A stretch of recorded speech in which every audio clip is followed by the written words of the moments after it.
ಬಲಗೊಂಡು ಭಕ್ತಿಯುಳು ಅಂಬಿಕಾ ಸುತ ವಿಘ್ನರಾಜನ ಮಿರಿದು ಸಂಸ್ತುತಿಸಿ ಅಂಬುನಿಧಿಯ ಪದಗೆ ಕೈ ಮುಗಿದು ಅಂಬುಜಾಸನವಾಣಿಯರ ಪಾದಾಂಬುಜಕ್ಕೆ ಪೊಡಮಡು ವರ್ಣಿಪೆ ನೀ ಕಥಾಮೃತವ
ಇರುವಂತ ಸ್ಥಳ ವಿಶಾಲರಾಯನ ಓಲಗವಿತ್ತು ವಿಚಾರ ಎಲ್ಲರೂ ವಿದ್ವಾಂಸರ ಆಲಿಸಬೇಕು. ದಿವಿಜಪತಿ ಸಭೆ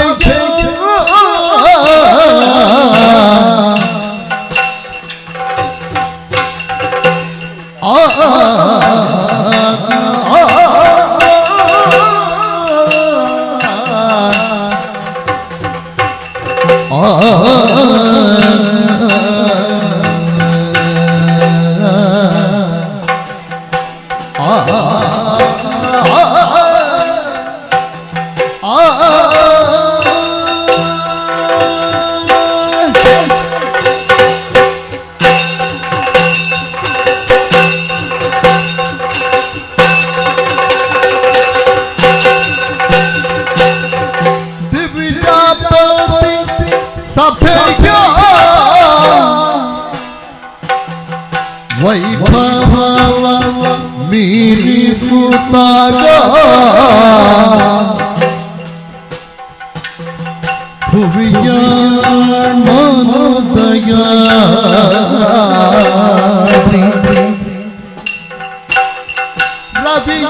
ರವಿಯೇರುವಂತೆ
ಮುಹೂರ್ತದಲ್ಲಿ ಸಿಂಗವನೇರಿ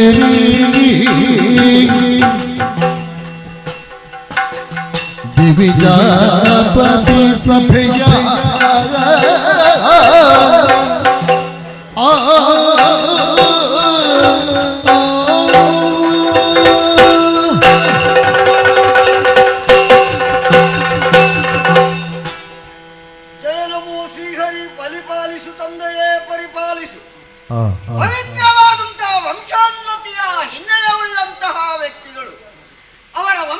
ನಮಗೆ ಕೊರತೆಯಾಗುವಂತ ಯಾವ ಕಾರ್ಯವನ್ನು ಎಸಗುವುದು ಸೂಕ್ತವೆನಿಸಿಕೊಳ್ಳುವುದಿಲ್ಲ ಎನ್ನುವ ಹಾಗೆ ಆ ನಿಟ್ಟಿನಲ್ಲಿ ಯೋಚಿಸಿದರೆ ಮಾಳವಾದೀಶ ವಿಶಾಲರಾಯನ ಜೀವನದ ಪರ್ವಕಾಲ ಅಂತ ನನಗನಿಸ್ತಾ ಉಂಟು. ಎಷ್ಟೋ ಮಂದಿಗಳು ನಮ್ಮ ವಂಶಕ್ಕಾಗಿ ಬಾಳಿ ಬದುಕಿ ಉಳಿದು ಅಳಿದು ಹೋದವರಿದ್ದಾರೆ. ಧರ್ಮೋ ಹಿ ಪರಮೋಲೋಕೆ ಧರ್ಮ ಸತ್ಯಂ ಪ್ರತಿಷ್ಠಿತ ಎನ್ನುವಂತಹ ನಾಣ್ಣುಡಿಯನ್ನು ನಮ್ಮ ಹಿರಿಯರು ಹಿರಿಯರು ಹಿರಿಯರು ಎಲ್ಲರೂ ಕೂಡ ಆಚರಿಸಿಕೊಂಡು ಬಂದವರು. ಸತ್ಯ, ಧರ್ಮ, ನ್ಯಾಯ, ನೀತಿ, ಶ್ರದ್ಧೆ, ಭಕ್ತಿ ಇವು ಎಲ್ಲದಕ್ಕೂ ಕೂಡ ದಾತಾರೆನಿಸಿಕೊಂಡಂತಹ ನೇತಾರರೆನಿಸಿಕೊಂಡಂತಹ ನಮ್ಮ ಹಿರಿಯವರು, ನಮ್ಮ ಅಜ್ಜ, ನಮ್ಮ ತಂದೆ ಅದನ್ನೇ ಅನುಸರಿಸಿಕೊಂಡು ಉತ್ತರೇ ಆತ್ಮನಾತ್ಮಾನಂ ಎನ್ನುವಂತಹ ನಾಣ್ಣುಡಿಯಂತೆ ಪ್ರಪಂಚದಲ್ಲಿ ಮತ್ತೊಬ್ಬನ ತೊಡಕನ್ನು ನಾವು ಬೆರಳೆತ್ತಿ ತೋರಿಸುವುದಕ್ಕೋ ಅವನನ್ನು ತಿದ್ದಿ ತೀಡುವುದಕ್ಕೋ ಅವನನ್ನು ಉದ್ಧರಿಸುವುದಕ್ಕಾಗಿ ಹೋಗುವುದಲ್ಲ. ನಮ್ಮ ಜೀವನದಲ್ಲಿ ಏನುಂಟು ಅದು ನಮಗಾಗಿ ಉದ್ಧರಿಸಿಕೊಳ್ಳಬೇಕು ಎನ್ನುವುದು ಬಲ್ಲವರಾಡಿದಂತಹ ನುಡಿ. ಲೋಕದ ಡೊಂಕ ನೀವೇಕೆ ತಿದ್ದುವಿರಿ, ನಿಮ್ಮ ನಿಮ್ಮ ತನುವ ಮನವ ಸಂತೈಸಿಕೊಳ್ಳಿ ಎನ್ನುವ ಹಾಗೆ ಪ್ರಾಜ್ಞರಾಡಿದಂತಹ ನುಡಿಗಳು. ಅದನ್ನೇ ಶಿರೋಧಾರ್ಯವೆಂದು ಭಾವಿಸಿದಂತಹ ನಾನು ನನ್ನ ಜೀವನದ ಉತ್ಕರ್ಷೆಯಲ್ಲಿ ನಡೆದಂತಹ ದಾರಿಯಲ್ಲಿ ಆ ಉತ್ಕರ್ಷೆಗೆ ಯಾವುದು ಅನುಕೂಲವಾಗುತ್ತದೋ ಅದನ್ನು ಚೆನ್ನಾಗಿ ತಿಳಿದುಕೊಂಡು ಬುದ್ಧಿವುಳ್ಳವನಾಗಿ ಜ್ಞಾನವುಳ್ಳವನಾಗಿ ವರ್ತಿಸಿದವನಿದ್ದೆ. ಕೊಲೆಗಳಿಲ್ಲ, ಆಧಾರಗಳಿಲ್ಲ, ಸುಲಿಗೆಗಳಿಲ್ಲ, ಸುಳ್ಳಿಲ್ಲ, ಮೋಸ ವಂಚನೆ ಯಾವುದೂ ಇಲ್ಲ.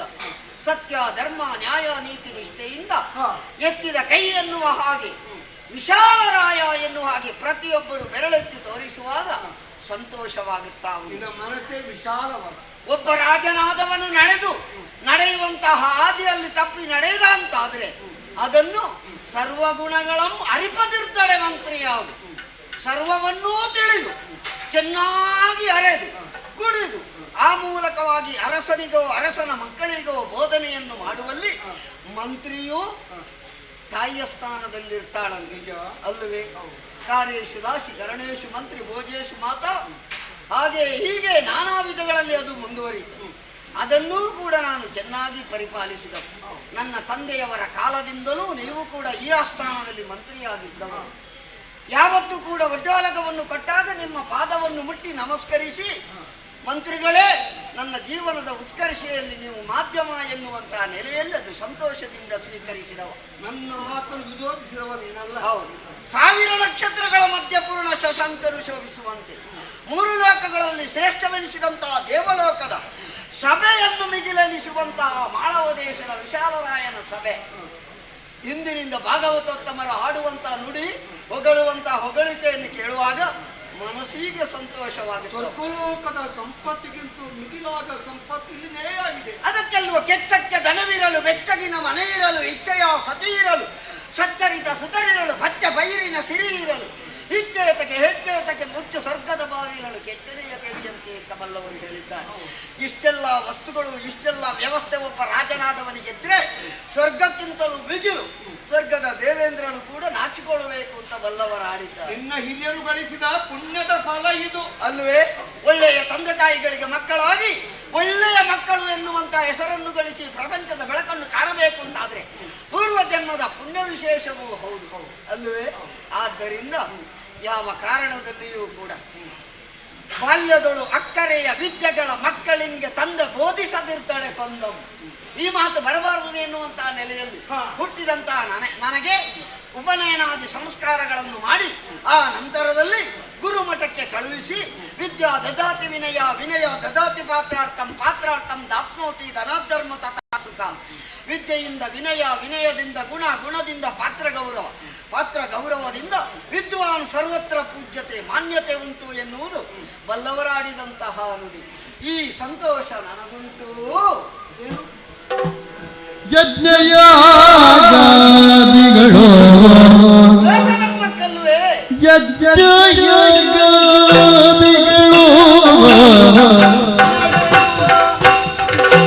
ಓ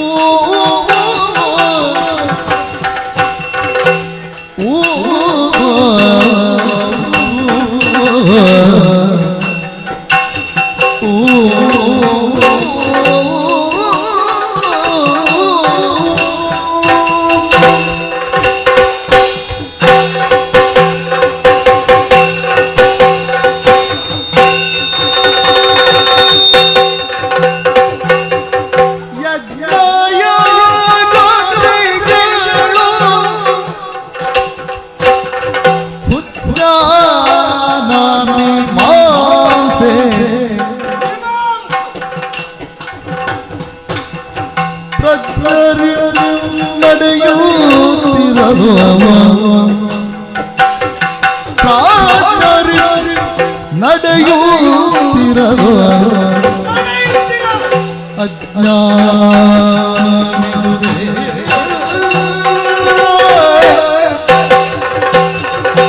ನವಯೌವನಾಗಿ ಮಮ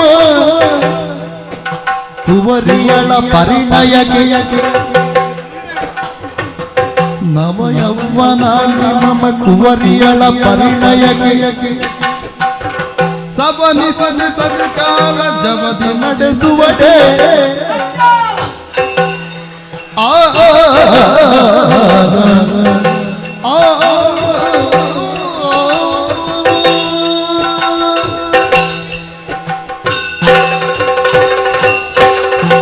ಮಂತ್ರಿಗಳೇ, ಏನು ಪ್ರಭು? ಒಬ್ಬ ರಾಜನಾದವನು ಒಳ್ಳೆಯ ರೀತಿಯಲ್ಲಿ ಬದುಕಬೇಕು ಅಂತಾದ್ರೆ, ಪ್ರಜೆಗಳೆಲ್ಲರೂ ಸುಕ್ಷೇಮದಿಂದ ಇರಬೇಕು ಅಂತಾದ್ರೆ, ನಾಡು ಸುಭಿಕ್ಷೆಯಿಂದ ನಡೆಯುತ್ತಾ ಇರಬೇಕು ಅಂತಾದ್ರೆ, ಲೋಕ ಸಮಸ್ತ ಸುಖಿನೋ ಭವಂತು ಅಲ್ಲವೇ? ಯಜ್ಞೋ ವೈ ಶ್ರೇಷ್ಠಭೂಷಿತ ತಂ ಕರ್ಮ. ಯಾಗ, ಯಜ್ಞ, ಅಧ್ಯಯನ, ಅಧ್ಯಾಪನ, ಜ್ಞಾನ, ಪ್ರಕ್ರಿಯೆ ಎನ್ನುವಂತ 6 ವಿಧಾನದಲ್ಲಿ ತನ್ನನ್ನು ತಾನು ತೊಡಗಿಸಿಕೊಂಡು ಲೋಕಧರ್ಮದ ಹಿತಚಿಂತಕರಾದಂತಹ ಬ್ರಾಹ್ಮಣೋತ್ತಮರು ಯಾಗ ಯಜ್ಞಾದಿಗಳನ್ನು ಮಾಡಿದರೆ ಅದು ಎಲ್ಲವೂ ಕೂಡ ದೇವತೆಗಳು ಆ ಅವಿಸನ್ನು ಉಂಡು ಕಾಲ ಕಾಲಕ್ಕೆ ಮಳೆ ಬರ್ತದೆ, ಮಳೆಯಿಂದ ಬೆಳೆ ಬರ್ತದೆ, ಬೆಳೆಯಿಂದ ವನ ಸಿರಿ ಸಸ್ಯ ಶ್ಯಾಮಲೆಯಾಗಿ ಪಚ್ಚ ಸೀರನ್ನೆನ್ನುಟ್ಟು ವಸುಂಧರಾದೇವಿಯ ವನಿತೆಯ ಮಕುಟದ ಮಣಿಯಂತೆ ರಾರಾಜಿಸುತ್ತಿರುವಂತ ಈ ಪುರದ ಏಳಿಗೆ ನನ್ನ ಜೀವನದ ಉತ್ಕರ್ಷೆ ಅಂತ ನಾನು ಭಾವಿಸಿದೆ ಅಲ್ಲವೇ? ತಪಸ್ಸೇ ಲಭ್ಯತೆ ಸರ್ವ, ತಪಸ್ಸಿನಿಂದ ಸರ್ವವನ್ನೂ ಲಭಿಸುವುದಕ್ಕಾಗುತ್ತದೆ ಎನ್ನುವ ಹಾಗೆ ಪ್ರಾಜ್ಞರು ತಿಳಿದಂತಹ ಸತ್ಯವನ್ನೇ ನಾನು ಸತ್ಯ ಎನ್ನುವ ಹಾಗೆ ಇದುವೇ ಮಿಥ್ಯ ಎನ್ನುವಂತಹ ನೆಲೆಯಲ್ಲಿ ಭಾವಿಸಿ ಇಷ್ಟರವರೆಗೆ ನಡೆದುಕೊಂಡು ಬಂದವರು. ಸುಭಿಕ್ಷೆಯಲ್ಲಿ ನಡೆಯುತ್ತಾ ಇದೆಯಲ್ಲ ನಮ್ಮ ಈ ರಾಜ್ಯ ಅಲ್ಲವೇ? ಇದಕ್ಕಿಂತ ಮಿಗಿಲಾದ ಸಂಪತ್ತು ಬೇರೆ ಯಾರು ದೇಹಿ ಎಂದವರಿಗೆ ನಾಸ್ತಿ ಎನ್ನುವಂತಹ ಸ್ವಭಾವವನ್ನೇ ಇರಿಸಿಕೊಳ್ಳದೇ ಇದ್ದಂತ ದಾನದಲ್ಲಿ ಶ್ರೇಷ್ಠ ದಾನ ಅನ್ನದಾನ, ವಿದ್ಯಾದಾನ, ವಸ್ತ್ರದಾನ 3 ದಾನಗಳನ್ನು ನಾವು ಮಾಡಿದವರಿದ್ದೇವೆ ಅಲ್ಲವೇ? ಹೊಟ್ಟೆ ನೋಡಿದವನಿಗೆ ಅನ್ನದಾನ, ಮೈ ನೋಡಿದವನಿಗೆ ವಸ್ತ್ರದಾನ, ಅನಕ್ಷರಸ್ಥರಾದವರಿಗೆ ವಿದ್ಯಾದಾನ, ಇವುಗಳನ್ನು 3 ಕೊಟ್ಟು ಎಲ್ಲರೂ ಕೂಡ ಅಕ್ಷರಸ್ಥರಾಗಬೇಕು ಎನ್ನುವಂತಹ ನೆಲೆಯಲ್ಲಿ ಶ್ರಮವನ್ನು ನಾವು ಪಟ್ಟವರು ಅಲ್ಲವೇ? ಹಾಗೆಯೇ ರಾಜನಾದವನೊಬ್ಬ ಪೂರ್ಣ ಅಂತ ಆಗಬೇಕು ಅಂತಾದ್ರೆ ಅವನ ವಾಮಭಾಗವನ್ನು ಅಲಂಕರಿಸಬೇಕಾದಂತ ಒಬ್ಬಳು ಹೆಂಡತಿ ಬೇಕು ಎನ್ನುವುದು ತಿಳಿದವರಾಡಿದ ಮಾತು.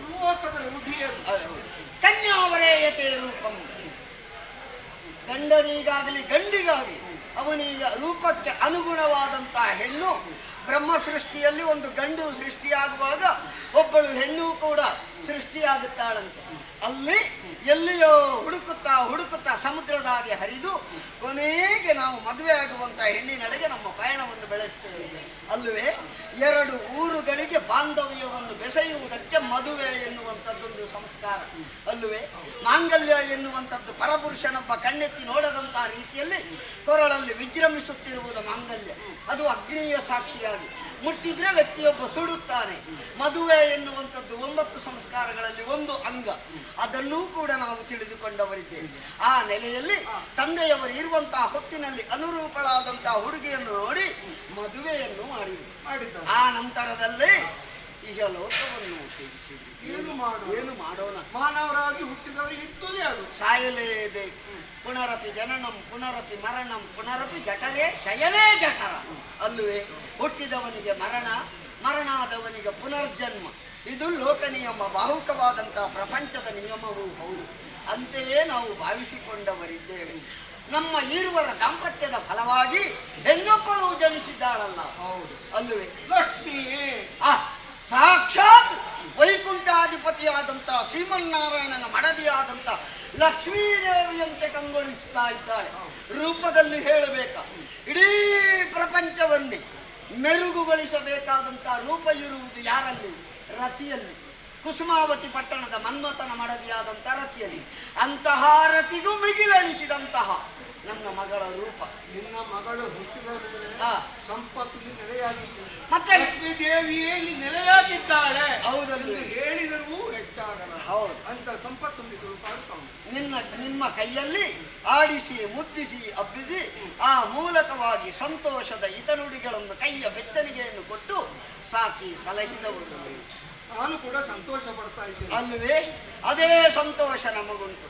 ಆದರೆ ಪ್ರಾಯಪ್ರಬುದ್ಧಳಾದಂತಹ ಮಗಳಿಗೆ ಆರತಿಗೊಬ್ಬಳು ಕೀರ್ತಿಗೊಬ್ಬಳು ಎನ್ನುವಂತ ನೆಲೆಯಲ್ಲಿ ಗಂಡು ಇಲ್ಲ ಮತ್ತೆ ಹೆಣ್ಣು ಇಲ್ಲ. ಒಂದು ಗಂಡು ಒಂದು ಹೆಣ್ಣು ಎರಡೇ. ಗಂಡಾಗಿಯೂ ಹೆಣ್ಣಾಗಿಯೂ ವೈಶಾಲಿನಿ ಎನ್ನುವಂತ ಹೆಸರನ್ನೆರೆಸಿದ್ದೇನೆ. ಪುರೋಹಿತರನ್ನು ಬರ ಹೇಳಿದೆ, ಜಾತಕಾದಿ ಕರ್ಮಗಳನ್ನು ಭರಿಸಿ ಆ ಮೂಲಕವಾಗಿ ವೈಶಾಖ ಶುದ್ಧ ದಿನ, ಆದ್ದರಿಂದ ವೈಶಾಲಿನಿ ಎನ್ನುವ ಹಾಗೆ ಹೆಸರನ್ನಿರಿಸಿದವನಿದ್ದೇನೆ. ಸಂತೋಷದಲ್ಲಿ ಬೆಳೆಯುತ್ತಾ ಇದ್ದಾಳೆ. ಗಂಧದ ಕೊರಡಿನ ಹಾಗೆ ಅಪ್ಪಿ ಮುದ್ದಿಸಿ ಚೆನ್ನಾಗಿ ಸಾಕಿದ್ದೇನೆ. ಅರಸನಾದವನೊಬ್ಬ ಗಿಳಿಮರಿಯನ್ನು ತಂದು ಪಂಜರದಲ್ಲಿಟ್ಟು ಯಾವ ರೀತಿ ಪೋಷಣೆಯನ್ನು ಮಾಡ್ತಾನೋ ಅದೇ ರೀತಿ ಪೋಷಣೆಯನ್ನು ಮಾಡಿದ್ದೇನೆ. ಹಾಗೆ ಬಿಡುವುದಕ್ಕಾಗುತ್ತದ? ಶುಕ್ಲ ಪಕ್ಷದ ಚಂದ್ರನಂತೆ ಪ್ರಕಾಶಿಸ್ತಾ ಇದ್ದಾಳೆ. ಅಲ್ಲವೇ? ಬೆಳೆಯುತ್ತಾ ಬೆಳೆಯುತ್ತಾ ದಿನಕ್ಕೆ ಏನು ಬೆಳವಣಿಗೆ! ಆಶ್ಚರ್ಯ! ಮೊನ್ನೆ ಇಷ್ಟು ಸಣ್ಣವಳಿದ್ದವಳು ಈಗ ನೋಡಿದ್ರೆ ಬಾಳೆಯ ಗಿಡದಾಗೆ ಬೆಳೆದು ನಿಂತಿದ್ದಾಳೆ. ನನ್ನಕ್ಕಿಂತಲೂ ಉದ್ದೆತ್ತರಕ್ಕೆ. ನಾನು ತಂದೆ ತಾಯಿಗಳಿಗೆ ಯಾವಾಗಲೂ ಹೆತ್ತಬ್ಬೆಯು ಹೆಗ್ಗಣವು ಮುದ್ದು ಎನ್ನುವ ಹಾಗೆ ಅದು ತಾಯ್ತನದ ಪ್ರಮಾಣವನ್ನು ಅಳೆಯುವುದಕ್ಕೊಂದು ಮಾಧ್ಯಮ ಅಲ್ಲವೇ? ಅವಳ ಮುಖವನ್ನು ನೋಡಬೇಕು ಅಂತಾದ್ರೆ ಮೇಲೆ ನೋಡ್ಬೇಕು, ಅಷ್ಟು ಉದ್ದಕ್ಕೆ ಬೆಳೆದಿದ್ದಾಳೆ. ಹಾಗಿದ್ರೆ ಹಾಗೆ ಬಿಡುವುದಕ್ಕಾಗಿ ತಂದೆ ತಾಯಿಗಳ ಜವಾಬ್ದಾರಿ ಇರುವಂತಹ ದಿನದಲ್ಲಿ ಮಕ್ಕಳಾದವರು ಪ್ರಾಯಪ್ರಬುದ್ಧರಾಗಿ ಬೆಳೆದವರಿಗೆ ಅವರಿಗೆ ಮದುವೆ ಮಾಡಬೇಕಾದ್ದು ನಮ್ಮ ಕರ್ತವ್ಯ ಅಲ್ಲವೇ? ಜವಾಬ್ದಾರಿ ಎನ್ನುವಂಥದ್ದು ತಲೆಯಿಂದ ಸ್ವಲ್ಪ ಹೆಗಳಿಗೆ ಇಳಿಸಿದೆವು ಅಂತಾದ್ರೆ ಮತ್ತೆ ಸ್ವಲ್ಪ ನೆಮ್ಮದಿಯಿಂದ ನಮ್ಮ ದಿನ ಇಷ್ಟ ಇರುವಷ್ಟರವರೆಗೆ ನೆಮ್ಮದಿಯಿಂದ ಆಡಳಿಕೆಯನ್ನು ಮಾಡುತ್ತಾ ಇರಬಹುದಲ್ಲವೇ? ಆದರೆ ಅದಕ್ಕೊಂದು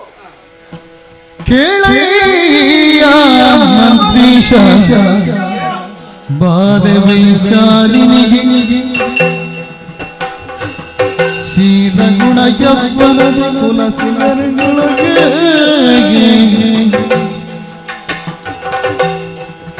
ಮೇಲೆ ಬರದಲ್ಲಿ ಮೇಳ ವಿಪನೋತ್ತಿಗೆ ಬೇಳು ನೀನರಿ ತರಿತ ಫೂಲೋಳರೊಳಗೆ ಕೇಳಯ್ಯ ಮಂತ್ರೀಶ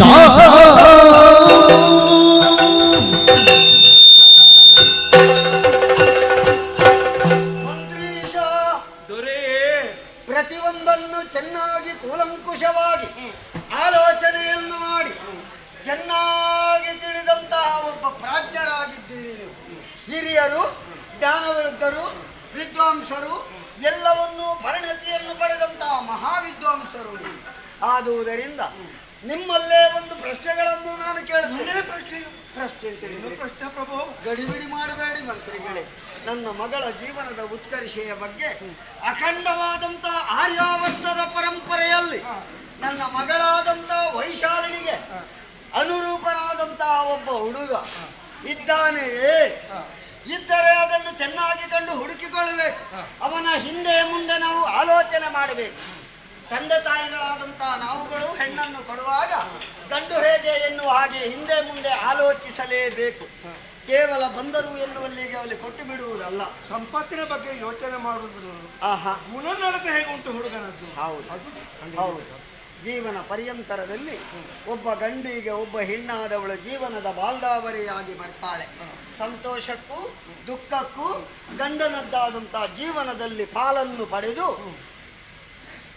ಪತಿಗರ್ಧ ಸತಿ ಸತಿಗರ್ಧ ಪತಿ ಎನ್ನುವಂತಹ ನೆಲೆಯಲ್ಲಿ ದುಡಿಯುವವಳು, ಪಾದ ಮುಟ್ಟಿ ನಮಸ್ಕರಿಸಿ ಶ್ರದ್ಧೆಯಿಂದ ನಡೆಯುವವಳೇ ಹೆಂಡತಿ ಅಲ್ಲವೇ? ಆ ನೆಲೆಯಲ್ಲಿ ಯೋಚನೆಯನ್ನು ಮಾಡಿದರೆ ಎರಡು ಮನೆಯ ಕುಲದೀಪಗಳಾದಂತಹ ಹೆಣ್ಣೊಬ್ಬಳಿಗೆ ಸರಿಯಾದಂತಹ ಗಂಡು ಬೇಕು ಎನ್ನುವಂತಹ ನೆಲೆಯಲ್ಲಿ ಆಲೋಚಿಸಿದ್ದೇನೆ. ನಿಮ್ಮ ಚಿತ್ತಕ್ಕೇನಾದರೂ ಮನೆಯನ್ನು ಹೊಕ್ಕ ಮನೆಯನ್ನು ಬೆಳಗುವ ಹೇಳುವಿರೇ ಸ್ವಾಮಿ? ಚಿತ್ತ ಬಿಸು ರಾಜೇಂದ್ರ ಮತ್ತೆ ಭಗನಿಗೆ ಉತ್ತಮದ ಪರಿಣಯವ ನಡೆಸು, ಉತ್ತಮದ ಪರಿಣಯವ ನಡೆಸು. ಮತ್ತೊಂದು ಪಣವಳದನು ಗೆಲಿದವರಗಿದ್ದು ಕನ್ಯೆಯ ಲಗ್ನ ರಚಿಸು ಚಿತ್ತವಿಸು ರಾಜೇಂದ್ರ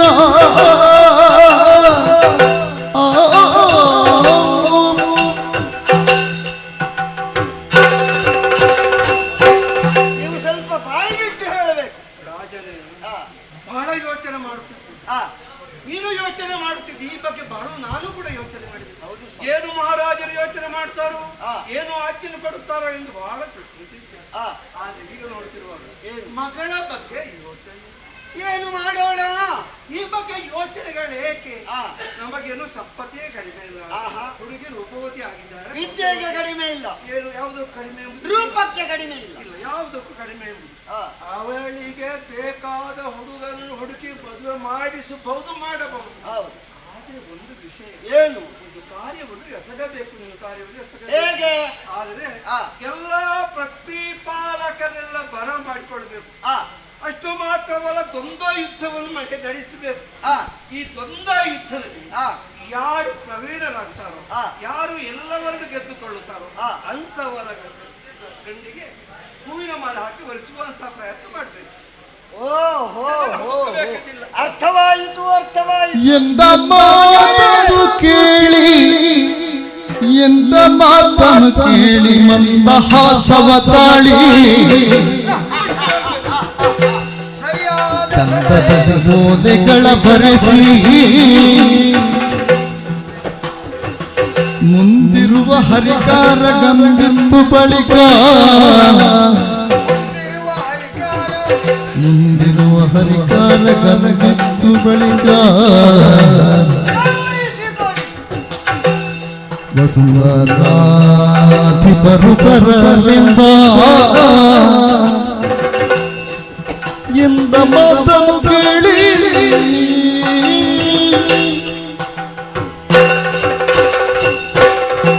ಓ ಮಂತ್ರಿವರಿಯರೇ, ಮಹಾರಾಜನೇ, ರಾಜನಾದವನು ಅರಸೊತ್ತಿಗೆಯಲ್ಲಿ ಇರುವಂತಹ ವೇಳೆಯಲ್ಲಿ ತಪ್ಪಿ ನಡೆದಂತಾದ್ರೆ ಅವನಿಗೆ ಹಿತಬೋಧಕನಾಗಿ ಒಳ್ಳೆಯ ರೀತಿಯಲ್ಲಿ ನಡೆಸಿಕೊಂಡು ಹೋಗುವವನೇ ಮಂತ್ರಿ ಎನ್ನುವ ಹಾಗೆ ನಾವು ತಿಳಿದುಕೊಂಡಂತಹ ಸತ್ಯ.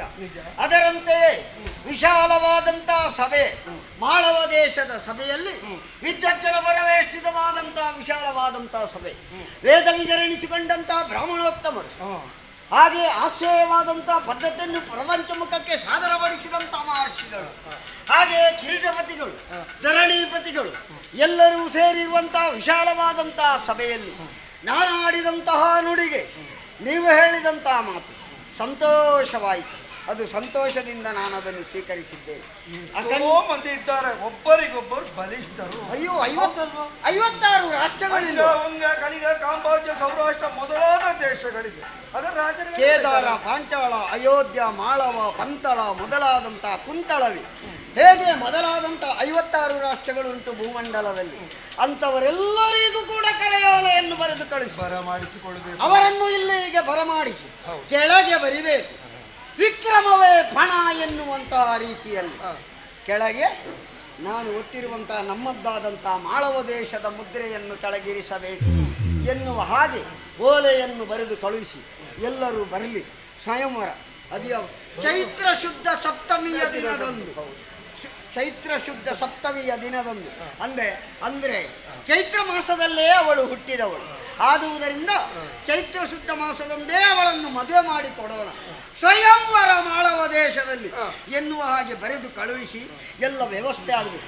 ನೋಡಿ, ಪುರವೆಲ್ಲವೂ ಶೃಂಗಾರ ಆಗಬೇಕು, ಸಂದರ್ಭವಾಗುತ್ತಾ ಉಂಟು. ತಳಿರು ತೋರಣಗಳಿಂದ ಶೃಂಗಾರ ಆಗಬೇಕು. ಸಿದ್ಧವಾಗಿದೆ. ಮುಖಮಂಟಪದಲ್ಲಿ ನಮ್ಮದಾದಂತಹ ಭಿತ್ತಿಪತ್ರಗಳನ್ನು ಆ ಮೂಲಕವಾಗಿ ಕೆತ್ತನೆಯ ಚಿತ್ರಗಳನ್ನು ದ್ವಾರ ಮಂಟಪದಲ್ಲಿ ಸುಸ್ವಾಗತ ಎನ್ನುವ ಹಾಗೆ ಬರೆದು ಕಳುಹಿಸಬೇಕು.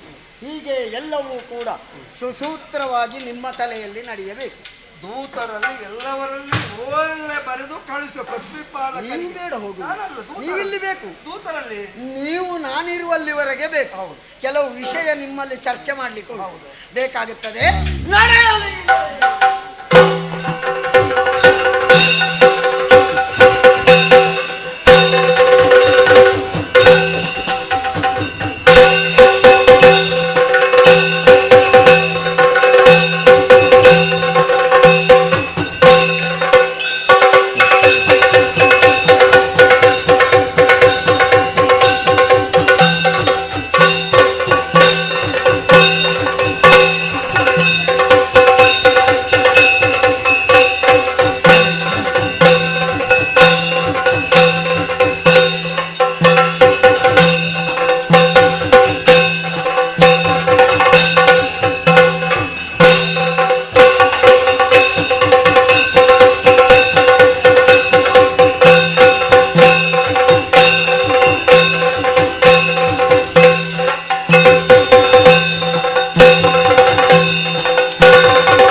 ಸ್ಥಳ ಗಂಗಾದೇಶಕ್ಕೆ ಯಾರೆಂಬುದಾಗಿ ತಿಳಿದು ಶೂರ ಶೂರ ನಾನೇ ಸರಿ. ಹೊರಟು ಬಂದ ಕಾರ್ಯ ಅನೇಕ ವಿಧ ಆಲಿಸಿ ಇತನಾದಿಲ ಅಂಗದೇಶದಿ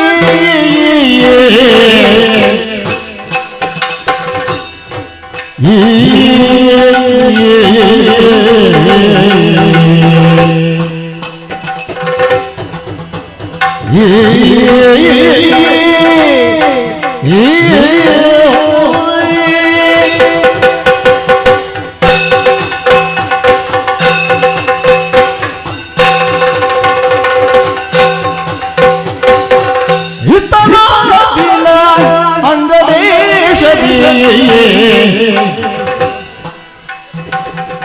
ಪ್ರತಿಪತಿಗಲ ಶೂರಸೇನನು ಚಿತ್ತದುಲ್ಲಸದಿಂದ ಗೋಲಗ ಚಿತ್ತನಾಗಾಯ ಚಿತ್ತದುಲ್ಲಸದಿಂದ ಗೋಲಗ ಚಿತ್ತನಾಗ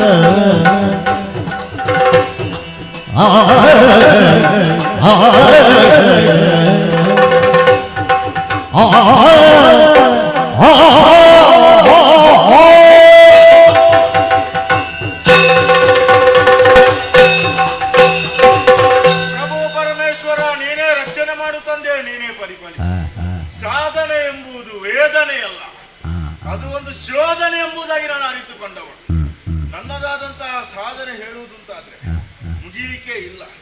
ಯಾಕೆ ಈ ವಂಗಾ ದೇಶವನ್ನು ಆಳುತ್ತಾ ಇರುವವನು ನಾನು ಶೂರಸೇನ. ನನ್ನದಾದಂತಹ ಆಳ್ವಿಕೆಯ ಬಳಿಕ ಯಾವುದೇ ಒಂದು ಕೊರತೆ ನಮ್ಮವರಿಗೆ ಆಗಲಿಲ್ಲ. ನನ್ನದಾದಂತಹ ಆಳ್ವಿಕೆ ಹೇಗಾಯಿತು? ಪ್ರಜೆಗಳ ಬಹುಮತದಿಂದಲೇ ಆಗಿದೆ. ಪ್ರಜೆಗಳನ್ನೆಲ್ಲ ಒಂದು ಜೊತೆ ಸೇರಿಸಿಕೊಂಡೆ. ಮೊದಲೇ ಇತ್ತು ಯೋಗ್ಯವಾದಂತಹ ನಾಯಕ ಆಗಬೇಕು ಅಂತ ಕೇಳಿಕೊಂಡಾಗ ಪ್ರಜೆಗಳು ಹೇಳಿದಂತಹ ಮಾತು, ಶೂರಸೇನ ನಮಗೆ ನಾಯಕ ಅಂತ ಆಗುವುದಾದ್ರೆ ಅದು ನೀನೇ ಆಗಬೇಕು. ಪರಾಕ್ರಮಿ ಇದ್ದಿ, ಬೇಕಾದಷ್ಟು ಸಕಲ ಸೌಭಾಗ್ಯವೂ ನಿನ್ನಲ್ಲಿ ಇದೆ. ನೀನು ನಾಯಕ ಆದಂತಾದ್ರೆ ನಮಗೆ ಒಳ್ಳೆಯದಾಗುತ್ತದೆ, ಒಳ್ಳೆಯ ರಕ್ಷಣೆ ಸಿಗುತ್ತದೆ, ಯಾವುದೇ ಕಷ್ಟ ಎಂಬುದು ಬರಲಿಕ್ಕಿಲ್ಲ ಎನ್ನುವ ಹಾಗೆ ಅವರ ಮಾತಿನಂತೆ ನಾಯಕವನ್ನಾಗಿ ಸ್ವೀಕಾರ ಮಾಡಿಕೊಂಡೆ. ನನ್ನದಾದಂತಹ ಆಡಳಿತ ಬಂದ ಬಳಿಕ ಯಾರಿಗೂ ಒಂದು ಗುಂಡು ಕೊರತೆಯನ್ನು ಉಂಟು ಮಾಡದೆ ಅವರನ್ನು ಕಾಪಾಡುತ್ತಾ ಬರ್ತಾ ಇದ್ದೇನೆ. ಆದ್ರೆ ಸಂಸ್ಕಾರಿಕವಾಗಿ ನನಗೆ ಮದುವೆ ಎಂಬುದು ಆಗಲಿಲ್ಲ. ಯಾಕೆ? ನನ್ನದಾದಂತಹ ಪರಾಕ್ರಮಕ್ಕೆ, ನನ್ನದಾದಂತಹ ಯೋಗ್ಯತೆಗೆ ತಕ್ಕುದಾದಂತಹ ಹೆಣ್ಣು ನನಗೆ ಸಿಗ್ಲಿಲ್ಲ. ಯಾವಾಗಾದ್ರೂ ಸಿಗಬಹುದು, ನಾನು ಆಲೋಚನೆ ಮಾಡುದು ಅದನ್ನಲ್ಲ. ಯಾಕೆ? ದೇವಲೋಕದಲ್ಲಿ ಅದೆಷ್ಟೋ ವೈಡೂರ್ಯಗಳು ಇದೆಯೋ ಹಾಗೆ ನಮ್ಮದಾದಂತಹ ವಂಗಾ ದೇಶದಲ್ಲಿ ಕೂಡ ಇದೆ. ಒಂದೊಮ್ಮೆಗೆ ದೇವಲೋಕವನ್ನು ಹೋಲಿಸುವಂತ ಮಾತು ನನ್ನಲ್ಲಿ ಉಂಟು. ಹಾಗಾಗಿ ಪರಾಕ್ರಮದಲ್ಲಿ ಹೇಳುವುದೇ ಬೇಡ. ನನ್ನಷ್ಟು ಪರಾಕ್ರಮಿಗಳು ಯಾರೂ ಇಲ್ಲ. ಅದೆಷ್ಟೋ ದೇಶಗಳಿದೆ, ಎಲ್ಲಾ ದೇಶಗಳು ದಾಳಿಯನ್ನು ಮಾಡಿ ದಿಗ್ವಿಜಯನ್ನು ಮಾಡಿ ನನ್ನದಾದ ಸಾಮರ್ಥ್ಯ ಏನುಂಟು ಅದನ್ನೆಲ್ಲ ತೋರಿಸಿಕೊಟ್ಟವನಿದ್ದೇನೆ. ಎಂದಿನಂತೆ ವಿಧಿವಿಧಾನಗಳನ್ನೆಲ್ಲ ಮುಗಿಸಿ ಗೋಲಗ ಚಾವಡಿಯನ್ನು ಪ್ರವೇಶ ಮಾಡಿದ್ದೇನೆ. ಯಾರೋ ನನ್ನನ್ನು ಕಾಣುವುದಕ್ಕೆ ಬಂದಿದ್ದಾರಂತ. ಬರಲಿ ನೋಡುವ ಯಾರು.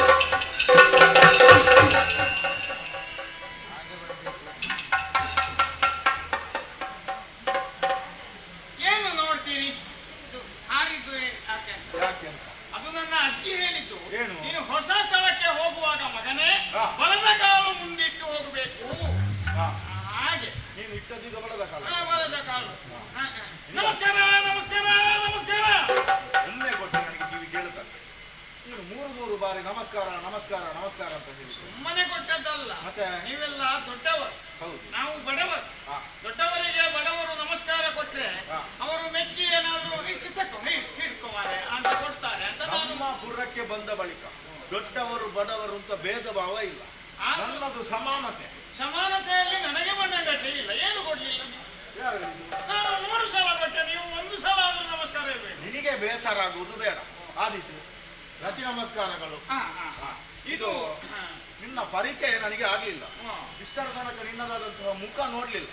ಹಾಗಂತಾದ್ರೆ ನೀನು ಇಲ್ಲಿಗೆ ನಮ್ಮ ಪುರಕ್ಕೆ ಬಂದವನುಂತಾದ್ರೆ ಹೊಸ ಹಬ್ಬ ಅಂತ ಗೊತ್ತಾಗಿದೆ. ಹಾಗಾಗಿ ಬಂದವ ಯಾರು, ಎಲ್ಲಿಂದ ಬಂದೆ, ಯಾಕೆ ಬಂದೆ, ಏನಾಗಬೇಕು, ಏನಾದ್ರೂ ಕಷ್ಟ ಬಂದಿದ್ಯಾ ನನ್ನಲ್ಲಿ ಹೇಳು. ಲಾಲಿ ಶೂರಸೇನ ದೊರೆಯೇ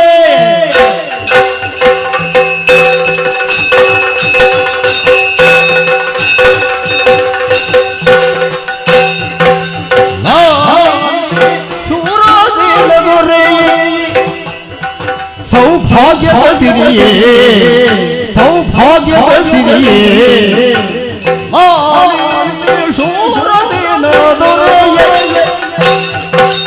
ಮಾನವನ ವಿಪತ್ತಿ ಮಾಲೆಯ ಕಲ್ಲಗಲಿ ಮೇಲಿಳಿದವಗೆ ಇಳಿವನು ಶೂರದೇನ ದೊರೆಯೇ.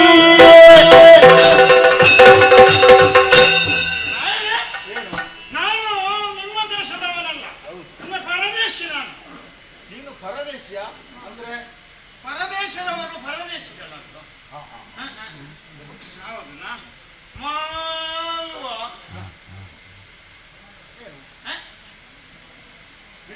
ನನ್ನ ಊರು ಬೀಳ್ಲಿಕ್ಕೆ ನನಗೆ ನನ್ನ ಊರಿನ ಹೆಸರು ಮಾಲ್ವ. ಕೇಳಿಲ್ವ ನೀವು? ಕೆಲವು ದೇಶಗಳಲ್ಲಿ ಒಂದು ನಮ್ಮ ದೇಶವು ಹೌದು ಹೌದು ಮಾಲವ ಮಾಲ. ಅದುವೇ.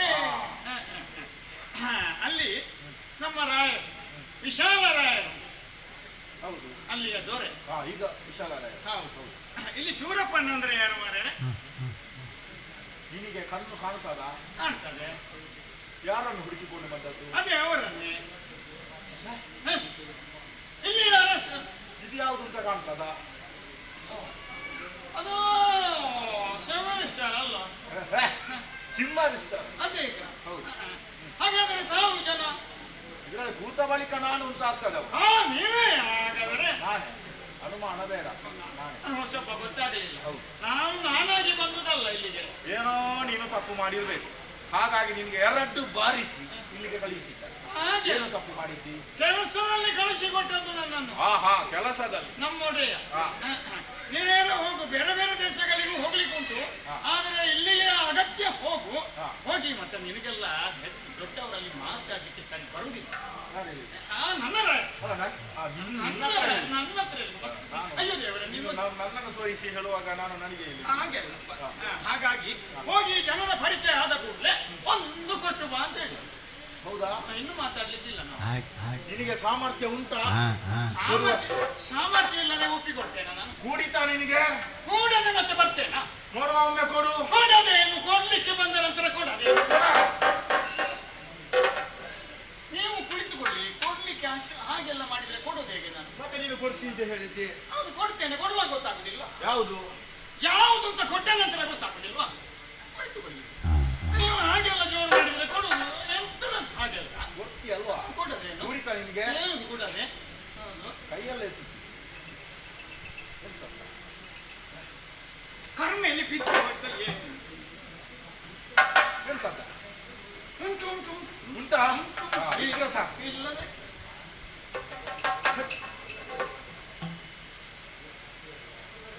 ಓಲೆ ಓಲೆ ಅದೇನು ಅಲ್ಲಿಟ್ಟದ್ದು? ಬೇರೆ ನಿನಗೆ ಸ್ಥಳವೇ ಸಿಗ್ಲಿಲ್ವಾ? ಸ್ಥಳ ಅಂದ್ರೆ ಅಷ್ಟು ಜೋಪಾನವಾಗಿ ಇಟ್ಟುಕೊಂಡು ಬರೋದು. ದಾರಿಯಲ್ಲಿ ಬಿದ್ದು ಹೋದ್ರೆ ಹೋಯ್ತಲ್ಲ.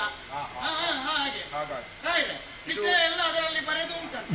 ನಿಮ್ಮ ಒಡೆಯರು ಕಳಿಸಿ ಕೊಟ್ಟದ್ದು ಹೌದು ನನಗೆ. ಹೌದು, ಅದರಲ್ಲಿ ಓದಿ ನೋಡಿ. ಮತ್ತೆ ಕೆಳಗೆ ರಂಗಪ್ಪಣ್ಣನ ಕೈಯಲ್ಲಿ ಕೊಟ್ಟು ಅಂತ ಬರೆದಿದ್ದಾರೆ. ಅದು ರಂಗಪ್ಪನ ಯಾರು? ನಾನೇ ಮತ್ತೆ ಯಾರು? ಅದು ಹೇಗೆ? ರಂಗ ಅಂತ ನನ್ನ ಹೆಸರು. ಮತ್ತೆ ಊರಿನಲ್ಲೆಲ್ಲ ಕೆಲವರು ನನ್ನ ಮೇಲೆ ಅಭಿಮಾನದಿಂದ ಕೆಲವರು ಅಣ್ಣ ಅಣ್ಣ ರಂಗಣ್ಣ ಅಂತ ಹೇಳುದು. ಅದು ಅನ್ನ ಒಳ್ಳೇದು. ಕೆಲವರು ಏನಪ್ಪ ರಂಗಪ್ಪ ಏನಪ್ಪ ಅಂತ ಹೇಳುದು. ಅಪ್ಪ ಎಷ್ಟು ಮಂದಿ ಕರೀತಾರೆ? ಹೆಚ್ಚಿನವರೆಲ್ಲ. ಹೌದಾ? ಅದು ಒಂದು ವಾತ್ಸಲ್ಯದಿಂದ ಮಾಡಿದ್ದಾರೆ, ಪ್ರೀತಿಯಿಂದ. ಹಾಗೆ ಒಟ್ಟು ಸೇರಿಸಿಕೊಂಡು ನಾವು ರಂಗಪ್ಪಣ್ಣ ರಂಗಪ್ಪಣ್ಣ ಅಂತ ರಂಗಪ್ಪ ಅಂತ ಹೆಸರು ನನ್ನ ಕೈಯಲ್ಲಿ ಕೊಟ್ಟು ಅಂತ. ಈಗ ನೀನು ನನಗೆ ಕೊಟ್ಟದ್ದಲ್ವಾ? ಆದೀತು, ಅಷ್ಟು ದೂರದಿಂದ ಬಂದಿದ್ದು. ಸ್ವಸ್ತಿ ಶ್ರೀ ಮಹಾಚೈತ್ರ ಶುಕ್ಲ ಸಪ್ತಮಿಯ ದಿನದಾಗ ಉತ್ತಮದ ಕೇಸರಿ ಸುಲಗ್ನದಲ್ಲಿ ಮಮ ಪ್ರೇಮ ಪುತ್ರಿ ವೈಶಾಲಿನಿಯ ಪರಿಣಯಮನಿಸಿ ಬರೆಸಿ ಕಳುಹಿದ ಲಿಖಿತವೂ ಆ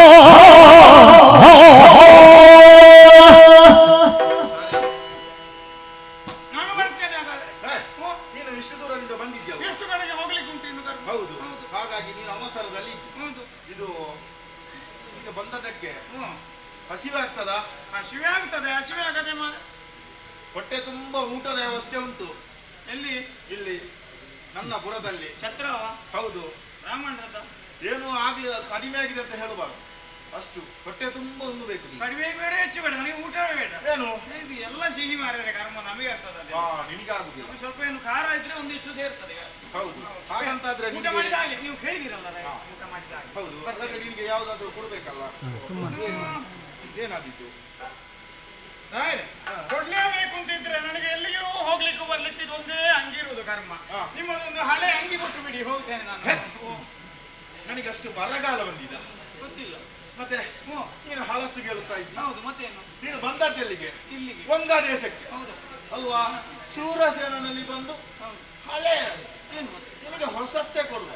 ನೀವು ಕೊಡುವಿರಿ, ಹೊಸತ್ತಕ್ಕೆ ಕೊಟ್ರೆ ಒಂದು ಬಟ್ಟೆ ಕೊಡುವಿರಿ, ಒಂದು ಹೊಸ ಒಂದು ಅಂಗಿ ಆಗುವಷ್ಟಲ್ಲ. ಹೌದು. ನನಗೆ ಹಳೆ ಅಂಗಿಯೇ ಬೇಕು ಅಂತ ನಾನು ಕೇಳುವುದು ಯಾಕೆ ಹೇಳಿ? ಯಾಕೆ? ನಿಮ್ಮ ಹಳೆ ಅಂಗಿ ಅಷ್ಟು ದೊಡ್ಡದನ್ನು ಕೊಟ್ರೆ ಅದರಲ್ಲಿ ನನಗೊಂದು ಅಂಗಿ, ಮತ್ತೆ ನನ್ನ ಹೆಂಡತಿಗೊಂದು ರವಕ್ಕೆ, ಆಮೇಲೆ ಇಬ್ಬರು ಮಕ್ಕಳಿಗೆ ಒಂದೊಂದು ಜೊತೆ ಅಂಗಿ ಜಗ್ಗಿ, ಇಷ್ಟ ಆಗ್ತದೆ. ಒಂದರಲ್ಲಿ ಆಗ್ತದೆ. ಅವರಲ್ಲಿ ಒಂದು ಪ್ರೀತಿ ಉಂಟು ನಿನಗೆ ಅಲ್ವಾ? ಪ್ರೀತಿ ನಾನೇ ಕೊಡ್ಬೇಡ, ಯಾರು ಕೊಡ್ತಾರೆ ಮತ್ತೆ ಅವಳಿಗೆ? ಅದು ಹೌದು. ಹಾಗಂತಾದ್ರೆ ಬೇಸರ ಮಾಡಬೇಡ. ಹಳತ್ತು ಹೊಸತ್ತು ಎರಡು ನಿನಗೆ ನಾನು ಎಷ್ಟು ಬೇಕು ಅಷ್ಟು ವ್ಯವಸ್ಥೆ ಮಾಡ್ತೇನೆ. ಅಲ್ಲಿ ಭಂಡಾರಿಗಳಿದ್ದಾರೆ. ಭಂಡಾರಿಗಳು ರಾಮ ಭಂಡಾರಿ, ಆ ಎರಡರಲ್ಲಿ ನರಕ ಬರ್ತಾನೆ ಅವನು.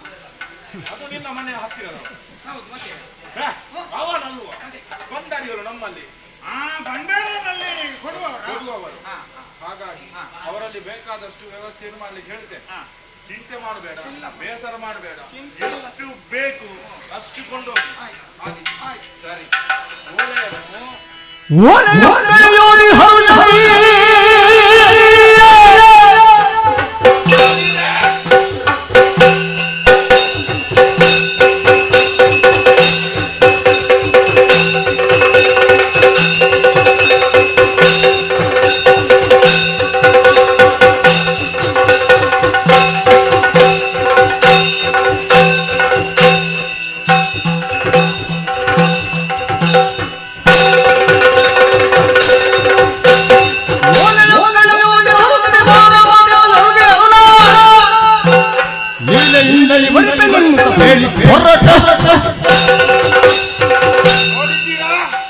ಯೋಗ ಅಂತ ಹೇಳಿದ್ರೆ ನನ್ನ ಈಗ ತಾನೇ ನಾನು ಹೇಳಿ ನನಗೆ ಮದುವೆ ಆಗಲಿಲ್ಲ, ಯೋಗ ಬಂತು ಅಂತಾದ್ರೆ ನಾನು ಮದುವೆ ಆಗುತ್ತೇನೆ ಅಂತ.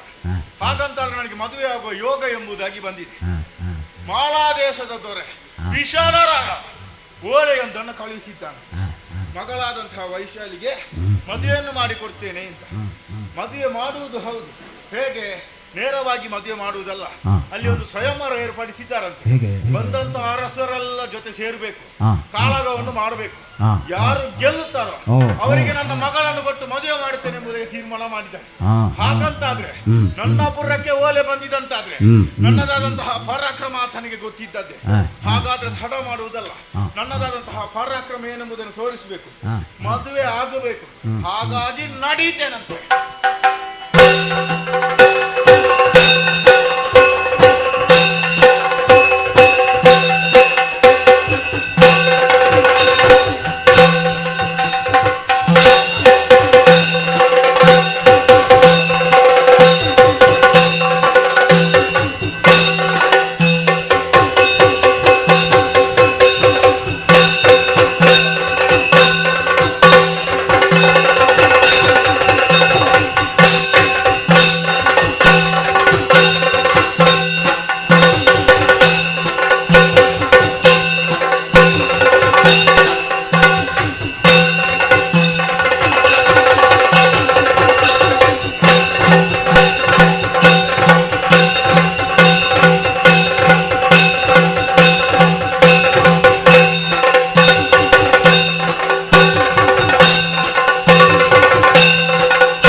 ಸೇನಾ ಸಹಿತ ಬಂದ ವೀಕ್ಷಿತ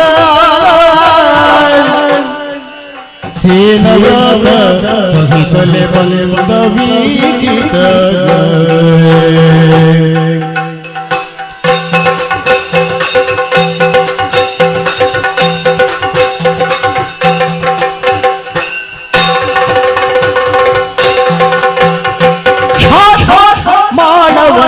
ದುಪವನಕ್ಕೆ ಶಾಪ ಮಾನವ ದುಪವನಕ್ಕೆ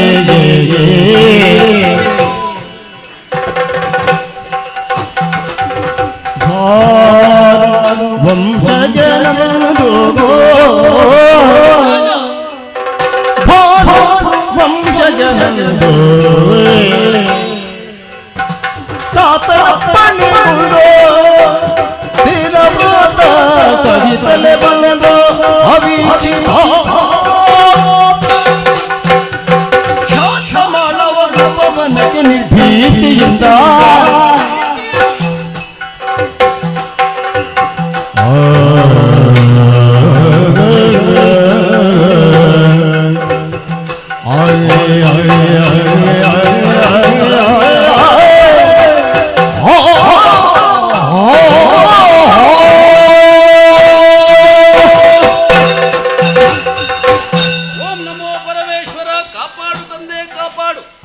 ಪ್ರಪಂಚದ ಸಕಲ ಚರಾಚರಗಳಿಗೆ ಚೇತನಾ ಸ್ವರೂಪಿಯಾದಂತಹ ಸೂರ್ಯವಂಶದಲ್ಲೇ ಹುಟ್ಟಿದಂತಹ ಕರಂದಮ ಭೂಪತಿಗಳು ಅವರ ಪ್ರೀತಿಯ ಸುಕುಮಾರನಾದಂತಹ ಅಭೀಕ್ಷಿತನೇ ನಾನಾಗಿದ್ದೇನೆ. ಯಾವುದೇ ವಿಚಾರದಲ್ಲಿ ಯೋಗ ಭಾಗ್ಯ ಎನ್ನುವುದು ಒಡಗೂಡಿ ಬಂದರೆ ಅವನದಾದಂತಹ ಜೀವನ ಎನ್ನುವುದು ಬಹಳಷ್ಟು ಪ್ರಿಯವಾಗಿರ್ತದೆ ಎನ್ನುವುದನ್ನು ನನ್ನ ಜೀವನದಲ್ಲಿ ಅನುಭವಿಸಿದವನಿದ್ದೇನೆ. ತಿಳಿದವರೇ ಆಡಿದ್ದಾರೆ. ಜನನಿಯೇ ಮೊದಲ ತಾಯಿ ಗುರುವಾಗಿದ್ದಾಳೆ, ತಂದೆಯೇ ಮೊದಲ ಗುರು ಎನ್ನುವ ಹಾಗೆ, ಮನೆಯೇ ಮೊದಲ ಪಾಠಶಾಲೆ. ಹಾಗೆ ಅಂತ ತಂದೆ ತಾಯಿಗಳ ಪ್ರೀತಿಗೆ ಪಾತ್ರನಾಗಿ ಅಭೀಕ್ಷಿತನಾದಂತಹ ನಾನು ಕಾಣಿಸಿಕೊಂಡಿದ್ದೇನೆ. ಪ್ರಪಂಚದ ಬೆಳಕನ್ನು ಕಾಣುವಲ್ಲಿ ನಾನು ಒಂದು ಯೋಗ ಭಾಗ್ಯವನ್ನು ಅನುಭವಿಸಿದವನೇ ಇದ್ದೇನೆ. ಬಹಳ ಪ್ರೀತಿಯಿಂದ ಸಾಕಿದಂತಹ ತಂದೆ ತಾಯಿಗಳು, ಹೆತ್ತ ತಂದೆ ತಾಯಿಗಳ ಆಶೀರ್ವಾದ ಒಂದು ಇದ್ರೆ ಪ್ರಪಂಚದಲ್ಲಿ ಯಾವುದನ್ನು ಸಾಧಿಸುವುದಕ್ಕೆ ಸಾಧ್ಯ ಎನ್ನುವುದನ್ನು ನಾನು ತೋರಿಸಿಕೊಟ್ಟವರಿದ್ದೇನೆ. ಎಳವೆಯಲ್ಲೇ ಮಕ್ಕಳಿಗೆ ಯಾವ ರೀತಿಯಾದಂತಹ ಸಂಸ್ಕಾರಗಳು ಬೇಕೋ ಅದನ್ನು ಬೇಕಾದ ಕಾಲಕ್ಕೆ ನನಗೆ ಪೂರೈಸಿದವರು ನನ್ನ ತಂದೆ ತಾಯಿಗಳು. ಗುರುಮಠಕ್ಕೆ ಕಳುಹಿಸಿ ಶಸ್ತ್ರಶಾಸ್ತ್ರಗಳನ್ನು ಅಭ್ಯಾಸ ಮಾಡಿದ ಬಳಿಕ ಅರಮನೆಗೆ ನಾ ಬಂದವನಿದ್ದೇನೆ. ಅಯೋಧ್ಯೆಯ ಯುವರಾಜನಾಗಿ ನಾ ಕಾಣಿಸಿಕೊಂಡವನಿದ್ದೇನೆ.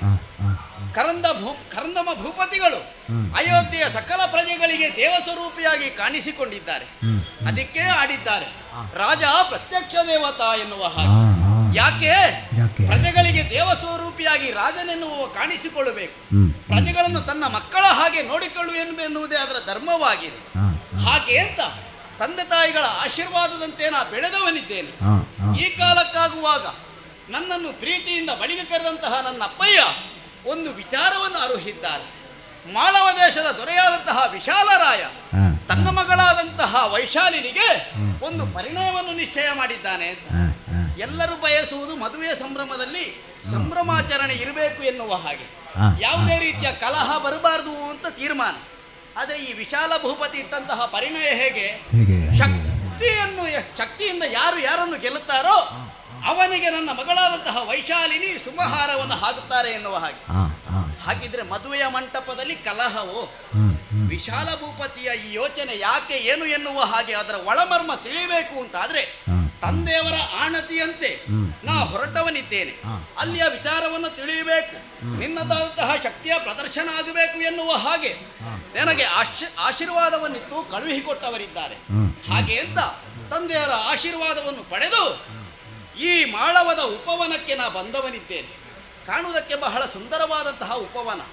ಮಾಳವ ಅಂತ ಕೇಳಿದ್ರೆ ಎಲ್ಲರೂ ಹೊಗಳುವ ರೀತಿಯಲ್ಲೇ ಈ ಪುರವನ್ನು ನಿರ್ಮಾಣ ಮಾಡಿದ್ದಾರೆ ಎನ್ನುವುದು ಸತ್ಯ. ಇಲ್ಲಿಯ ಸೊಬಗು ಅದಕ್ಕೆ ಪೂರಕವಾಗಿದೆ. ಹಾಗಿದ್ರೆ ನನ್ನದಾದಂತಹ ಮುಂದಿನ ಯೋಚನೆ ಬೇರೇನು ಅಲ್ಲ, ನೇರವಾಗಿ ಅರಸನ ಬಳಿಗೆ ಹೋಗಬೇಕು, ನಾ ಯಾರು ಎನ್ನುವ ವಿಚಾರವನ್ನು ತಿಳಿಸಬೇಕು. ಆ ಬಳಿಕ ಪರಿಣಯದಲ್ಲಿ ಯಾವ ಯಾವ ಅರಸರುಗಳು ಮುಂದಾಗುತ್ತಾರೋ ಅವರನ್ನು ತಿಳಿಸಿ ನನ್ನ ಸಾಮರ್ಥ್ಯವನ್ನು ತೋರಿಸಬೇಕಾಗಿದೆ. ಮುಂದುವರಿಯುತ್ತದೆ.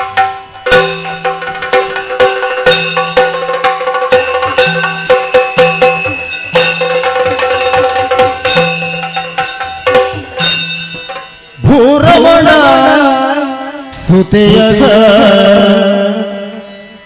ವೈಶಾಲಿನಿ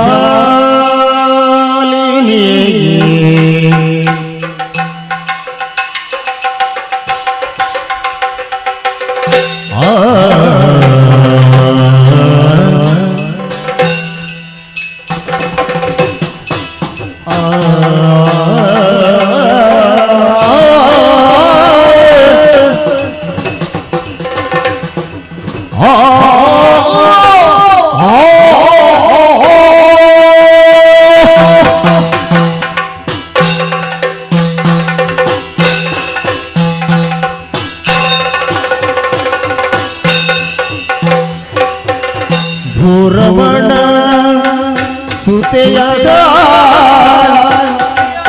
ವೈಶಾಲಿನಿ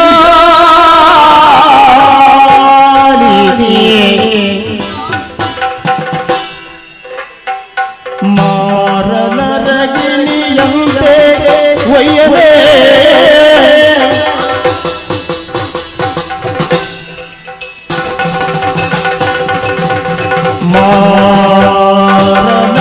ಮಾರನರಗಿಣಿಯಂತೆ ಒಯ್ಯನೆ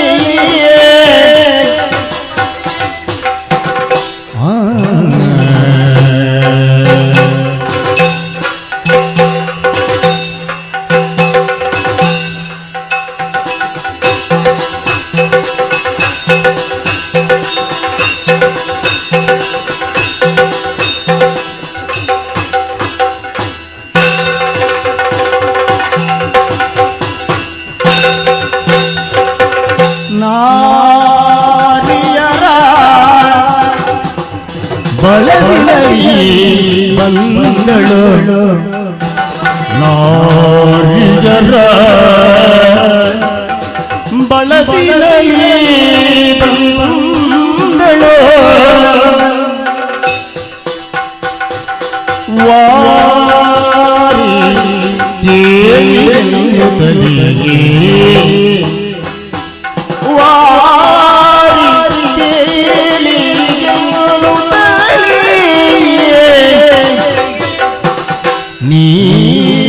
ನೀರಜಾಚಿ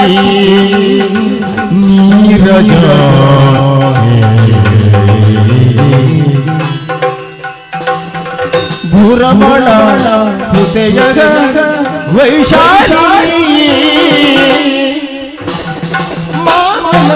ಅರಗಿರಿಯಂತೆ ಒಯ್ಯನೆ ಬಂದಳು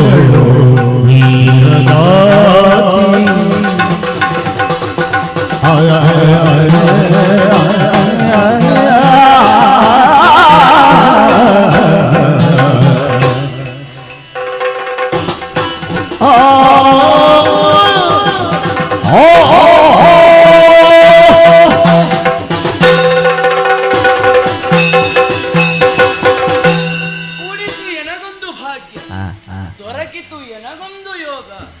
ಹೇಗೆ ಎತ್ತ ಎನ್ನುವ ಹಾಗೆ ಆಲೋಚಿಸುವುದಕ್ಕೆ ತೊಡಗಿದರೆ ಜನುಮವೇ ಬಹಳಷ್ಟು ಸಾರ್ಥಕತೆಯಾಯಿತು ಎನ್ನುವ ಹಾಗೆ ನಾ ಭಾವಿಸುವುದಕ್ಕೆ ತೊಡಗಿದೆನಲ್ಲ.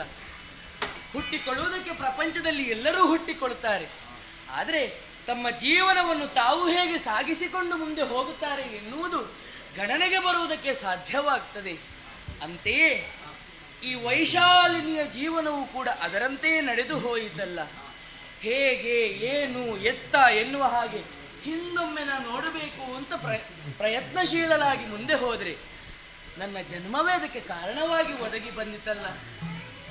ಯೋಗವು ಭಾಗ್ಯವು ಜೊತೆಯಾಗಿ ಬರುವುದು ಅಪರೂಪವಂತೆ. ಬಂದದ್ದು ಯಾರಿಗೆ ಅಂತ ಕೇಳಿದರೆ ನಾನೇ ಎನ್ನುವ ಹಾಗೆ ಸಂದೇಹವೇ ಇಲ್ಲ. ಮೆರೆವ ಮಾಳವ ಪುರವಿದು, ಇದನ್ನಾಳುವಂತಹ ದೊರೆ ವಿಶಾಲರಾಯರು. ಮಾತಿನಲ್ಲೇ ಹೆಸರಿನಲ್ಲೇ ಸೂಚಿಸುತ್ತದೆ ವಿಶಾಲತೆ ಎಷ್ಟಿದೆ ಎನ್ನುವ ಹಾಗೆ.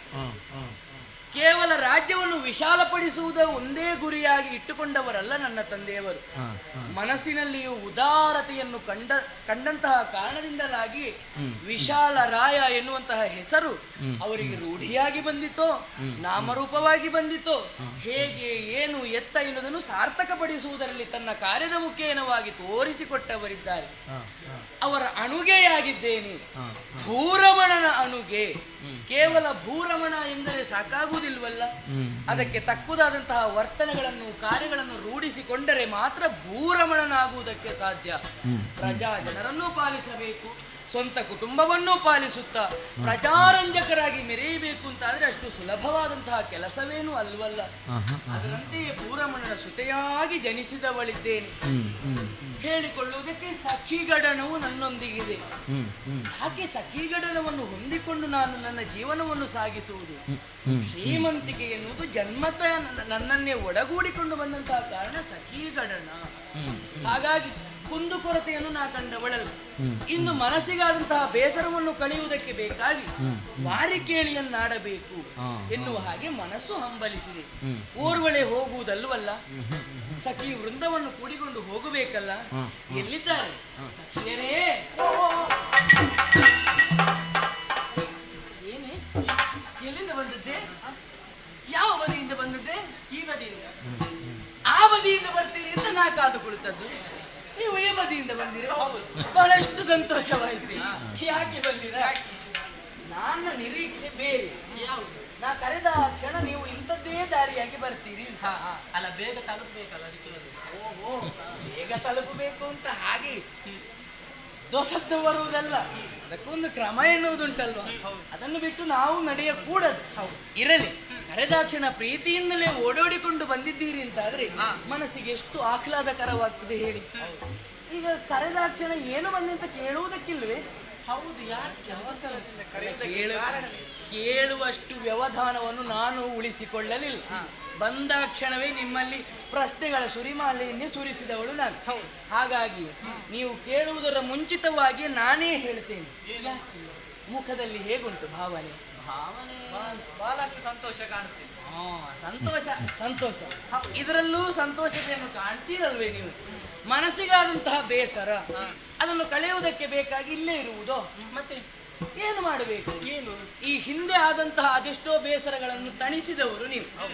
ಕಥೆಗಳನ್ನು ಹೇಳುವುದು, ಅದರಲ್ಲಿ ಇಂಥದ್ದು ಕಥೆಗಳನ್ನು ಹೇಳ್ತಿರಲ್ವ? ಯಾವುದೆಲ್ಲ ಕಥೆ ಹೇಳ್ತೀಯ ನೀನು? ನಾನು ಅಜ್ಜಿ ಕಥೆಯನ್ನೇ ಆಡುವುದು, ಇವಳೊಬ್ಬಳು ಕಟ್ಟಿದ ಕಥೆಯನ್ನು ಹೇಳುದು. ಅಂತೂ ಕತೆ ಹೇಳಿ ಹೊತ್ತೊಂದನ್ನು ಕಳೆಯುವುದಕ್ಕೆ ಏನು ಅಭ್ಯಂತರ?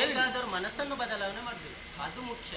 ಮನಸ್ಸು ಬದಲಾವಣೆ ಅಂತೇಳಿ ಹೇಗಾದ್ರೂ ಒಟ್ಟಾರೆ ಮಾಡಿದ್ರೆ ಆಗುವುದಿಲ್ಲ. ಬೇಸರವಿದ್ದದನ್ನು ಸಂತೋಷ ಪಡಿಸಬೇಕು. ಹಾಗಾಗಿ ಜಲಕೇಳಿಯನ್ನಾಡಬೇಕು ಎನ್ನುವಂತಹ ದೃಢ ಸಂಕಲ್ಪವನ್ನೇ ಮಾಡಿದವಳಿದ್ದೆ. ಜಲಕೇಳಿ ಈ ಸಖಿ ನೋಡಂತೆ ಜಲಕೇಳಿ ಅಂತೆ.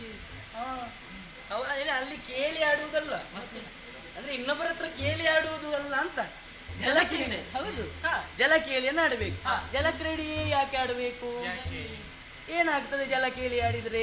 ಮನಸ್ಸು ಸ್ವಲ್ಪ ತಂಪು ಅಲ್ಲವೇ? ಮೊದಲಾಗಿ ಮೈ ತಂಪಾಗಿ ಹೋಗುತ್ತದೆ.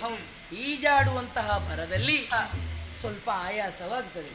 ಆಗ ಮನಸ್ಸಿನಲ್ಲಿದ್ದಂತಹ ಬೇಸರವೆಲ್ಲ ದೂರವಾಗ್ತದೆ. ಶರೀರಕ್ಕೆ ಸ್ವಲ್ಪ ತ್ರಾಣ ಬರ್ತದೆ. ಸ್ವಲ್ಪ ಜಾಗ್ರತೆ ಕೂಡ ಬೇಕು. ಏನು ಜಾಗ್ರತೆ? ತಿಳಿದವರಾಡಿದ್ದೇ ಹಾಗೆ. ಎಲ್ಲ ವಿಷಯದಲ್ಲಿ ನಾವು ಸಂಕೋಚವನ್ನು ಇಟ್ಟುಕೊಳ್ಳಬಾರದು. ಅಥವಾ ಸುಲಭ ಎನ್ನುವಾಗ ಅದನ್ನು ಕಾಣಕೂಡದು, ಕ್ಷುಲ್ಲಕ ಕಾರಣ ಎನ್ನುವಾಗ ಅದನ್ನು ತಿಳಿಯಕೂಡದು. ಒಂದು ಬೆಂಕಿ, ಒಂದು ನೀರು, ಮತ್ತೊಂದು ಅಗ್ನಿ. ಅಗ್ನಿ ಅಲ್ಲ, ವಾಯು. ಈ ಮೂರರಲ್ಲಿ ಯಾವತ್ತಿದ್ದರೂ ಕೂಡ ಸುಲಭವಾಗಿ ಕಾಣಕೂಡದು. ಅದು ಪ್ರಯತ್ನ ಪೂರ್ವಕವಾಗಿ ನಾವು ಕಸಿದುಕೊಳ್ಳುವುದಕ್ಕೆ ಮುಂದಾದೆವು ಎಂದಾದರೆ ಅದರಿಂದ ನಮಗೆ ಕೇಡು ಸಂಭವಿಸುವುದಕ್ಕೆ ಸಾಧ್ಯ ಉಂಟು. ಹಾಗಾಗಿ ತೆರಳುತ್ತಿರುವುದು ಗಂಗಾ ನದಿಗೆ. ಹೌದು, ಅಘನಾಶಿನಿ ಅಂತ ಅವಳನ್ನು ಕೊಂಡಾಡುವುದು ಯಾಕೆ? ನಮ್ಮಲ್ಲಿರುವಂತಹ ಪಾಪಗಳೆಲ್ಲವೂ ದೂರವಾಗಿ ಹೋಗ್ತವೆ ಅವಳಲ್ಲಿ ಮುಳುಗಿ ಎದ್ದರೆ. ಹಾಗಾಗಿ ನೇರವಾಗಿ ಜಲಕೇಳಿ ಆಡುವುದು ನಮಗೆ ಸಂತೋಷ ಪಡಬೇಕು ಎನ್ನುವ ಹಾಗೆ ಹೋಗುವುದಲ್ವಲ್ಲ.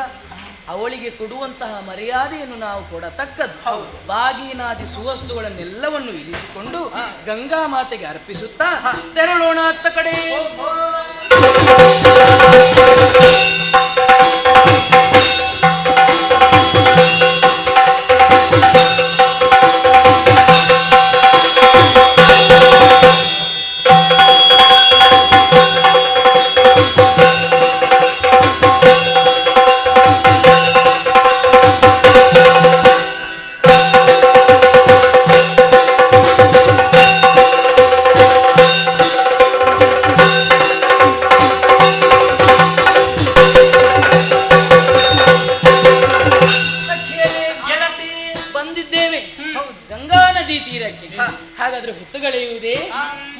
ಆರಂಭಿಸೋಣ.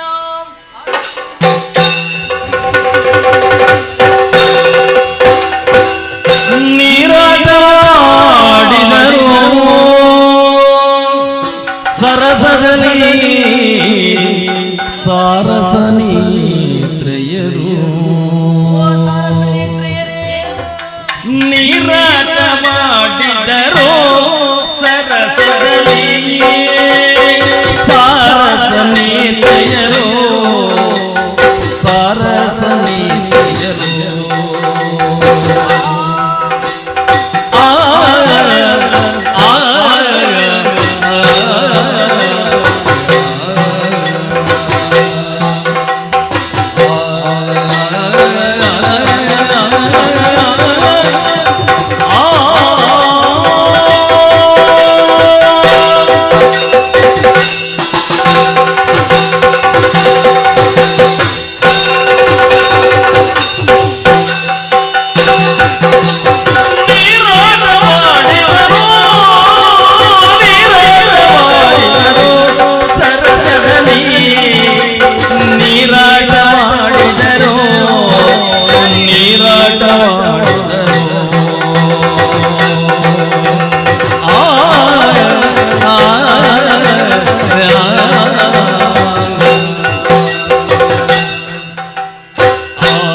ಜಲಗನ್ನಿಯರು ಜಲಗನ್ನಿಯರೆಂಬುಲು ತರುಣಿಯರು ಜಲಗನ್ನಿಯರೆಂಬುಲು ತರುಣಿಯರು ಫಲವಂಗನಿ ಜಲಗನ್ನಿಯರೆಂಬುಲು ತರುಣಿಯರು ನೀರಾಟ ಮಾಡಿದನು ನೀರಾಟ ಮಾಡಿದರು ಸರಸದಲ್ಲಿ ಸಾರಸನೇತ್ರಯರು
ಧಿಮ್ಮತೆ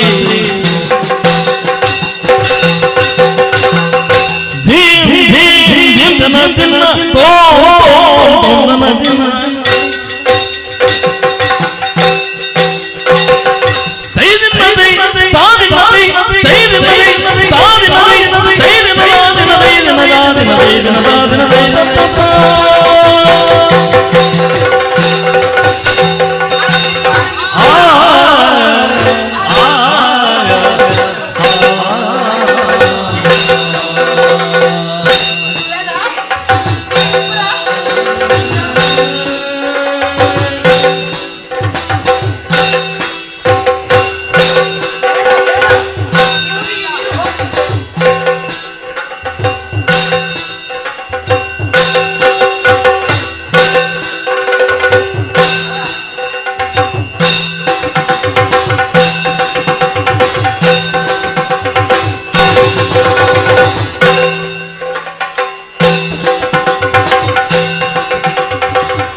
ಜರಿಗ ಪೊಸ ಪೊಸನಗಳ ಬುಡಲಿ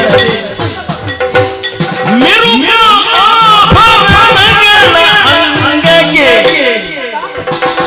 ಮಿರುಗ ಆಭರಣ ಅಂಗಕ್ಕೆ ಧರಿಸಿಕೊಂಡು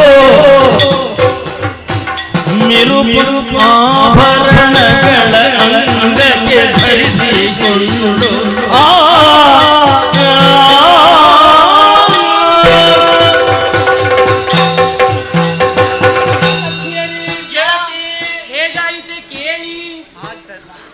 ಬಹಳಷ್ಟು ಸಂತೋಷವಾಯಿತು. ಕೇಳಿ ಆಯ್ತಾ? ಹೌದಪ್ಪ. ಯಾವುದನ್ನು ಕೇಳಿದಿರಿ? ಕ್ರೀಡೆ. ಯಾರಲ್ಲಿ ಕೇಳಿದಿರಿ? ಯಾವುದು ಕೇಳಿ ಅಂದ್ರೆ ಕೇಳುವುದಲ್ಲ, ಅದಲ್ಲವೇ ಮತ್ತೆ ಜಲದಲ್ಲಿ ನೀರು ಬಿದ್ದದ್ದು ಕೇಳಿಲ್ವೇ?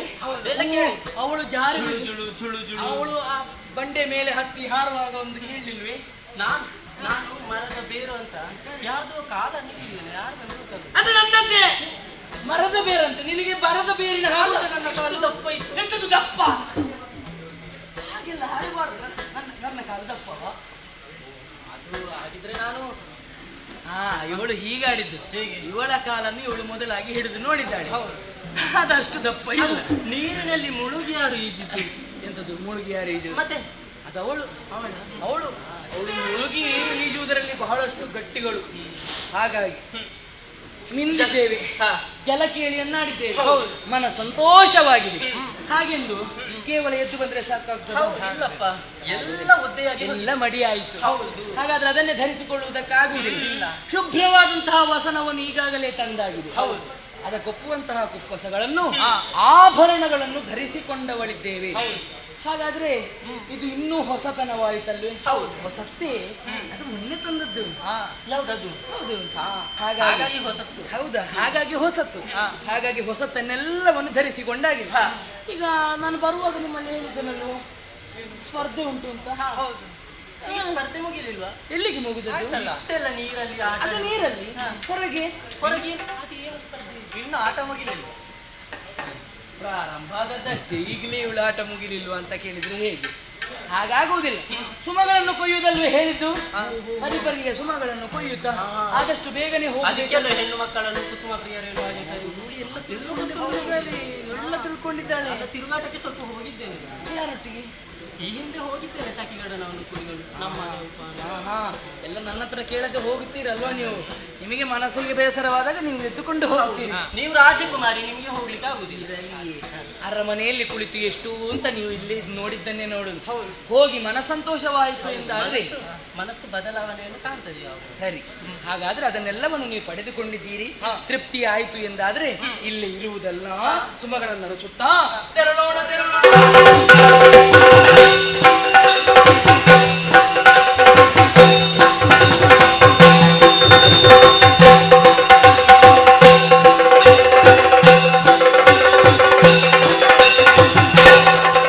ನನ್ನ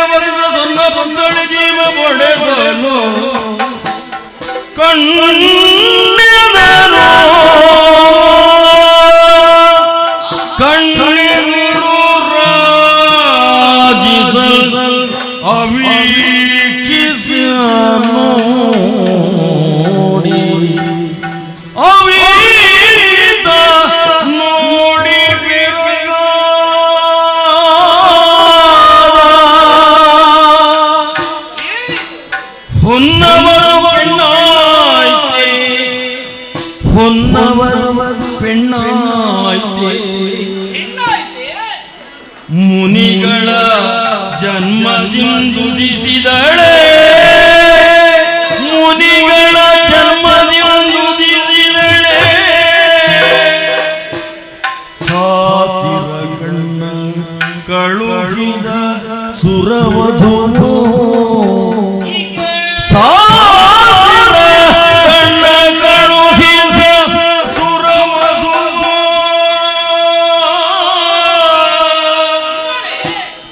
ಮೀನ್ಗಣ್ಣವಳೆ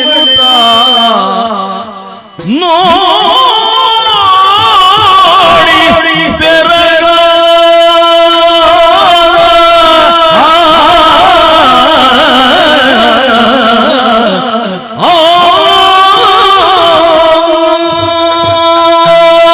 ನಮ್ಮವರೊಂದಿಗೆ ಈ ವನದಲ್ಲಿ ವಿಶ್ರಮಿಸುವಂತಹ ಕಾಲಕ್ಕೆ ಏನು ಆಶ್ಚರ್ಯವನ್ನು ಕಾಣುತ್ತಾ ಇದ್ದೇನೆ. ಕಣ್ಣಿಗೆ ಕೋಲ್ವಿದ್ಯೆ ಬಡಿದಂತಹ ಅನುಭವವಾಯಿತು. ಯಾರು ನನ್ನ ಕಣ್ಣ ಮುಂದೆ ಬಂದರು ಎನ್ನುವ ಹಾಗೆ ನೋಡಿದಾಗ ಆಶ್ಚರ್ಯವನ್ನೇ ಕಾಣುತ್ತಾ ಇದ್ದೇನೆ. ಸುಂದರ ಹೆಣ್ಣೋಡು ನನ್ನ ಕಣ್ಣ ಮುಂದೆ ವಾಸವಾಗಿದ್ದಾಳೆ. ಈಕೆಯ ಸೌಂದರ್ಯವನ್ನು ಕಂಡಾಗ ನನಗೆ ಆಶ್ಚರ್ಯವಾಗುವುದು. ಆ ಇಂದ್ರರೇಖ ನನ್ನ ಬಳಿಗೆ ಸುರನಾರಿಯನ್ನು ಕಳುಹಿಸಿಕೊಟ್ಟನೋ ಎನ್ನುವ ಹಾಗೆ. ಅಷ್ಟೇ ಅಲ್ಲ, ಋಷಿಮುನಿಗಳು ಎಷ್ಟೋ ವರ್ಷಗಳ ತಪಸ್ಸನ್ನು ಮಾಡಿ ಆ ಬಳಿಕ ತಾವು ಮಾಡುವಂತಹ ಯಾಗದಿಂದ ಅದೆಷ್ಟೋ ವಿಶೇಷ ವಸ್ತುಗಳನ್ನು ಆರ್ಜಿಸಿಕೊಳ್ಳುತ್ತಾರೆ. ಹಾಗಿದ್ದರೆ ಋಷಿಗಳು ಮಾಡುವಂತಹ ಜನ್ಮದಿಂದ ಉದಿಸಿದಳೋ ಈ ಕನ್ಯೆ ಎನ್ನುವ ಹಾಗೆ ಮತ್ತು ನನಗೆ ಭಾಸವಾಗುತ್ತಾ ಇದೆ. ಬಂಗಾರದ ಪುತ್ಥಳಿಯನ್ನು ಜೀವಕಳೆಯನ್ನು ಪಡೆದು ಬಂದಂತಹ ತೆರದಲ್ಲಿ ನನಗೆ ಕಾಣಿಸುತ್ತಾ ಇದ್ದಾಳೆ ಈಕೆ. ನನ್ನೊಳಗೆ ಮೂಡಿದಂತಹ ಪ್ರಶ್ನೆ, ಯಾರಿವಳ ಮಮ ಚತುರೆ ಶೃಂಗಾರೆ ಮೋಹಿನಿ, ಮೊಗ ತೋರುವುದೇನಿದಿ ಹೊಂಗನಸೆ, ವಿಧಿ ತೋರೆ ಕೃಪೆಯೊಳಗಿದ ನನಸೆ, ಶರ ಕೇಳಿ ಗೈದಿಯ ಶರವಿಧಿ ಜಾತ ಚಂದ್ರನು, ವಸುಂಧರೆಗೆ ಅವತರಿಸಿದ ಜಲಕನ್ಯೆ ಎನ್ನುವ ಹಾಗೆ ನನಗೆ ಭಾಸವಾಗುತ್ತಾ ಇದೆ. ಹಾಗಿದ್ರೆ ಇಷ್ಟೆಲ್ಲ ನನ್ನಲ್ಲಿ ಪ್ರಶ್ನೆ ಮೂಡಬೇಕು ಅಂತ ಆದ್ರೆ ಇದಕ್ಕೆ ಇವಳ ಸೌಂದರ್ಯವೇ ಕಾರಣವಾಗಿದೆ. ಯಾರು ಎನ್ನುವ ಹಾಗೆ ತಿಳಿಯಬೇಕು ಅಂತ ಆದ್ರೆ ಅವಳೆಲ್ಲೇ ಮಾತಾಡಿಸ್ಬೇಕು. ಓ ಚತುರೇ, ಚಣರಿಲೋ ಹೇ ಬಾಸುರಾಂಗಿ, ಚಣರಿಲು ಹೇ ಬಾಸುರಾಂಗಿ,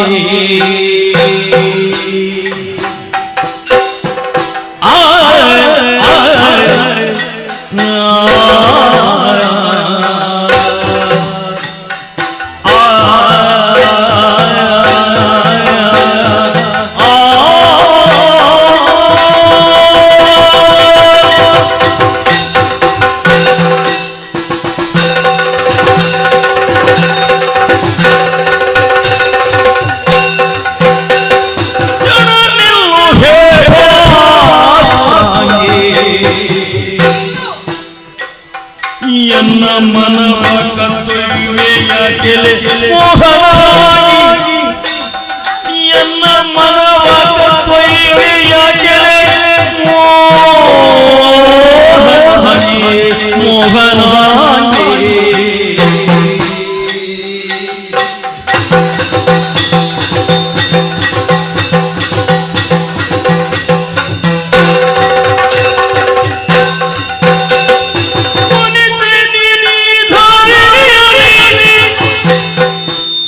ವನಿತೆ ನೀನಿ ದಾರಿಣಿಯಲ್ಲಿ ಎಲ್ಲಿ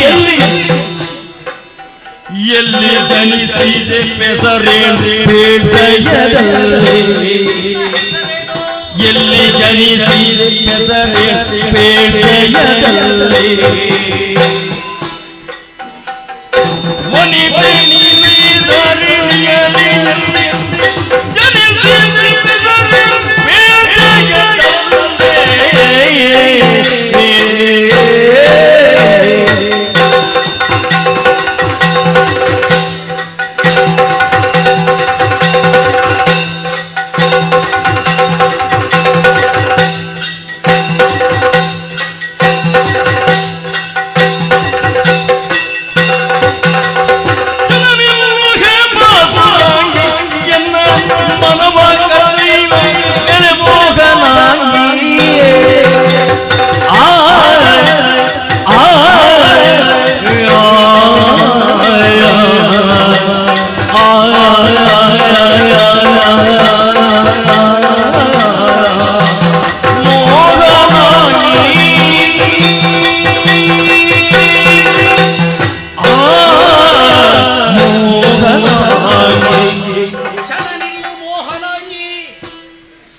ತವಕದಲ್ಲಿ ಕಣ್ಣೆದುರಿಗೆ ಯಾರಿದ್ದಾರೆ ಎನ್ನುವ ಹಾಗೆ ಯೋಚಿಸುವಂತಹ ಕ್ಷಣ ನಿನಗಿಲ್ಲ.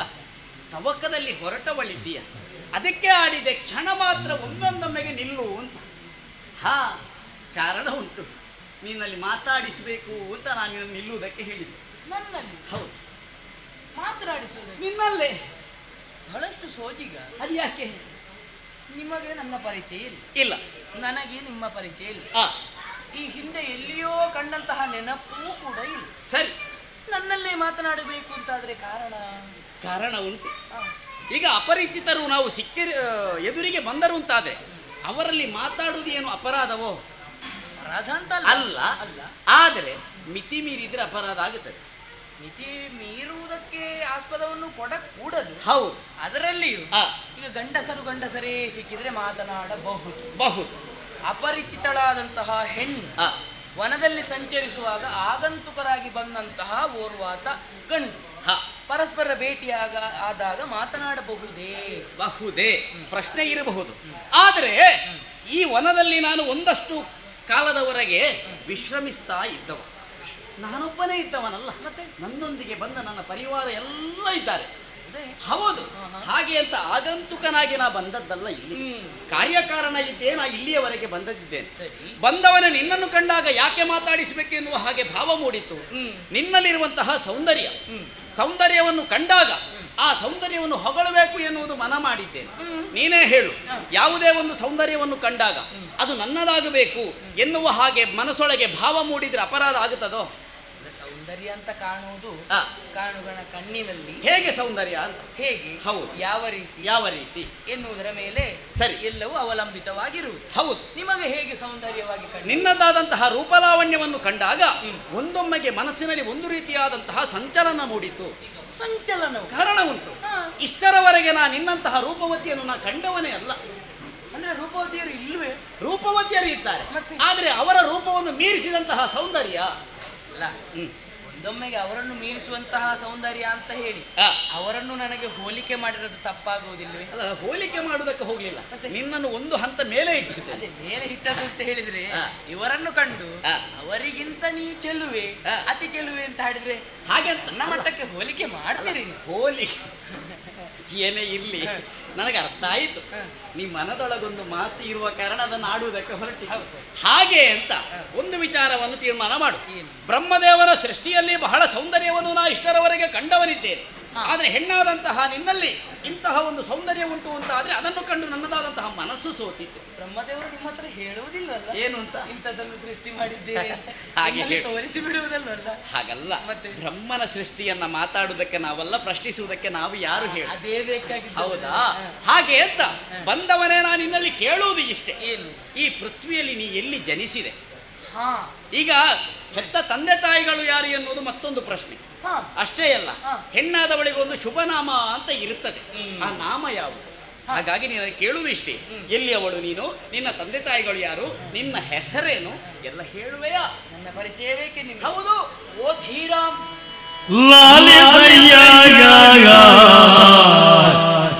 ಮಾಳವದ ನೃಪಾಲ ಅಣುಗೆಯಗೆನೋ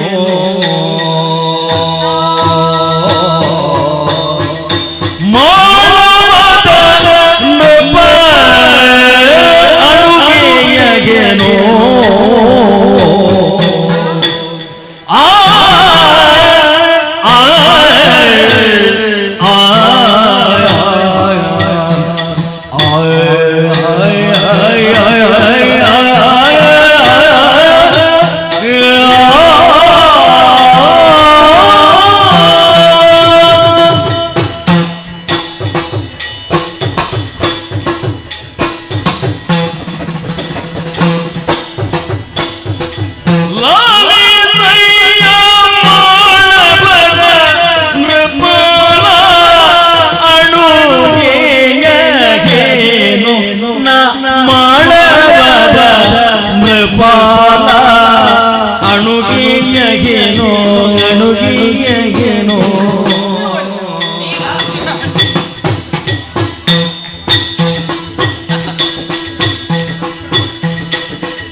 ನೀರ ಕೇಳಿಗೆಂದು ಬಂದೇನಯ್ಯ ನೀರ ಕೇಳಿಗೆಂದು ಬಂದೇನಯ್ಯ ಬೇರು ನೀ ಯಾರು ನೀರ ಕೇಳಿಗೆಂದು ಬಂದೇನಯ್ಯ ಬೇರು ನೀ ಯಾರು ಲಾಲಿ ಸೈಯ ಮಾಡಬದ ಪಾಲನೆನುಗೆ ನೀರ ಕೇಳಿಗೆಂದು ಬಂದೇನಯ್ಯ ಬೇರು ನೀನಾರೋ ಲಾಲಿಸೋ ಲಾಲಿಸಯ್ಯ ಮಾಳವದ ನೃಪಾಲ ನಡುಗೆ ನಾ ನಾ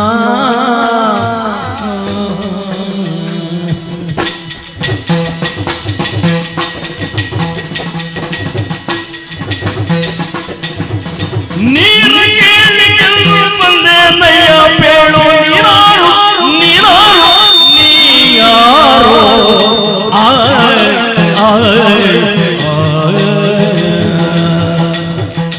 ಯಾರೋ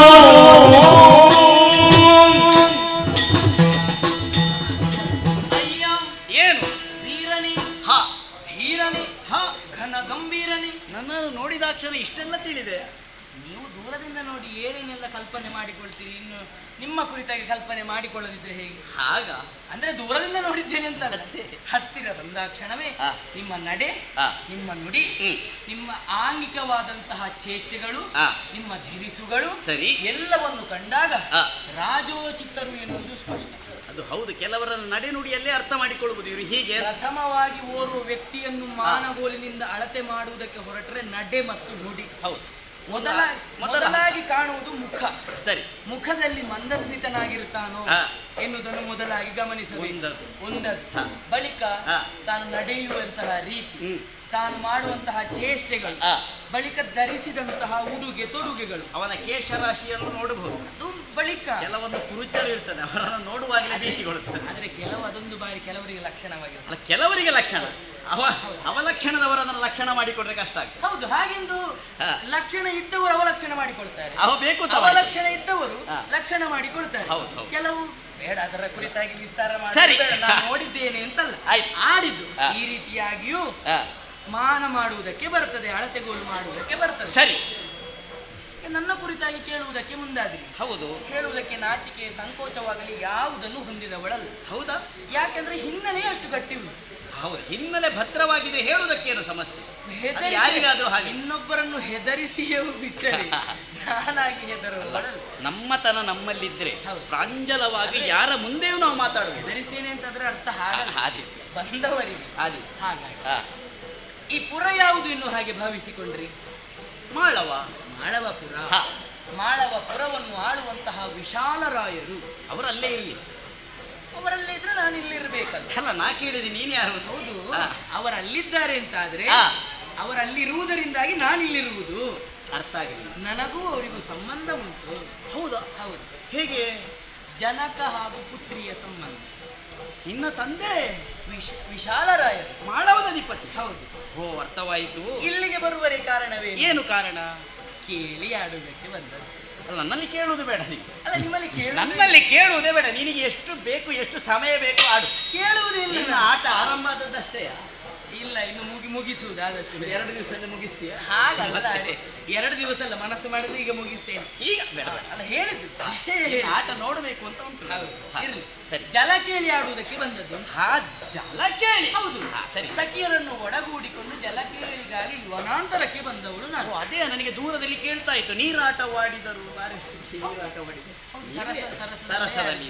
ಸಾರಸನೇತ್ರೆ ಹೌದು, ಎಲ್ಲರೂ ಇದ್ರು. ಗೊತ್ತಾಯ್ತು, ಗೊತ್ತಾಯ್ತು. ಹಲವಂಗದಿ, ಹಾ, ನಾವು ನೀರೋಳು, ಮುಳುಗಿ ಏಳು, ಏಳು, ಮುಳುಗಿ ಏಳು. ಇನ್ನೊಬ್ಬರನ್ನು ಮುಳುಗಿಸುವುದು ಏಳು. ಇನ್ನೊಬ್ಬರನ್ನು ಮುಳುಗಿಸುವವರೇ. ಅದ್ರಲ್ಲೆಲ್ಲ ಆ, ನೀರಲ್ಲಿ. ಹಾಗಾಗಿ ಸರಿ.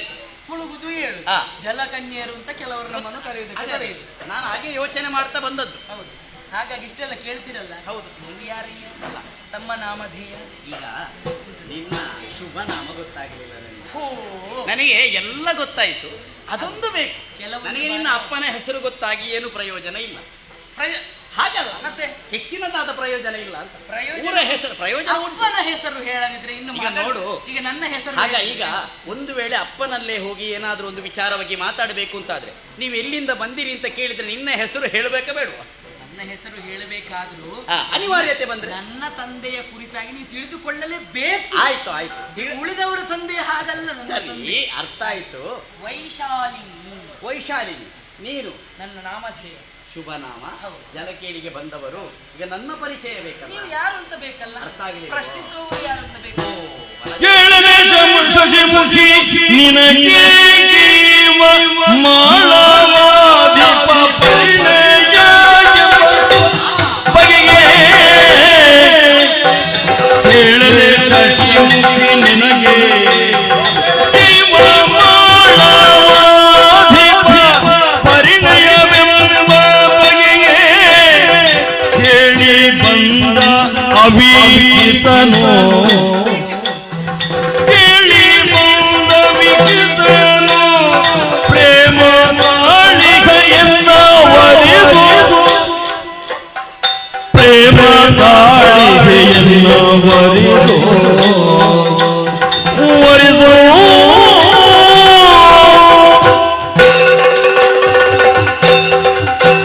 ವೈಶಾಲಿನಿ, ಈಗ ನನ್ನ ಪರಿಚಯ ಕೇಳಿದೆ, ನಾ ಯಾಕೆ ಬಂದೆ ಅನ್ನುವ ಹಾಗೆ ಒಂದು ಪ್ರಶ್ನೆ. ಎಲ್ಲವೂ ಬೇಕು. ನೋಡು, ಮಾಳವ ಅಧಿಪತಿಯಾದಂತಹ ವಿಶಾಲರಾಯ ತನ್ನ ಮಗಳಾದಂತಹ ವೈಶಾಲಿನಿಗೆ ಪರಿಣಯವನ್ನು ಗೈದಿದ್ದಾನೆ ಎನ್ನುವ ಹಾಗೆ ಓಲೆಯನ್ನು ಬರೆದು ಕಳುಹಿಸಿದ್ದ. ಇವಾಗ ಬಂತ ಬಂದಿದೆ. ಒಳ್ಳೆ ಬಂತ. ಓಲೆ ಬಂತು. ಹಾಗೆ ಅಂತ ಆ ಓಲೆಗೆ ಮಣ್ಣನೆ ನಿತ್ತು ಬಂದವನಿದ್ದೆ. ಹೌದೇ? ನಾ ಯಾರು ಬಲ್ಲೆಯ? ಯಾರು? ಅಯೋಧ್ಯೆಯ ಭೂಪತಿಯಾದಂತಹ ಕರಂದಮನ ಸುಪುತ್ರನಾದಂತಹ ಅವೀಕ್ಷಿತ ನಾನು. ದೀಕ್ಷಿತ. ಹೌದು. ಕಾಣುವುದಕ್ಕೆ ಸಿಗುವುದಿಲ್ಲ. ಆಹಾ, ಅವೀಕ್ಷಿತ. ವೀಕ್ಷಣೆ ಮಾಡಬೇಕು ಎನ್ನುವ ಹಾಗೆ ಯೋಚಿಸಿದ್ರು ಸಿಗುವವನಲ್ಲ. ಹಾಗೆ ಅಂತ ನಿನಗೆ ಸಿಕ್ಕಿದ್ದೇನಲ್ಲ. ಹೌದು, ಅದೇ ನನಗೆ ಆಶ್ಚರ್ಯ. ಅದೇ ಆಶ್ಚರ್ಯ. ಹಾಗಾದ್ರೆ ನೀವು ವೀಕ್ಷಿತರೇ ಅಲ್ವೋ? ಹಾಗ ನಿನಗೆ ವೀಕ್ಷಿತ. ಸರಿ.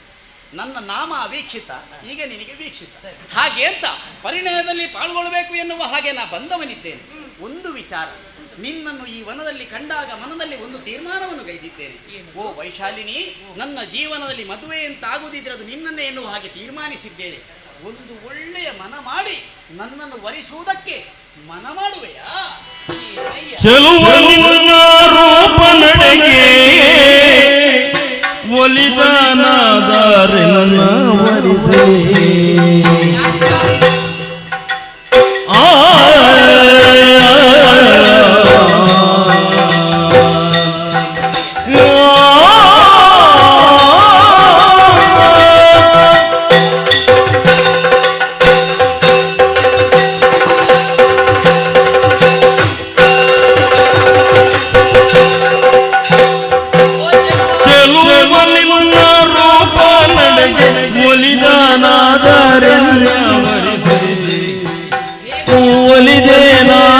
ಒಲಿದೇನಾದರೆನ್ನವರಿದೆ ಗೆಲ್ಲಲು ಬೇಕು ಪಣವನೆಂದು ತಿಳಿಯದಾದೆಯ ಗೆಲ್ಲಲು ಬೇಕು ಪಣವನೆಂದು ತಿಳಿಯದ ಚೆಲುವ ನಿನ್ನ ರೂಪ ನನಗೆ ಮರಿದರಾದ ನಿನ್ನ ಮರಿದೆ ಗೆಲ್ಲಲು ಬೇಕು ಪಣವನೆಂದು ತಿಳಿಯದಾದೆಯ ಚೆಲುವ ನಿನ್ನ ರೂಪ ನನಗೆ ಒಲಿದರಾದರೆ ನಾವರಿದೆ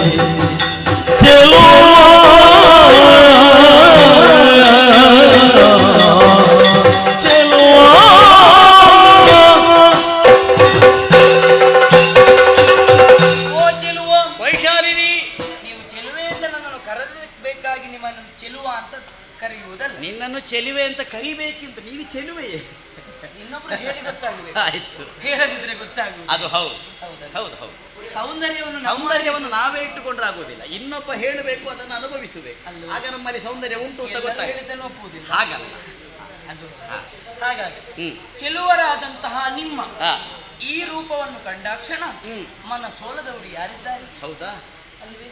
ಹಾಗಿದ್ರೆ ಕೇಳಿದ್ದೇವೆ ಪ್ರಪಂಚದಲ್ಲಿ ಆ. ಅದೆಷ್ಟೋ ಸುಂದರ ಪುರುಷರಿದ್ದಾರಂತೆ. ಇದ್ದಾರಂತೆ. ಜಯಂತನಂತೆ, ವಸಂತನಂತೆ, ಮನ್ಮಥನಂತೆ, ಹನುಮಂತನಂತೆ. ಹೀಗೆಲ್ಲಿದ್ದಾರೆ. ಹ. ಅವರ ಸಾಲನೆ ನಿಮ್ಮನ್ನು ಸೇರಿಸಬಹುದು ಅಂತ.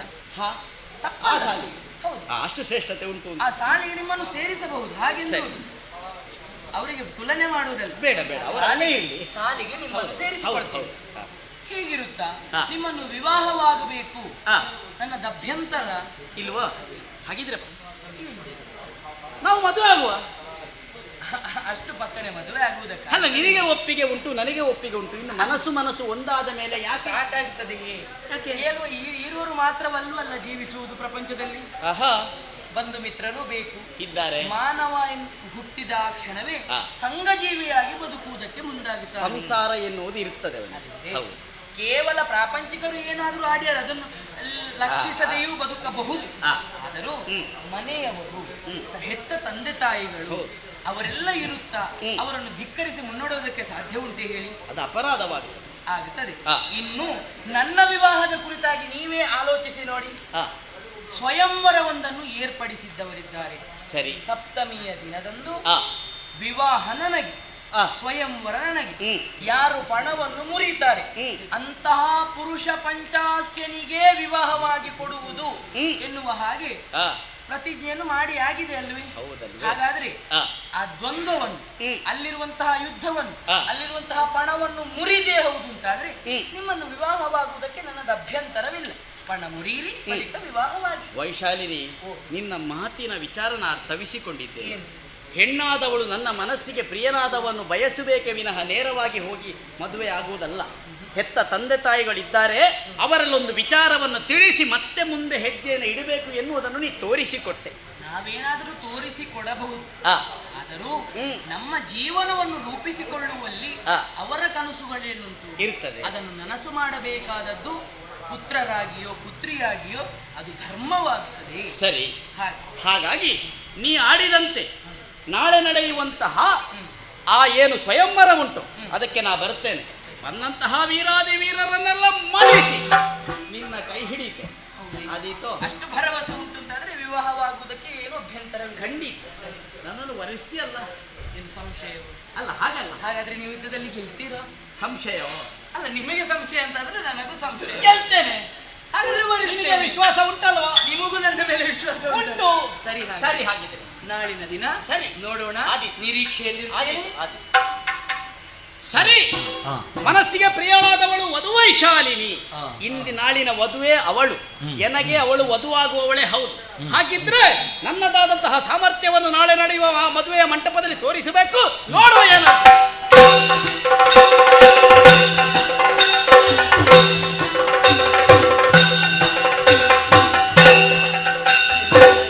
ಇವತ್ತಿನ ನಮ್ಮ ಈ ಕಾರ್ಯಕ್ರಮದಲ್ಲಿ ಸುಧಾರಿಕೆಯ ನೀನು ಎಲ್ಲಾ ವ್ಯವಸ್ಥೆ ಆಗಬೇಕು. ಇವತ್ತ ಹಾ. ಯಾವಾಗ ತೊಡಗಿದೆ? ಹಾ. ಎಷ್ಟು ದೇಶಕ್ಕೆ ಹೋಗಿ ಎಲ್ಲ ಕೊಟ್ಟು ಬಂದಾಗಿದೆ. ಹೌದಲ್ವಾ? ಒಂದು ಗಳಿಗೆ ರಾತ್ರಿ ಹಗಲು ಪುರುಷೋತ್ತಿಲ್ಲ. ಇರುವೆಯ ದಾರದಂತೆ ಹರಿದು ಬರ್ತಾ ಇದ್ದಾರೆ ಜನಗಳು. ಅಯ್ಯೋ ದೇವ್ರೇ. ಅವರಿಗೆ ವ್ಯವಸ್ಥೆ. ಮಿಜಿ ಮಿಜಿ ಮಿಜಿ ಮಿಜಿ ಮಿಜಿ. ಆ ಹಾಗೆ ಅಲ್ಲ, ಈ ಕಡೆಯಲ್ಲಿ ನೋಡು, ಹೌದು. ರಾಜರುಗಳೆಲ್ಲರೂ ಸಾಲುಗಟ್ಟಿ ಬರ್ತಾ ಇದ್ದಾರೆ. ಹೌದೌದು. ವೇದಿಕೆಯಲ್ಲಿ ನಾವೊಂದು ಪಾಲ್ಗೊಳ್ಳಬೇಕು. ಹೌದೌದು. ಸ್ವಯಂವರ ಎನ್ನುವಾಗ ವಿಧ ವಿಧ ರೀತಿಯಲ್ಲಿ ಸತ್ಕರಿಸು. ಬನ್ನಿ, ಬನ್ನಿ. ನಿನಗೆ ಬೇಕಾದ್ದು. ಬನ್ನಿ ಬನ್ನಿ ಬನ್ನಿ ನೋಡೋಣ.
ನಮಸ್ಕಾರ ಬಂತು.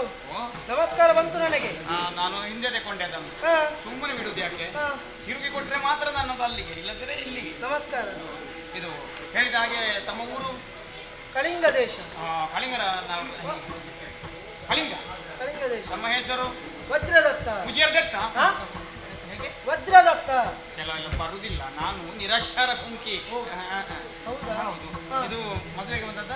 ಅಲ್ಲ, ಊಟ ಮದುವೆಗೆ ಬಂದದ್ದು. ಮತ್ತೆ ಅಲ್ಲ ಅಂತ ಹೇಳ್ತೀವಿ ಮದುವೆ. ಮತ್ತೆ ಇದು ಎಷ್ಟನೇ ಮದುವೆ?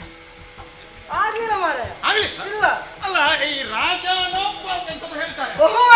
ಮತ್ತೆ ರಾಜರು ಎಷ್ಟು ಮದುವೆ ಆಗ್ಬೋದಲ್ಲ, ಹಾಗೆ ಒಂದು ಎರಡನೇ ಮೂರನೇದ್ದು ಅಲ್ಲ ಅಲ್ಲ, ನೀವು ಮೊದಲಿದ್ದೆ. ಮುಖದಲ್ಲಿ ಮೀಸೆ ಮೂಡ್ಲಿಲ್ಲ, ಸಣ್ಣ ಹುಡುಗ ಮದುವೆಯ ಪ್ರಾಯ ಬರ್ತದಷ್ಟೇ. ಕೆಲವರಿಗೆ ಸಾಯುವವರೆಗೆ ಮೀಸೆ ಮೂಡುದಿಲ್ಲ, ಅದಕ್ಕೆ ಏನು ಮಾಡುದು?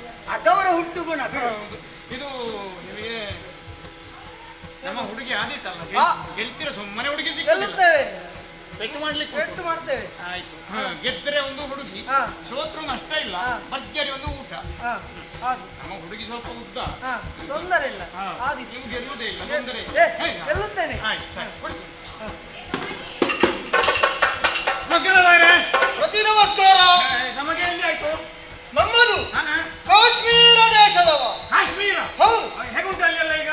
ಒಳ್ಳೆದುಂಟು. ಹೌದಾ? ಹೌದಪ್ಪ. ಅಲ್ಲಿ ಬಹಳ ಪ್ರಕ್ಷುಬ್ಧ ವಾತಾವರಣ. ಹೌದಪ್ಪ. ಇದು ಹೇಳಿದ ಹಾಗೆ ನಮ್ಮ ಹೆಸರು? ನನ್ನ ಹೆಸರು ಭದ್ರಸೇನ. ಎನ್ನುವ ಹಾಗೆ ನನ್ನ ಹೆಸರು. ಭದ್ರಣ್ಣ? ಭದ್ರ ಎಂದಲ್ಲ, ಭದ್ರಸೇನ.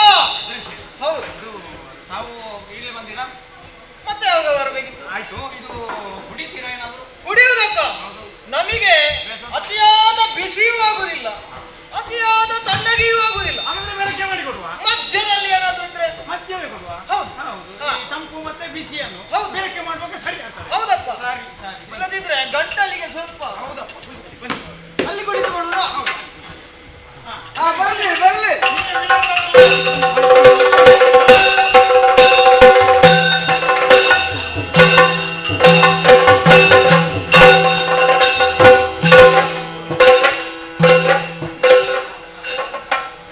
ಯಾರು ಇಲ್ವಾ? ಎಷ್ಟು ಜನ ಇದ್ದಾರೆ?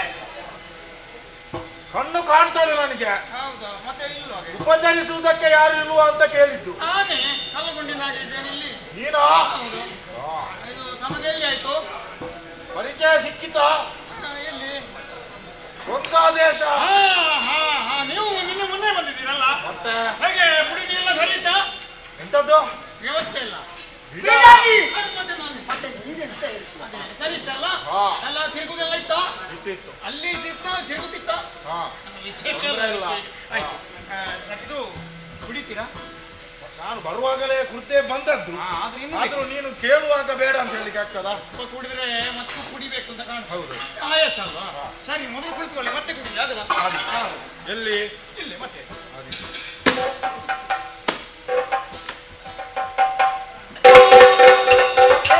ಎಂತ ಮಾಡಿದ್ದೇನೆ? ಯಾರಿಗೊತ್ತು? ಪಾಪ. ನಿನ್ನ ಕಪಾಲಕ್ಕೆ ಬಾರಿಸ್ತೇನೆ. ಯಾಕೆ ಮಾರೆ? ಪಾಪಿ. ನೀನು ಕುಳಿತುಕೊಳ್ಳಿಕ್ಕೆ ಹೇಳುವುದು ಮತ್ತೆ ತಪ್ಪಿಸುದಲ್ವಾ? ತಪ್ಪಿಸಿದು ನಾನು ನಿಮ್ಮ ಸೊಂಟ ಮುರಿಬೇಕು ಅಂತ ತಪ್ಪಿಸಿದ್ದಲ್ಲ. ಮತ್ತೆ? ನೀವು ಮದುಮಗ ಅಲ್ಲ, ಮದುವೆ ಆಗಲಿಕ್ಕೆ ಬಂದವರಲ್ವಾ? ಹೌದು. ನೋಡಿ, ಚಪ್ಪಲ ಕಾಣ್ತದ ಅಲ್ಲಿ ಹರಿದದ್ದು. ಹಾ. ಬಿಸಿಲು ನೇರ ಮುಖಕ್ಕೆ ಬಿದ್ದರೆ ಹಾ. ಸುಟ್ಟ ಬದನೆಕಾಯಿ ಆಗಿ ಆದ್ರೆ ಮತ್ತೆ ಯಾವ ಹೆಣ್ಣು ನಿಮ್ಮನ್ನು ನೋಡ್ತಾಳೆ? ಅದು ಹೌದು. ಅದಕ್ಕೆ ಬೇಕಾಗಿ ನಾನು ಅಲ್ಲಿ ಬೇಡ ಅಂತ ಇಲ್ಲಿ ಬಿಡ್ಕೊಂಡು. ಆಯ್ತಾ? ಬನ್ನಿ. ಧೈರ್ಯದಲ್ಲಿ ಕುಳಿತುಕೊಳ್ಬೋದ? ಧೈರ್ಯ ಇದ್ರೆ ಕೂತ್ಕೊಳ್ಳಿ. ಆಯ್ತು. ಧೈರ್ಯ ನಿಜವಾಗಿ ಇಲ್ಲ ಇವರಿಗೆ. ಸರಿ, ಕುಡಿಲಿಕ್ಕೆ ಬರಲಿ.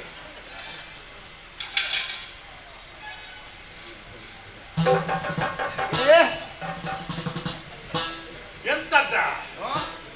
ಕುಡಿಲಿಕ್ಕೆ ಕುಡೀರಿ. ನೀನು ಹಾಗೆ ಮಾಡಿದ್ರೆ ಹೇಗೆ? ಅದು ಅದಕ್ಕೆ ಹಾಕುವಷ್ಟು ಹಾಕಿ ಹೇಗಾಗಿದೆ ಹದ ನೋಡಬೇಡುವ? ಸಿಹಿ ಅದು ಒಮ್ಮೆ ನೋಡಿದ್ದು ಮತ್ತೆ ಅದು ಮತ್ತೆ ಪುನಃ ಅದೇ ಆಗಬಾರ್ದಲ್ಲ. ಸಿಹಿ ಹುಳಿ ಎಲ್ಲ ಸರಿ ಉಂಟಾ ನೋಡಿದ್ದು? ಕುಡಿ. ಹೇಗೆ ಉಂಟಾ? ಓ, ಸರಿ ಉಂಟು. ನನಗೆ ಬೇಡ. ಬೇಡ. ನೀನೇ ಕುಡಿ. ಆಯ್ತು.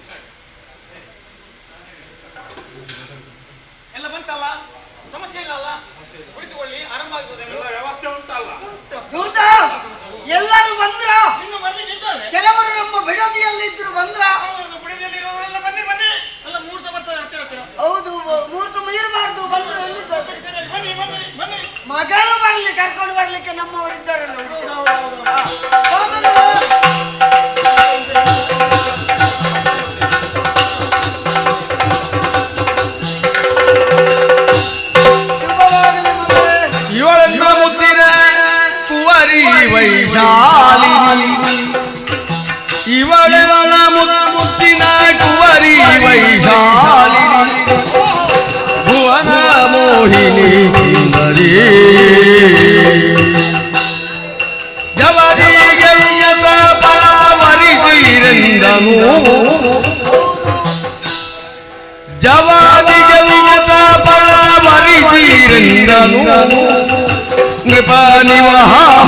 ಭೂಪತಿಯ ಭೂಪತಿಯೇ ನಿರ್ದಜ್ಜನ ಪರಮೇಶ್ವರವಾದಂತಹ ವಿಶಾಲವಾದಂತಹ ಸಭೆಯಲ್ಲಿ ನೆರೆದಿರುವಂತಹ ಅನೇಕ ಮಂದಿಗಳು ಒಂದು ಇರುವೆಯ ಕಾಳು ಕೆಳಗೆ ಹಾಕಿದರೂ ಶಬ್ದ ಆದೀತು. ಎಲ್ಲ ನಿಷೇಧ ಆಗಿದೆ. ಹೌದು, ನಿಶ್ಶಬ್ದ ಆಗಿದೆ. ಗಜಪತಿ ಬದನೆ ಹಾಗೆ ನಮ್ಮ ಎಂತದ್ದು? ಅಷ್ಟೇ ಅಲ್ವಾ, ಸ್ವಯಂವರ ಮಂಟಪದಲ್ಲಿ ನೆರೆದಿರುವಂತಹ ನಿಶಬ್ದ ಆದುದು ಹಾಗೆ ನಮ್ಮ ಮದುಮಗಳು ಮದುಮಗಳ ಬರುವಾಗ ಹೌದು ಇಳುಕಿ ನೋಡುವುದು ಮದುಮಗಳನ್ನು. ಅಷ್ಟೇ ಅಲ್ಲ, ನಮ್ಮ ಸ್ವಯಂವರ ಮಂಟಪವನ್ನು ನೋಡಂತೆ ತನ್ನ ಭುಜ ಪರಾಕ್ರಮವನ್ನು ತಾಮುಂದು ಎನ್ನುವ ಹಾಗೆ ತೋರ್ಪಡಿಸುವುದಕ್ಕೆ ಚಾತುರದಿಂದ ಕುಳಿತವರು ಅನೇಕ ಮಂದಿಗಳಿದ್ದಾರೆ. ಮೇಲೆ ಕೆಳಗೆ ಆಡ್ತಾನೆ. ಅದರ ಮಧ್ಯದಲ್ಲಿ ಕಾಣುವುದಿಲ್ಲ, ನಿಂತರೆ ಕಾಣ್ತದೆ ನೋಡುವ. ನೀವೆಲ್ಲರೂ ಲಕ್ಷ್ಯವಿಟ್ಟು ಕೇಳಬೇಕು. ನಮ್ಮದಾದಂತಹ ಸಂವರದ ನಿಬಂಧನೆ ಪರಾಕ್ರಮವೇ ಪಣ. ಹೋರಾಟವನ್ನು ಮಾಡಿ ಕೊನೆಯಲ್ಲಿ ಯಾರು ಉಳಿಯುತ್ತಾರೋ ಅಂತವರನ್ನು ನಮ್ಮ ಮಗಳು ವರಿಸುವುದು ಎನ್ನುವ ಹಾಗೆ ನಿಬಂಧನೆ. ಆದ ಕಾರಣ 1000 ನಕ್ಷತ್ರಗಳ ಮಧ್ಯೆ ಪೂರ್ಣ ಶಶಾಂಕನು ಶೋಭಿಸುವಂತೆ ಇವಳೇ ನನ್ನ ಮಗಳು ವೈಶಾಲಿನಿ ಪ್ರಾರಂಭವಾಗಲಿ ನಿಮ್ಮ ಕಾರ್ಯಕ್ರಮ.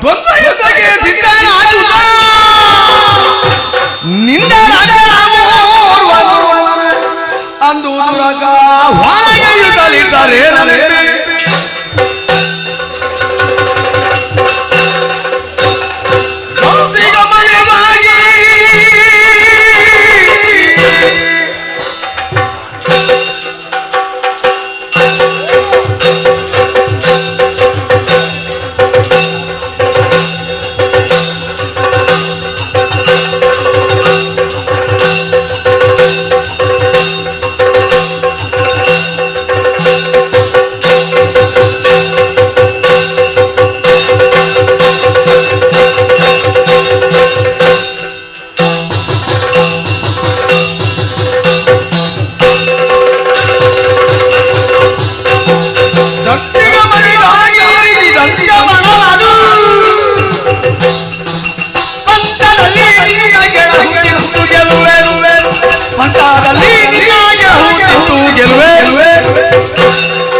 ಮದುವೆ ಆಗಲು ಬಂದವ.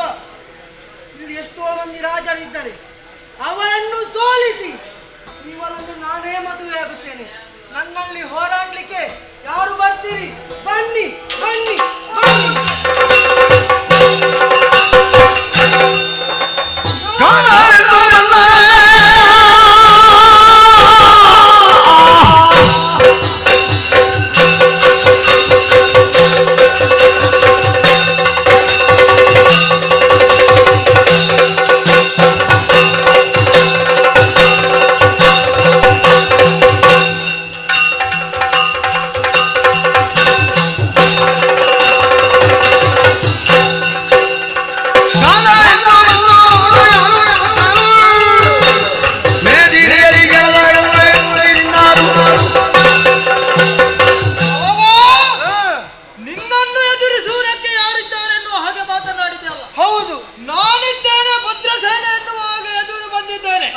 ನಿನ್ನ ಬಲಗಳಲ್ಲಿ ತೋಳುಗಳಲ್ಲಿ ಬಲವೆಂಬುದು ಇದ್ದರೆ ನನ್ನ ಮುಂದೆ ತೋರಿಸುವಂತ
ಹೋಗ್ತೀಯಾ ಹಾ. ಪೆಟ್ಟು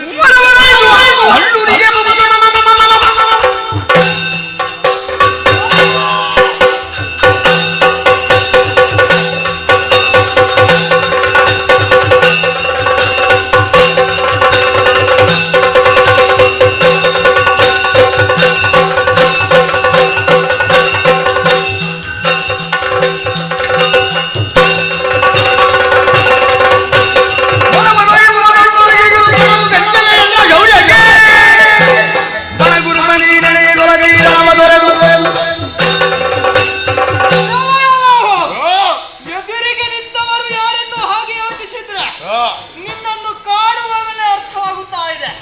ನೀನು ಸ್ವಲ್ಪ ಬುದ್ಧಿಹೀನರಾಗಿ ವರ್ತಿಸುತ್ತಾ ಇದ್ದೀಯ ಅಂತ. ಯಾಕೆ ಈ ಹಿಂದೆ ಅದೆಷ್ಟೋ ರಾಜರುಗಳೆಲ್ಲ ನನ್ನ ಮುಂದೆ ಬಂದವರಿದ್ದಾರೆ. ಅವರನ್ನೆಲ್ಲ ಸೋಲಿಸಿ ಮನೆಗೆ ಅಡ್ಡಿದವನಿದ್ದೇನೆ. ಆದ್ರೆ ನಿನ್ನದು ಪರಿಸ್ಥಿತಿ ಹೇಗಾಯ್ತು ಮಲ್ಲಯ್ಯ? ಹಿಂದೆ ಒಬ್ಬರು ಹೇಳಿದಾರಂತೆ, ಒಂದು ನರಿ ದ್ರಾಕ್ಷಾ ಹಣ್ಣನ್ನು ಕಂಡು ಅಡಿಗಡಿಗೆ ಹತ್ತರಕ್ಕೆ ಹಾರಿ ಅದು ಸಿಗದೇ ಇದ್ದಾಗ ತನ್ನ ಪ್ರಯತ್ನ ವಿಫಲವಾಯಿತು ಎನ್ನುವ ಹಾಗೆ ಹಿಂದೆ ಹೋಯಿತಂತೆ. ನಿನ್ನಯ ಕಥೆಯು ಹೀಗೆ ಆಗುವುದಕ್ಕಿದೆ. ಹಿಂದೆ ನಡಿ.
ಕ್ಷೇತ್ರಕ್ಕೆ ಮುಂದೆ ಯುದ್ಧಕ್ಕೆ ಈಗ ಇಲ್ವಾ ನಿನ್ನಲ್ಲಿ ಓಡುವ ಚಂದ ನೋಡು.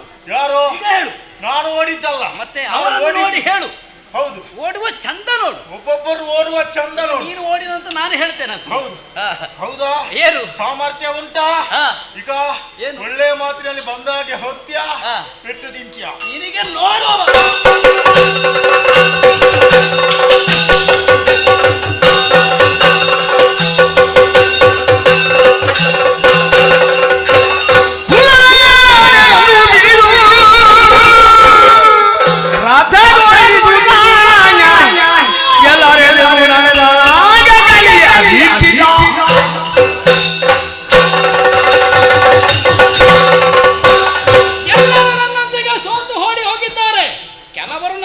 ಕಕ್ಕರಿಸಿ ನೋಡುತ್ತಾ ಇದ್ದಾರೆ. ಹಾಗಿದ್ರೆ ವೈಶಾಲಿಯನ್ನು ನಾವು ವಹಿಸ್ತೇನೆ ಎನ್ನುವ ಹಾಗೆ ಎಲ್ಲರಲ್ಲಿ ಮತ್ಸರ ಹುಟ್ಟಿದೆ ಎನ್ನುವುದು ಸತ್ಯ. ಏನಾದರೂ ಸಂಚು ಮಾಡುವರ ಎನ್ನುವುದು ತೀರ್ಮಾನ ಮಾಡಿದ್ದೇನೆ. ಹಾಗಿದ್ರೆ ಅರಕ್ಷಣ ಇಲ್ಲಿ ನಿಲ್ಲುವುದಲ್ಲ, ವೈಶಾಲಿನಿ ಏನು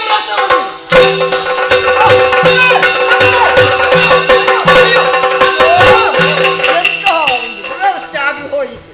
ಛೇ, ಕೊನೆಯ ಗಳಿಗೆಯಲ್ಲಿ ನನ್ನ ಮಗಳನ್ನು ಒಯ್ಯುವ ವರಿಷ್ಠಾನೆ ಎನ್ನುವ ಹಾಗೆ ಭಾವಿಸಿದ್ರೆ ಇವನು ಕೈಯಲ್ಲಿ ಹಿಡಿದು ಕದ್ದೊಯ್ದಾನಲ್ಲ. ಎಲ್ಲಿದ್ದಾರೆ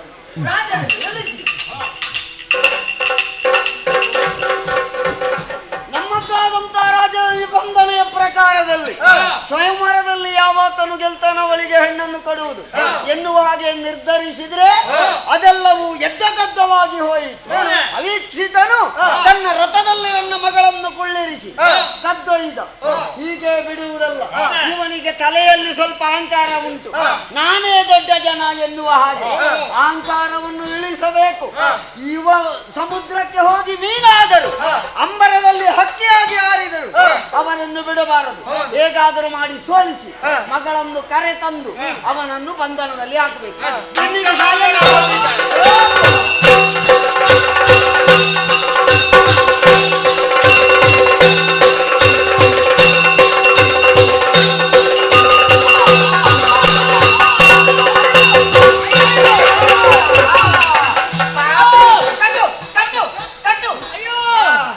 ಬಹಳ ಮಾತಾಡ, ನನಗೊಂದು ಮದುವೆ ಯೋಗ ಇತ್ತು, ಎಲ್ಲ ಬಂದು ಹಾಳು ಮಾಡಿ. ಬಾಲಕೋತಿಗೆ ರಾಜದಂಡವನ್ನು ಕೈಯಲ್ಲಿ ಹಿಡಿದು ರಾಜನೀತಿಯನ್ನು ಅನುಸರಿಸಬೇಕಾದ ಒಬ್ಬ ರಾಜಕುಮಾರ ಹೀಗೆ ತಪ್ಪು ಮಾಡುವುದ? ಇವನಲ್ಲಿ ಮಾತಾಡುವುದಲ್ಲ, 3 ಸೇರು ಉಪ್ಪು, ಸ್ವಲ್ಪ ನೀರು ಕೊಡಬೇಕು. ಕಾರಾಗೃಹದಲ್ಲಿ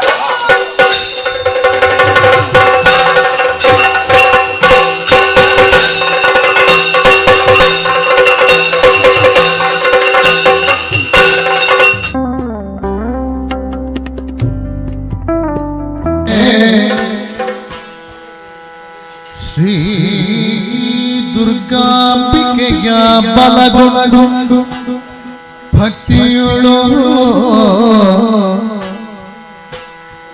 ಅಂಬಿಕಾ ಸುತ ವಿಘ್ನರಾಜನ ಮಿರಿದು ಸಂಸ್ತುತಿ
ಶ್ರೀ ದುರ್ಗಾಂಬಿಕೆಯ ಬಲಗೊಂಡು ಭಕ್ತಿಯುಳು ಅಂಬಿಕಾ ಸುತ ವಿಘ್ನರಾಜನ ಮಿರಿದು ಸಂಸ್ತುತಿಸಿ ಅಂಬುನಿಧಿಯ ಮದಿಗೆ ಕೈ ಮುಗಿದು ಅಂಬುಜಾಸನವಾಣಿಯರ ಪಾದಾಂಬುಜಕ್ಕೆ ಪೊಡಮಡು ವರ್ಣಿಪೆ ನೀ ಕಥಾಮೃತವ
ಸಂದರ್ಭದಲ್ಲಿ ನೇರವಾಗಿ ನಿನ್ನ ಹತ್ತಿರಕ್ಕೆ ಬಂದು ಹೂವಿನ ಮಾಲೆಯನ್ನು ಹಾಕುವುದಕ್ಕೆ ಅವಳು ಮುಂದಾದವಳು.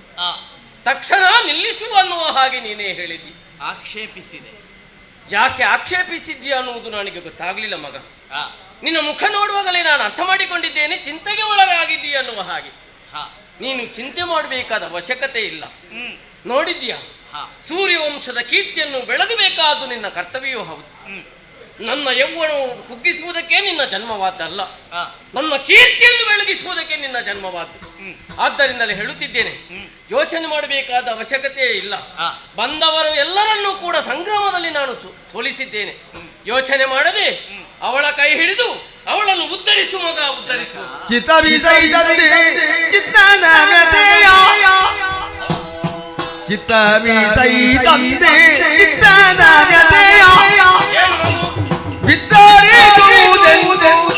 ಹೊತ್ತಿದ ಹೃದಯ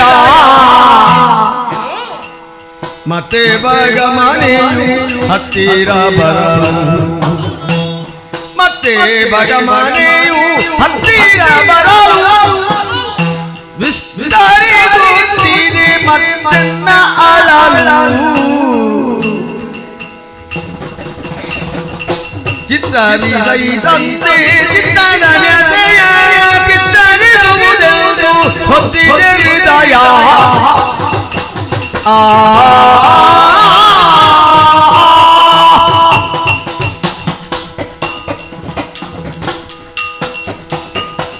ಜನಕ ಕುಮಾರ, ನನ್ನ ಆಕ್ಷೇಪವನ್ನು ಕಂಡು ಯಾಕೆ ಹೀಗೆ ಎನ್ನುವ ಹಾಗೆ ಪ್ರಶ್ನೆ ಮಾಡುತ್ತಾ ಇದ್ದೀಯ. ಸರಿ ಕಂದ. ಜೊತೆಗೆ ನೀವೇ ಆಡಿದಂತಹ ವಿಶ್ವಾಸದ ಮಾತು. ಮಗು, ಯಾರೇ ವಿರೋಧಿಸಿದ್ರು ಅವರನ್ನೆಲ್ಲ ನಾ ಧರಾಶಾಯಿಗಳನ್ನಾಗಿಸಿದ್ದೇನೆ, ನೀ ಹೆದರಬೇಡ ಎನ್ನುವ ಹಾಗೆ ವಿಶ್ವಾಸವನ್ನು ನನಗೆ ತುಂಬಿದ್ದೀರ. ಹೌದು ಕಂದ. ಜನಕ, ಅವರ ಬಗೆಗಿನ ಭೀತಿಯಿಂದ ನಾ ಇದನ್ನು ಆಕ್ಷೇಪವಾಗಿ ಮಾಡಿದ್ದಲ್ಲ. ಮತ್ತೇನು? ಆದರೆ ನನ್ನನ್ನೇ ನಾನೊಮ್ಮೆಗೆ ಯೋಚಿಸಿದಾಗ ನನಗೆ ಒಂದು ಪ್ರಶ್ನೆ ಮೂಡಿತು. ನಿನ್ನ ಬಗ್ಗೆ ನಿನಗೆ ಪ್ರಶ್ನೆ? ಹೌದು. ಏನದು? ನನ್ನ ಶೌರ್ಯದಿಂದಲೇ ನಾ ಕಾಣಿಸಿಕೊಳ್ಬೇಕು ಎನ್ನುವ ಹಾಗೆ ಯೋಚಿಸಿದವ. ಆದ್ರೆ ಇಂದು ಹಾಗಲ್ಲ, ಇನ್ನೊಬ್ಬರ ಶೌರ್ಯದಿಂದಲಾಗಿ ನಾನೇನು ಎನ್ನುವ ಹಾಗೆ ಕಾಣಿಸಿಕೊಳ್ಳುವ ಹಾಗಾಯಿತು.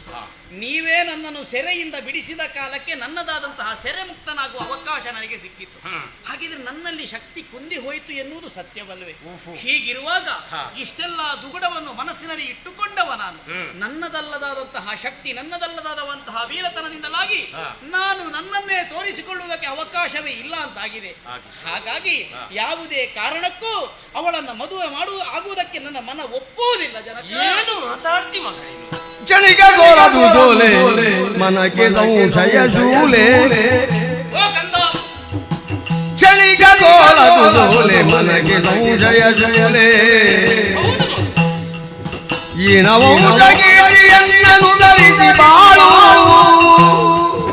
ಇನವೂಜಗೀತಿಯನ್ನನು ಧರಿಸಿ ಬಾಳು. ಚಳಿಗ ಗೋರದು ಜೋಲೆ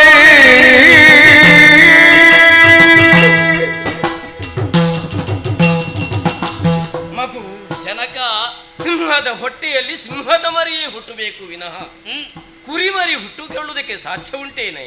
ಇಲ್ಲ. ನೀನೇನು ನಿನ್ನ ಯೋಗ್ಯತೆಯನ್ನೆಂಬುದು ಚೆನ್ನಾಗಿ ನಾನು ಬಲ್ಲೆ. ನಿನ್ನ ಭುಜದಲ್ಲಿ ವೀರ ವನಿತೆ ಕುಣಿದು ಕುಪ್ಪಳಿಸುತ್ತಾ ಇದ್ದಾಳೆ ಅನ್ನೋದು ಸ್ಪಷ್ಟ. ಯಾಕೆ ಸುಮ್ಮನೆ ಬೇಡದ್ದೆಲ್ಲ ಯೋಚನೆ ಮಾಡ್ತಿ ಹೇಳು?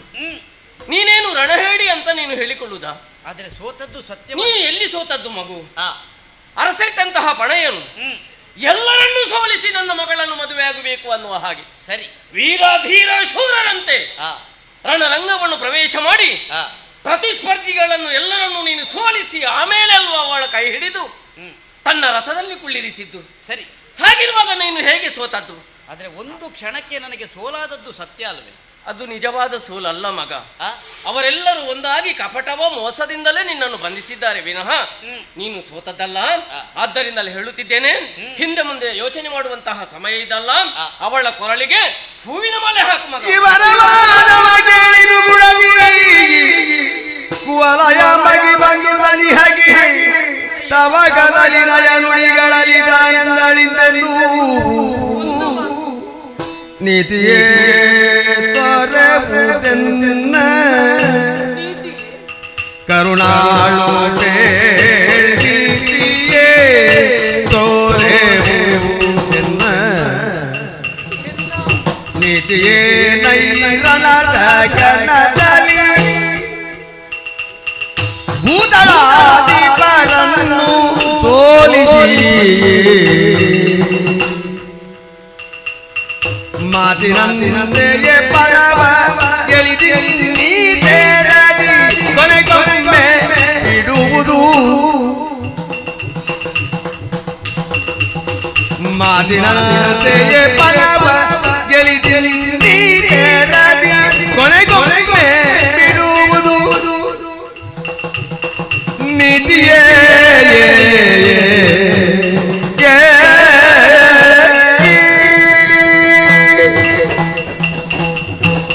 ಮಹಾನುಭಾವನೆ, ನೀವಾಡುವಂತಹ ಮಾತುಗಳನ್ನು ಕೇಳಿ ಹರೇಕ್ಷಣ ಸೈರಿಸಲಾರದೆ ಮಧ್ಯ ಪ್ರವೇಶಿಸ್ತೇನೆ ಅಂತ ನೀವು ಭಾವಿಸಕೂಡದು. ಇಲ್ಲ, ಅದಕ್ಕಾಗಿ ಕ್ಷಮೆಯನ್ನು ಬೇಡಿಕೊಳ್ತಾ ಇದ್ದೇನೆ. ಹ ನೀತಿವಂತರಾಗಿ ಜಗದಲ್ಲಿ ಬದುಕುವುದು ರಾಜರಾದವರಿಗೆ ಕರ್ತವ್ಯವಾಗ್ತದೆ. ರಾಜವಂಶದಲ್ಲಿ ಜನಿಸಿದವರಿಗೆ ಇದು ಕರ್ತವ್ಯವಾಗಿ ಒದಗಿ ಬರುತ್ತದೆ. ನೀತಿಯಿಂದಲೇ ತಮ್ಮ ಜೀವನವನ್ನು ರೂಪಿಸಿಕೊಂಡವರು ನಿಮ್ಮ ವಂಶದಲ್ಲಿಲ್ವೇ? ನಮ್ಮ ವಂಶದಲ್ಲಿಲ್ವೇ? ಅವರೆಲ್ಲರೂ ಹಾಕಿಕೊಟ್ಟಂತಹ ದಾರಿಯಲ್ಲೇ ಅನುಸರಿಸುತ್ತಾ ಬರುವವರಲ್ವೇ ನಾವು?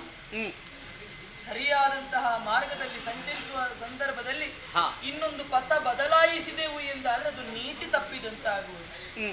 ಆದರೆ ಪಥ ಬದಲಾಯಿಸುವಲ್ಲಿಯೂ ಗುರಿ ಎನ್ನುವುದುಂಟು. ಆ ಗುರಿಯನ್ನೇ ನಾವು ಸೇರಿದೆವು ಎಂದಾದರೆ ಪಥ ಬದಲಾಯಿಸಿದರೂ ಅದು ತಪ್ಪಲ್ಲ. ಆದರೆ ಗುರಿಯನ್ನೇ ಬದಲಿಸಿದೆವು ಎಂದಾದರೆ ಮಾರ್ಗ ಬದಲಾಯಿಸುವುದು ತಪ್ಪಾಗುವುದಿಲ್ವೇ? ಇದಕ್ಕೆ ನೀತಿ ತಪ್ಪಿದಂತಾಗುವುದಿಲ್ವೇ? ಕ್ಷತ್ರಿಯರಾದವರು ಪಣವನ್ನು ಮುರಿದು ತಾನೇನನ್ನು ಸಾಧನೆ ಮಾಡಿಕೊಳ್ತಾರೆ ಅದು ಅವರ ಪಾಲಿಗೆ ಸೇರಬೇಕೇ ಹೊರತು ಇನ್ನೋರ್ವರ ಪಾಲಿಗೆ ಸೇರುವಂತದ್ದಲ್ಲವಲ್ಲ. ಒಂದು ವೇಳೆ ಸೇರಿದರೂ ಕೂಡ ಅದು ಅವರಿಗೆ ಶಾಶ್ವತವಾಗಿ ದಕ್ಕುವುದಕ್ಕೆ ಸಾಧ್ಯವಿಲ್ಲ. ಅದರ ಕುರಿತಾಗಿ ವಿಶ್ಲೇಷಿಸುವಂತಹ ಅಗತ್ಯ ನನಗಿಲ್ಲ. ಆದರೆ ಹೆಣ್ಣಾದಂತಹ ನಾನು ಒಂದೆಡೆಯಲ್ಲಿ ಕುಳಿತು ಆಲೋಚನೆಯನ್ನು ಮಾಡುವುದಕ್ಕೆ ತೊಡಗಿದೆ ಎಂದಾದರೆ ಹಸೆಮಣೆಯನ್ನು ಏರಿ ಕುಳಿತವಳಿದ್ದೇನೆ. ನಿಮ್ಮನ್ನೇ ವಿವಾಹವಾಗಬೇಕು ಎನ್ನುವ ಹಾಗೆ ಪುಷ್ಪ ಮಾಲಿಕೆಯನ್ನು ಹಿಡಿದು ಮುಂದೊತ್ತಿ ಬಂದರೆ ಅದಕ್ಕೆ ನಿರಾಕರಣೆಯೇ? ಒಂದೊಮ್ಮೆಗೆ ಹೆಣ್ಣಿಗೆ ಹಸೆಮಣೆಯಿಂದ ಮದುವೆ ಆಗಲಿಲ್ಲ ಅಂತಾದರೆ ಆಕೆಯ ಜೀವನದಲ್ಲಿ ಮತ್ತೊಮ್ಮೆ ಮದುವೆ ಎನ್ನುವಂತಹ ಕ್ಷಣಗಳು ಒದಗಿ ಬರುವುದಿಲ್ಲವಂತೆ. ಬಳಿಕ ಅಬಲೆಯಾಗಿ ಇರಬೇಕಾದೀತಲ್ವೇ? ಮನಸ್ಸಿನಲ್ಲಿ ನಿಮ್ಮನ್ನೇ ಸ್ಥಾಪನೆ ಮಾಡಿಕೊಂಡವಳಿದ್ದೇನೆ. ಅನ್ಯಥಾ ಮತ್ತೋರ್ವ ಪುರುಷನನ್ನು ಕಣ್ಣೆತ್ತಿಯೂ ನೋಡಲಾರೆ, ವಿವಾಹವಾಗಲಾರೆ. ಇದೋ ಬೇಡಿಕೊಳ್ತಾ ಇದ್ದೇನೆ, ನನ್ನನ್ನು ತಿರಸ್ಕರಿಸಬೇಡಿ, ನನ್ನನ್ನು ವಿವಾಹ ವರಚಂದಿರಾಜ್ಯೆ ಕಿಂದರದನೆ ಇಂದುರಳದಲಿ ವರಚಂದಿರಾಜ್ಯೆ ಕಿಂದರದನೆ ಇಂದುರಳದಲಿ ಬಂದ ನೃಪನ ಬಂದ ಲೋಲು ತಂದ ಜಳದಲಿ ಐ ತಂದು ತಂದೇರಿಂದು ಮುಂದೆ ಮುಂದೆ ನೃಪರರು ಐ ತಂದು ತಂದೆ ನಿಂದು ಮುಂದೆ ಮಂದೆ ನೃಪರರು ಕುಂದಳಾನು ಹಿಂದೆ ಸೋತ ಕುಂದ ಮನೆಯರು.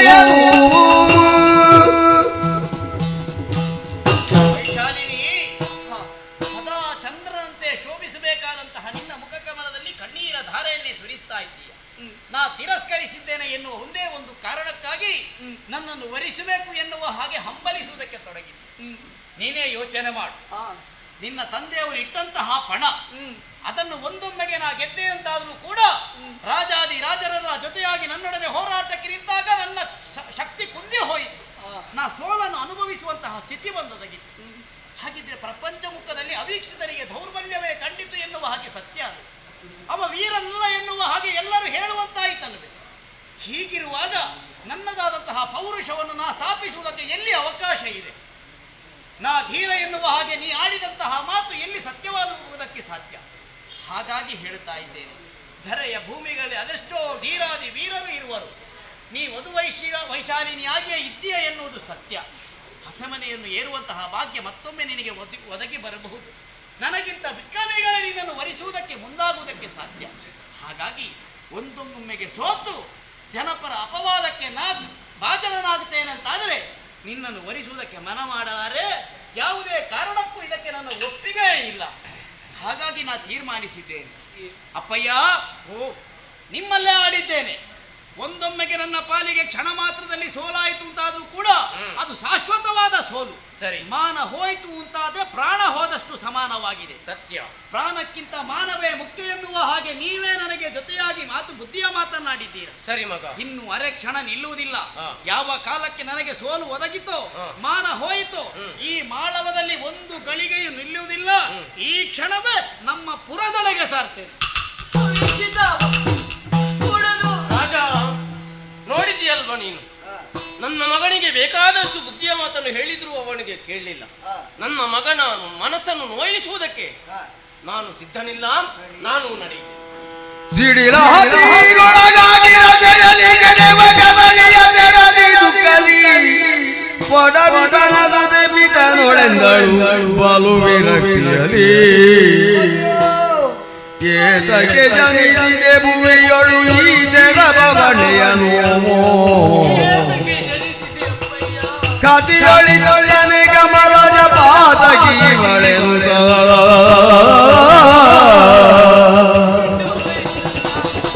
ಪಣಗೆಲಿದಾರನೆ ಬದಿ ನಿನಗೆನು ಗಾಡಿದ ನವಮತನವ ಪಣಗೆಲಿದಾತನೆ ಬದಿ ನಿನಗೆನು ತಾಡಿದ ತವ ವಚನವ ಮನದಲ್ಲಿ ನಿಜವೆಂದರಿದರೆ ಗರಬಿನಗೆ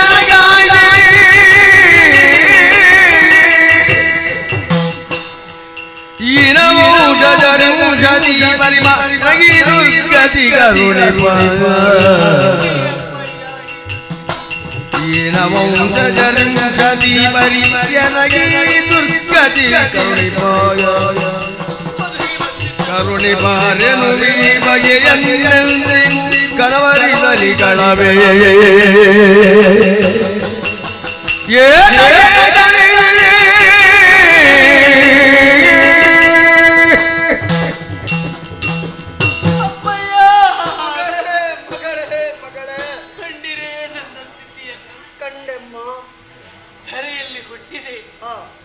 ಧರೆಯನ್ನು ಆಳುವವನಿಗೆ ಜನಿಸಿದೆ. ಆದರೆ ಈ ಹೊತ್ತಿಗೆ ಧರೆಗೆ ಮಗುಚಿ ಬೀಳುವಂತಹ ಪರಿಸ್ಥಿತಿ ನನಗೆ ಒದಗಿ ಬಂದಿತಲ್ಲಪ್ಪಯ್ಯ. ಸುಮಮಾಲಿಕೆಯನ್ನು ಹಿಡಿದು ಇನ್ನೇನು ನನ್ನ ಜೀವನದ ಹೊಸತನವನ್ನು ಕಾಣುತ್ತೇನೆ, ಹೆಣ್ತನದ ಸುಖವನ್ನು ಅನುಭವಿಸುವುದಕ್ಕೆ ಸಿದ್ಧಳಾದೆ ಎನ್ನುವ ಹಾಗೆ ಭಾವಿಸಿಕೊಂಡ್ರೆ ಪುಷ್ಪ ಮಾಲಿಕೆ ಎಂತಾಯಿತಲ್ವೇ ನನ್ನ ಜೀವನ. ಒಂದು ದಿನ ಅರಳುತ್ತದೆ, ಮತ್ತೊಂದು ದಿನ ಬಾಡಿ ಹೋಗುತ್ತದೆ. ಸರಿ. ಅರಳಿದಂತಹ ಸಮಯದಲ್ಲಿ ಯಾರ ಮುಡಿಯಲ್ಲಿ ರಾರಾಜಿಸುತ್ತದೋ ಎನ್ನುವುದಲ್ವೇ ಮುಖ್ಯವಾದದ್ದು. ಆದರೆ ರಾರಾಜಿಸುವಂತಹ ಭಾಗ್ಯವೇ ನನ್ನನ್ನು ಕಳೆದುಕೊಳ್ಳುವಂತಹ ಸ್ಥಿತಿ ಬಂದೊದಗಿಲ್ಲ ಅಪ್ಪಯ್ಯ. ಬಾಲಗೆಳೆ ಚಾರುಶೀಲೆ ಜಾಲವಲ್ಲ ಎನ್ನ ನುಡಿಯು ಜಾಲವಲ್ಲವೆನ್ನ ನುಡಿಯು ನಾಳೆಯೊಳಗೆ ಶೂಲಿಯಾಣೆಗೂ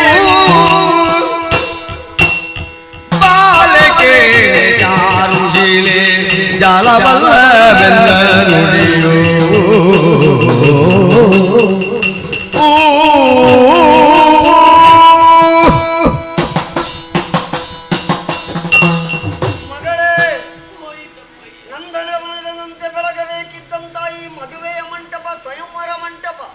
ಸ್ಮಶಾನ ಸದೃಶವಾಯಿತು. ಇಲ್ಲಿ ಧಾರಾಕಾರವಾಗಿ ಒಮ್ಮೆಗೆ ಮೂರ್ಛಿತಳಾಗಿ ಬಿದ್ದು ನಿನ್ನಷ್ಟಕ್ಕೆ ದೇವಾನುಗ್ರಹದಿಂದ ಎದ್ದು ಎರಡು ಶಬ್ದಗಳನ್ನಾಡಿದ್ದೀಯಲ್ವೇ. ಕಾದ ಸೀಸಕವನ್ನೇ ನನ್ನ ಕಿವಿಗೆ ಸುರಿದಂತ ಅನುಭವ ನನಗಾಯಿತು ಹೋಯಿತು ಮಕ್ಕಳೇ. ಹೆಣ್ಣಿಗೆ ಹೆಣ್ಣಾಗಿ ಗಂಡಿಗೆ ಗಂಡಾಗಿ ಇರುವವಳು ನೀನೊಬ್ಬಳೇ ಮಗಳು. ಹೆಣ್ಣಿಗಾಗಲಿ ಗಂಡಿಗಾಗಲಿ ಮದುವೆ ಎನ್ನುವಂಥದ್ದು ಜೀವನದಲ್ಲಿ ಒಂದೇ ಬಾರಿ ಮಗಳೇ. ಮತ್ತೆ 1000 ಸಲ ಮದುವೆಯಾದರೂ ಕೂಡ ಅದು ಸ್ಮಶಾನದ ಮದುವೆ, ನಿಜವಾದ ಮದುವೆ ಅಲ್ಲ ಮಗಳೇ. ಎಲೆಯ ಮೇಲೆ ಮುಳ್ಳು ಬಿದ್ದರೂ ಮುಳ್ಳಿನ ಮೇಲೆ ಎಲೆ ಬಿದ್ದರೂ ಕೂಡ ಹರಿಯುವುದು ಎಲೆಯಲ್ಲವೇ ಮಗಳೇ. ಆದರೆ ಹೆಣ್ಣಿಗೆ ಮಾನ ಮತ್ತು ಪ್ರಾಣ ಪ್ರಾಮುಖ್ಯವಾದದ್ದು. ಪ್ರಾಣ ಹೋಗುವವರೆಗೆ ತನ್ನ ಮಾನವನ್ನು ಭದ್ರತೆಯಿಂದ ಕಾಪಿಡುತ್ತಾಳು ಅಂಥವಳು ಪ್ರಪಂಚದಲ್ಲಿ ಹೆಣ್ತನದಲ್ಲಿ ಬದುಕುತ್ತಾಳೆ ಎನ್ನುವುದು ಖಂಡಿತ. ಅಪ್ಪ ಜೀವಂತ ಇರುವಂತ ಹೊತ್ತಿನಲ್ಲಿ ಸ್ವಯಂವರ ಮಂಟಪದಲ್ಲಿ ಜೀವಂತ ಶವವಾಗಿ ಅಳುವುದನ್ನು ನಾನು ಕಣ್ಣಿನಿಂದ ಕಾಣಲಾರೆ ಮಗಳೇ. ಇದು ನಾನಾಡುವಂತ ಮಾತು, ಇದು ಖುಷಿಯಲ್ಲ ಮಗಳೇ. ನಾಳೆಯ ದಿನದಲ್ಲಿಯೇ ನಿನಗೆ ಸ್ವಯಂವರವನ್ನು ಮಾಡದೇ ಇದ್ರೆ ನಿನ್ನ ಅಪ್ಪನಲ್ಲ ಮಗಳೇ, ಇದು ಖಂಡಿತ ಹೊನ್ನೇದಗೆ ಮಣ್ಣೇದಗೆ ಇನ್ನೇದಗೆ ಪರಿಣಯ ಹೊನ್ನೇದಗೆ ಮಣ್ಣೇದಗೆ ಇನ್ನೇದಗೆ ಪರಿಣಯ ಎನಗಿನ್ನೇದಗೆ ಸಿಂಗಾರವು ಬಣ್ಣಹೀನ ಬಾಳು ಸನ್ನುತಿಸುವೆ ನಾ ವಿಧಿಯ ಮನ್ನಣೆಯಿಂದಲೇ ಸನ್ನುತಿಸುವೆ ನಾ ವಿಧಿಯ ಮನ್ನಣೆಯಿಂದಲೇ ಮಮ ಪಾಟಿ ಎನ್ನದು ಕರೆವಂತೆ ಸಾಗುವೆ ನೀಯನಗಾಗಿ ಹೊನ್ನೇದಗೆ ಮಣ್ಣೇದಗೆ ಇನ್ನೇದಗೆ ಪರಿಣಯ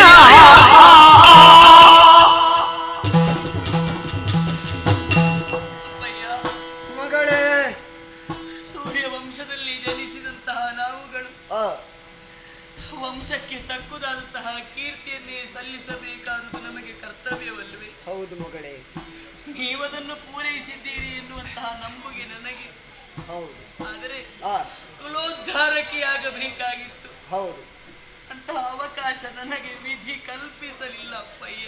ಹೇಳಬೇಡ ಮಗಳೇ, ಹೇಳಬೇಡ. ನಾ ಅದನ್ನು ನೈತಿಕವಾಗಿ ಕಳೆದುಕೊಂಡಾಯಿತು. ಯಾಕೆ ಬೇಕು ನನಗೆ ಈ ಹೊನ್ನು? ಬೇಕೇ ನನಗೆ ಈ ಮಣ್ಣು? ಶೃಂಗಾರ ಭರಿತಳಾಗಿ ಸ್ವಯಂವರವನ್ನು ಏರುವಂತಹ ಸ್ಥಿತಿ ನನಗಿನ್ನು ಬೇಡಪ್ಪಯ್ಯ, ಬೇಡ. ನಾಳೆಯೇ ಮದುವೆ ಮಾಡಬೇಡ. ನನ್ನ ಬದುಕಿಗೆ ಇನ್ನು ಬಣ್ಣ ಬಳಿಯುವುದು ಬೇಡಪ್ಪಯ್ಯ. ಬಣ್ಣವನ್ನು ಕಳೆದುಕೊಂಡಾಯಿತು, ಬಣ್ಣವನ್ನು ಕಳೆದುಕೊಂಡಾಯಿತು.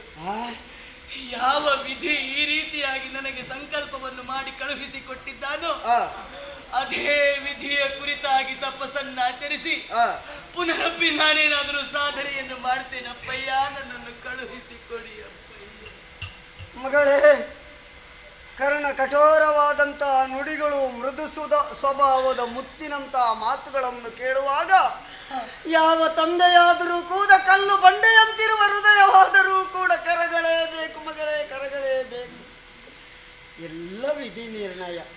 ಮಗಳ ಅಂದವನ್ನು ಕಾಣಬೇಕು, ಚಂದವನ್ನು ಕಾಣಬೇಕು ಎನ್ನುವ ಹಾಗೆ ಬೇಕಾದಷ್ಟು ದುಂದು ವೆಚ್ಚ ಮಾಡಿ ಸ್ವಯಂವರ ನಿರ್ಧರಿಸಿದರೂ ಕೂಡ ಸ್ಮಶಾನದ ರೀತಿಯಲ್ಲಾಗಿ ಹೋಗಿ ನಿನ್ನ ಜೀವನದ ಕೊನೆಯ ಅಭಿಲಾಷೆ, ಆಸೆ ತಪಸ್ಸೇ ಮಗಳೇ. ವಿಧಿಯೇ ಗತಿ.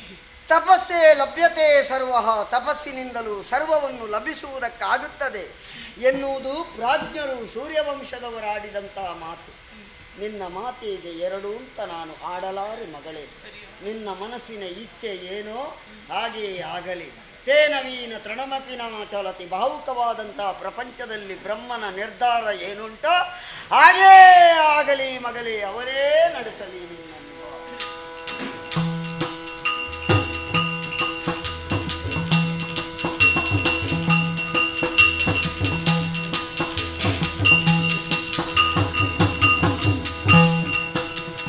ಜಯ ನಮೋ ನಾರಾಯಣ ನಾರಾಯಣ, ಜಯ ನಮೋ ನಾರಾಯಣ.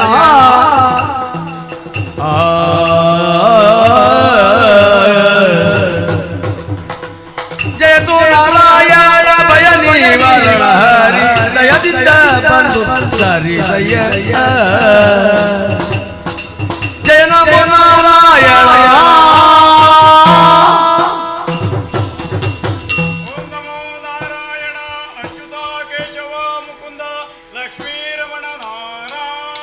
ಸುರಮುನಿಯನು ಕಂಡು ವನಿತೆ ಕಣ್ಣೀರಲಿ ಚರಣವ ತೊಳೆದೂತ ನಳುತ್ತ ಕರುಣಾಳು ಮುನಿಪನೋಳೆಂದಳು ತನ್ನಯ ದುರಿತರ ಕಥೆಯನೆಲ್ಲವನು ತನ್ನಯ ದುರಿತದ ಕಥೆಯನೆಲ್ಲವನು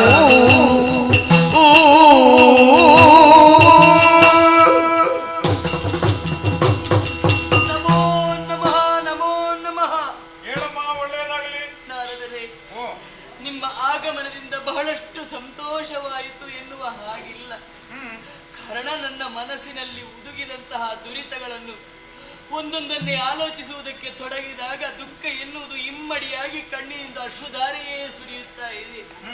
ಅದರಿಂದಲೇ ನಿಮ್ಮ ಪಾದವನ್ನು ತೋರಿಸಿದ್ದೇನೆ ಮಹರ್ಷಿಗಳೇ. ನನ್ನ ಜೀವನದ ಸಂಕಷ್ಟವನ್ನು ಏನೆಂದು ಉಸುರಲಿ. ಏನಾಯ್ತು? ಸ್ವಯಂವರ ಎನ್ನುವುದು ನನ್ನ ಪಾಲಿಗೂ ಏರ್ಪಟ್ಟಿತ್ತು. ಪಣದ ಮೂಲಕವಾಗಿ ಯಾರದನ್ನು ಗೆಲ್ಲುತ್ತಾರೋ ಅವರನ್ನೇ ವಿವಾಹವಾಗುತ್ತೇನೆ ಎನ್ನುವಂತಹ ಇಚ್ಛೆಯಲ್ಲಿ ನಾನಿದ್ದಂತಹ ಸಮಯ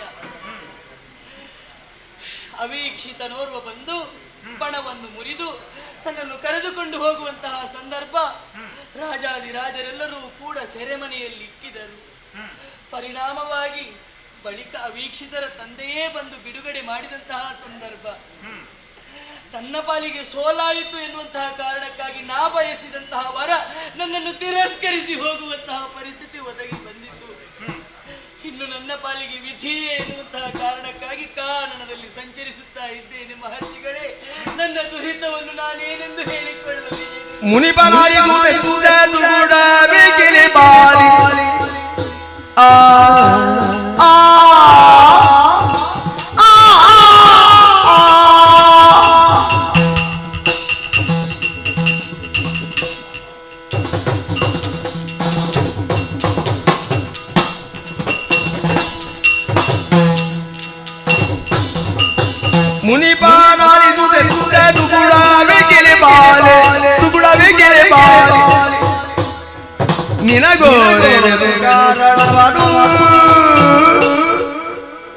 ಜನುಮಾಂತರದ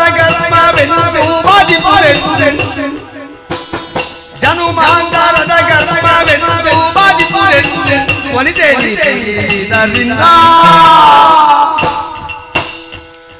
ಮುನಿಪಾಲಿಗುಳೆಂದರು ಗುಣಾವಿಗೆ ಬಾರಿ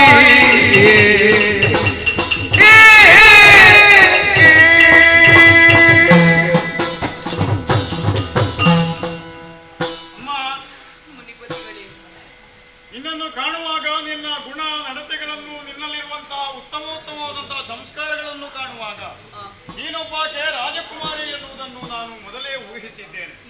ರಾಜಕುಮಾರಿಯಾದಂತಹ ನೀನು ಅರಮನೆಯಲ್ಲಿ ಸುಖ ಭೋಗಗಳನ್ನು ಅನುಭವಿಸುತ್ತಾ ಸುಖದ ಸುಪ್ಪತ್ತಿಗೆಯಲ್ಲಿ ಮೆರೆಯಬೇಕಾದವಳು. ಅದನ್ನು ಬಿಟ್ಟು ಈ ಕಾಡಿನಲ್ಲಿ ಬಂದು ಸಹಿಸಲಾರದಂತಹ ದುಃಖದಿಂದ ನೊಂದು ಬೆಂದು ಈ ರೀತಿ ನೀನು ಗೋಳಿಡುವುದಕ್ಕೆ ಕಾರಣ ಏನು ಅಂತ ನಿನಗೆ ಅರ್ಥವಾಗಿರ್ಲಿಕ್ಕಿಲ್ಲ. ಆದರೆ ದಿವ್ಯಜ್ಞಾನಿಗಳಾದಂತಹ ನಮಗೆ ಇದೆಲ್ಲ ಅರ್ಥವಾಗುತ್ತದೆ. ಆ ಕಾರಣದಿಂದಾಗಿ ನೀನು ಈ ಭೂಮಿಯಲ್ಲಿ ಈ ರೀತಿಯ ಕಷ್ಟ ಕೊಡಲೆಗಳಿಗೆ ಒಳಗಾಗಿ ಈ ರೀತಿ ದುಃಖ ಪಡುತ್ತಾ ಇರಬೇಕಾದ್ರೆ ಮುಖ್ಯವಾದ ಒಂದು ಹಿನ್ನೆಲೆ ಇದೆ, ಬಲವಾದ ಕಾರಣವಿದೆ. ಆ ಕಾರಣ ಏನು ಎಂತೂ ಎಂಬುದಾಗಿ ನಾನು ನಿನಗೆ ವಿವರಿಸಿದಾಗ ಅದನ್ನು ನೀನು ತಿಳಿಯುವುದಕ್ಕಿಂತಲೂ ನಿನ್ನ ಪೂರ್ವಜನ್ಮದಲ್ಲಿ ನಡೆದಂತಹ ಒಂದು ಕಹಿ ಸತ್ಯ ಘಟನೆಯನ್ನು ನಿನ್ನ ಕಣ್ಣಿಗೆ ಕಟ್ಟುವಂತೆ, ನೀನು ಕಣ್ಣಾರೆ ಕಾಣುವಂತೆ, ನಿನಗೆ ದಿವ್ಯ ಜ್ಞಾನವನ್ನು ಅನುಗ್ರಹಿಸಿ ಕಣ್ಣಾರೆ ಕಾಣುವಂತೆ ಮಾಡುತ್ತೇನೆ. ಇದು ನೋಡು.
ಚಂದದಿಂದೋಲಗದೋಳಿ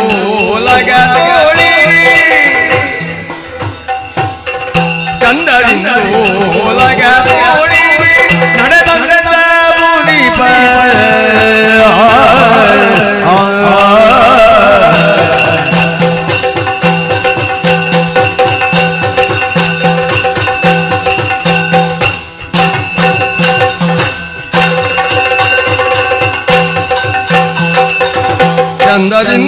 ಚಂದದಿಂದೋಲಗದೋಳಿ ನಡೆದ ಮುನಿಪ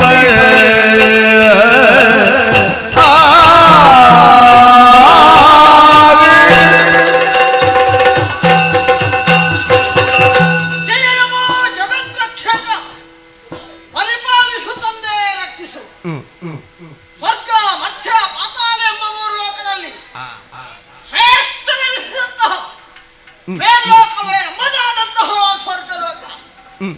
ಯಕ್ಷ ಗಂಧರ್ವ ಕಿನ್ನರ ಕಿಂಪುರುಷಾದಿ ಮೊದಲಾದವರೆಲ್ಲರೂ ಕೂಡ ದೇವಲೋಕದಲ್ಲಿ ಮೆರೆಯುತ್ತಾ ಇರುವವರು ನಾವು. ಅದರಲ್ಲಿ ಗಂಧರ್ವರ ಮಂಗಡಕ್ಕೆ ಸೇರಿದಂತಹ ಚಿತ್ರಸೇನನೇ ನಾನಿದ್ದೇನೆ. ವರ್ತಮಾನ ಕಾಲಕ್ಕೆ ಗಂಧರ್ವ ಲೋಕದ ಅಧಿಪತಿ ಎಂದೆನಿಸಿಕೊಂಡವ ನಾನು.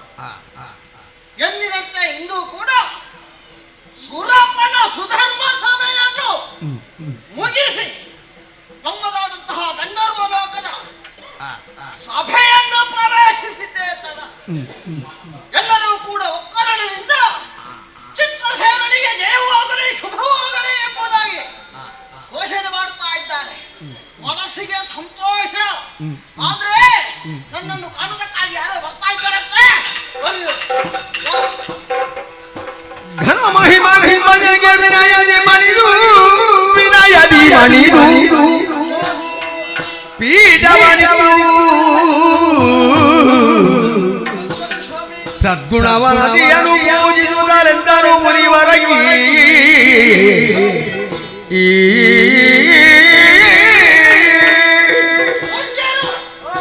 ಅಗಸ್ತ್ಯ ಮಹಾಮುನಿಗಳು ಮೊದಲಾಗಿ ನಿಮ್ಮ ಪಾದದ್ವಯಗಳಿಗೆ ಶಿರವನ್ನು ಬಾಗುತ್ತಾ ಹೇಳಿಕೋ ಸ್ವಾಮಿ.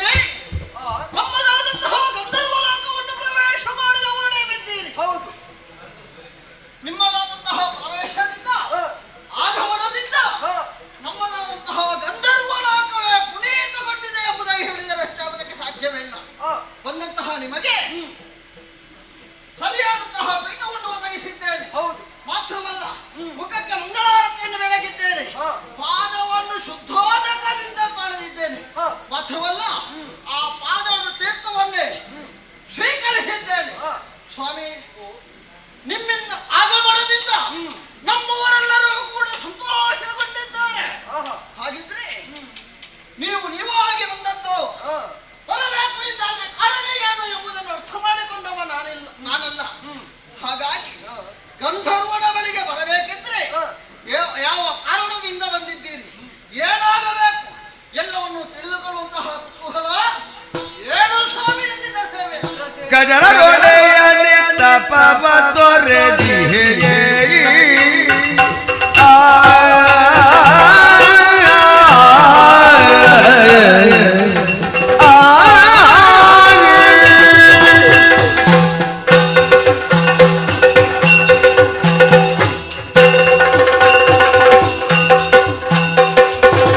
ಗಜರ ರೋಡೆಯ ತಪವ ತೊರೆದಿಹೆ ಶ್ರುತಿರುದಿಯ ಭೋಜನದ ಬಯಗಿ ಅಚಲ ನಿಚಲ ನಿಷ್ಠೆಯು ಶಿಥಿಲಿಸಿತು ನಾ ಪಠಿಸಲೇನು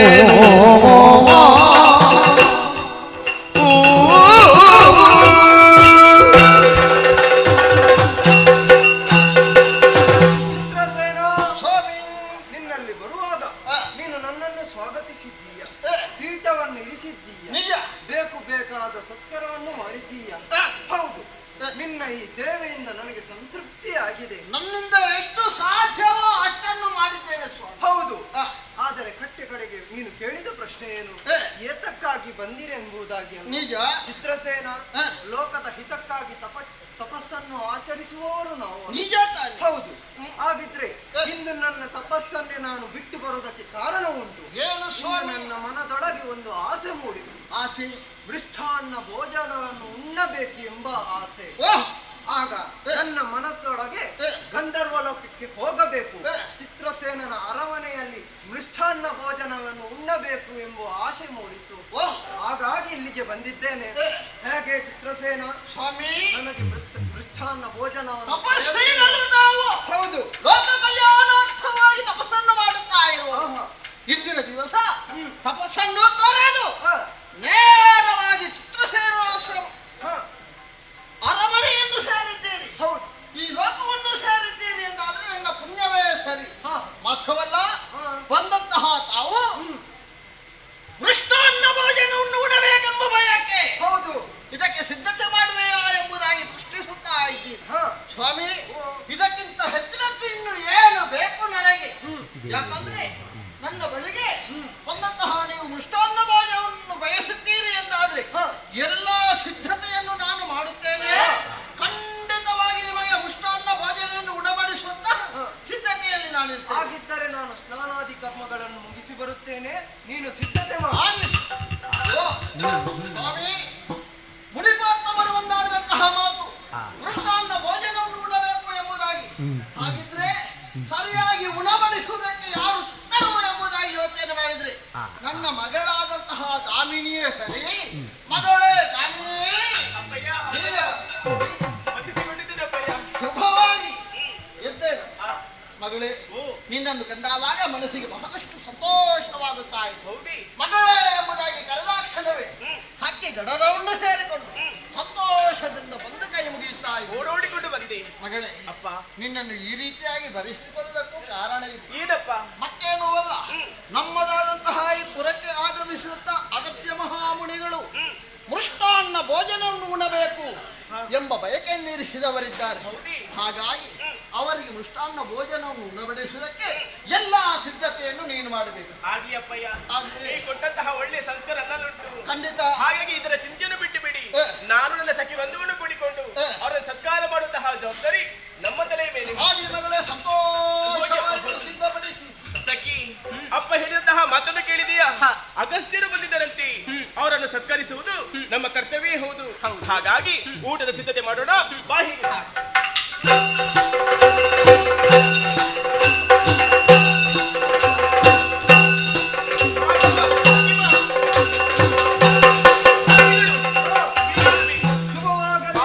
ವಂದಿಸಿಕೊಳ್ಳುತ್ತಾ ಇದ್ದೇನೆ. ನೀವು ಊಟಕ್ಕೆಂದು ಬಂದವರು. ಹೌದು. ಆಸನ ಸ್ವೀಕರಿಸಿಕೊಳ್ಳಬೇಕು. ಆದಿತ್ತು. ಇದು ಸಖಿಯೇ ತಾನೇ? ಬೇಗ ಬನ್ನಿ, ಹಸುವಾಗ್ತದೆ. ಮುನಿಗಳೇ, ಊಟಕ್ಕೆ ಇಲ್ಲಿ ಬೇಗ ಹಾಕಿ, ಹಸುವಾಗ್ತದೆ. ಸಖಿ, ಬೇಗ ತಾರೆ. ಹಸಿದು ಬಂದವರು ಪಾಪ. ಹಸಿವಾಗ್ತದೆ. ಸಾವಧಾನದಿಂದ ಸ್ವೀಕರಿಸಬೇಕು. ಹಾಕಮ್ಮ, ಏನಾದರೂ ಅದೆಲ್ಲ ಎಲ್ಲವನ್ನ ಹಾಕಬೇಕು. ಸಾಕಿ, ಇನ್ನೂ ಹಾಕಬೇಕು. ಸಂತೋಷದಿಂದ ಸ್ವೀಕರಿಸಬೇಕು. ಇದನ್ನೆಲ್ಲ ಹಾಕಿಕೊಂಡು ಹೋಗಿ.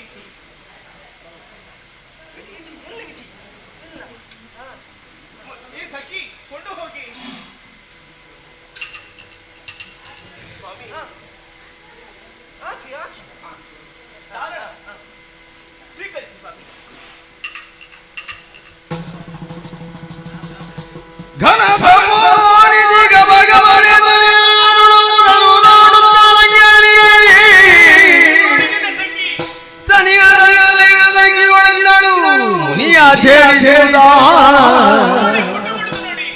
ನೋಡ್ನೆ ಸಖಿಯೇ ನಮ್ಮ ದಿದಿ ಮುನಿಯಗಳೇ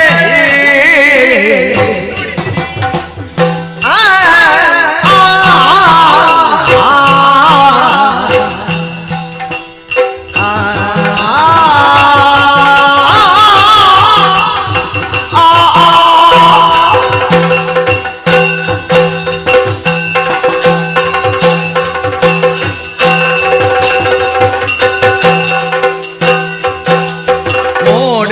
ಸಖಿಯೇ ನಮ್ಮ ದೀದಿ ಮುನಿಯ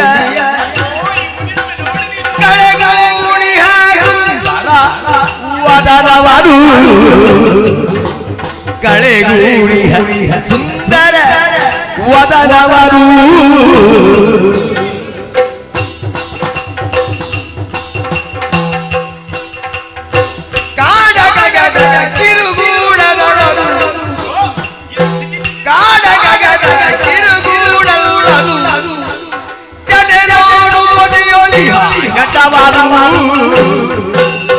ನೋಡೆ ಸಾಯಿಯೇ ನಮ್ಮ ದಿತಿ ಮುನಿಯ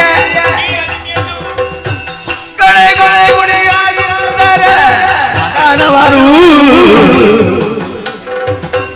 ಕಳೆಗುಣಿಯಾಗಿದ್ದಾರೆ ಮತನವರು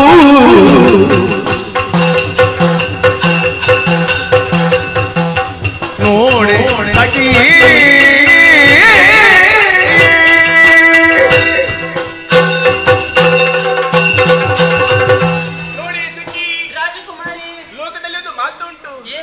ಯಾರಾದ್ರೂ ನಮ್ಮ ಮನೆ ಬಾಗಿಲಿಗೆ ಬಂದಾಗ ಅವರನ್ನು ಸತ್ಕರಿಸುವುದು ನಮ್ಮ ಧರ್ಮವೇ ಹೌದು. ಹಾಗಾಗಿ ತಿಳಿದವರು ಆಡಿದಂತಹ ಮಾತಾದರೆ ಯಾವುದು? ಅತಿಥಿ ದೇವೋ ಭವ. ಅತಿಥಿಗಳನ್ನು ದೇವರ ಹಾಗೆ ಕಾಣಬೇಕಂತೆ. ನೋಡುತ್ತಿ ಈಗ ನಮ್ಮಲ್ಲಿಗೆ ಬಂದವರು ಈ ಅಗಸ್ತ್ಯ ಮುನಿಯರು. ಹೌದು, ಎಂತದೇ ಹೀಗೆ ಊಟ ಮಾಡುತ್ತಾರೆ ಇವರೆಲ್ಲ. ಇವರೆಲ್ಲವನ್ನ ಕಾಣುವಾಗ ನನಗೆ ಹೇಗೆ ಅನಿಸಿದ್ದು ಗೊತ್ತಾ? ಒಂದು 4 ದಿವಸ ಊಟಕ್ಕೆ ಇಲ್ಲದ ಹಾಗೆ ಊಟವನ್ನು ಮಾಡ್ತಾ ಇದ್ದಾನೆ. ಹೌದಪ್ಪ, ಊಟಕ್ಕೆ ಒಂದು ಸಂಸ್ಕಾರ ಅಂತ ಉಂಟು. ಹೀಗೆ ಊಟ ಮಾಡಬೇಕು. ಮತ್ತೊಂದು, ನಾವು ಬಡಿಸುವಂತಹ ಊಟವನ್ನು ಆಸ್ವಾದಿಸಿ ಸ್ವೀಕರಿಸಬೇಕಂತೆ. ಆವಾಗ ಮಾತ್ರ ತಿಂದಂತಹ ಹೊಟ್ಟೆಗೆ ಜೀರ್ಣವಾಗುವುದಕ್ಕೆ ಕಾರಣವಾಗ್ತದೆ. ಮತ್ತೊಂದು, ನಾಲಿಗೆ ರುಚಿ ಎಂಬುದು ಇದ್ದೇ ಇರುತ್ತದೆ. ಆದ್ರೆ ಇವ ಹಾಗೆಲ್ಲ ನೋಡು, ಬಕಾಸುರನ ಹಾಗೆ ತಿಂತಾ ಇದ್ದಾನೆ ಇವ. ಎಂತದೇ ಇದು? ಶೋ, ಇಷ್ಟು ಮಾತ್ರವಲ್ಲ, ಅವನು ಮುಖವೊಮ್ಮೆ ನೋಡಿದ್ದೆ ನೀನು.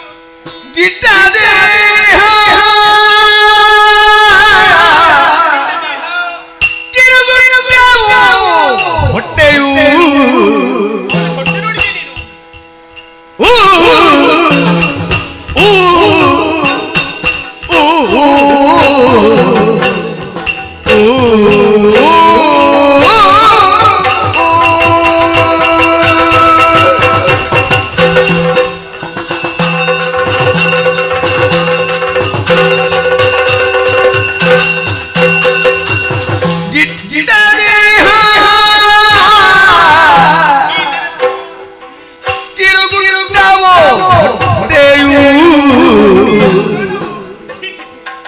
ಕಿರುಗುಟ್ಟವೋ ಹೊಟ್ಟೆಯು ಗಡ್ಡವೋ ಆಲದ ಬೀಳಲು ಗಡ್ಡವೋ ಆಲದ ಬೀಳಲು ಗೊಟ್ಟು ಮುನಿಯ ನೋಡೆ ಗೊಟ್ಟು ಮುನಿಯ ಚೆಲು ಸೊಟ್ಟ ನೋಡೆ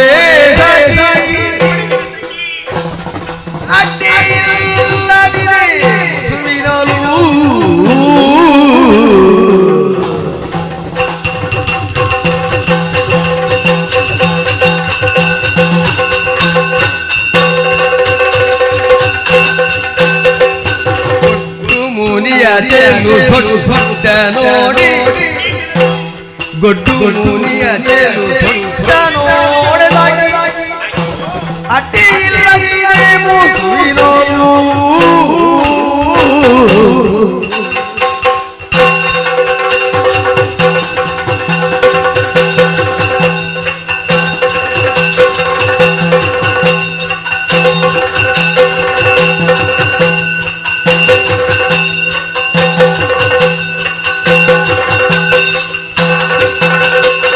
ಗಿಟ್ಟದೆ ಹರಿಯುತ್ತವೋ ಹೊಟ್ಟೆಯು ಗಟ್ಟವೋ ಆಲದ ಬಿಳಗಳು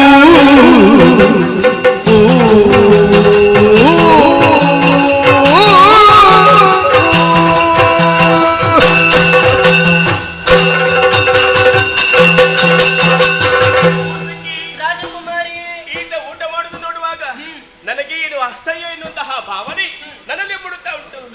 ಇದು ಕೇವಲ ನಾವು ಹೇಳಿದೇನು ಊಟದ ಬಗ್ಗೆ. ಅವನ ಮುಖ ನೋಡಿದ್ಯಾ? ಅವನ ಜುಟ್ಟು ನೋಡಿದ್ಯಾ? ಆ ಜುಟ್ಟಿನಲ್ಲಿ ಅದೆಷ್ಟೋ ಹಕ್ಕಿಗಳು ಗೂಡು ಕಟ್ಟಿ ವಾಸವನ್ನು ಮಾಡುವಂತಹ ಸ್ಥಳ ಹಾಗುಂಟು. ನೋಡಂತೆ ಅದು ಗಡ್ಡ ನೋಡಂತೆ ಅವನದು ದೊಡ್ಡದಂತಹ ಆಲದ ಮರಿಯ ಬೇರಿನ ಹಾಗುಂಟು ಅವನ ಗಡ್ಡ. ಅಷ್ಟು ದೊಡ್ಡದಾಗಿ ಬೆಳೆದಿದೆ. ಯಪ್ಪಾ ದೇವ್ರಿ, ಇದು ಎಂತದೇ? ಇದು ಹೊಟ್ಟೆ ಅಥವಾ ಗುಡಾಡವ ಇದು? ನೋಡುತ್ತೆ ದೇಹ ನೋಡುತ್ತೆ, ಸಣ್ಣದಾದಂತಹ ದೇಹ. ಇದನ್ನೆಲ್ಲವನ್ನೂ ಕಾಣುವಾಗ ಈತನೊಮ್ಮೆ ನೋಡುವಾಗ ಬಾಯಿ ತುಂಬಾ ನಗುಬೇಕೆನ್ನುವ ಹಾಗೆ ನನ್ನ ಮನಸ್ಸು ಹೇಳುತ್ತಾ ಉಂಟು. ಹಾಗಾಗಿ ನಾವು ಯಾಕೆ ಸುಮ್ಮನೆ ಇರುವುದು? ನಗಿರಿ ನೀನು. ಅಯ್ಯೋ ದೇವರ ಪರಿಸ್ಥಿತಿ ನೋಡುತ್ತೀವಿ.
ಮದ ಯಾಕೆ? ನಾವು ಗಂಧರ್ವ ಲೋಕದಲ್ಲಿರುವುದು. ನಾವು ಇಲ್ಲಿ ಏನು ಮಾಡಿದ್ರು ಯಾರು ವಿರೋಧ ಮಾಡುವವರು ನಿನಗೆ ಶಿಕ್ಷೆ ಒಂದು ಖಂಡಿತ ಆಗಬೇಕು. ಗಂಧರ್ವ ಲೋಕದಲ್ಲಿ ಇದ್ದೇ ಎಂಬುದಾಗಿ ಅಹಂಕಾರದ ಮಾತುಗಳನ್ನು ಆಡುತ್ತಿದ್ದೀಯ. ಇನ್ನು ಮುಂದಕ್ಕೆ ನೀನು ಭೂಲೋಕದಲ್ಲಿ ಮಾನವ ಸ್ತ್ರೀಯಾಗಿ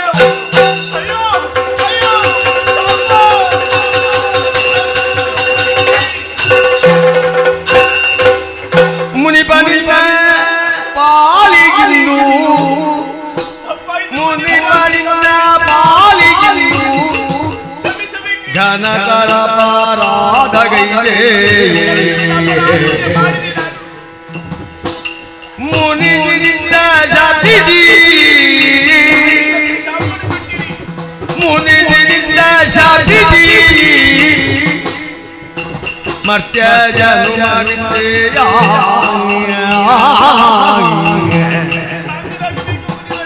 ನೊಂದು ಬೇಡುತ್ತಿಹೆನು ದೇವ ಮುಂದಗೆ ಪರಿಹಾರವೇನು ಹಿಂದೆ ಬರುವುದೆಂದು ಬೇಡು ತಂದೆ ದಯದಾಲಿ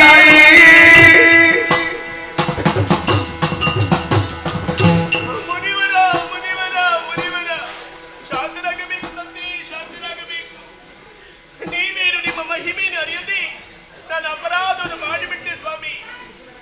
ಕಾಮ ಕ್ರೋಧ ಲೋಭ ಮೋಹ ಮದ ಮತ್ಸರದಂತಹ ಷಡ್ವೈರಿಗಳನ್ನು ತೊರೆದರೂ ನೀವಾಗಿದ್ದೀರಂತೆ. ಈ ಕಾಲಕ್ಕೆ ನನಗೆ ಕೋಪಗೊಂಡು ನೀವು ಶಾಪವನ್ನೇ ಕೊಟ್ಟಿದ್ದೀರಿ. ಭೂಲೋಕದಲ್ಲಿ ಸಾಮಾನ್ಯ ಸ್ತ್ರೀಯಾಗಿ ಬದುಕಬೇಕೆನ್ನುವ ಹಾಗೆ ತಂದೆ ಹಂಬೆಗಾಲು ಇಡುವಂತಹ ಮಗುವೊಂದು ತನ್ನ ತಾಯಿಯ ಎದೆಗೆ ತುಳಿತುತ್ತಾದರೆ ಆ ತಾಯಿ ಮಗುವಿಗೆ ಶಿಕ್ಷಣ ಕೊಡುವುದಕ್ಕೆ ಸಾಧ್ಯ ಉಂಟೆ ಹೇಳಿ? ಖಂಡಿತವಾಗಿವಿಲ್ಲ, ಖಂಡಿತವಾಗಿವಿಲ್ಲ. ಬದಲಾಗಿ ಮುದ್ದಿಸಿದಳಂತೆ ಪ್ರೀತಿಸಿದಳಂತೆ ನಿಮ್ಮ ಮಗಳು ಎನ್ನುವ ಹಾಗೆ ಭಾವಿಸಿಕೊಳ್ಳಬೇಕು. ನಾನು ಮಾಡಿದಂತ ಅಪರಾಧವನ್ನು ಕ್ಷಮಿಸಿ ನೀವು ಕೊಟ್ಟಂತಹ ಶಾಪಕ್ಕೆ ಪರಿಹಾರದ ದಾರಿಯನ್ನು ನೀವೇ ಸೂಚಿಸಬೇಕು, ನೀವೇ ಸೂಚಿಸಬೇಕು ತಂದೆ. ಮಗಳೇ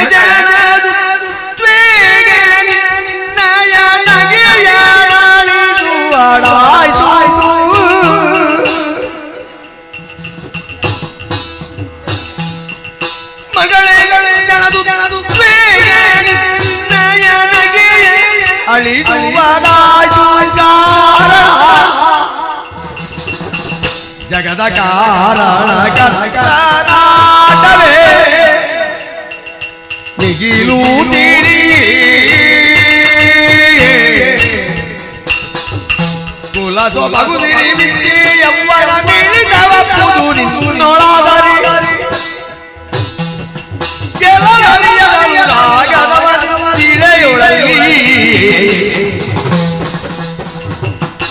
ಅದರಿಂದಿಳೆಯೊಳಲ್ಲಿ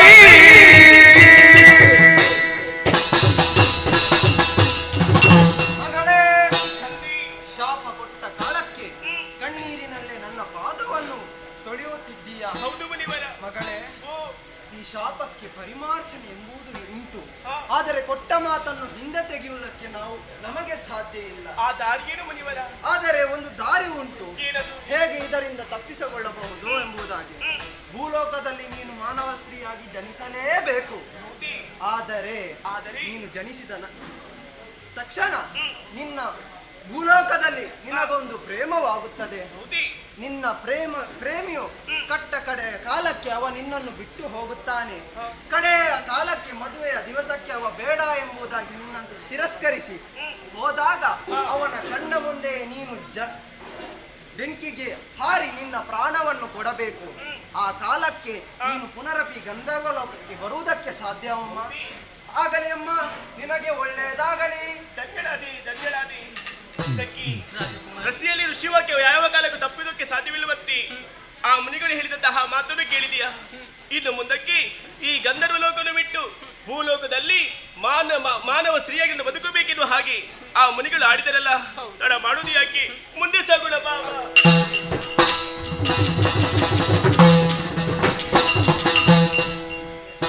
ಆತ್ಮೀಯ ಕಲಾಭಿಮಾನಿಗಳೇ, ಇಂದಿನ ಈ ಕಾರ್ಯಕ್ರಮವನ್ನು ನೆರವೇರಿಸಿಕೊಟ್ಟವರು ಶ್ರೀ ಕೆ ದೇವಿ ಪ್ರಸಾದ್ ಶೆಟ್ಟಿಯವರು, ಕಟೀಲು ಮೇಳಗಳ ಸಂಚಾಲಕರು. ಇವರಿಗೆ ಕಟೀಲು ಮೇಳದ ವತಿಯಿಂದ ಅನಂತ ಧನ್ಯವಾದಗಳನ್ನು ಅರ್ಪಿಸ್ತೇನೆ. ಬರುವ ರಾತ್ರಿ ನಾವು ಬಜಪೆಯಲ್ಲಿ ತ್ರಿಪುರ ಮಥನ ಎಂಬ ಕಥಾಭಾಗವನ್ನು ಅಡಿಗೊಳಿಸಿದ್ದೇವೆ. ಹೀಗೆ ಇನ್ನು ಮುಂದಿನ ನಮ್ಮ ಯಾವುದೇ ಕಾರ್ಯಕ್ರಮಗಳಿಗೆ ತಾವೆಲ್ಲರೂ ತಪ್ಪದೇ ಆಗಮಿಸಿ ಸರ್ವ ರೀತಿಯಿಂದ ಸಹಕರಿಸಿ ಶ್ರೀದೇವಿಯ ಕೃಪೆಗೆ ಪಾತ್ರರಾಗಬೇಕಾಗಿ ಕೇಳಿಕೊಳ್ಳುತ್ತಾ ಕಥಾಭಾಗವನ್ನು ಮುಂದುವರಿಸುವುದಕ್ಕೆ ಅನುಮತಿಯನ್ನು ಯಾಚಿಸ್ತೇನೆ. ಯಕ್ಷಗಾನಂ ಗೆಲ್ಗೆ.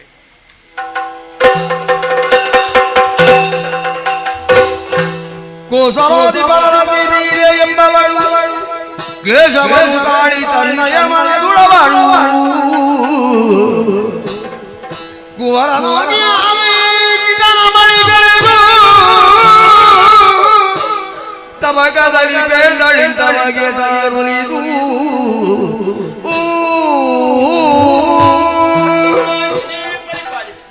ಹೆಣ್ಣಿನ ಜೀವನ ಸಾರ್ಥಕಾಗಬೇಕಿದ್ರೆ ಉತ್ತಮ ಕುಲದಲ್ಲಿ ಜನಿಸಿ ಉತ್ತಮ ಕುಲವನ್ನು ಸೇರಬೇಕಂತ ಈ ವಿಚಾರವನ್ನೇ ಯೋಚನೆ ಮಾಡಿಕೊಂಡಾಗ ನಾನೇ ಭಾಗ್ಯವಂತನೆನ್ನುವುದಕ್ಕೆ ಎರಡು ಮಾತಿಲ್ಲ.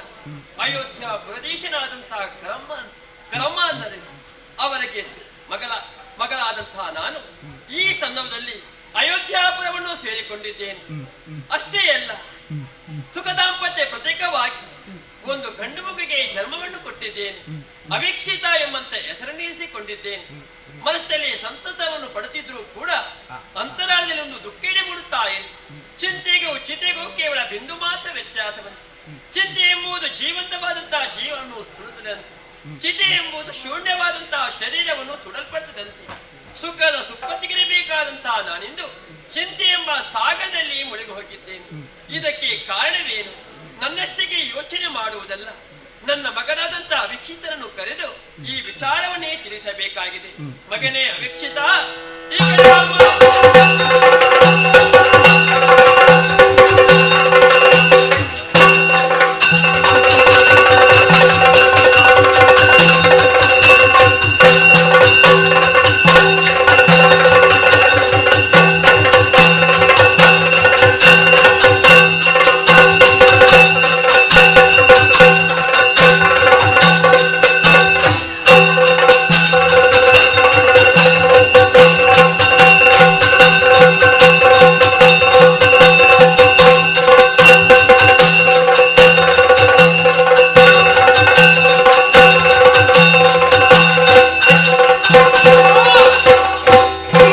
ಮಾತೆಯ ಚರಣ ಕೆರಗುತ್ತ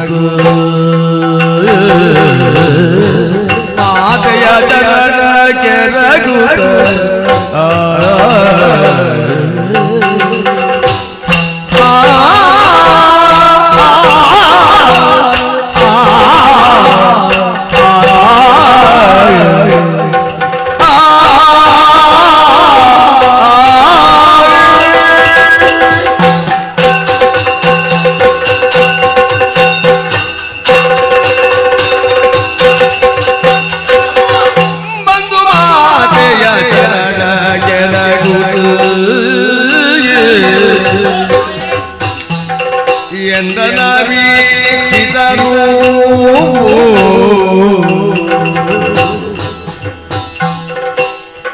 ಎನ್ನನು ಇಂದು ಜರಗುವುದೇ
ಜೀವನವು ಕಡಲಿನಂತೆ ಆಳವು, ಭೂಮಿಯಂತೆ ವಿಶಾಲವು, ನಿರಭ್ರ ಶುಭ್ರವಾದಂತಹ ಆಕಾಶದ ಹಾಗೆ ಸ್ವಚ್ಛವೂ ಆಗಬೇಕು ಅಂತಾದ್ರೆ ಅವನ ತಂದೆ ತಾಯಿಗಳು ಪ್ರಾಮುಖ್ಯವಾದಂತಹ ಪಾತ್ರವನ್ನು ವಹಿಸ್ತಾರೆ. ನಿಜ. ಆ ನಿಟ್ಟಿನಲ್ಲಿ ನಾನು ಆಲೋಚನೆ ಮಾಡುವಾಗ ಅವಿಕ್ಷಿತನಾದಂತಹ ನಾನೇ ಪುಣ್ಯಾತ್ಮನು ಹೌದು, ಧನ್ಯಾತ್ಮನು ಹೌದು. ನಿಜ ಮಗನಿ. ನಾವು ಹುಟ್ಟಿದಂತಹ ಕ್ಷೇತ್ರವೇ ಹಾಗೆ. ಸಪ್ತ ಪುಣ್ಯ ಕ್ಷೇತ್ರಗಳಲ್ಲಿ ಒಂದಾದಂತಹ ಅಯೋಧ್ಯೆ. ಹೌದು. ಸೂರ್ಯವಂಶದ ದಿಗಂತ ವಿಶ್ರಾಂತ ಕೀರ್ತಿ ಸಂಪನ್ನರಾದಂತಹ ಕರಂಧಮ ಚಕ್ರವರ್ತಿಗಳು ನನ್ನಪ್ಪ. ಪತಿವ್ರತ ಶಿರೋಮಣಿಯಾದಂತಹ ವೀರಾದೇವಿ ನೀವೇ ನನಗೆ ಜನ್ಮವನ್ನು ಕೊಟ್ಟವರು. ನಿಜ. ನಿಮ್ಮಿಬ್ಬರ ದಾಂಪತ್ಯ ಜೀವನದ ಫಲವಾಗಿ ಹುಟ್ಟಿಕೊಂಡವ ನಾನು. ನಿಮ್ಮ ಪ್ರೇಮಾಮೃತವನ್ನು, ನಿಮ್ಮ ಜ್ಞಾನಾಮೃತವನ್ನು ಸವಿದು ಇಲ್ಲಿಯವರೆಗೆ ನಾನು ಬೆಳೆದಿದ್ದೇನೆ. ಬಾಲ್ಯ, ಕೌಮಾರ, ಯೌವನದ ಹೊಸ ಹೊತ್ತಿನಲ್ಲಿ ಕಾಲಿಸಿದಂತಹ ಅಭೀಕ್ಷಿತನಾದಂತಹ ನನ್ನನ್ನು ಮಗನೇ ಎಂಬ ಹಾಗೆ ಆಪ್ಯಾಯ ಮಾರ್ತಿಯಿಂದ ನೀನು ಕರೆದಾಗ ಓಡೋಡಿಕೊಂಡು ಬಂದಿದ್ದೇನೆ. ಪಾದಕಾಡುತ್ತಲಾಗಿದ್ದೇನೆ. ನೀವು ಏನು ಆಗಬೇಕು ಅನ್ನುವುದನ್ನು ಕಾಲಲ್ಲಿ ತೋರಿಸಿದ್ರೆ ಅದನ್ನೇ ಶಿರೋಧಾರ್ಯ ಎಂಬ ಹಾಗೆ ಮಾಡುವುದಕ್ಕೆ ನಾನಿದ್ದೇನೆ. ಹೇಳಮ್ಮ ಎಲ್ಲಿ ಅವಿಕ್ಷಿತ ಚಿನ್ನದ ಗುಣರನ್ನ ಬಾಲಗೆ ದಂತದಾದಿ ಕೇಳುವುದು ಗುಣಶೀಲ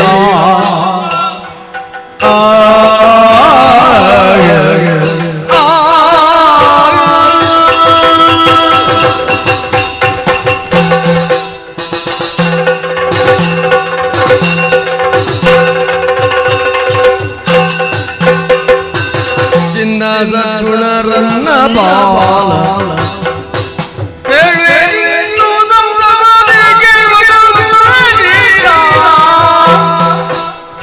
ತವಗದಿ ನಾನೊಂದು ದಿನದಿ ತವಗದಿ ನಾನೊಂದು ದಿನದಿ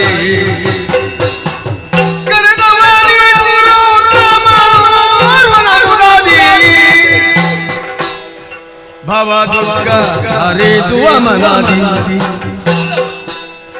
ಭವ ದುರ್ಗ ಹರಿದುವ ಮನದಿ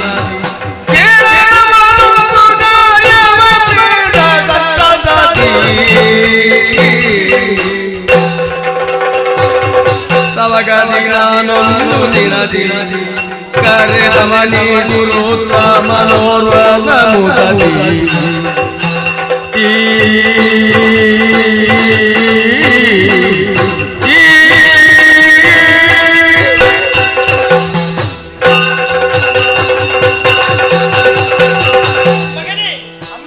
ಕರದಕ್ಷಿಣ ಓಡಿಕೊಂಡು ಬಂದೆಯಲ್ಲ.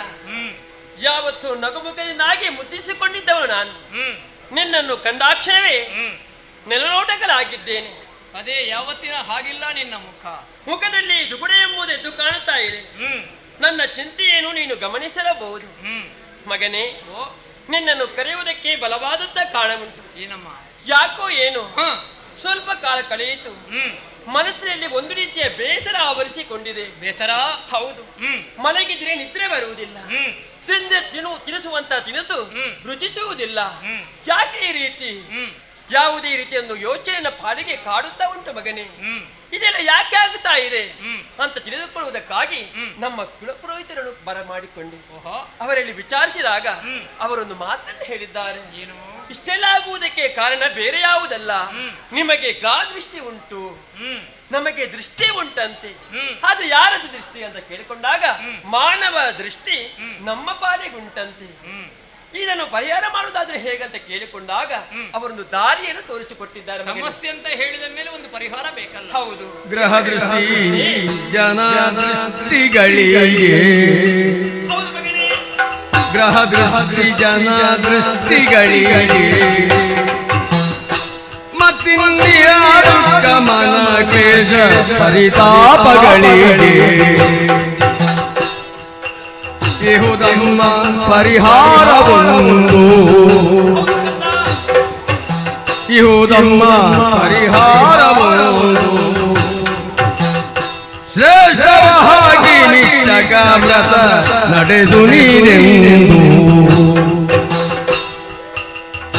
ಶ್ರೇಷ್ಠವಾಗಿ ನಿತ್ಯಕ ವ್ರತ ನಡೆದು ನೀನೆಂದು ರನ್ನ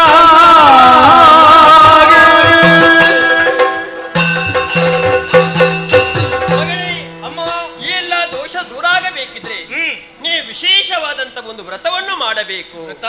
ಹೌದು. ಅಂತ್ಯಂತ ವ್ರತವಲ್ಲ, ಮತ್ತೆ ಕಿಂಚಕ ಕಿಮಿಚ್ಚಕ ವ್ರತ. ಹೌದು.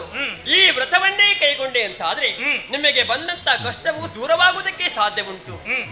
ಅದರ ಯೋಗ್ಯತೆ ಏನು, ಅದರ ಗುಣ ಏನು ಎಂಬಂತ ವಿಚಾರವನ್ನೇ ಹೇಳಿದ್ದಾರೆ.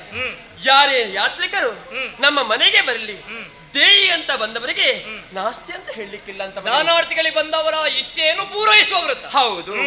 ಇದನ್ನು ಕೇಳಿಕೊಂಡಂತ ನಾನು ಈ ವ್ರತವನ್ನು ಮಾಡಬೇಕು, ಯಾರಲ್ಲಿ ಮಾಡಿಸುವಂತ ಯೋಚನೆ ಮಾಡಿಕೊಂಡಾಗ ಮಗನಾದಂತಹ ನಿನ್ನಲ್ಲಿ ಈ ಕಷ್ಟವನ್ನು ತಿಳಿಸಿದಂತಾದ್ರೆ ಈ ವ್ರತವನ್ನು ಮಾಡುವುದಕ್ಕೆ ನೀನು ಸಹಾಯಕನಾಗ್ತಿ ಎಂಬಂತ ನಂಬಿಕೆ ನನ್ನ ಪಾಲಿಗುಂಟು ಮಗನೇ. ಅದಕ್ಕಾಗಿ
ಒಬ್ಬನ ಅಭ್ಯುದಯವನ್ನು ಕಂಡು ಒಬ್ಬನ ಶ್ರೇಯಸ್ಸನ್ನು ಕಂಡು ಮತ್ಸರ ಪಡುವವರು ಕೆಲವು ಮಂದಿ ಇದ್ದಾರೆ. ಹೌದು, ಆದ್ರೆ ಹಲವರು ನಮ್ಮ ಶ್ರೇಯಸ್ಸನ್ನು ಬಯಸುವವರು ಇದ್ದಾರೆ. ಹಾಗಾಗಿ ಪವಿತ್ರವಾದಂತಹ ವಂಶದಲ್ಲಿ ಹುಟ್ಟಿದವರು ನಾವು ಅಯೋಧ್ಯೆಯ ಅರಮನೆಯಲ್ಲಿ ಬೆಳಗುತ್ತಿದ್ದೇವೆ. ಈ ವಿಷಯವನ್ನು ಕೇಳಿಯೋ ನೋಡಿಯೋ ನಮಗಾಗದೇ ಇದ್ದವರು ಅವರ ಗೃದ್ರ ದೃಷ್ಟಿಯನ್ನು ನಮ್ಮ ಸಂಸಾರಕ್ಕೆ ಏನೋ ಬಿದ್ದು ಬೀಳುವ ಹಾಗೆ ಮಾಡಿದ್ದಾರೆ.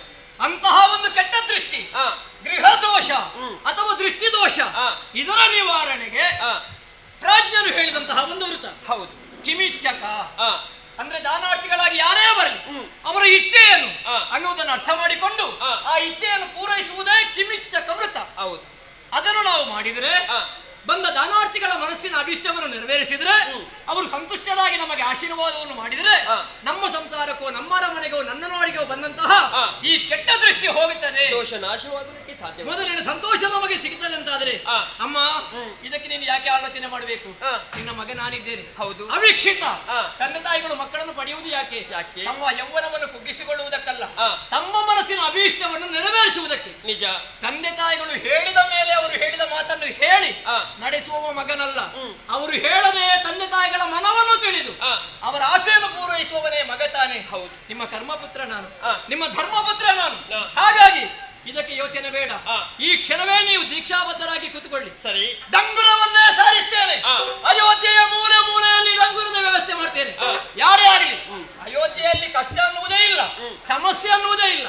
ಆದ್ರೂ ಯಾರಿಗಾದ್ರೂ ತಮ್ಮ ಇಚ್ಛೆ ಪೂರೈಸುವಲ್ಲಿ ಏನಾದ್ರೂ ತಡೆಗೋಡೆಯಾದ್ರೆ ನಿಮ್ಮ ಇಷ್ಟಾರ್ಥವನ್ನು ಪೂರೈಸುವುದಕ್ಕೆ ಅಮ್ಮ ಕೈಗೊಂಡಂತಹ ಕಿಮಿಚ್ಚಕ ವ್ರತಕ್ಕೆ ದಾನಾರ್ಥಿಗಳಾಗಿ ಬರಬಹುದು. ನೀವು ಏನು ಕೇಳಿದ್ರು ಕೊಡ್ತೇನೆ. ಧನವೋ ಧಾನ್ಯವೋ ಭೂಮಿಯೋ ಏನು ಬೇಕು ಅಂತಾದ್ರೂ ನಾನು ಕೊಡ್ತೇನೆ ಅನ್ನುವಂತಹ ಡಂಗುರವನ್ನು ಸಾರಿಸಿ ಎಲ್ಲ ದಾನಾರ್ಥಿಗಳನ್ನು ಬರುವ ಹಾಗೆ ಮಾಡಿ ನಿನ್ನ ಕಣ್ಣ ಮುಂದೆ ಬಾಚಿ ಬಾಚಿ ದೋಚಿ ದೋಚಿ ಎಲ್ಲವನ್ನು ಕೊಟ್ಟು ನಿನ್ನ ಸಂಕಷ್ಟವನ್ನು ನಾನು ಪೂರೈಸ್ತೇನೆ. ದೀಕ್ಷಾಬದ್ಧನಾಗಬೇಕು ಅಂತಾದ್ರೆ ನೀನು ಮೊದಲಾಗಿ ಶುಚಿರ್ಭೂತಳಾಗಬೇಕು ತಾನೆ. ಬಾ ಬಾ, ಯಾವೆಲ್ಲ ಸಿದ್ಧತೆ ಬಾ.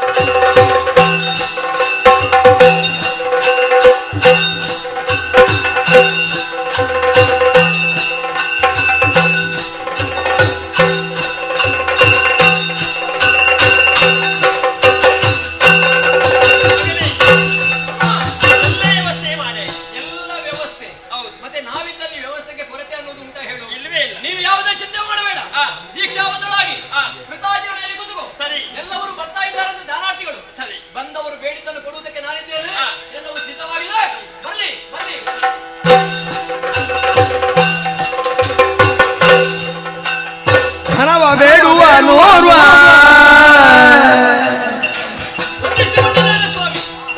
ನಿಮಗೆ ಏನು ಬೇಕು ಅಂತ ಕೇಳಿದ್ರೆ ಅದನ್ನು ಕೊಡುವುದಕ್ಕೆ ಸಿದ್ಧನಿದ್ದೇನೆ. ಏನು ಬೇಕು? ಧನಧಾನ್ಯಗಳ ಅಪೇಕ್ಷೆ ಒಳಗೆ ಎಲ್ಲ ಸಿದ್ಧತೆಯಾಗಿದೆ. ಧನವ ಬೇಡುವ ನೋರ್ವ ಗಬ್ಬದ ಧನವ ಬೇಡುವ ನೋರ್ವ ಗಬ್ಬದ ಧನವ ಬೇಡುವ ನೋರ್ವ ಕುಡಿಯಲು ನೀರಿಲ್ಲ ದಪ್ಪದ ಹಸುವನ್ನು ಕರುಣಿಸು. ಕುಡಿಯುವುದಕ್ಕೆ ನೀರಿಲ್ಲ ಅಂದ್ರೆ ನಿಮ್ಗೆ ಆಸೆ ಯಾಕೆ? ಹಾಲು ಕುಡಿಬೇಕು ಅಂತ ಆಸೆ ಉಂಟಾ? ವ್ಯವಸ್ಥೆ ಮಾಡಿದ್ದೇನೆ. ಚಿನ್ನವ ಮನದಿ ಬೇಡುವ ನಿಮಗೆ ಏನು ಬೇಕು? ಚಿನ್ನದ ಮನದಿ ಬೇಡುವ ಭೂಮಿ ಬೇಕು. ಅದಕ್ಕೆ ಭೂಮಿಯ ದಾನವೋ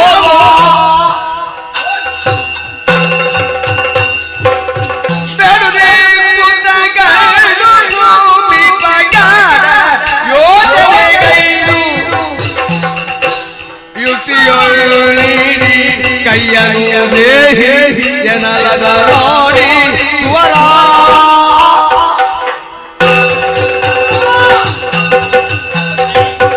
ನೋಡಿದೆಯಾ ತಾಯಿ? ಬಂದವರು ಯಾರು?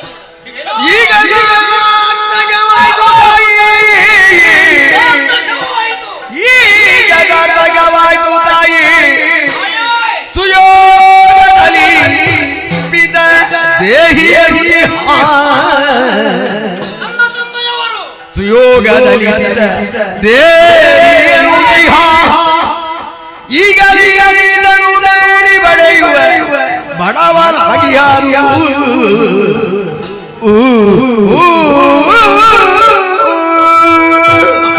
ಮಗನೇ, ಕಿವಿತ್ತಕ ವ್ರತವನ್ನು ಆಚರಿಸ್ತಾ ಇರುವವಳು ನೀನು. ನಿಜ.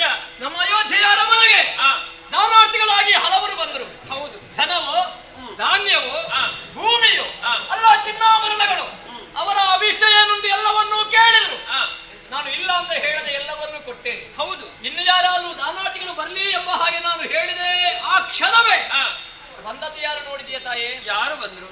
ಅಯೋಧ್ಯೆಯ ಚಕ್ರವರ್ತಿ, ಸೂರ್ಯವಂಶದ ದಿಗಂತ ವಿಶ್ರಾಂತ ಕೀರ್ತಿ ಸಂಪನ್ನರಾದಂತಹ ನಮ್ಮಯ್ಯ ಕರಂದಮ ಚಕ್ರವರ್ತಿಗಳು ಆ ದಾನಾರ್ಥಿಗಳ ಸಾಲಲ್ಲಿ ಬಂದು ದೇಹಿ ದೇಹಿ ಎಂಬ ಹಾಗೆ ಎರಡು ಕೈಗಳನ್ನು ಜೋಡಿಸಿ ನನ್ನಲ್ಲಿ ಯಾಚಿಸುತ್ತಿದ್ದಾರೆ. ಹೌದೇ? ಚಕ್ರವರ್ತಿ ಆದರೂ ಅಯೋಧ್ಯೆಯ ಅರಸನಾದ್ರು ಅಭಿಕ್ಷಿತನಿಗೆ ಇವರ ಅಪ್ಪ ತಾನೆ. ಮಗನಾದವ ಅಪ್ಪನಲ್ಲಿ ಬೇಡುವ ಕ್ರಮ ಉಂಟು. ನನಗೆ ಅಂಥದ್ದು ಬೇಕು ಇಂಥದ್ದು ಬೇಕು ಏನಾದ್ರೂ ಕೊಡಿಯಪ್ಪ ಅಂತ. ಆದ್ರೆ ಇಲ್ಲಿ ವಿಷಯ ಬದಲಾಗಿ ಹೋಗಿದೆ. ಅಪ್ಪನೇ ಬಂದು ಮಗನ ಮುಂದೆ ದೇಹಿ ದೇಹಿ ಎಂಬ ಹಾಗೆ ಬೇಡ್ತಾರಂತಾದ್ರೆ ಇದಕ್ಕಿಂತ ಯೋಗ ಮಕ್ಕಳಿಗೆ ಮತ್ತೆ ಯಾವುದಿದೆ? ಅಪ್ಪನಿಗೆ ಕೊಡುವಷ್ಟು ಮಗ ಬೆಳೆದಿದ್ದಾನೆ ಅನ್ನುವುದೇ ಅರ್ಥ ತಾನೆ. ಹಾಗಾಗಿ ಈಗ ಚಕ್ರವರ್ತಿಗಳು ಬಹಳ ಬಡವರಾಗಿದ್ದಾರೆ ಕಾಣುತ್ತದೆ. ಇದಕ್ಕಿಂತ ಮೊದಲು ಎಲ್ಲವರಿಗೂ ಬೇಕು ಬೇಕಾದನ್ನು ಕೊಡ್ತಿದ್ದಂತಹ ಚಕ್ರವರ್ತಿಗಳು ಎಲ್ಲವನ್ನು ಕಳ್ಕೊಂಡ್ರು ಏನು? ಬಡವರಾಗಿ ಮಗನನ್ನೇ ಬೇಡುವ ಸ್ಥಿತಿ ಬಂದಿದೆ. ಅಪ್ಪನಿಗೆ ದಾನ ಕೊಡುವ ಮಗ ನಾನೇ ದೊಡ್ಡವನಲ್ಲ ಅಮ್ಮ. ಏನಪ್ಪ ನಿನ್ನ ಮಾತು?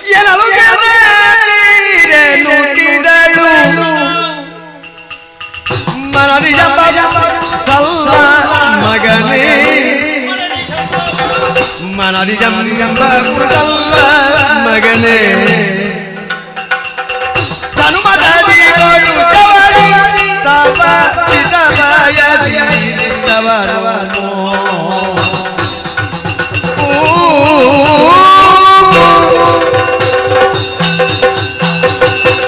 ಮಗನೇ, ಏನಮ್ಮ ಇದನ್ನ ಮಾತಿನ ಅರ್ಥ? ಅಭಿಷೇಕದ ಜೀವನ ಸಾರ್ಥಕ ಆಯಿತು ಯಾಕೆ ಈ ರೀತಿಯಾದಂತ ಮಾತನಾಡುತ್ತಾ ಇದ್ದಿ? ಗರ್ವತನ ನಿನ್ನಲ್ಲಿ ಬೇಡ ಮಗನೇ. ಗರ್ವಲ್ಲ, ಇದು ಅಭಿಮಾನ. ಅಭಿಮಾನವೇ? ಹೌದು ಮಗನೇ, ನಾವು ಕೈಗೊಂಡಂತ ವ್ರತಕ್ಕೆ ಸರಿಯಾಗಿ ಯಾತ್ರಿಗಳು ಬಂದ್ರು. ಹೌದು, ಅವರಿಗೆ ಬೇಕಾದನ್ನು ಬಾಚಿ ಬಾಚಿ ಕೊಟ್ಟವ ನೀನಾಗಿದ್ದು. ಬಂದವರೆಲ್ಲ ಕಷ್ಟದಲ್ಲಿ ಬಂದವರು. ಹೌದು, ಈಗ ಕಷ್ಟವೇ ಇಲ್ಲದ ಒಬ್ಬ ವ್ಯಕ್ತಿ ಬಂದಿದ್ದಾರಲ್ಲ, ಅಂತವರಿಗೂ ಕೊಡುವ ಯೋಗ. ಕಷ್ಟವೇ ಇಲ್ಲ ಅಂತ ಹೇಳಿದ ಆಗ್ತದೆ ಮಗನೇ ಇಲ್ವಾ? ಯಾತ್ರಿಕರು ಯಾರೇ ಆಗ್ಲಿ ಬಂದವರಿಗೆ ಇಲ್ಲ ಅಂತ ಹೇಳಲಿಕ್ಕಿಲ್ಲ. ವ್ರತದ ಮಹಿಮೆ ಇದು. ಆದ್ರೆ ದಾನಾರ್ಥಿಗಳ ಪಂಕ್ತಿಯಲ್ಲಿ ಅಪ್ಪ ಬಂದಿದ್ದಾನೆ, ಕರಂದಮ್ಮ ಭೂಪತಿಗಳು ಚಕ್ರವರ್ತಿಗಳು ಬಂದಿದ್ದಾರೆ. ದಾನಾರ್ಥಿಗಳಿಂದಾಗಿ ಅಪ್ಪ ಬರ್ಲಿ ಮತ್ತೊಬ್ಬರೇ ಬರ್ಲಿ ಕೊಡಬೇಕಾದ ನಮ್ಮ ಕರ್ತವ್ಯ ತಾನೇ. ಹೌದು, ಅವರ ಅಪ್ಪನಂತ ನೋಡುವುದಕ್ಕೆ ಉಂಟ ಮಗನೇ. ಅವರು ಯಾವುದನ್ನು ಕೇಳ್ತಾರೆ ಅದನ್ನು ಕೊಡಬೇಕಾದ ನಮ್ಮ ಧರ್ಮ. ದೇಹಿ ಅಂತ ಬಂದವರಿಗೆ ನಾಸ್ತಿ ಎನ್ನುವುದಕ್ಕೆ ಸಾಧ್ಯವೇ ಇಲ್ಲ, ಹೇಳುವುದು ಇಲ್ಲ. ಹೌದು, ಆ ದೆಸೆಯಿಂದಾಗಿ ಬಂದಂತ ಅಪ್ಪನಲ್ಲಿ ಏನು ಬೇಕಂತ ಕೇಳು. ಈ ಜಂಬದ ಮಾತೆಲ್ಲ ಬೇಡ ಮಗನೇ.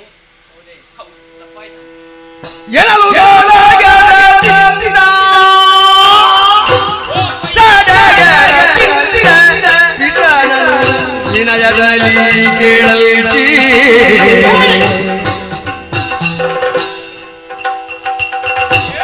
ಧರಣಿ ಪತನಯ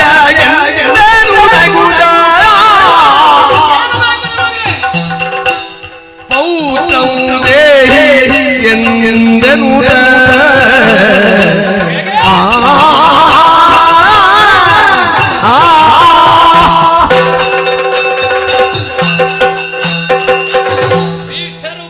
ಮಗನೇ, ಮೊದಲಾಗಿ ನಿಮ್ಮ ಮಗನನ್ನು ಕ್ಷಮಿಸಬೇಕು ಅಂತ ಬೇಡಿಕೊಡುತ್ತೇನೆ. ದೇವರು ಒಳ್ಳೇದು ಮಾಡಲಿ ನಿನ್ನನ್ನು. ದಾನಾರ್ಥಿಗಳ ಸಾಲಲ್ಲಿ ಬಂದವರು ನೀವು. ನಿಮ್ಮನ್ನು ಕಂಡಾಗ ಒಂದೊಮ್ಮೆಗೆ ನಮಗೆ ಆಶ್ಚರ್ಯ ಆಯಿತು. ಯಾಕೆ ಮಗ?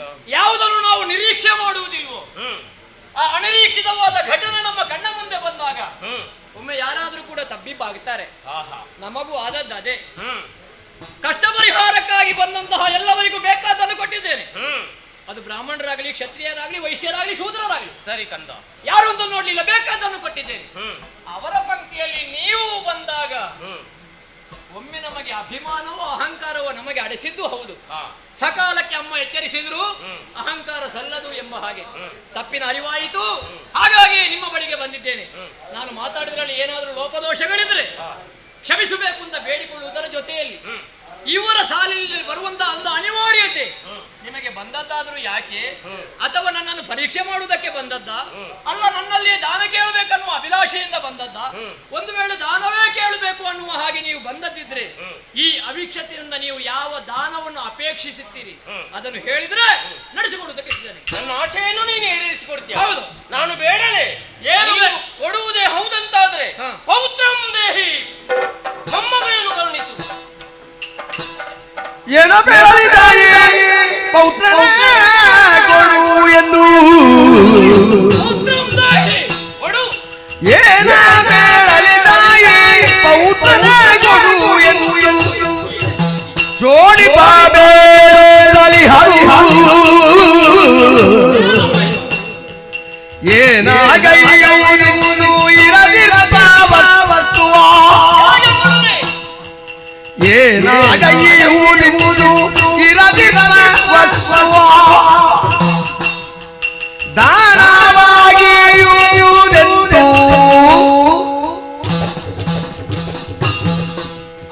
ಮಗನೇ, ಅವೀಕ್ಷಿತನಿಗೆ ಸತ್ಯ ಪರೀಕ್ಷೆಯೋ ಸತ್ವ ಪರೀಕ್ಷೆಯೋ ಏನಂತಲೇ ನಮಗೆ ಅರ್ಥ ಆಗುವುದಿಲ್ಲ. ಏನಾಯ್ತು ಈಗ? ಕಿಮಿಚ್ಚಕ ವ್ರತ. ಹೌದು, ಇದರ ಉದ್ದೇಶ ಹೇಗೆ? ಯಾರೇ ಬರಲಿ ಅವರ ಇಚ್ಛೆಯನ್ನು ಪೂರೈಸುವುದು ಕಿಮಿಚ್ಚಕ ಅಲ್ವೇ? ಇಲ್ಲಿಯವರೆಗೆ ಬಂದವರ ಇಚ್ಛೆಯನ್ನೆಲ್ಲ ನಾನು ಪೂರೈಸಿದ್ದೇನೆ. ಆದ್ರೆ ಈಗ ಅಪ್ಪಯ್ಯ ಕೇಳ್ತಾರೆ, ಧನ ಕೇಳಲಿಲ್ಲ, ಧಾನ್ಯ ಕೇಳಲಿಲ್ಲ, ವಸ್ತುವಾಹನ ಕೇಳಲಿಲ್ಲ, ಆಭರಣ ಕೇಳಲಿಲ್ಲ. ಅವರು ಕೇಳಿದ್ದೇನು ಗೊತ್ತಾ? ಏನ್ ಕೇಳಿದ್ರು? ಪೌತ್ರಂ ದೇಹಿ, ಮೊಮ್ಮಗನನ್ನು ಕೊಡು. ಅಮ್ಮ, ಇರುವುದನ್ನು ಕೊಡುವುದಕ್ಕೆ ನಮಗಾಗುತ್ತದೆ, ಇಲ್ಲದೇ ಇರುವುದನ್ನು ಕೊಡುವುದಕ್ಕಾಗುತ್ತದೆ. ಸ್ವರ್ಗವನ್ನು ತಂದು ಕೊಡು ಅಂತ ಹೇಳಿದ್ರೆ ಯಾರ್ಯಾದ್ರೂ ಸ್ವರ್ಗವನ್ನು ತರಲಿಕ್ಕಾಗುತ್ತದೆ? ಆಗುವುದಿಲ್ಲ. ಮೊಮ್ಮಗನನ್ನು ಮಗನಾದವ ತಂದೆ ತಾಯಿಗಳಿಗೆ ಕೊಡಬೇಕು. ಅದು ಯಾವಾಗ ಕೊಡಬೇಕು? ಮಗನಾದವ ಮದುವೆ ದೇವರ ದೇಹದಲ್ಲಿ ಮಕ್ಕಳು ಹುಟ್ಟಿದ್ರೆ ಆ ಸಣ್ಣ ಮಗುವನ್ನು ತಂದೆ ತಾಯಿಗಳ ಮಡಿಲಿಗೆ ಹಾಕಬೇಕು. ನಿಜ. ನಿಮ್ಮ ಪೌತ್ರ, ನಿಮ್ಮ ಮೊಮ್ಮಗ ಅಂತ. ಅಮ್ಮ, ನನಗಿನ್ನೂ ಮದುವೆ ಆಗಲಿ. ಸರಿ. ಮದುವೆ ಆಗದೆ ಇದ್ದಂತಹ ಮಗನ ಬಳಿಗೆ ಅಪ್ಪನೊಬ್ಬ ಬಂದು ನನಗೆ ಮೊಮ್ಮಗ ಕೊಡು ಅಂತ ಕೇಳಿದ್ರೆ ನಾನು ಎಲ್ಲಿಂದ ಕದ್ದುಕೊಂಡು ಬರುತ್ತ ತಾಯಿ. ಹಾಗಾಗಿ ಏನು ಮಾಡ್ಬೇಕು ಅಂತ ಗೊತ್ತಿಲ್ಲಮ್ಮ. ಒಟ್ಟಿನಲ್ಲಿ ನಿನ್ನ ವೃತಭಂಗ ಆಗುತ್ತದೋ ಅಂತ ನನಗೆ ಒಂದು ಭೀತಿ ಉಂಟದ. ನಾನು ಇಲ್ಲದ ಎಲ್ಲಿಂದ ಕೊಡ್ಬೇಕೇನೆ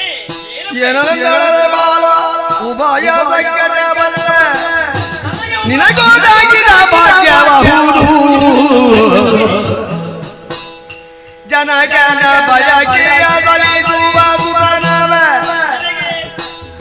ಜನರೋಳು ಗಣಮಾನ್ಯ ನೆನಪ. ಮಗನೇ, ಅಮ್ಮ ನಿನ್ನ ಮಾತನ್ನು ಕೇಳುವಾಗ ನಗು ಬರ್ತಾ ಇದೆ ಕುಮಾರ. ನಿನಗೆ ನಗು ಬರ್ತದೆ, ನಮಗೆ ಇಲ್ಲಿ ಪ್ರಾಣ ಸಂಕಟ ಆಗಿದೆ. ವ್ರತವನ್ನು ಕೈಗೊಂಡವ ನಾನು. ಹೌದು, ದೀಕ್ಷಾಬದ್ಧರಾಗಿ ಕುಳಿತುಕೊಂಡಿದ್ದೆ. ಬಂದವರು ಯಾರು ಅಂತ ನೋಡ್ತಾ ಇದ್ದೆ. ನಿನ್ನ ತೀರ್ಥ ರೂಪರು. ಹೌದು. ಕೇಳಿದ್ದಾದ್ರೂ ಯಾವುದು? ಮೊಮ್ಮಗನನ್ನು ಕೇಳಿದ್ದಾರೆ. ಹೌದು. ಅವರು ಕೇಳಿದ್ರಲ್ಲಿ ತಪ್ಪುಂಟ? ಕೇಳಿದ್ರಲ್ಲಿ ತಪ್ಪಿಲ್ಲ. ನಾವು ಕೊಡಬೇಕು ಅಂತಾದ್ರೆ ನನಗೆ ಮಗ ಹುಟ್ಟಬೇಕಲ್ಲ. ಹೌದು ಹೌದು. ಮಗ ಹುಟ್ಟಬೇಕಿದ್ರೆ ಮದುವೆ ಆಗಬೇಕು. ಹೌದು. ಮದುವೆ ಆಗಬೇಕಿದ್ರೆ ಇನ್ನು ಮನಸ್ಸು ಮಾಡಬೇಕು. ಮದುವೆ ಆದವರಿಗೆಲ್ಲ ಮಕ್ಕಳಾಗ್ತದೆ ಅಂತ ಹೇಳಿಕಂತ ಅಲ್ಲ, ಮದುವೆ ಆದ ಕೂಡಲೇ ಮಕ್ಕಳಾಗ್ತದಮ್ಮ. ದೇವರು ಖಂಡಿತವಾಗಿ ಕೊಡ್ತಾರೆ ಮಗನೇ. ತಂದೆಯ ಇಚ್ಛೆಯನ್ನು ನೀನು ಈಡೇರಿಸಿಕೊಂಡೆ ಅಂತಾದ್ರೆ ತಂದೆಯ ಇಚ್ಛೆಯನ್ನು ಈಡೇರಿಸಿದ ಮಗ ಅಷ್ಟೇ ಅಲ್ಲ, ನಾನು ವ್ರತವನ್ನು ಕೈಗೊಂಡಿದ್ದೇನೆ, ನನ್ನ ಇಚ್ಛೆಯನ್ನು ಈಡೇರಿಸಿದ ಹಾಗೆ ಆಯಿತು. ಇದು ಎರಡೂ ಕಾರ್ಯವು ನಿನ್ನಿಂದ ಆಗ್ತದೆ ಅಂತಾದ್ರೆ ಇದು ನಿನ್ನ ಭಾಗ್ಯವಲ್ವೇ ಕುಮಾರ? ಅಮ್ಮ, ನನಗೊಂದು ಪ್ರಶ್ನೆಗೆ ಉತ್ತರ ಬೇಕು. ಏನದು? ನಿಮಗೆ ಭವಿಷ್ಯ ಹೇಳಿದ ಜ್ಯೋತಿಷಿ ಯಾರದು? ಯಾಕೆ ಮಗನೇ? ನಿಜವಾಗಿ ಆದ್ರೂ ಅಯೋಧ್ಯೆಗೆ ಒಂದು ದೃಷ್ಟಿ ಬೀಳ್ಲಿಕ್ಕೆ ಉಂಟು. ಅದರಲ್ಲಿ ಇಲ್ಲಿವರೆಗೆ ನಮ್ಮ ಸಂಸಾರಕ್ಕೆ ಯಾರು ಕೂಡ ಕಣ್ಣ ದೃಷ್ಟಿಯನ್ನು ಹಾಕದೇ ಇದ್ದವರು ನಮ್ಮ ಸಂಸಾರಕ್ಕೆ ಒಂದು ಕೆಟ್ಟ ದೃಷ್ಟಿ ಬೀಳುವುದಕ್ಕೆ ಉಂಟ ತಾಯಿ? ನನಗೆ ಅನಿಸ್ತದೆ. ಹೇಗೆ? ಒಂದು ವಿಚಿತ್ರವಾದಂತಹ ವೃತ್ತ ಕಿಮಿಚ್ಚಕ. ಹೌದು ಅಂತ ನೀನು ಹೇಳಿ ಅದರ ಎಲ್ಲ ವ್ಯವಸ್ಥೆಗೆ ನನ್ನನ್ನು ನಿಯೋಜಿಸಿತು. ದಾನಾರ್ಥಿಗಳ ಸಾಲಲ್ಲಿ ಅಪ್ಪ ಬಂದದ್ದು. ಇದು ನಿಮ್ಮ ಇಬ್ಬರ ಸಂಯೋಜನೆಯ ಅಂತ ಮೊದಲೇ ಮಾತಾಡಿದ. ಯಾಕೆ ಮಗನೇ? ನೀನು ಪೆಟ್ಟು ಕೊಡುವ ಹಾಗೆ ಮಾಡು, ನಾನು ನೋವಾದ ಹಾಗೆ ಮಾಡ್ತೇನೆ ಹಾಗೆ ಭಾವಿಸಿಕೊಂಡೇ. ಇಲ್ಲದಿದ್ರೆ ಅಯೋಧ್ಯೆಗೆ ಯಾರದ್ದಾದ್ರೂ ದೃಷ್ಟಿ ಬೀಳುವುದಕ್ಕೆ ಉಂಟ ತಾಯಿ? ಸಪ್ತ ಪುಣ್ಯ ಕ್ಷೇತ್ರಗಳಲ್ಲಿ ಒಂದಾದದ್ದು ಅಯೋಧ್ಯೆ. ಯಾವ ಯೋಧನಿಗೂ ಪ್ರವೇಶ ಮಾಡೋದಕ್ಕೆ ಸಾಧ್ಯ ಇಲ್ಲ. ಸರಿ. ಅಂತದ್ರಲ್ಲಿ ನಿಮಗೊಂದು ದೃಷ್ಟಿ, ನಮ್ಮ ನಾಡಿಗೊಂದು ದೃಷ್ಟಿ. ನನಗೆ ಅನಿಸ್ತದೆ. ಹೇಗೆ? ಇದು ನಿಮ್ಮದು ನಾಟಕ. ಇಲ್ಲ ಮಗನೇ, ಯಾಕೆ ಈ ರೀತಿಯಾಗಿ ಹೀಗೆ ವೃತ ಅಂತ ಮಾಡು, ಅವ ಬೇಕಾದನ್ನು ಕೊಡುವ ಜಾಗದಲ್ಲಿ ನಿಲ್ಲಿ, ನಾನು ಕೇಳುವುದಕ್ಕೆ ಬರ್ತೇನೆ. ಮಗ ಮದುವೆ ಆಗಲಿಲ್ಲ ಅವತ್ತು, ಹಾಗಾಗಿ ನಮಗೆ ಮೊಮ್ಮಗ ಬೇಕು. ಮೊಮ್ಮಗನನ್ನು ಕೇಳುವಾಗ ವೃತ ಆಚರಣೆ ಆಗಬೇಕು ಅಂತಾದ್ರೆ ಕೊಡದೆ ಉಪಾಯ ಇಲ್ಲಲ್ಲ. ಅದಕ್ಕಾಗಿ ಮಾಡಿದಂತ ಎನಿಸಿಕೊಂಡೆ ಅಲ್ವಾ? ಖಂಡಿತವಾಗಿಲ್ಲ ಕುಮಾರ. ಅವರು ಕೇಳಿದನ್ನು ಕೊಡಬೇಕಾದರೂ ನಿನ್ನ ಧರ್ಮ. ದೀಕ್ಷಾಬದ್ಧರಾಗಿ ಕುಳಿತುಕೊಂಡಿದ್ದೇನೆ. ಈ ವ್ರತದ ಪೂರ್ಣಾವತಿಗೆ ಬಂದಿದ್ದೇವೆ. ಈ ಕಾರ್ಯವು ನಿನ್ನಿಂದಲೇ ಆಗಬೇಕು. ಅಪ್ಪನಿಗೆ ಮಾತನ್ನು ಕೊಡು. ಮೊಮ್ಮಗನನ್ನು ಕೊಡ್ಲೇಬೇಕು. ಅಪ್ಪನಲ್ಲಿ ಒಂದು ಮಾತಾಡ. ಪಿತನೇ ಲಾಲಿ ಸೊಲ್ಲ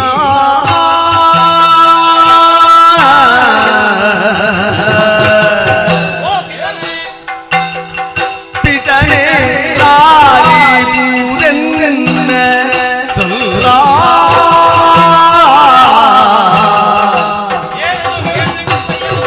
ಮತಿ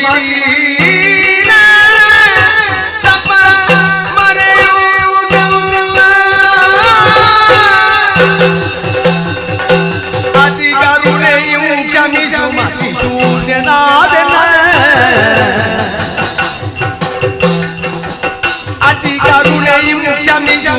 ಶೂನ್ಯನಾದನ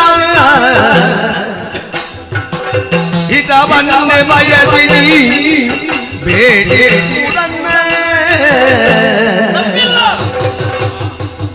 ರತಿಪತಿಯ ಪಿಯ ನಾಳೆ ದಿಟವಾಗಿ ಬಲಿದುವೆವು ರತಿಪತಿಯ ಪಿಯ ನಾಳೆ ದಿಟವಾಗಿ ಬಲಿದುವೆನು ಕ್ಷಿತಿ ಸಾಕಿದ ಯಾಗರು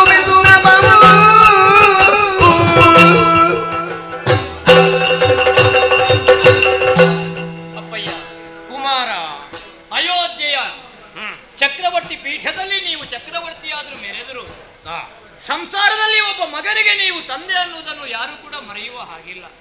ಸರಿ ಮಗ. ಯಾವ ತಂದೆಗಾದರೂ ಕೂಡ ತನ್ನ ವಂಶವಲ್ಲರಿ ಪಲ್ಲವಿಸಬೇಕು ಸರಿ ಅನ್ನುವಂತ ಆಶೆ ಇರ್ತದೆ. ಹೌದು. ಅಯೋಧ್ಯೆಯ ಧರ್ಮ ಸಿಂಹಾಸನದಲ್ಲಿ ಮಂಡಿಸಿದವರು ನೀವು, ವಂಶ ಪಾರಂಪರ್ಯವಾಗಿ ಬಂದದ್ದು. ಸರಿ ಮಗ. ಆಶಯವಾಗಿ ನಿಮಗೆ ಸಿಕ್ಕಿದಂತಹ ಅಯೋಧ್ಯೆಯ ಚಕ್ರವರ್ತಿ ಪೀಠಕ್ಕೆ ನಿಮ್ಮ ಕಾಲಾನಂತರ ಒಬ್ಬ ಉತ್ತರಾಧಿಕಾರಿಯನ್ನು ಕೊಡಬೇಕಾದ ಅನಿವಾರ್ಯತೆ ನಿಮಗುಂಟು. ಸತ್ಯ ಮಗ. ಹಾಗಾಗಿ ನನಗೊಬ್ಬ ಪುತ್ರ ಹುಟ್ಟಿದ್ದಾನೆ. ಈ ಪುತ್ರನ ನಂತರ ಈ ಪೀಠ ಬರಿದಾಗಬಾರದಲ್ಲ, ಅಯೋಧ್ಯೆ ಅರಾಜಕತೆಯನ್ನು ಹೊಂದಬಾರದು. ಹೌದು. ನಮ್ಮ ವಂಶವಲ್ಲರಿ ಪಲ್ಲವಿಸಬೇಕು, ಮುಂದುವರಿಯಬೇಕು, ಬೆಳೆಯಬೇಕು ಸರಿ ಅನ್ನುವ ಕಾರಣಕ್ಕಾಗಿ ನೀವು ಕೇಳಿದಂತಹ ಈ ಒಂದು ದಾನ. ಹೌದು ಮಗ. ಸ್ವಯಂವರ ಮಂಟಪದಲ್ಲಿ ಆದಂತಹ ಅಪಮಾನದಿಂದಲಾಗಿ ವೈಶಾಲಿನಿಯನ್ನೇ ತ್ಯಜಿಸಿ ಬಂದವ ನಾನು. ಸರಿ. ಆ ಉಭಯ ಸಂಕಟದಲ್ಲಿ ಬಿದ್ದಂತಹ ತಂದೆ ತಾಯಿಗಳಾದಂತಹ ನೀವು ನನ್ನನ್ನು ಯಾವ ರೂಪದಲ್ಲಿ ಆದರೂ ಮದುವೆಯನ್ನು ಮಾಡಿಸಬೇಕು, ಸತ್ಯ. ಆ ಮೂಲಕವಾಗಿ ಒಬ್ಬ ಮೊಮ್ಮಗನನ್ನು ಪಡೆಯಬೇಕು ಅಂತ ಆಸೆ ತಂದೆ ತಾಯಿಗಳಿಗಿದ್ರೆ ಅಪರಾಧ ಅಲ್ಲ. ಸರಿ.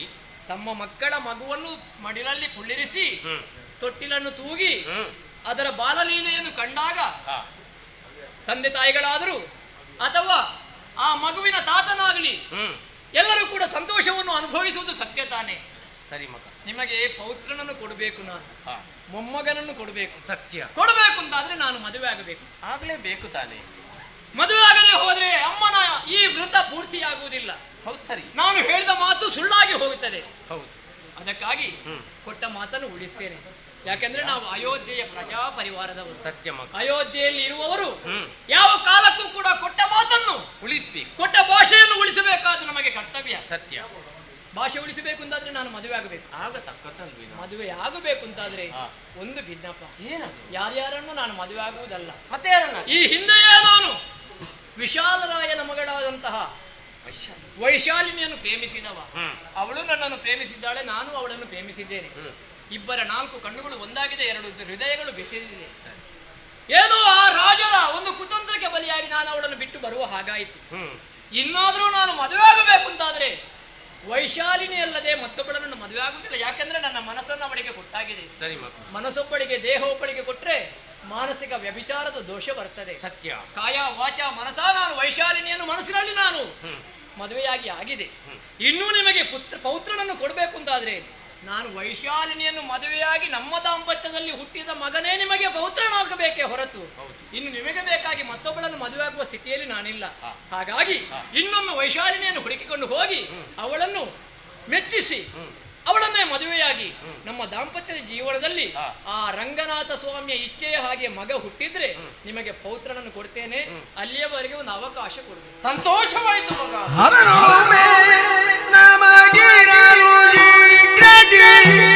ಓ ಕಂದ, ಓ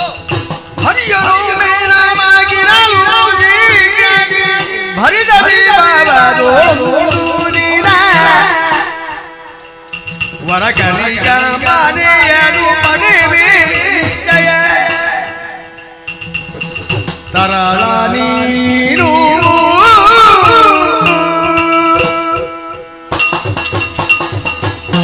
ಮಗು, ನೀನಾಡಿದಂತಹ ಮಾತನ್ನು ಕೇಳುವಾಗ ಮನಸ್ಸಿಗೆ ಬಹಳಷ್ಟು ಆನಂದವಾಯಿತು. ಸದಾ ನಿನ್ನ ಏಳಿಗೆಯನ್ನೇ ಬಯಸಿದವನು ನಾನು. ನಿನ್ನ ಮುಖ ಬಾಡಿರಬಾರ್ದು, ಪ್ರಫುಲ್ಲವದನೆಯಾಗಿರಬೇಕು ಅನ್ನುವುದೇ ನನ್ನ ಉದ್ದೇಶ. ಯೋಚನೆ ಮಾಡಿ ನೋಡು. ಭಿಕ್ಷುಕರ ಸಾಲಲ್ಲಿ ಬಂದವನು ನಾನು. ಬೇಡುವಂತಹ ಸಂದರ್ಭದಲ್ಲಿ ಸದಾ ಎಲ್ಲ ಯೋಚನೆ ಮಾಡಬೇಕಾಗ್ತದೆ. ನಮ್ಮಲ್ಲಿ ಯಾವುದೂ ಇಲ್ಲ, ಅದನ್ನೇ ಬೇಡಬೇಕಾಗ್ತದೆ ಕಂದ. ನನಗಿಂತ ಮುಂದೆ ಬಂದವರು ಬೇಡಿದವರ ಇಷ್ಟಾರ್ಥವನ್ನು ನೀನು ಈಡೇರಿಸಿ. ಆದ್ರೆ ನಾನು ಬೇಡುವಂತಹ ಸಂದರ್ಭದಲ್ಲಿ ನನ್ನಲ್ಲಿ ಯಾವುದಿಲ್ಲ, ಅದನ್ನೇ ಬೇಡಬೇಕಾಗ್ತದೆ. ಧನವ ಅಲ್ಲ ಬಹುಗಳ ಬೆನ್ನಿತರ ಬೇಡಿದ್ರೆ ನೀನು ಕೊಡುವುದು ಯಾರ ಭಂಡಾರದಿಂದ? ನಿಮ್ಮಿಂದಲೇ. ನನ್ನ ಭಂಡಾರದಿಂದಲೇ ಕೊಡುವುದಲ್ವ ಮಗ? ನಿನ್ನದು ಅಂತ ಈ ಅಯೋಧ್ಯೆಯಲ್ಲಿ ಏನುಂಟು ಹೇಳು? ನಮಗೆಲ್ಲ ಯಜಮಾನರು ಕೊಟ್ಟಾಗಬೇಕಲ್ಲ, ಮತ್ತೊಬ್ಬರಿಗೆ ಕೊಡಬೇಕು. ನೀನು ಉಟ್ಟ ಬಟ್ಟೆ ಧರಿಸಿದ ಆಭರಣ ಇದು ಯಾರು ಕೊಟ್ಟದ್ದು? ಎಲ್ಲ ಯಜಮಾನರು. ಹೌದಲ್ವಾ? ಹಾಗಿರುವಾಗ ಆ ಭಂಡಾರದಿಂದ ತೆಗೆದುಕೊಟ್ರೆ ಕೆರೆಯ ನೀರನ್ನು ಕೆರೆಗೆ ಚೆಲ್ಲಿದಂತೆ ಆಗುವುದಿಲ್ವೇ?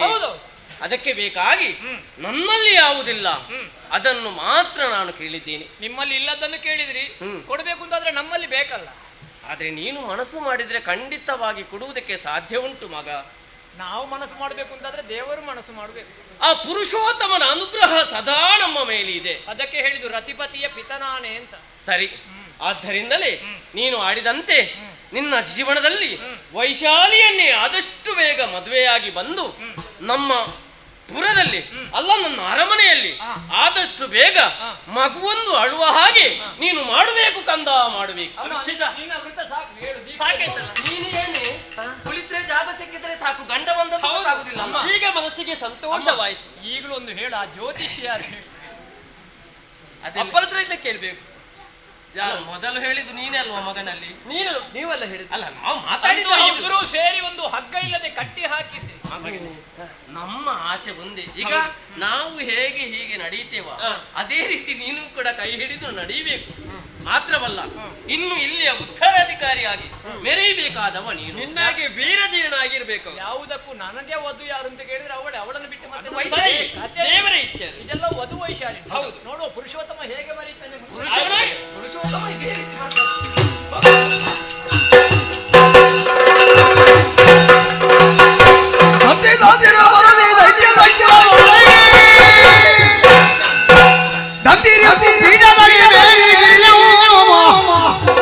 ಬಲುವಂತ ಘನತೆಯೊಳಗ ನುಡಿಗೆ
ಖಡಗೇಶ ಎಂಬ ಓಲಗವನ್ನು ಸುತ್ತನೆ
ವಿವಾಹವಾಗಿದ್ದು ಯಾವಾತ ಬ್ರಹ್ಮಚರ್ಯವನ್ನು ಪಾಲಿಸಿಕೊಂಡು ಬರ್ತಾನೋ ಅಂಥವನಿಂದ ಮಾತ್ರ ಮರಣ ಬರಲಿ ಎನ್ನುವ ಹಾಗೆ ಕೇಳಿದರೆ ಅನುಗ್ರಹವನ್ನು ನೀಡಿದ್ದಾನೆ.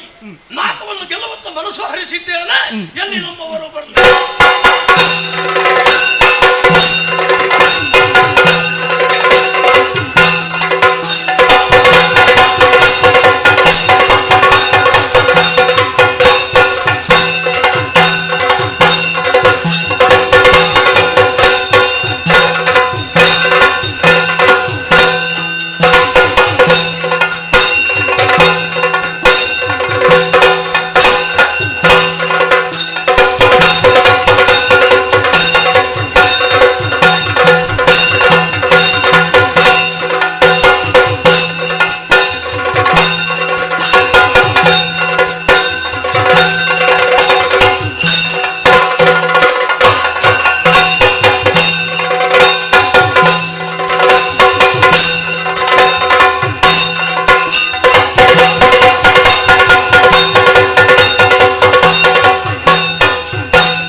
ತಪಸ್ಸನ್ನಾಚರಿಸಬೇಕು ಎನ್ನುವ ಹಾಗೆ ನಿಮ್ಮ ಮಾತನ್ನಾಲಿಸಿದ ನಾನು ಅರಣ್ಯ ಪ್ರದೇಶವನ್ನು ಸೇರಿ ವಿಧಿಯನ್ನು ಮೆಚ್ಚಿಸಿ ಮದುವೆಯಾಗಿ ಬ್ರಹ್ಮಚರ್ಯ ವ್ರತವನ್ನು ಯಾವನು ಪಾಲಿಸುವನು ಅಂಥವರಿಂದ ನನಗೆ ಮರಣ ಬರ್ತದೆ.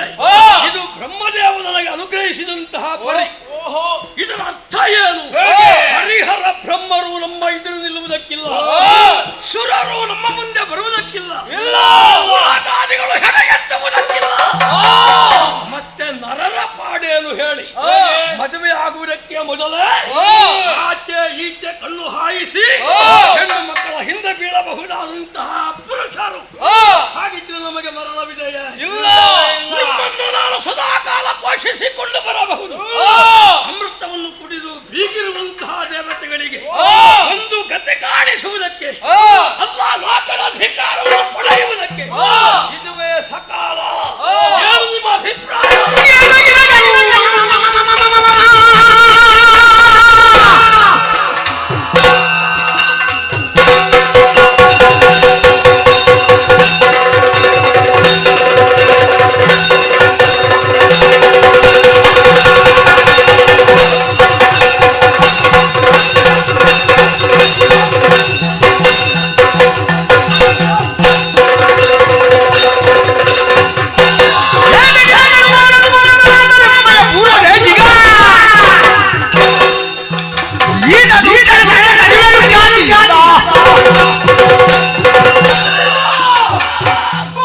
ಸಂತೋಷದ ವಿಚಾರವನ್ನು ಹೇಳಿದ್ದೇನೆ. ಲೋಕದ ಮೇಲೆ ಇಂದಲ್ಲ ಅವತ್ತಿನಿಂದಲೂ ನನಗೆ ದ್ವೇಷವನ್ನು ಸಾಧಿಸಿಕೊಂಡೇ ಬಂದಿದ್ದೇವೆ. ನಮ್ಮ ಕಿರಿತಾಯಿ ಮಕ್ಕಳಾದ ದೇವತೆಗಳು ಲೋಕವನ್ನು ನಮಗೆ ಬಿಟ್ಟುಕೊಳ್ಳದೆ ಆಳುತ್ತಾ ಇದ್ದಾರೆ. ನಮ್ಮ ಸ್ವಾಧೀನವನ್ನು ನಾವು ಕೇಳಲೇಬೇಕು. ಆದ್ದರಿಂದ ನೀವು ಹೊರಟು ನಿಂತಹ ಕಾರ್ಯಕ್ಕೆ ನಾನು ಮಾಡುತ್ತೇನೆ.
ಸ್ವರ್ಗಲೋಕಕ್ಕೆ ಯಾರೆಂದು ಕೇಳಿದ್ದೀರಿ? ದೇವೇಂದ್ರ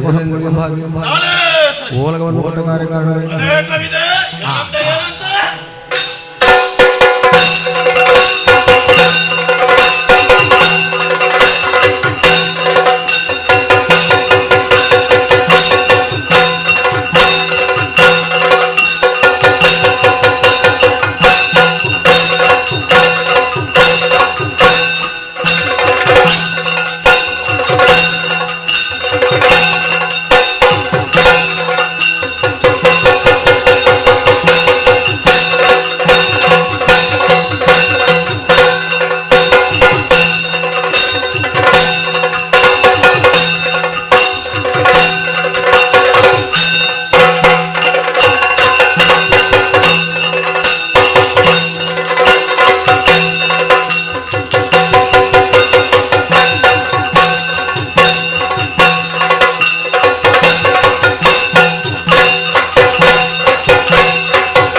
ಶೋಣಿತಾಪುರದ ದಾನವನಾದಂಥ ದೃಢಕೇಶಿ ಎನ್ನುವ ದಾಳಿಯನ್ನು ಮಾಡಿದ್ದಾನೆ.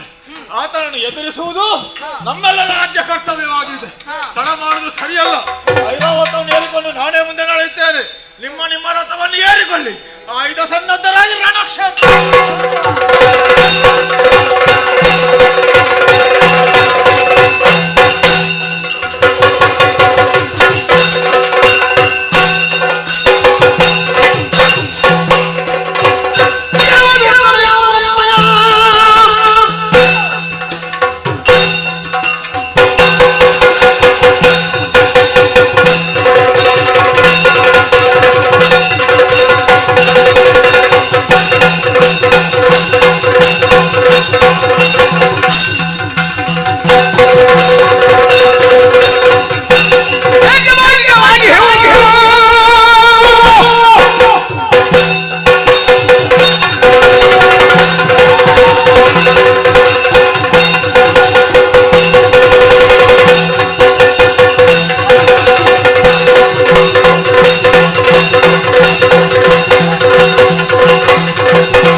ರೂಢಿಯಲ್ಲಿ ಒಂದು ಮಾತುಂಟು, ಧರ್ಮ ರಕ್ಷತೆ ರಕ್ಷಿತ ಎನ್ನುವಾಗಿ.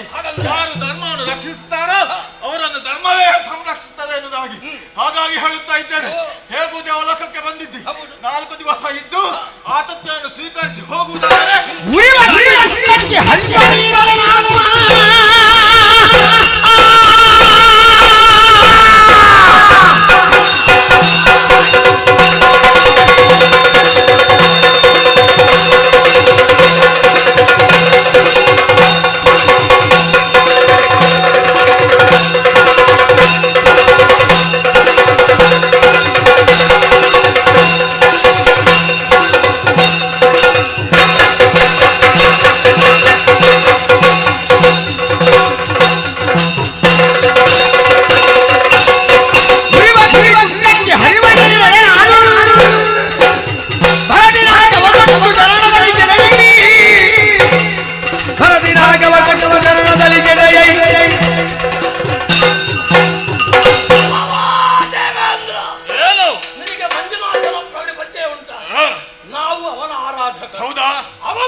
ಆದೀತು.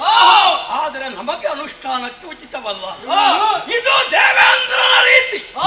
ಸರಿಯಾಗಿಯೇ ಗತಿ ಕಾಣಿಸಿದ್ದೇವೆ. ಇನ್ನೆಂದು ನಮ್ಮ ಮುಂದೆ ನಿಲ್ಲಲಾರ ಎನ್ನುವುದು ಸ್ಪಷ್ಟ. ಲೋಕ ತ್ರಯಂಗಳಿಗೂ ಇನ್ನು ನಾನೇ ಅಧಿಕಾರಿಯ ಎನಿಸಿಕೊಂಡಿದ್ದೇನೆ. ತ್ರಿಲೋಕೇಶನ ಇಂದ್ರ 3 ಲೋಕಕ್ಕೂ ಸೇನೆಯನ್ನು ಹಂಚಿ ಹಾಕಬೇಕು. 3 ಲೋಕಗಳಲ್ಲಿಯೂ ಕಾಲ ಕಾಲಕ್ಕೆ ಬರಬಹುದಾದ ತಪ್ಪವನ್ನು ಸಂಗ್ರಹಿಸಿ ತರಬೇಕು. ಅದಕ್ಕೆ ಬೇಕಾದಂತಹ ವಿಶೇಷ ಪಡೆಯನ್ನು ನಿಯೋಜಿಸಬೇಕು. ಇಂತಹ ಸ್ಥಿತಿಯಲ್ಲಿ ಎಲ್ಲರನ್ನು ಹತೋಟಿಯಲ್ಲಿಟ್ಟುಕೊಂಡು ಬರಬಹುದಾದಂತಹ ಆಪತ್ತನ್ನು ಗೆಲ್ಲುವ ಪರಿ ಆಲೋಚನೆ ಮಾಡು. ಬನ್ನಿ ಈ ವಿಷಯ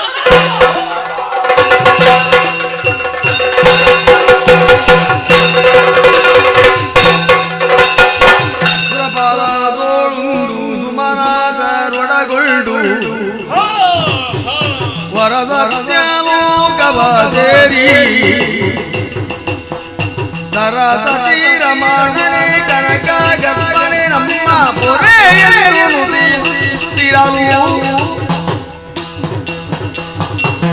ಖಳನೊಡನೆ ಕಾಡಾಕಾಡಿಯಾಗಿ ಹೋರಾಟವನ್ನು ಮಾಡಿದೆ.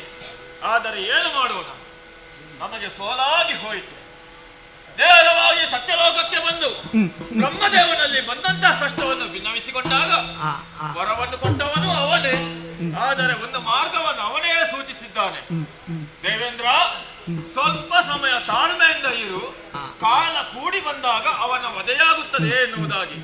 ಹಾಗಾಗಿ ಅಲ್ಲಿಯವರೆಗೆ ಈ ಖಳನ ಕಣ್ಣಿಗೆ ಗೋಚರಿಸಿದ ರೀತಿಯಲ್ಲಿ ನಾವೆಲ್ಲರೂ ಅದೃಶ್ಯರಾಗಿರುತ್ತೇವೆ ನೋಡು.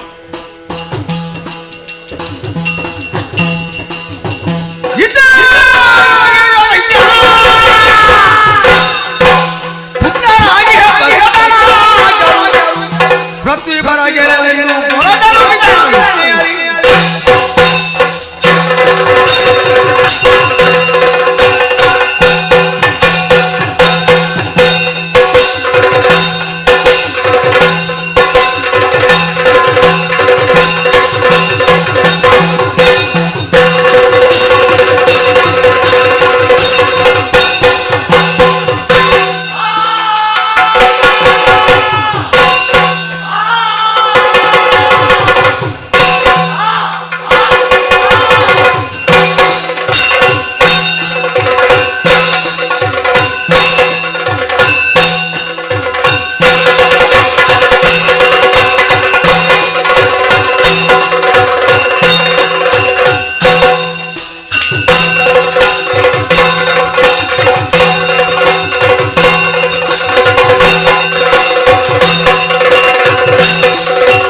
ಲೋಕದಲ್ಲಿ ಇರುವವರು ಗಡಗಡನೆ ನಡುಗಿ ಹೋಗ್ತಾರೆ. ಹೌದಲ್ಲ? ನಮ್ಮ ತಂದೆಯನ್ನು ಕಡಿಮೆ ಅಲ್ಲ. ಆ. ಈ ಹಿಂದೆ ಕಾಲರು ಆ. ದೇವಲೋಕವನ್ನು ಸೇರಿ ದೇವತೆಗಳನ್ನೆಲ್ಲ ಯುದ್ಧದಲ್ಲಿ ಸೋಲಿಸಿ ಆ. ಅಲ್ಲಿ ಅಧಿಕಾರವನ್ನು ಪಡೆದವರಿದ್ದಾರೆ. ನಿಜ. ತಂದೆಯವರು ಅಷ್ಟು ಸಾಧನೆಯನ್ನು ಮಾಡುವಾಗ ಆ. ಮಕ್ಕಳಾದಂತಹ ನಾವು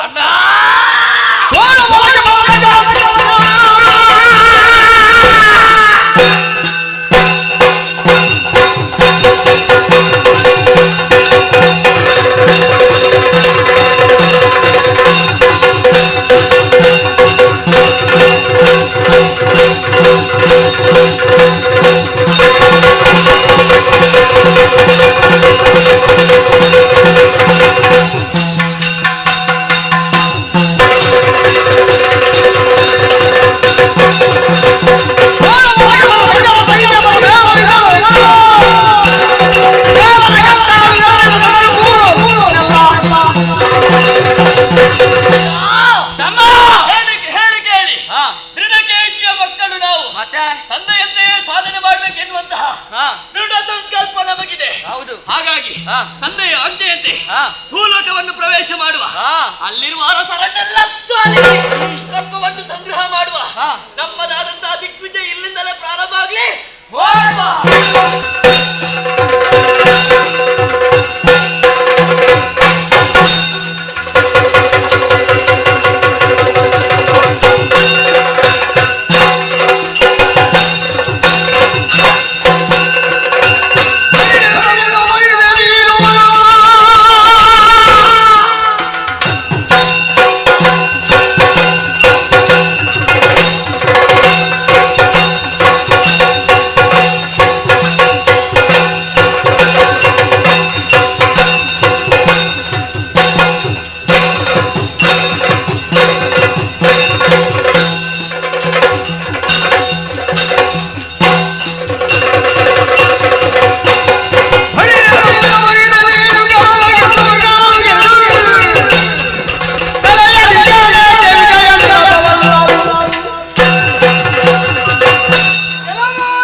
ಆಕಾಶದ ಅಂಚಿನಿಂದ ಕಾಲ್ಮೆಂಚಿನಂತೆ ಪುರಪ್ರವೇಶ ಮಾಡಿದವರು.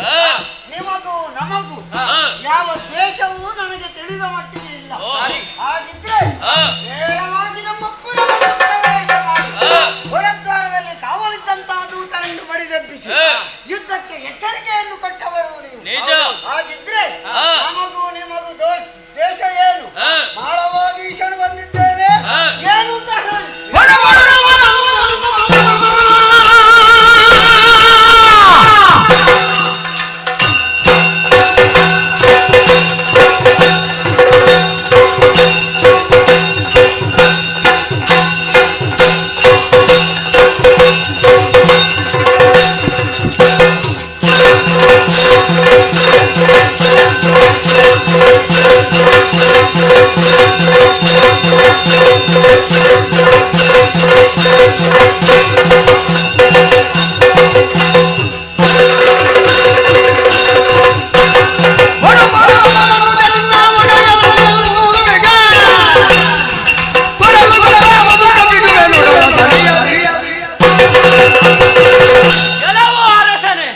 ನಾವಿಲ್ಲಿಗೆ ಬರುವುದಕ್ಕೆ ಬಲವಾದ ಕಾರಣವಿದೆ. ಏನು? ದಿಗ್ವಿಜಯವನ್ನು ಮಾಡಬೇಕನ್ನುವಂತಹ ಉದ್ದೇಶವನ್ನು ಇರಿಸಿ ಇಲ್ಲಿವರೆಗೆ ಬಂದಿದ್ದೇವೆ. ಆದ ಕಾರಣ ಹೇಳ್ತಾ ಇದ್ದೇವೆ, ಕಪ್ಪ ಕಾಣಿಕೆಯನ್ನು ಕೊಟ್ಟು ಶರಣು ಬಂದರೆ ನಿನ್ನ ಕಿರೀಟ ಉಳಿದಿತ್ತು, ಇಲ್ಲವಾದರೆ ತಲೆ ಹೋದಿತ್ತು.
ಇನ್ನು ಹಾಗೆ ಯುದ್ಧಕ್ಕೆ ಬಂದವರನ್ನೆಲ್ಲ ಸೋಲಿಸಿ ಸೆರೆಮನೆಗೆ ಕಳಿಸಿದವರಿದ್ದೇವೆ. ಇನ್ನು ಉಳಿದದ್ದು ನೀನು ಕಪ್ಪ ಕೊಟ್ಟು ಕಾಲಿಗೆ ರಾಜ್ಯ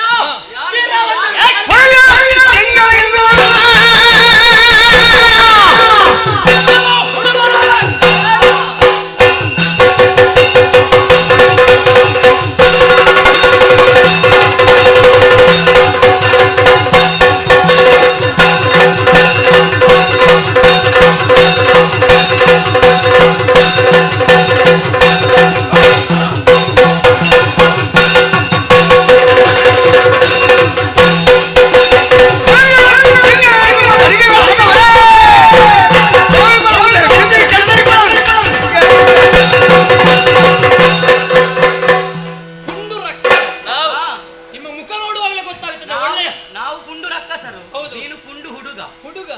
ಇನ್ನೊಮ್ಮೆ ಹೇಳು. ಹುಡುಗ. ಅದೇ ಒಳ್ಳೆದಾಗ್ತದಲ್ಲ. ನೀನು ಹುಡುಗ ಅಂತ ಹೇಳುವಾಗ ಎಷ್ಟು ಸಂತೋಷ ಅದೇ ಆಗ್ತದೆ. ಯಾಕೆ? ನೀನು ಹುಡುಗಲ್ವ? ಹೌದಾ? ಮತ್ತೆ ಎಂತದು ಹೇಳಿದ್ದು ನಾನು? ಅದಕ್ಕೆ ಹೇಳಿದ್ದು. ಆದ್ರೆ ನಿಮ್ಮ ಹಾಗಲ್ಲ. ನೀವು ಮಾಡುದು ಅನ್ಯಾಯ, ಅನಾಚಾರ. ಪಾಪ ಮಾಡಬಹುದು ಅಧಿಕಾರಿ ವಿಶಾಲರಾಯ, ಅವನ ಮನಸ್ಸೇ ವಿಶಾಲ, ಮತ್ತೊಬ್ಬರಿಗೆ ಹಾಳನ್ನು ಬಯಸುವವನಲ್ಲ. ಅಂತಹ ಪುಣ್ಯಾತ್ಮನನ್ನು ಕಾರ್ಯಕಾರಣವಿಲ್ಲದೆ ಯುದ್ಧ ಮಾಡಿ ಸೆರೆಮನೆಗೆ ಹಾಕಿದ್ದೀರಿ ಎಂಬ ಸುದ್ದಿ ಗೊತ್ತಾಗಿ ಬಂದದ್ದು. ಅವಿಕ್ಷಿತ ಅಂತ ನನ್ನ ಹೆಸರು. ಮರ್ಯಾದೆಯಾಗಿ ಅವನ ಕಾಲು ಹಿಡಿದು ತಪ್ಪಾಯ್ತು ಬೇಡಿಕೊಳ್ತೀರಾ? ಏನ್ ಮಾಡ್ತಾರೆ?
ಸೆರೆಮನೆಗೆ ಹಾಕಿದವರು ನಾವು.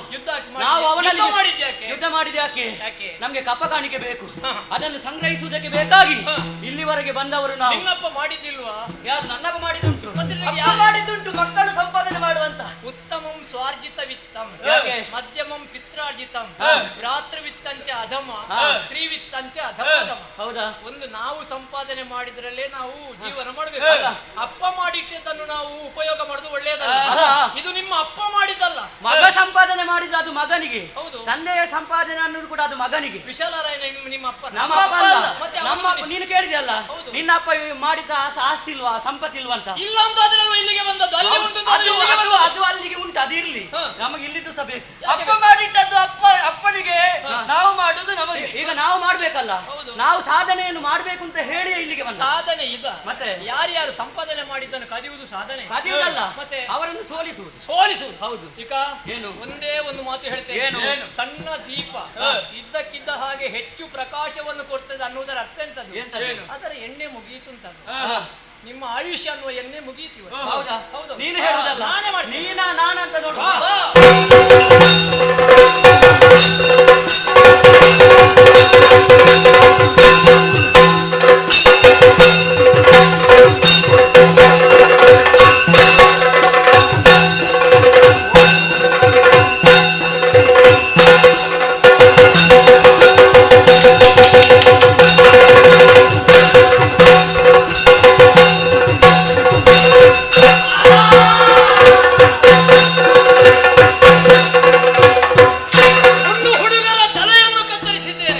ಮೊದಲಾಗಿ ವಿಶಾಲರಾಯನ ಸೆರೆ ಬಿಡಿಸಬೇಕು.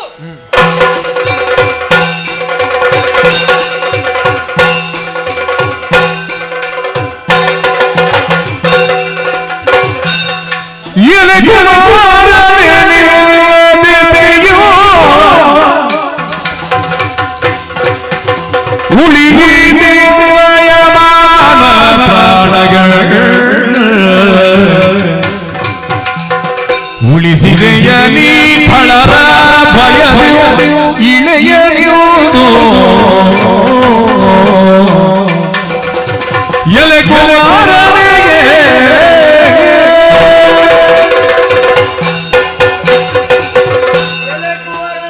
ಮಹಾರಾಜ, ನಿನ್ನಿಂದಲಾಗಿ ನನ್ನ ಪ್ರಾಣ ಉಳಿಯಿತು.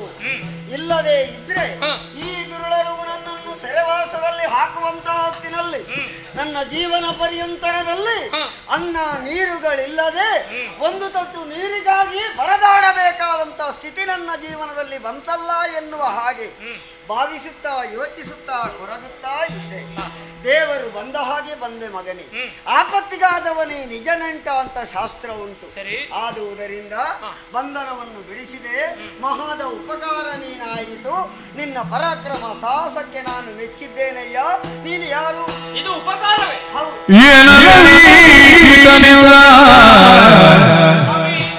ಕಜ್ಜವನಿತು ಪೊಗಳುವಿರೇ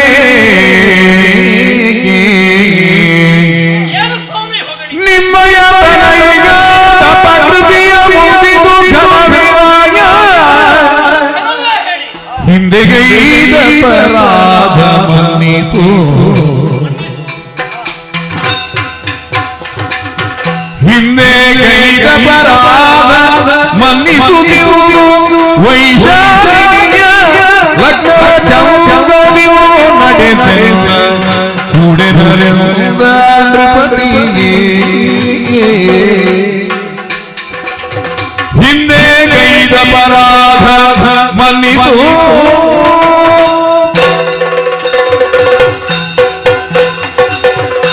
ದುಷ್ಟರಾದಂತಹ ಪುಂಡು ಹುಡುಗರು ನಿಮ್ಮನ್ನು ಸೆರೆಮನೆಗೆ ಹಾಕಿದ್ದಾರೆ ಎಂಬ ವಿಷಯ ನನ್ನ ಕಿವಿಗೆ ಬಿದ್ದ ಕ್ಷಣವೇ ರಕ್ಷಣೆ ಮಾಡಬೇಕು ಅನ್ನುವ ಕಾರಣದಿಂದಲೇ ಇಲ್ಲಿಗೆ ಬಂದೆ.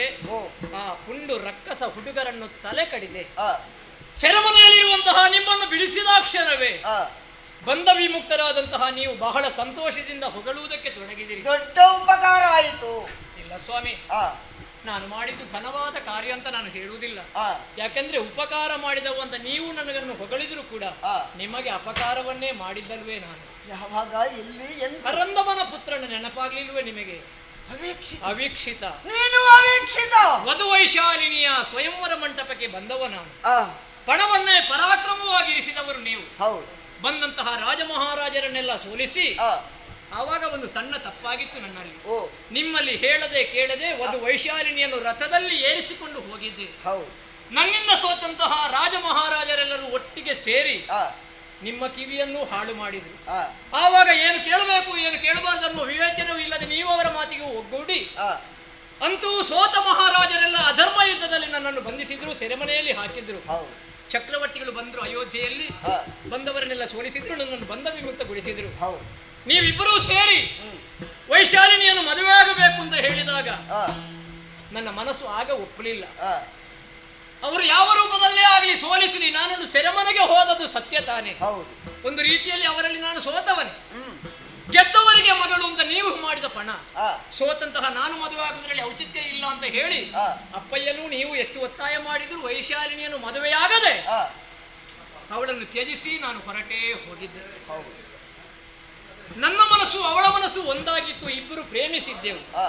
ಮನಸ ಒಬ್ಬರನ್ನೊಬ್ಬರು ವಿವಾಹವಾದಂತಹ ನಾವು ಆ ವೈಶಾಲಿನಿಯ ಪ್ರೇಮ ಏನು ಅನ್ನೋದನ್ನು ಅರ್ಥ ಮಾಡಿಕೊಳ್ಳದೆ ನಮಗಾದ ಅಪಮಾನವೇ ಘನ ಅಂತ ಹೇಳಿ ಹೊರಟು ಹೋದದ್ದು ನನ್ನದು ಅಪರಾಧ.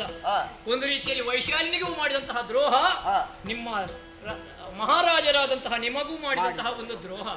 ಆ ದ್ರೋಹದ ಮುಂದೆ ನಾನು ಮಾಡಿದಂತಹ ಉಪಕಾರ ದೊಡ್ಡ ವಿಷಯವೇ ಅಲ್ಲ. ಹಾಗಾಗಿ ಈಗ ನನ್ನ ತಪ್ಪಿನ ಅರಿವಾಗಿದೆ. ಮಾತ್ರ ಅಲ್ಲ, ಅಯೋಧ್ಯೆಯ ಚಕ್ರವರ್ತಿ ಪೀಠಕ್ಕೆ ಮುಂದೆ ಒಬ್ಬ ಅರಸು ಕೋರಬೇಕು ಅನ್ನುವಂತಹ ನನ್ನ ತಂದೆಯ ಮಾತಿನ ಪ್ರಕಾರ ಅವರಿಗೆ ಮೊಮ್ಮಗನನ್ನು ಕೊಡಬೇಕು ಅಂತಾದ್ರೆ ನಾನು ಮದುವೆ ಆಗಬೇಕು. ಮದುವೆ ಆಗಬೇಕು ಅಂತಾದ್ರೆ ನನ್ನನ್ನು ಮದುವೆ ಆಗುವವನಲ್ಲ ಈ ಅವೀಕ್ಷಿತ. ಮನಸಾವರಿಸಿದಂತಹ ವೈಶಾಲಿನಿಯನ್ನೇ ಮದುವೆ ಆಗಬೇಕು, ನಿಮ್ಮಲ್ಲಿ ತಪ್ಪನ್ನು ಕ್ಷೇಳಿ ಆ ಮೂಲಕವಾಗಿಯೇ ನನ್ನ ಸತಿಯನ್ನು ಕರ್ಕೊಂಡು ಹೋಗಬೇಕನ್ನೋ ಉದ್ದೇಶದಿಂದ ಬಂದಾಗ ಈ ಪ್ರಕರಣ ನಡೆಯಿತು. ಎಲ್ಲವೂ ಸುಖಾಂತ್ಯವಾಯಿತು. ಅಂದು ಮದುವೆ ಮಂಟಪದಲ್ಲಿ ನಾನು ಮಾಡಿದ ಅಪರಾಧ ಅದನ್ನು ಕ್ಷಮಿಸಿ ಈ ಮೊದಲೇ ಮನಸಾವರಿಸಿದ ವಧು ವೈಶಾಲಿನಿಯನ್ನು ನನಗೆ ಮದುವೆ ಮಾಡಿಕೊಡ್ಬೇಕು. ನೀನು ಬಂದದ್ದು ಕಾಲ ಮಿಂಚು ಹೋಯಿತು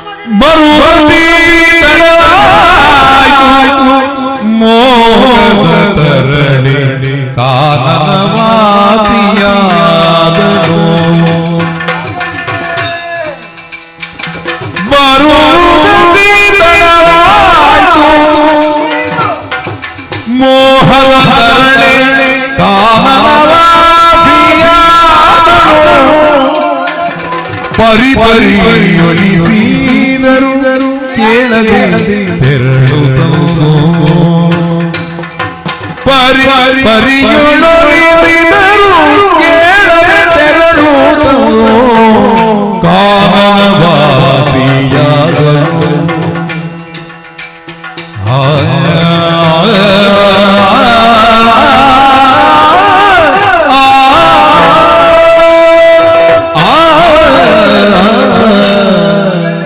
ಮಹಾರಾಜ, ಬರುವುದೇನೋ ಬಂದೆ ಮಗನೇ. ಬರುವಾಗ ಕಾರ್ಯ ಮಿಂಚಿ ಹೋಯಿತು. ಕಾರ್ಯ ಮಿಂಚಿತು.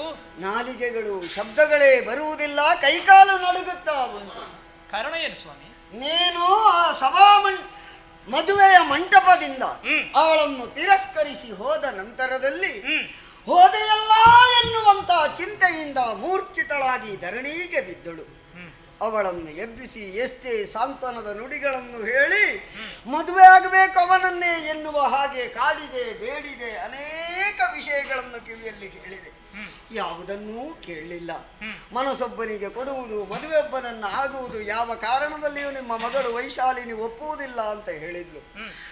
ಆ ನೆಲೆಯಲ್ಲಿ ಯಾವನನ್ನು ಸಂಪೂರ್ಣವಾಗಿ ಮನಸ್ಸಿನಲ್ಲಿ ನಾನು ಇಚ್ಛೆ ಪಟ್ಟಿದ್ದೇನು, ಒಂದಲ್ಲ ಒಂದು ದಿನದಲ್ಲಿ ಅವನನ್ನೇ ಮದುವೆ ಆಗುತ್ತೇನೆ. ತಪಸ್ಸಿನ ಮೂಲಕವಾದರೂ ಅಜೇಯವಾದಂತಹ ವರವನ್ನು ಸಿದ್ಧಿಸಿಕೊಂಡಾದರೂ ನನ್ನ ಪತಿಯವನೇ ಜೀವನದಲ್ಲಿ ಎನ್ನುವ ಹಾಗೆ ಭಾವಿಸುತ್ತಾ ತಪಸ್ಸಿಗಾಗಿ ಕಾರಣಕ್ಕೆ ಹೊರಟೇ ಬಿಟ್ಟಳು ಮಗನೇ. ಕಾರಣಕ್ಕೆ ತಪಸ್ಸಿಗೆ ಹೋದ್ಲು ಮಗನೇ, ಕಾರಣಕ್ಕೆ ಹೋದ್ಲು. ಮನದೊಳಗಾಯಿತದು ಗುಡವ ತಾಳು ತಿನ್ನನು ವೈಶಾಲಿನಿ ಮನದೊಳಗಾಯಿತದು ಗುಡವ ತಾಳು ತಿನ್ನನು ನಿಮ್ಮ ಕುವರಿಯ ಬಾಳ ಕೆಡಿಸಿದ ಪಾಪಿ ಎನಗಿದು ಶಾಸ್ತಿಯಾಗಲಿ ಎನಗಿದು ಶಾಸ್ತಿಯಾಗಲಿ ಬಾಲೆಯರು ಶೋಧಿಸುತ್ತ ಬರದಿರದೆ ಬಾಳಿನುದ್ದಕ್ಕೂ ಮದುವೆಯಾಗೆನು ಜಾನಮಾತನ್ನೆನು ತಂಡ್ರಿ ಪನಿಗೆ ನಮಿಸಿ ಬೀಳ್ಗೊಂಡ ಕೇಳಿ ಮನದೊಳಗಮಿತದು ಗುಣವದಾಡುತ್ತ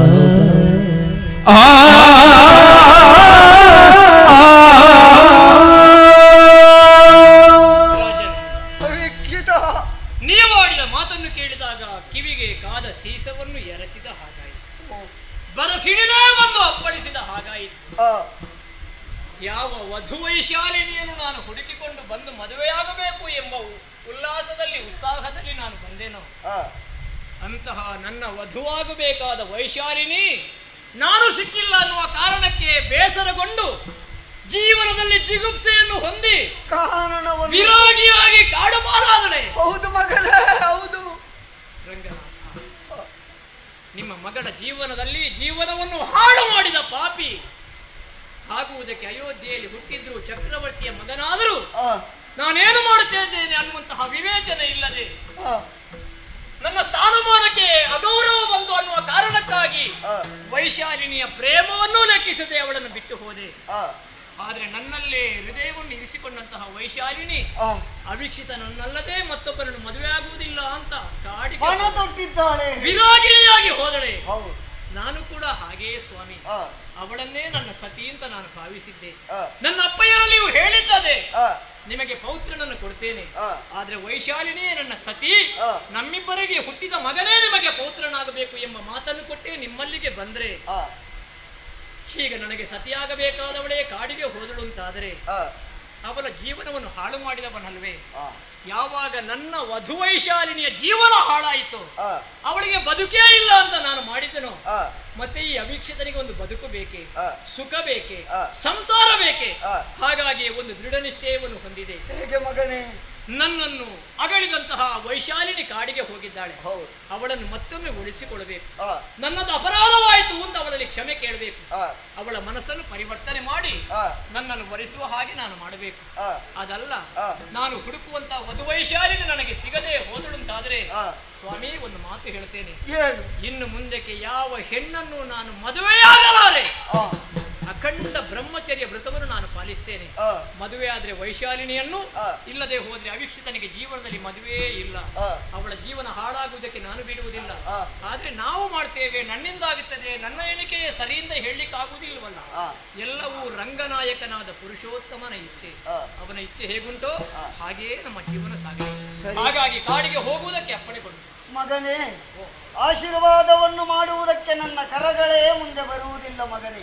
ಏನೇ ಆಗಲಿ ನಮ್ಮ ಜನ್ಮಕ್ಕೆ ಕಾರಣೀಕರ್ತನಾದಂತಹ ಸೃಷ್ಟಿಕರ್ತ ಹುಲ್ಲು ಮೇಯಿಸಿಯಡೆ ಎನ್ನುವಂತಹ ಮಾತು ಉಂಟು.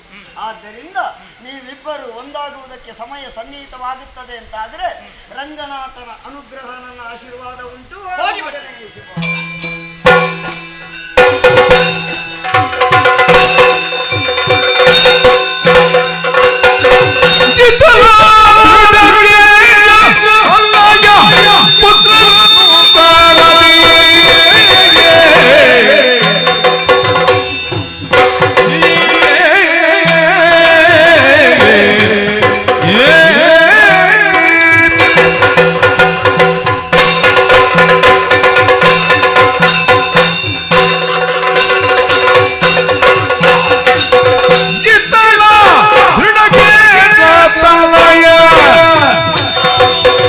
ಪುತ್ರರು ಭಯರು ಹೋದವರು ಮರಳಿದ ಬರದಿ ವ್ಯತಿದೆ ಇತಲ ದೃಢಗೀಗ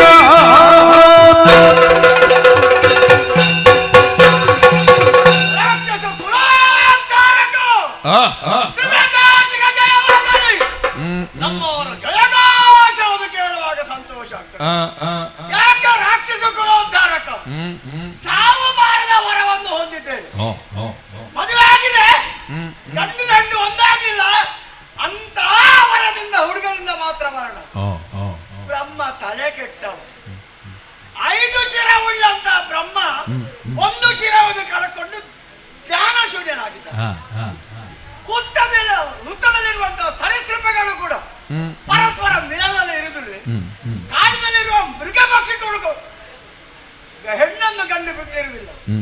ಅಂತಹ ಈ ಲೋಕದಲ್ಲಿ ಮದುವಾದಂತಹ ಒಬ್ಬ ಪುರುಷ ಒಬ್ಬಾಕೆ ಹೆಣ್ಣಿನ ದೇಹ ಸುಖವನ್ನು ಹೊಂದದೇ ಸಾಯುವುದುಂಟ. ಅಂತಹ ವ್ಯಕ್ತಿಯಿಂದ ಮಾತ್ರ ಮರಣ. ಹೀಗೆ ಹೊರ ಕೊಡ್ತಾರಂತಾದ್ರೆ ಅವ ಬರೇ ಹುಂಬ. ಇದನ್ನು ಎಣಿಸಿ ಅಂತ ನಮ್ಮವರೆಲ್ಲ ನನಗೆ ಸಾವಿರ ಕಾರಣಕ್ಕೆ ಬೇಕಾಗಿ ಜಯಘೋಷ ಮಾಡ್ತಾ ಇದ್ದಾರೆ. ನನ್ನ ಉಭಯ ಮಕ್ಕಳು ದೇಶವನ್ನು ಗೆದ್ದು ಬರಬೇಕಾಗಿ ವಿಜಯೋತ್ಸವವನ್ನು ಆಚರಿಸುವ ಉದ್ದೇಶದ ಹೊರಟಿದ್ದಾರಲ್ಲ, ಏನು ಸುದ್ದಿ ಇದೆ?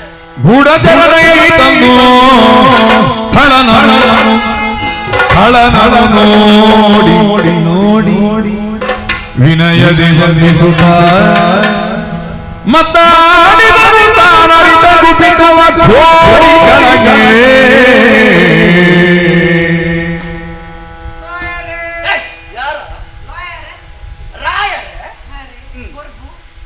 ಹಾಗೆ ಕಾಣ್ತಾರ ಪ್ರಭುಗಳೇ.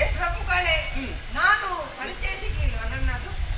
ಇದೆಂತದ ಅದು ನನ್ನದು ಹೀಗೆ ಹೀಗೆ ಅದು ಹುಟ್ಟುವಾಗಲೇ ನನಗೆ ಯಾರು ಅಂತ ನಾನೇ ಗೊತ್ತಿಲ್ಲ, ಮತ್ತೆ ಬೇರೆಯವರಿಗೆ ಯಾರಿಗೆ ಅದು ಅನಾಥ ಮಕ್ಕಳಿಗೆ ಹಾಗೆ. ಹೌದು. ಅಪ್ಪಮ್ಮ ಗೊತ್ತಿಲ್ಲ ಅಂತಂದ್ರೆ ತಾನೇ ಯಾರಂತ ಯಾರಿಗೂ ಗೊತ್ತಿಲ್ಲ. ಅದಕ್ಕೆ ಹೀಗೆ ಆಗಿ ಬಂದದ್ದಷ್ಟೇ. ಇದು ನೀನು ನನ್ನ ಮಕ್ಕಳೊಟ್ಟಿಗೆ ಹೌದು, ಹಿಂದೆ ಹೋದ ಹೋದವ. ಹೌದು. ಏನು ವಿಷಯ ಉಂಟು? ವಿಷಯ ಉಂಟು.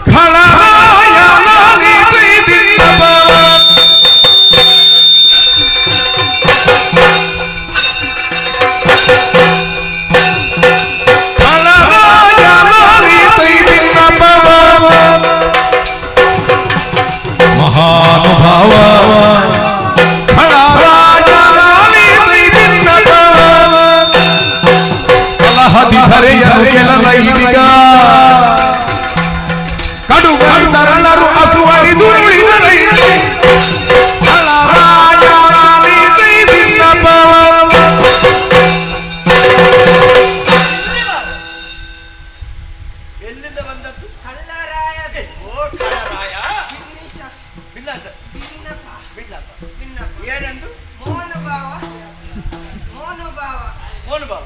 ಮೋಹನ್ ಭಾವ. ಯಾರ ಮಹಾನುಭಾವ? ಮೋಹನ್ ಭಾವ. ಮಹಾನುಭಾವ. ಬಾ. ನಿಮ್ಮ ಮಕ್ಕಳ ಹಿಂದೆ ಹಿಂದೆ ಹೋದೆ ಹೋದೆ. ಹಲವಾರು ದೇಶಗಳನ್ನೆಲ್ಲ ಸುತ್ತಿದ್ರು.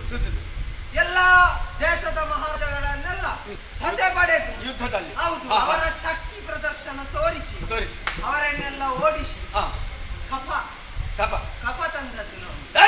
ಹೌದು. ರೋಗಿಷ್ಟ ಎಂತದ? ಕಪ್ಪ ತಂದದ್ದು. ಕಟ್ಟ ಕಡೆಗೆ ಇವರು ಯಾರು? ನಿಮ್ಮ ಮಕ್ಕಳು ಹೋದ್ರು ಒಂದು ದೇಶಕ್ಕೆ. ಆ ದೇಶದಲ್ಲಿ ಮಾಳವ ದೇಶಕ್ಕೆ ಹೋದ್ರು. ವಿಶಾಲರಾಯ ಎಂಬುವನ ಆಳ್ವಿಕೆಯಲ್ಲಿ ಅವನನ್ನು ಸಾಧೆ ಪಡೆದು ಆ ದೇಶವನ್ನು ವಶೀಕರಿಸಿ ನಮ್ಮ ಸ್ವಾಧೀನವಾಗಿ ನನ್ನ ಮಕ್ಕಳ ಪರಾಕ್ರಮ ನನಗೆ ಗೊತ್ತುಂಟು. ಹೌದು. ವಿಶ್ವಾಸ ಅಂದ್ರೆ ಕಳಿಸಿಕೊಟ್ಟಿದ್ದೇನೆ. ಹೌದು. ಎಲ್ಲ ಒಂದು ದಿಗ್ವಿಜಯಲ್ಲಿ ಗೆದ್ದಿದ್ದಾರೆ. ಹೌದೌದು. ಜಿಗುಜ್ಜಿಯಲ್ಲಿ ದಿಗ್ವಿಜಯ ಅದರಲ್ಲಿ ಗೆದ್ದಿದ್ದಾರೆ. ಕಟ್ಟ ಕಡೆಗೆ ಒಬ್ಬ ಬಂದ ಅಯೋಧ್ಯೆವ ಅಲ್ಲಿಗೆ ಅವೀಕ್ಷಿತ ಇಬ್ಬರ ನಡುವೆ ಕಾಳಗ ನಡೆಯಿತು. ಬಂದವರಿಗೆ ಮತ್ತೆ ನಮ್ಮ ಮಕ್ಕಳು ನಿಮ್ಮ ಮಕ್ಕಳು ನಡೆದಂತ ಭೀಕರ ಭಯಂಕರ ಭಯಾನಕ ಅದ್ಭುತ ಭೀಮಸೇನ ಮನೋಹರ ಅಂತಹ ಕಾಳಗ, ಭಯಂಕರ ಕಾಳಗ ನಡೆದಂತ ಕಾಳಗದಲ್ಲಿ ನಿಮ್ಮ ಮಕ್ಕಳು ಸತ್ತೇ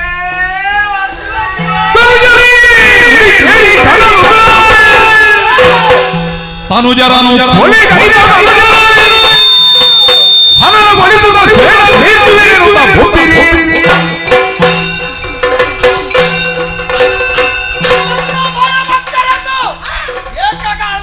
ಕೊಂದಂತ ಅವೀಕ್ಷಿತರ ಅಲ್ಲಿದ್ದಾನ, ಈಗಲೇ ಹೋಗ್ತಾನೆ.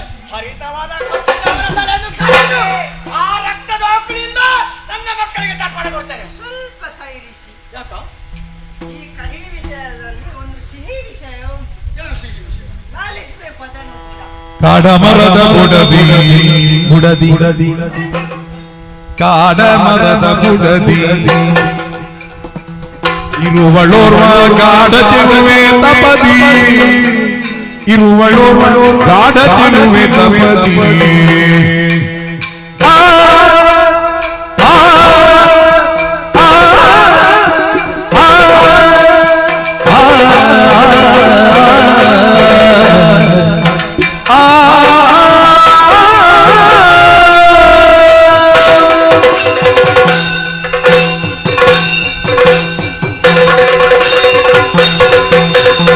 ಗಾಢಮರದ ಬುಡದಿ ಇರುವಳೋರ್ವ ಗಾಢ ತಿಳುವೆ ತಪದಿ ಗಾಡಿಯ ತಿಳುವಾಡಿ ಮುಗಿಯದ ಗಾಡಿಯ ತಿಳುವಾಡಿ ಮುಗಿಯದ ನೋಡು ಬಳಿದುಡವ ಬೀಡಿಗೆ ತಗುದೈತೆ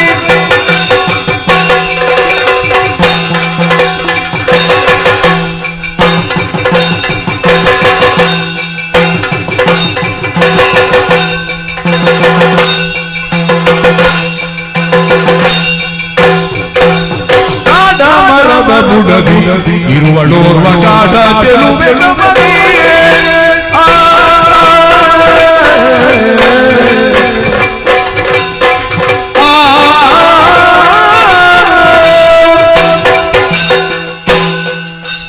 ಕಾಡಮರದ ಬುಡದಿ ಏನು ವಿಶೇಷ? ಕಾಡ ಮರದ ಬುಡದಿ ಬುಡದಿ ಎಂದದ? ಬುಡದಿ ಬುಡದಲ್ಲಿ ವಿಷಯ ಉಂಟು. ಆ ಬುಡವನ್ನು ಬುಡದಿ ಮಾಡಿ ಬುಡದಲ್ಲಿ ಈ ಕಹಿ ವಿಷಯದಲ್ಲಿ ಒಂದು ಸಿಹಿ ವಿಷಯ ಅಂತ ಕರೀತೇನೆ. ಏನೆಂದು ಏನ? ನಾನು ಈ ವಿಷಯವನ್ನು ನಿಮ್ಮಲ್ಲಿ ಹೇಳಲಿಕ್ಕೆ ಕಾಂತಾರದಿಂದ ಬಂದದ್ದು. ಕಾಂತಾರ ಒಂದೇ ಅದು ಕಾನನ ಕಾಂತ ಎರಡು. ನಾನು ದೊಡ್ಡ ಶಬ್ದ ನನ್ನ ಗುರುಗಳು ಹೇಳಿದ್ದಾರೆ. ದೊಡ್ಡ ಶಬ್ದ ಹಾಕಿ ನನ್ನ ಜೊತೆಯಲ್ಲಿ ಹೌದು, ನನ್ನ ಗುರುಗಳು ಮತ್ತೆ ಬೇರೆ ಹೇಳಿದ್ದಾರೆ. ದೊಡ್ಡ ಶಬ್ದ ಹಾಕಿ ಮಾತಾಡಿದ್ರೆ ಮಗ ಬೇಗ ದೊಡ್ಡ ಜನ ಆಗ್ತೀಯ ಅಂತ. ಹಾಗೆ ನಾನು ದೊಡ್ಡದೇ, ಅರ್ಥ ಇಲ್ಲದಿದ್ರು ತೊಂದರೆ, ಶಬ್ದ ನನಗೆ ಅರ್ಥ ಆಗದಿದ್ರು ತೊಂದರೆ ಇಲ್ಲ. ಅಲ್ಲ, ಆ ಶಬ್ದಕ್ಕೆ ಅರ್ಥ ಇಲ್ಲದಿದ್ರು ತೊಂದರೆ. ಹೌದೌದು, ಹಾಕುವ ದೊಡ್ಡ ಶಬ್ದ ಸುಧಾರಿಸುವವರಿದ್ರೆ ನಾವು ಹೇಗಾದ್ರೂ ಹಾಕಿಕೊಂಡು ಹೋಗ್ತೀವಿ. ಹಾಗೆ ನಾನು ಕಾನನದಿಂದ ಬರುತ್ತಿದ್ದ ಸಮಯದಲ್ಲಿ ಒಂದು ಮರದ ಬುಡದಲ್ಲಿ ಸುಂದರ ನಾಯಿ ಮರಿ ಕಾಡಿನಲ್ಲಿ ನಾಯಿ ಮರಿ ಬದುಕಬೇಕಾದ್ರೆ ನಿಮ್ಗೆ ಆಹಾರ ಬೇಡ. ನಾಯಿ ಮರಿ ನಾಯಿ ನಾಯಿ ಮರಿ ನಾ- ಆ, ಕಾಡಿನಲ್ಲಿ ಆ, ಮರದ ಬುಡದಲ್ಲಿ. ಮರದ ಬುಡದಿ ಧರ್ಮಶಾಲೆ ಇದ್ಲು. ಯಾವುದು ಧರ್ಮಶಾಲೆ ತಪಸ್ಸಿನಲ್ಲಿ ಅದ್ರಲ್ಲಿದ್ದದ್ದು ಎಂತ ಸುಂದರ, ಎಂತ ಸೌಂದರ್ಯ, ಹೌದಾ ಒಂದೊಂದು ಅಂಗಗಳು ಕೈ ತೊಳೆದು ಮುಟ್ಟಬೇಕು ಹಾಗೆ ಅಷ್ಟು ಚಂದ ಅಷ್ಟು ಚಂದ. ಅವಳ ಹಣೆ ಮನೆ ಭೂತದ ಮನೆ ಇದ್ದ. ಓ ಹೌದು ಭೂತದ. ಯಾವ ಭೂತದ ಮನೆಯ ಹೌದು ಮನೆ, ಹಣೆ ಎಂಬುದು ಮನೆ ಇದ್ದಾಳೆ. ಹುಬ್ಬೆ ದೊಡ್ಡ ಕಾಮನ ಸಿಂಗಾರ ಕೊರ್ಬಿನ ಬಾಲ, ಮೂಗು ಮೂಗು ಚಂಪಕ್ಕನಾಸೆ, ಕಣ್ಣು ಕಣ್ಣು ಹೂ ಕಣ್ಣು, ಹಲ್ಲಿತ್ತ ಹೂ ಕಣ್ಣು, ಹಲ್ಲಿತ್ತ ಹೇಗಿತ್ತು ಅದು ಮಣಿಯಾಡಿ ಮಣಿ ಹಣ್ಣು ಒಂದೊಂದು ಮಣಿ ತರ ಇತ್ತು. ದಾಳಿಂಬೆ ದಾಳಿಂಬೆ ಅಂತದ್ದು. ಕಂಠ ಕಂಠ ಕಂಠ ಬಲಮುರಿ ಶಂಕ, ಸೊಂಟದಿಂದ ಮೇಲೆ ಕಂಠದಿಂದ ಕೆಳಗೆ ಮತ್ತೆ ಕೈ ಹೇಗಿತ್ತು? ಹೇಗಿತ್ತು? ಪಾಡುವಲ ಪಡುವ ಪಾಡುವಲ ಎಂತದು ಪಡುವ ಪಾಡುವಲ ಅಂತ ಪಡುವ ಕಾಯಿ ಹಾಕಿ. ಹಾ ಪಡುವಲ ಕೈ ಹಾಕಿ. ಮತ್ತೆ ಕಟೀಲ, ಹ? ಕಟೀಲ, ಇಲ್ವಾ ಕಟೀಲ, ಅಲ್ವಾ ಅಯ್ಯೋ, ಕಾಟಿ ಕಟಿ, ಕಾಟಿ ಅಲ್ವಾ ಕಟಿ ಇಲ್ಲ, ಕಾಟಿ ಇಲ್ಲ ಹಾ. ಮತ್ತೆಂತದ್ದು ಮುಪ್ಪಿಡಿಯ ಕಟಿ, ಹಾಗೆ ಸಿಂಹ ಕಾಟಿ ಸಿಂಹ ಕಟಿ, ಅಂತ ಸೌಂದರ್ಯ. ಅದಕ್ಕೆ ನಾನು ಹೇಳುವ ಅಂತ ಬಂದದ್ದು ಈಗ ನೀನು ನೋಡಿದ್ಯಾ ನೋಡಿದ್ದೇನೆ, ಮಾತಾಡಿಸಿದ್ಯಾ ಮಾತಾಡಿಸಿ ನಿನಗಾದೀತ ನನಗೆ ಆದಿತ್ತು, ನಿಮಗೆ ಆದಿತ್ತು, ಮತ್ತೆ ನನಗಾದಿತ್ತು ಯಾಕೆ ಅಲ್ಲ ನೋಡುವುದಕ್ಕಾಗಿ ಆದಿತ್ತು. ಈಗ ಯಾಕೆ ಹೇಳಿದ್ದೀಗ ಯಾಕೆ ಹೇಳಿದ್ರೆ ಕಾರಣ ಉಂಟು. ಎಲ್ಲ ವಿಷಯವನ್ನು ನಿಮ್ಮಲ್ಲಿ ಹೇಳುವುದಕ್ಕೆ ಒಂದು ಕಾರಣ ಉಂಟು. ಹಾಗೆ ಬಂದೇ ಹೇಳಿದ್ದು. ಮತ್ತೆ ನೀವು ಏನು ಮಾಡ್ತೀರಿ ಅಂತ ನೀವು ನಿರ್ಧರಿಸುವುದು ಅಷ್ಟೇ.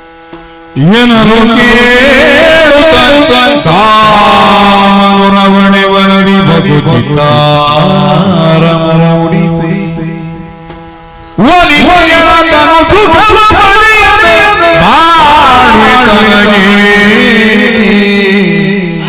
ತನಯರಳಿದರೆ ಮತ್ತೆ 100 ವನ ಜನಿತೆಯ ಕೂಡಿ ಪಡೆಯುವೆ ಜನ ವಿಳಂಬಿತದಲ್ಲಿ ಹೋಗುವೆನೆನುತ್ತ ನಿರ್ಧರಿಸಿ ಆಕೆಯ ದೇಹ ಸೌಂದರ್ಯವನ್ನು ನಿನ್ನ ವರ್ಣಿಸ್ತಾ ಇದ್ದ ಹಾಗೆ ಹೌದು, ಅನಂಗರ ಅಂತ ಮನ್ಮತ ಮರೆಯಲಿ ಕುಳಿತು ನನ್ನ ದೇಹಕ್ಕೆ ಏಕಕಾಲದಲ್ಲಿ ಪಂಚಶರವನ್ನು ಹೋಗಿದ್ದಾನೆ. ನಿನ್ನ ಮಾತನ್ನು ಕೇಳಿದಾಗ ಆ ಹೆಣ್ಣನ್ನು ನೋಡ್ಬೇಕು, ಕೂಡ್ಬೇಕು, ಅಪ್ಪಬೇಕು, ಮಕ್ಕಳು ಅಪ್ಪಬೇಕು. ಮಕ್ಕಳು ಸತ್ತಿದ್ದಾರೆ. ಅಪ್ಪು ಬೇಕು ಎಲ್ಲಿ? ಅಪ್ಪು ಎಲ್ಲಿ ಸಿಗುವುದು? ಎತ್ತದ ಅವಳನ್ನು ಮನಸ್ಸಾಗೋದು. ಹಾಗೆ ಇಲ್ಲಿ ಬಾ, ನಿಮ್ಮ ಮಕ್ಕಳು ಸತ್ತಿದ್ದಾರೆ, ನಮ್ಮ ಮಕ್ಕಳು ಸತ್ತಿದ್ದಾರೆ. ನಿಮಗೆ ಆ ಬೇಸರ ಇಲ್ವಾ?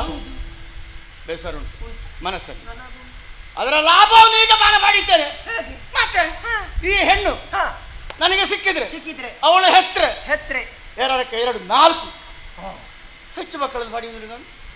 ಈಗ ನಷ್ಟ 2 ಅಲ್ವೇನ? ಹೌದೌದು. ಇವಳು ಬಂದ್ರೆ ಇವಳು ಸಹಿತ ಅವಳ ಜೊತೆ 4 ಮಕ್ಕಳಿಗೆ ಅಪ್ಪರಾಗುವುದಿಲ್ಲ. ಲಾಭ ಇಲ್ಲ. ಇನ್ನು ಕೂಡ ಪೌರುಷ ತುಂಬ ಉಂಟು. ಮತ್ತೆ ಮತ್ತೆ ದಾರಿ ತೋರಿಸಿ. ಬನ್ನಿ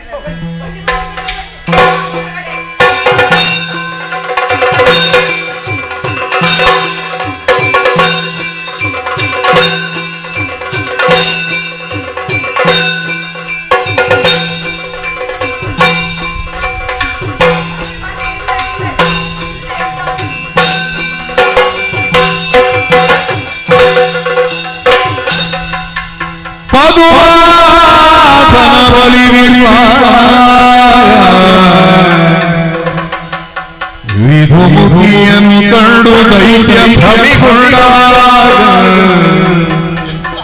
ವಿಧುಮುಖಿಯನ್ನು ಕಂಡು ದೈತ್ಯ ಭ್ರಮೆಗೊಂಡಾಗ ವಿಧಿಯೊಡಿಯಲ್ಲಿ ದಯದಿರುವುದೊದಗಿರುವುದೇ ಸುಂದರಿಯ ಪಂಡಿತನೇ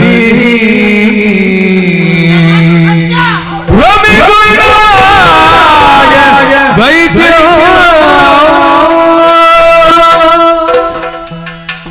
ನನ್ನ ದೃಷ್ಟಿಯೇ ಅವಳ ಮೈ ಮೇಲೆ ಅದನ್ನಲ್ಲಿ ಅಲ್ಲಿಂದ ಕಿತ್ತು ತರಲಿಕ್ಕೆ ನನಗೆ ಬಹಳ ಕಷ್ಟ ಆಗ್ತಾ ಉಂಟು. ನೀನು ಹೇಳಿದ ಹಾಗೆ ಅವಳ ಹಣೆ, ಕೊಬ್ಬು, ಕಣ್ಣು, ಮೂಗು, ಕೆನ್ನೆ, ಕಂಠ, ಸೊಂಟ ಅಲ್ಲಿ ಇಲ್ಲಿ ಹಾಗಲ್ವ ಏನು ಚಂದ ಏನು ಚಂದ ಏನು ಚಂದಪ್ಪ. ಬಹುಶಃ ಮನ್ಮಥನ ರಾಣಿ ರತಿಗಿಂತ ಮಿಗಿಲೆನಿಸಿ ಈ ಲೋಕದ ಯಾರ ಕಣ್ಣಿಗೂ ಬೀಳದೆ ಈ ಕಾಡಿನ ಮರದ ಬುಡದಲ್ಲಿ ತಪಸ್ಸು ಮಾಡ್ತಾ ಇದ್ದಾಳೆ. ಬಹುಶಃ ಹೇಗಿರ್ಬೇಕು. ಬ್ರಹ್ಮದೇವ ಆ ದಿನ ವರ ಕೊಟ್ಟಿದ್ದಾನೆ. ಹೌದು, ಈಕೆಯನ್ನು ನನಗೆ ಅನುಗ್ರಹ ಮಾಡಿದ್ದಾನೆ. ಆ ಬ್ರಹ್ಮದೇವ ಕೊಟ್ಟವರ. ಬ್ರಹ್ಮದೇವ ಕೊಟ್ಟವರು. ಈಗ ನಾವು ಬಂದಿದ್ದೇವಲ್ಲ, ನಮ್ಮ ಆಸೆಯನ್ನು ಅವರಿಗೆ ಹೇಳಿಕೊಳ್ಬೇಕಾ ಬೇಡ? ಮಾತಾಡಿಸೋಣ.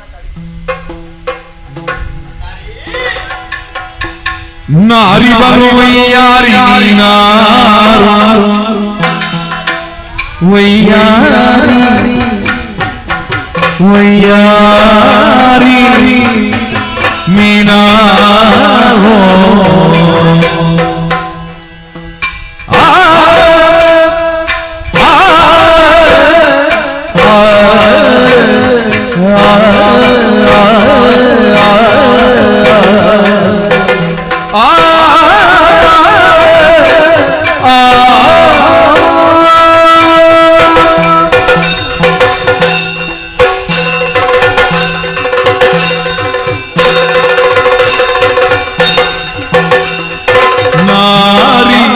ಬಲುವಯ್ಯಾರಿ ನೀನಾರು ಮೌನವನು ಬಿಡು ಬಿಡು ಮೌನವನು ಬಿಡು ಘೋರೊಳಗಿರುವೆ ಯಾಕೋ ಈ ಘೋರ ಕಾಡೊಳಗೆ ಇರುವೆ ಯಾಕೋ ಮಾರಿ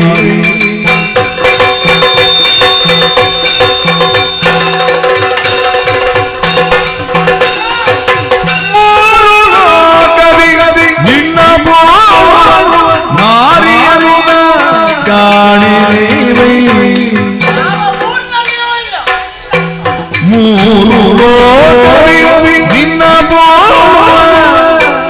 ನಾರಿಯನು ನಾ ಕಾಣೆ ವಯ್ಯಾರಿ ದಯ ತೋರೆ ತನಿಖೆಗೆ ಬಾರೆ ನೆಲುನಗೆ ಬೀರೆ ಅಪ್ಸರೆ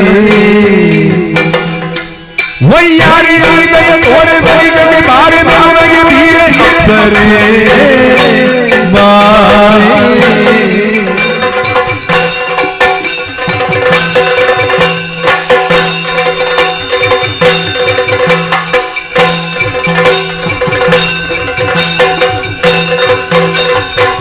ನಾರಿ ಬರುವಯ್ಯಾರಿ ನೀನಾರು ಮೌನವನು ಬಿಡು ಘೋರೊಳಗಿರುವೆ ಯಾಕೋ ನಾರಿ ವಯ್ಯಾರಿ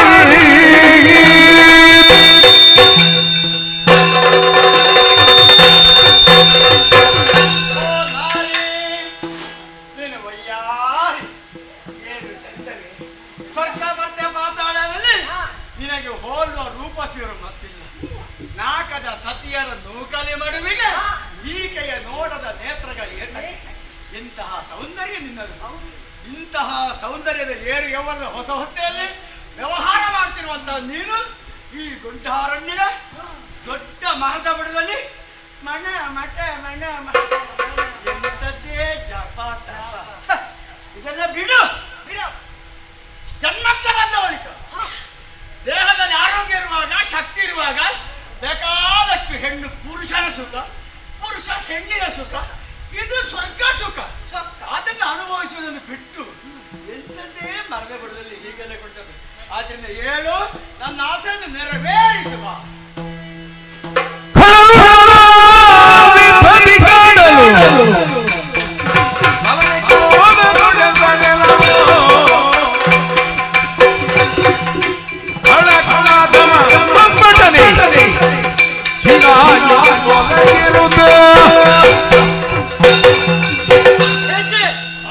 ಏನಾಗಿ ಹೋಯಿತು? ಏಕೋ ಚಿತ್ತದಿಂದ ಬ್ರಹ್ಮದೇವನ ಕುರಿತಾಗಿ ತಪಸ್ಸನ್ನು ಆಚರಿಸಿ ಎಂದಾದರೆ ತಪಕ್ಕೆ ಭಂಗವಾಯಿತು. ಕಡಕುಲಾಧಮನೆ ಛೀ ಲಂಪಟನೆ ನಾಯಿ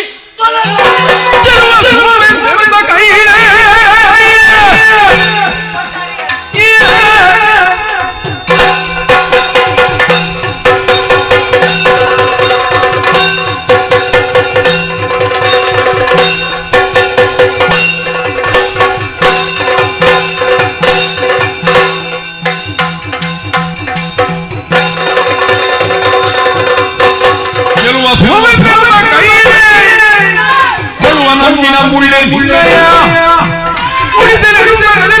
ತರುಣಿ ಒಪ್ಪಿಡಲು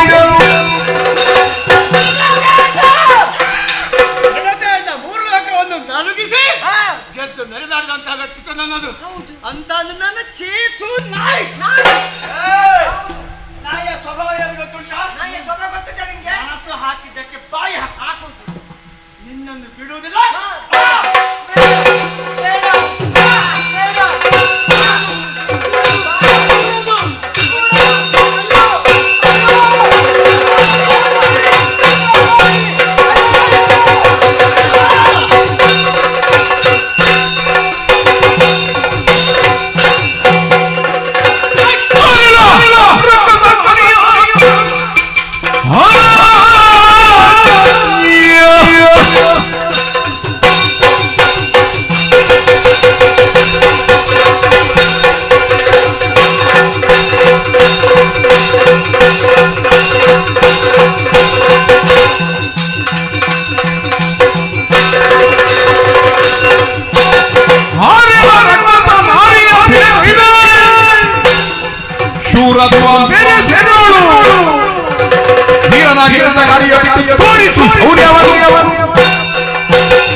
ಕಾಡಿನಲ್ಲಿ ಅಬಲೆಯಾದಂತಹ ಹೆಣ್ಣೊಬ್ಬಳು ಏಕಾಂಗಿಯಾಗಿ ಸಿಕ್ಕಿದ್ದಾಳೆ ಎನ್ನುವ ಕಾರಣಕ್ಕೆ ಅವಳ ಮಾನಾಪಹಾರ ಮಾಡುವುದಕ್ಕೆ ಮುಂದಾದೆಯೋ ಬಂದಿದ್ದೇನು ನಾನು ಮರ್ಯಾದೆಯಾಗಿ ಅವಳ ಸುದ್ದಿಯನ್ನು ಬಿಟ್ಟು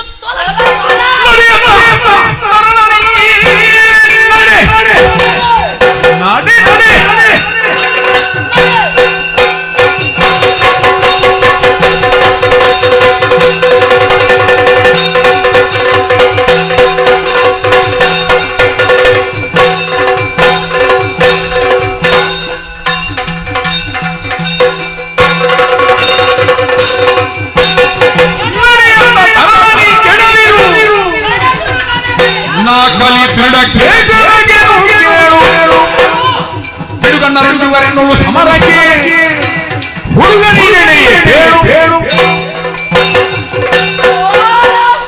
ಏನು ಹುಟ್ಟಿ ಅಷ್ಟು ಶುಕ್ರವಾರ ಆಯ್ತಾ? ನೆನಪಿಲ್ಲ ನನಗೆ, ಗೊತ್ತಿಲ್ಲ. ಇಲ್ಲ 3 ಶುಕ್ರವಾರ ಕಳೀತಾ ಇಲ್ಲ. ನೀನೆಷ್ಟು ಸಂಕ್ರಾಂತಿ ಕಳೀತು?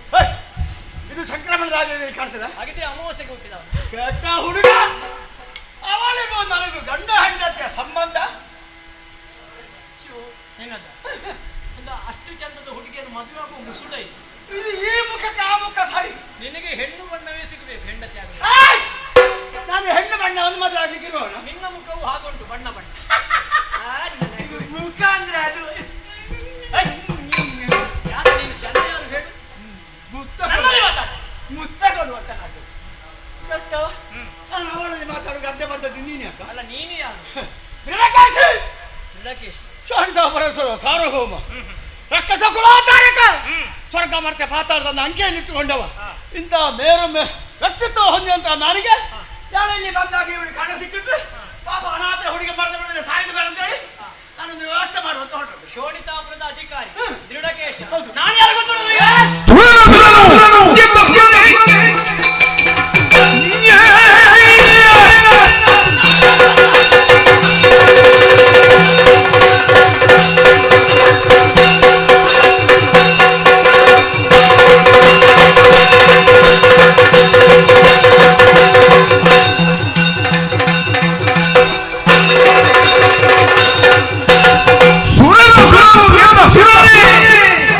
ನಿನ್ನ ತರಳರ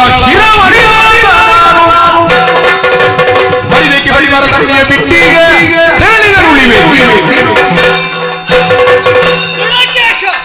ಶೋಣಿತಾಪುರದ ಅಧಿಕಾರಿ. ಹೌದು. ಸ್ವರ್ಗ ಮರ್ತ್ಯ ಪಾತಾಳವನ್ನು ಗೆದ್ದ ವೀರ ಅನ್ನುವಂತಹ ಅಹಂಕಾರ.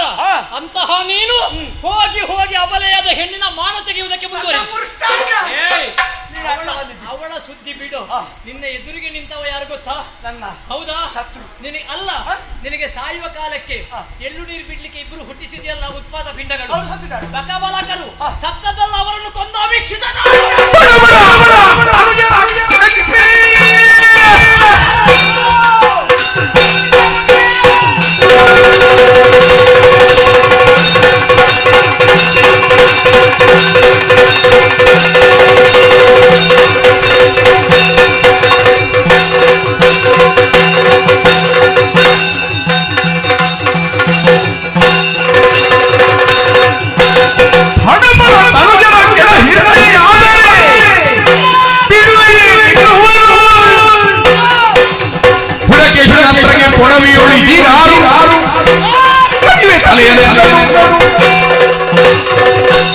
ಸುದ್ದಿ ಬಂದಿದೆ. ಒಬ್ಬ ಹುಡುಗವನ್ನು ನಿಮ್ಮ ಮಕ್ಕಳನ್ನು ಕೊಂದಿದ್ದಾರೆ ಅಂತ ಹೇಳಿ. ಅಲ್ಲ, ಮಕ್ಕಳನ್ನು ಕಳ್ಕೊಂಡ್ರು ನಿಮ್ಗೆ ಹೆಣ್ಣು ಹುಚ್ಚಿ ಬಿಡ್ಲಿಲ್ಲ. ನನಗೆ ಇದರಿಂದ ಲಾಭ ಉಂಟು. ಎಂತದು? ಕಳ್ಕೊಂಡದ್ದು 2, ಇವಳಲ್ಲಿ ಪಡಿತಾರೆ 4, ಆದ್ರಿಂದ ಬಯಸಿದ್ದೇನೆ. ಆ ಮಕ್ಕಳ ತಾಯಿ ಇಲ್ವಾ? ಇದ್ದಾಳೆ. ಅವಳನ್ನು ಎಂತದ್ದು ಮಾಡ್ತೀವಿ? ಅವಳಲ್ಲಿ ಇವಳನ್ನು ಒಟ್ಟಿಗೆ ಅಡ್ಡ ಬಂದ್ರೆ ಕಡಿತಾರಲ್ಲ. ಅಲ್ಲ, ಈಗ ನೀನು ಮಾಡಿದ ಹಾಗೆ ನಿನ್ನ ಹೆಂಡತಿ ಮಾಡಿದ್ರೆ ಏನ್ ಮಾಡ್ತಿ?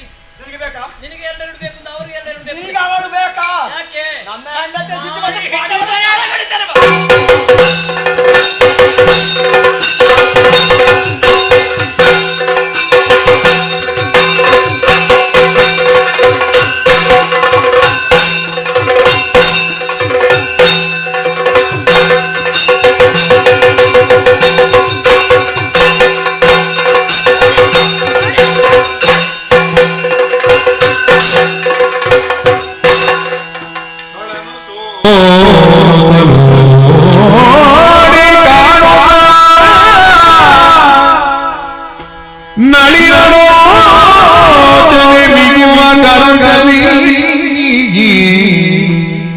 ಫಲಿಸಿನಯ ತಪವೆನುತ ಮುದವಾತು ಬಳಿಸಾರಿ ತಲೆಯು ಲಜ್ಜೆಯ ಭಾರಣಿತ ಇಳೆಯ ಮೆಲುನಗೆಯ ಕೇವಳಿ ನುಡಿದಳು ಬಳಿಕ ವಿನಯದಲ್ಲಿ ಜನುಮ ಸಾರ್ಥಕವಾಯ್ತು ಜನುಮ ಸಾರ್ಥಕವಾಯ್ತು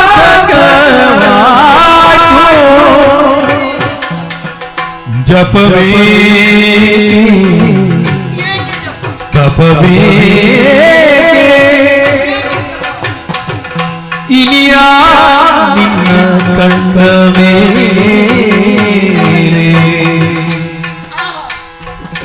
ತನುಜನ ಕೆತ್ತನ ಬರಿದ ಬಂದಿಕೆಯಲ್ಲ ತನುಜನ ಕೆತ್ತನ ಬರಿದ ಬಂದಿಕೆಯಲ್ಲ ವನಜ ಭವನದಯದಿಂದ ಜನುಮ ಸಾರ್ಥಕವಾಯಿತು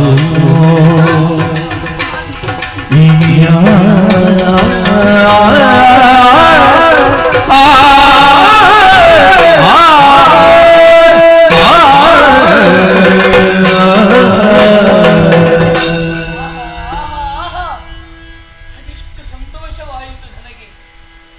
ಹಾಗಾದ್ರೆ ನಾ ಕಾಣ ಬಯಸಿದ ಆ ವ್ಯಕ್ತಿ ನನ್ನ ಕಣ್ಣ ಮುಂಭಾಗದಲ್ಲಿ. ನನಗೆ ಕೃತಜ್ಞತೆಯನ್ನು ಸಲ್ಲಿಸಬೇಕಲ್ಲ.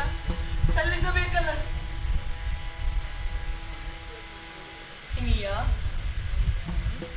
ಬಂದೆಯ, ಬಹಳಷ್ಟು ಸಂತೋಷವಾಯಿತು. ನನ್ನ ಜನ್ಮವೇ ಸಾರ್ಥಕವಾಯಿತು.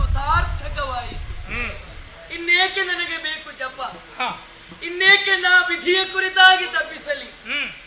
ಯಾರ ಕುರಿತಾಗಿ ನಾ ಹಂಬಲಿಸುತ್ತಾ ಇದ್ದೇನೋ ಅವನೇ ನನ್ನ ಕಣ್ಣಿದಿರು ಬಂದ ಹಾಗಾಯಿತಲ್ವೇ? ದುರುಳನೆ ನನ್ನನ್ನು ವಂಚಿಸುವುದಕ್ಕೆ ಮುಂದಾದ, ಬಲತ್ಕರಿಸುವುದಕ್ಕೆ ಮುಂದಾದ. ಆ ಸಮಯದಲ್ಲಿ ಬಂದು ನನ್ನ ಮಾನ ಪ್ರಾಣ ಎರಡನ್ನು ಉಳಿಸಿದಂತಹ ಮಹಾನುಭಾವನಯ್ಯ ನೀನು. ಹಾಗಾದ್ರೆ ನೀ ಬಂದದ್ದು ವರಿಸುವುದಕ್ಕೆ ಎನ್ನುವುದು ಸ್ಪಷ್ಟವಾಯಿತಲ್ವೇ? ವಿಧಿಯೇ ನಿನ್ನನ್ನು ಕಳುಹಿಸಿದ್ದಾನೆ ಅಂತ ಆಯಿತು. ಬಹಳಷ್ಟು ಸಂತೋಷವಾಯ್ತಯ್ಯ, ಬಹಳಷ್ಟು ಸಂತೋಷವಾಯಿತು. ಬರುವುದಕ್ಕೆ ಕಾರಣ ಏನು? ಮೃಗ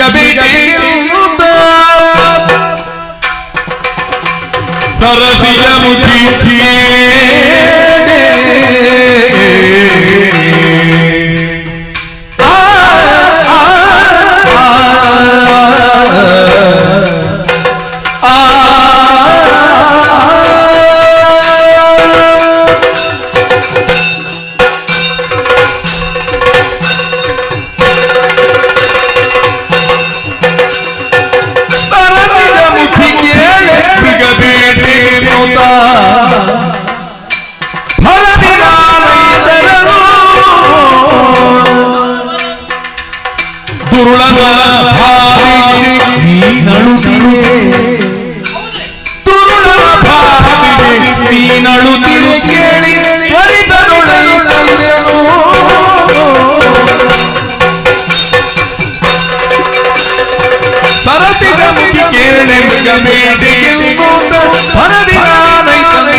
ದುಂಡಗಿನ ಮುಖವನ್ನು ಹೊಂದಿದ ಹೆಣ್ಮಕ್ಕಳಿಗೆ ಸರಸಿಜ ಮುಖಿ ಅಂತ ಹೇಳ್ತಾರೆ. ನಿನ್ನನ್ನು ಕಂಡಾಗಲೂ ಹಾಗೇ ಕರೆಯಬೇಕು ಅಂತ ಅನಿಸ್ತದೆ. ಕೊಳದಲ್ಲಿರುವಂತಹ ತಾವರೆ ಅರಳಬೇಕು ಅಂತಾದರೆ ಸೂರ್ಯನ ಪ್ರಕಾಶ ಬೀಳಬೇಕು. ಅದುವೇ ಕೊಳದಲ್ಲಿರುವಂತಹ ತಾವರೆಯನ್ನು ತೆಗೆದು ದಡಕ್ಕೆ ಹಾಕಿದಾಗ ಯಾರ ಕಿರಣ ಅರಳುವುದಕ್ಕೆ ಕಾರಣವಾಯಿತು, ಅದುವೇ ಸೂರ್ಯನ ಕಿರಣ ತಾವರೆಯ ಮೇಲೆ ಬಿದ್ದಾಗ ಅದು ಬಾಡಿ ಹೋಗುತ್ತದೆ, ಮುದುಡಿ ಹೋಗುತ್ತದೆ. ಅರಳಬೇಕಾದ ಸರಸಿಜ ಮುಖಿ ನೀನು ರಕ್ಕಸನಾಗಿ ಬಂದಂತಹ ದೃಢಕೇಶನ ದಾಳಿಯಿಂದ ಕಿತ್ತಂತಹ ತಾವರೆ ಹಾಗೆ ಮುದುಡಿ ಹೋಗಿತ್ತು. ಆ ಸಮಯದಲ್ಲಿ ನಾನು ಬಂದು ಕಾಪಾಡಿದೆ ಅಂತ ಕೃತಜ್ಞತೆಯನ್ನು ಹೇಳುವುದಕ್ಕೆ ಹೊರಟಿದ್ದೆ. ಅಯಾಚಿತವಾಗಿ ನನ್ನ ಆಗಮನ ಕಾಡಿನಲ್ಲಿ ಹೀಗೆ ಮೃಗಬೇಟೆಯಾಡುತ್ತಾ ಮುಂದುವರಿಯುವ ಕಾಲಕ್ಕೆ ಕಾಪಾಡಿ ಅನ್ನುವಂತಹ ಒಂದು ಆರ್ತಧ್ವನಿ ಕೇಳಿತು. ಯಾರೋ ಕಷ್ಟದಲ್ಲಿದ್ದಾರೆ ಅನ್ನುವುದನ್ನು ಭಾವಿಸಿ ಕ್ಷತ್ರಿಯನಾದಂತಹ ನಾನು ಅವರಿಗೆ ರಕ್ಷಣೆ ಮಾಡಬೇಕಾದ್ದು ನಮ್ಮ ಕರ್ತವ್ಯ. ಕ್ಷತ್ರಿಯಂ ದಾರ್ಯತೆ ಚಾಪಹ ನಾಟ್ವ ಶಬ್ದೇ ಭವೇದಿತಿ. ಕ್ಷತ್ರಿಯರ ಕೈಯಲ್ಲಿ ಇರುವಂತಹ ಧನುಸು ಯಾಕೆ ಆರ್ತುರು ಎನ್ನುವ ಶಬ್ದ ಈ ಲೋಕದಲ್ಲಿ ಇಲ್ಲದೆ ಹೋದ್ರಿ ಅನ್ನುವ ಕಾರಣಕ್ಕಾಗಿ ನಾನು ಕ್ಷತ್ರಿಯ ಅನ್ನುವಂತಹ ಒಂದು ನೆಲೆಯಲ್ಲಿ ಇಲ್ಲಿಗೆ ಬಂದಾಗ ರಕ್ಕಸರ ದಾಳಿ ನಿನ್ನ ಪಾಲಿಗಾಯಿತು, ಅವರನ್ನು ಬಡಿದೋಡಿಸಿದೆ. ಹಾಗಾಗಿ ನಾನು ಮಾಡಿದ ಉಪಕಾರ ಘನ ಅಂತ ಹೇಳ್ತೀನಿ. ನೀನಲ್ಲ, ನಿನ್ನ ಜಾಗದಲ್ಲಿ ಯಾವ ಹೆಣ್ಣೇ ಇರಲಿ, ಹೆಣ್ಣಿನ ಮಾನರಕ್ಷಣೆ ಮಾಡಬೇಕಾದ್ದು ಕ್ಷತ್ರಿಯ ವಂಶದಲ್ಲಿ ಹುಟ್ಟಿದಂತಹ ನನ್ನ ಕರ್ತವ್ಯ ಅಂತ ಭಾವಿಸಿದೆ. ಇದು ದೊಡ್ಡ ವಿಷಯ ಅಲ್ಲ, ಮೃಗಬೇಟೆಗೆ ಆಗಿ ಹೋಗುವುದಿಲ್ಲ. ಆಯ್ತಲ್ಲ, ಬಂದಿರಲ್ಲ.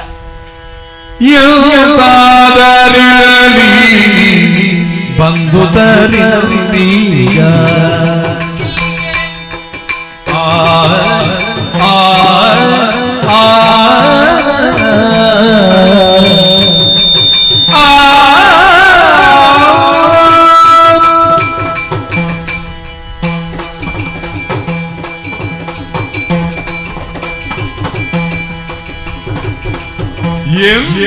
ಎಂತಾದರಿರಲಿ ನೀ ಬಂದುದರಿಂದೀಗ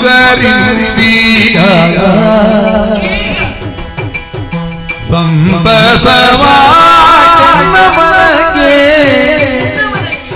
ಸಂತಸವಾದ ನಮಗೆ ಬಂದೆಲ್ಲ ದುರ್ವಿಧಿಗ ಕಾಲವಿದೀಗ ಚಿಂತೆಯ ತೊರೆದೆನ್ನವರಿಸು, ಚಿಂತೆಯ ತೊರೆದೆನ್ನವರಿಸು.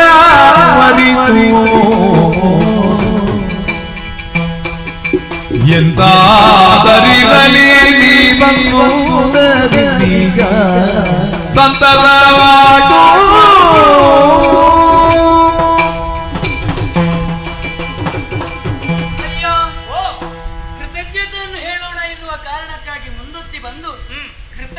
ಸಲ್ಲಿಸುವುದಕ್ಕೆ ಹೋದರೆ ನಾ ಬಂದ ಕಾರ್ಯ ನಿನ್ನನ್ನು ರಕ್ಷಿಸುವುದಕ್ಕಿಂತಲೂ ಮೃಗವೇಟೆಗಾಗಿ ಬಂದವನು. ಹೌದು, ಆರ್ತನಾದ ಕೇಳಿಸಿತು ಎನ್ನುವ ಕಾರಣಕ್ಕಾಗಿ ನಿನ್ನನ್ನು ರಕ್ಷಿಸುವುದಕ್ಕಾಗಿ ಪೊರೆಯುವುದಕ್ಕಾಗಿ ಬಂದೆ. ಅದೇನು ಘನವಲ್ಲ ಎನ್ನುವ ಹಾಗೆ ನೀವು ಆಡಬಹುದು. ಕ್ಷತ್ರಿಯವಾಗಿ ನಾನು ಮಾಡಬೇಕಾದ ಕೆಲಸ ತಾನೆ, ನನಗದು ಘನವೇ. ಒಳ್ಳೆಯದು. ಯಾವುದೇ ಕಾರ್ಯವನ್ನು ಹೊಂದಿಕೊಂಡಾದರೂ ನೀವೆಲ್ಲಿಗೆ ಬಂದಿರಲ್ಲ, ಎಂತಾದರೂ ನೀವೆಲ್ಲಿಗೆ ಬಂದಿರಲ್ಲ. ಒಳ್ಳೆಯವರನ್ನು ದೇವರು ಕೈ ಬಿಡುವುದಿಲ್ಲ, ಅದಕ್ಕೆ ಇದುವೇ ದೃಷ್ಟಾಂತ. ಹೌದು. ಹಾಗಾಗಿ ನನ್ನ ಮನಕ್ಕಿಂದು ಸಂತೋಷವಾಯಿತು. ನಿನಗೆ ಸಂತೋಷವಾಯಿದ್ರೆ ನಾನು ಮಾಡಿದ ಕೃತ್ಯ ಸಾರ್ಥಕವಾಯಿತು ಅಂತ. ಆದರೆ ಇಷ್ಟಕ್ಕೆ ಸುಮ್ಮನಿರಬೇಕು, ಇಲ್ಲಿಗೆ ಮುಕ್ತಾಯಗೊಳಿಸಬೇಕು ನಮ್ಮ ಸಂಬಂಧ ಎನ್ನುವುದರ ಅರ್ಥ. ಸಂಬಂಧ ಹೌದು. ಅಂದ್ರೆ ನನ್ನ ಜೀವನದಲ್ಲಿ ದಾರಿದ್ರ್ಯವನ್ನು ಕಂಡವಳು ನಾನು. ಇನ್ನೇನು ನನಗೆ ಬದುಕೇ ಇಲ್ಲ ಎನ್ನುವಂತಹ ಕಾರಣಕ್ಕಾಗಿ ವಿಯೋಗವನ್ನು ಹೊಂದಿ ತಪಸ್ಸಿನಂತೆ ಕುಳಿತವಳು ನಾನು. ಕಲ್ಲಾಗಿದ್ದಂತಹ ನನ್ನ ಮನಸ್ಸಿಗೆ ನನಗದೇ ಆಶ್ಚರ್ಯ ಆಗುವುದು.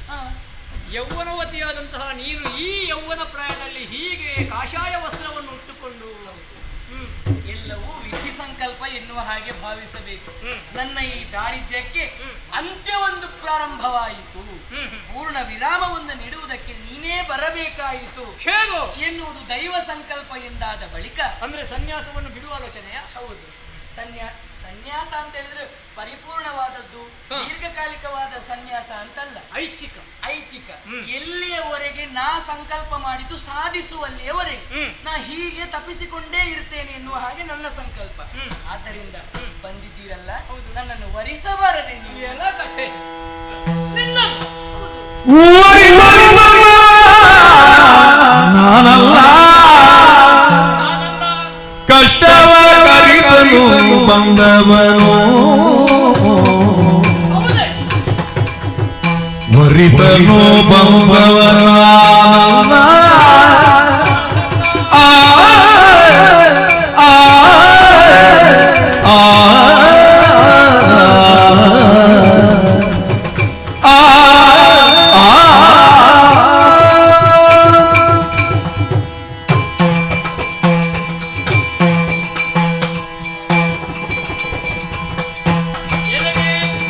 ವರಿತನು ಬಂದವನಾನಲ್ಲ ಕಷ್ಟವ ಹರಿತನು ಬಂದವನು ವರಿತ ವೈಶಾಲಿನಿ ಅಂದನ ತುತ್ತಿಗೆ ವರಿತ ವೈಶಾಲಿನಿ ಅಂದನ ತುತ್ತಿಗೆ ಬರಿದನಿ ಕಾಡದಿನು ನೀ ಕಾಡದಿನು ವರಿ ವೈಶಾಲಿನಿಯಲ್ಲರ ತುತ್ತಿಗೆ ಬರಿದನಿ ಕಾಡದಿನು ವರಿವನು ಬಂದವನ ಕಷ್ಟವ ಹರಿತನು ಬಂದವನು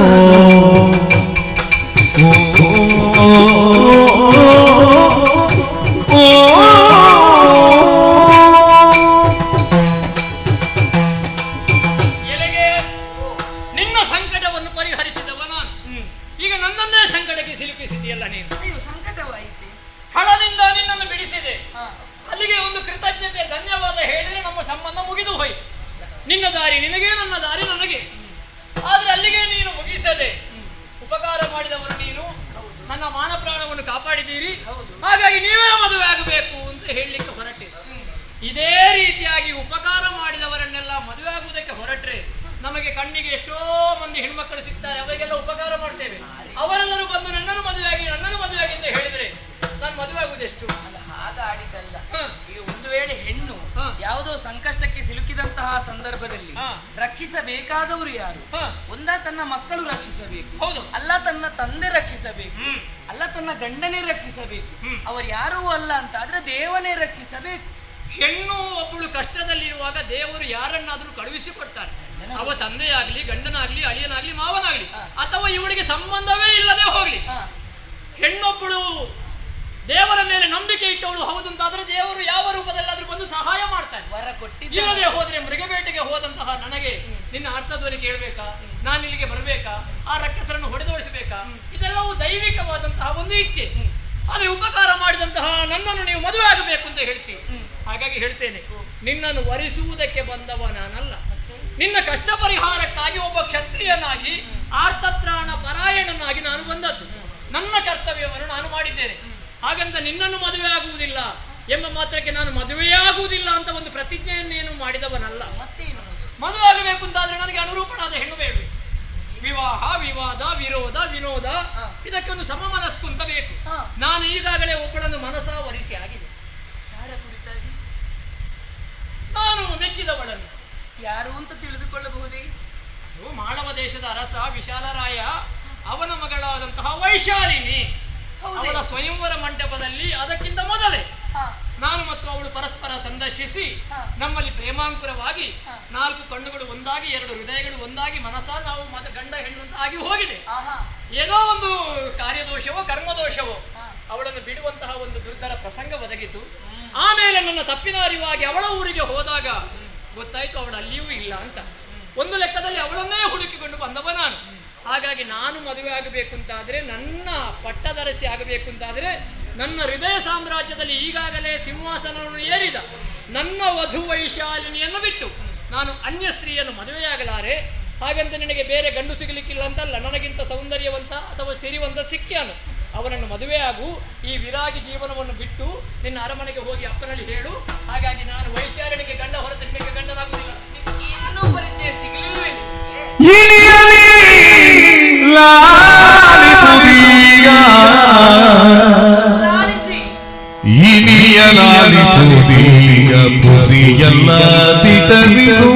ಖುಷಿ ಅಲ್ಲ. ಮನದಲ್ಲಿ ಕೊರಗಿದೆ ನಾನಿನಯ, ಹೊರಗಿದೆ ಅದೆಷ್ಟು ಮನದಲ್ಲಿ ಕೊರಗಿದೆ ನಾನಿನಯ, ನಿಮಗಾಗಿ ಖುಷಿಯಲ್ಲಾದಿದೆಯೋ ಕೊನೆಗೆ ನೀ ಬಂದೀಗ ಅನುಮಾನಿಸುವುದೇ, ಅನುಮಾನಿಸುವುದೇ ನಿನಗಾಗಿ ವೈಶಾಲಿನಿಯು ಕಾದಿರುವಳೆಯ, ಯಾರನ್ನೇನೋ ಕಾದಿರುವ ನಿನಗಾಗಿ ವೈಶಾಲಿನಿಯು ಕಾದಿರುವಳೆಯ, ಬೇಗ ಮರಿದು ತಡವೇಕೆ, ಬೇಗ ಬರಿದು ತಡವೇಕೆ, ನಿನಗಾಗಿ ವೈಶಾಲಿನಿಯು ಕಾದಿರುವಳೆಯ, ಇನಿಯಲಾಗಿಯೋ ಇನಿಯ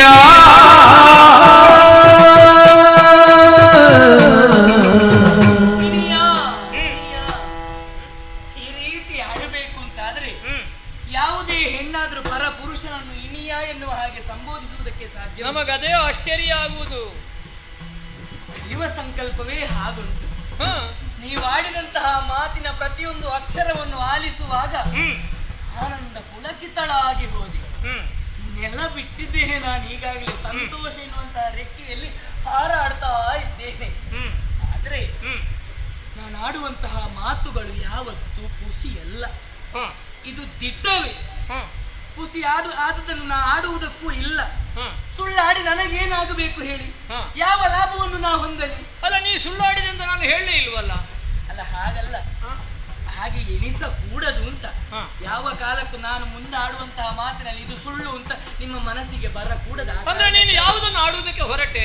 ಯಾರ ಕುರಿತಾಗಿ ನಿಮ್ಮ ಮದುವೆಯಾಗಿ ಅನ್ನುವಂತ ಒಂದು ಮಾತು ಬಿಟ್ಟು ಬೇರೆ ಏನು ಬೇಕಾದ್ರೂ ಮಾತಾಡು.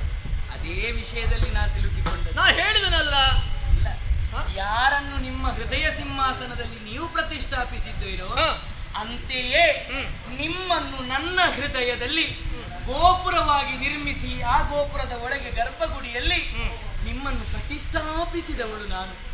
ಅನವರತವು ನಿಮ್ಮ ಕುರಿತಾಗಿ ಅದಕ್ಕೆ ಅಭಿಷೇಕವನ್ನು ಮಾಡುವುದು, ಪ್ರೀತಿಯಂತಹ ಧಾರೆಯನ್ನು ಎರೆಯುತ್ತಾ ಇದ್ದೇನೆ. ಮರವನ್ನು ಯಾವ ರೀತಿ ಮರ ಆಗಬೇಕು ಅಂತಾದರೆ ಗಿಡವನ್ನು ನೆಟ್ಟು ಪೋಷಿಸುವುದಿಲ್ಲವೇ? ಅಂತೆಯೇ ಮನಸ್ಸಿನಲ್ಲಿ ಅವೇಕ್ಷಿತ ಅವೇಕ್ಷಿತ ಎನ್ನುವ ಹಾಗೆ ಕೊರಗಿಕೊಂಡು ಕುಳಿತಿರುವಂತಹ ನನ್ನ ಹೆಸರು ಗೊತ್ತೇ ನಿನಗೆ? ಆ ನಿಮ್ಮ ವಧು ವೈಶಾಲಿ ನಾನೇ. ನಾನೇ ಯಾರು? ನಾನೇ ಕಾದಿದ್ದೇನೆ. ನುಡಿಯು ಸಲ್ಲದು, ನೀನು ವೈಶಾಲಿನಿಯ? ಬೇಡ ಬೇಡ ಎನ್ನುಳಿದ ನುಡಿಯು ಸಲ್ಲದು, ರೂಢಿಯೊಳಗೆ ಅವಳ ಚೆಲುವಿಗೀಡು ಕಾಣ, ರೂಢಿಯೊಳಗೆ ಅವಳ ಚೆಲುವಿಗೀಡು ಕಾಣ, ಕಾಡಬೇಡ ಹಟೆಯೋಳೆವಳು ಆಡಬೇಡ, ಕಾಡಬೇಡ ಕಾಡಬೇಡ ಹಟೆಯ ನಿನ್ನೊಳ್ ಆಡಬೇಡ, ನೋಡಿ ನುಡಿರು ಅವಳ ಒಂದು ಮೂಢೆ ಕೇಳರೆ,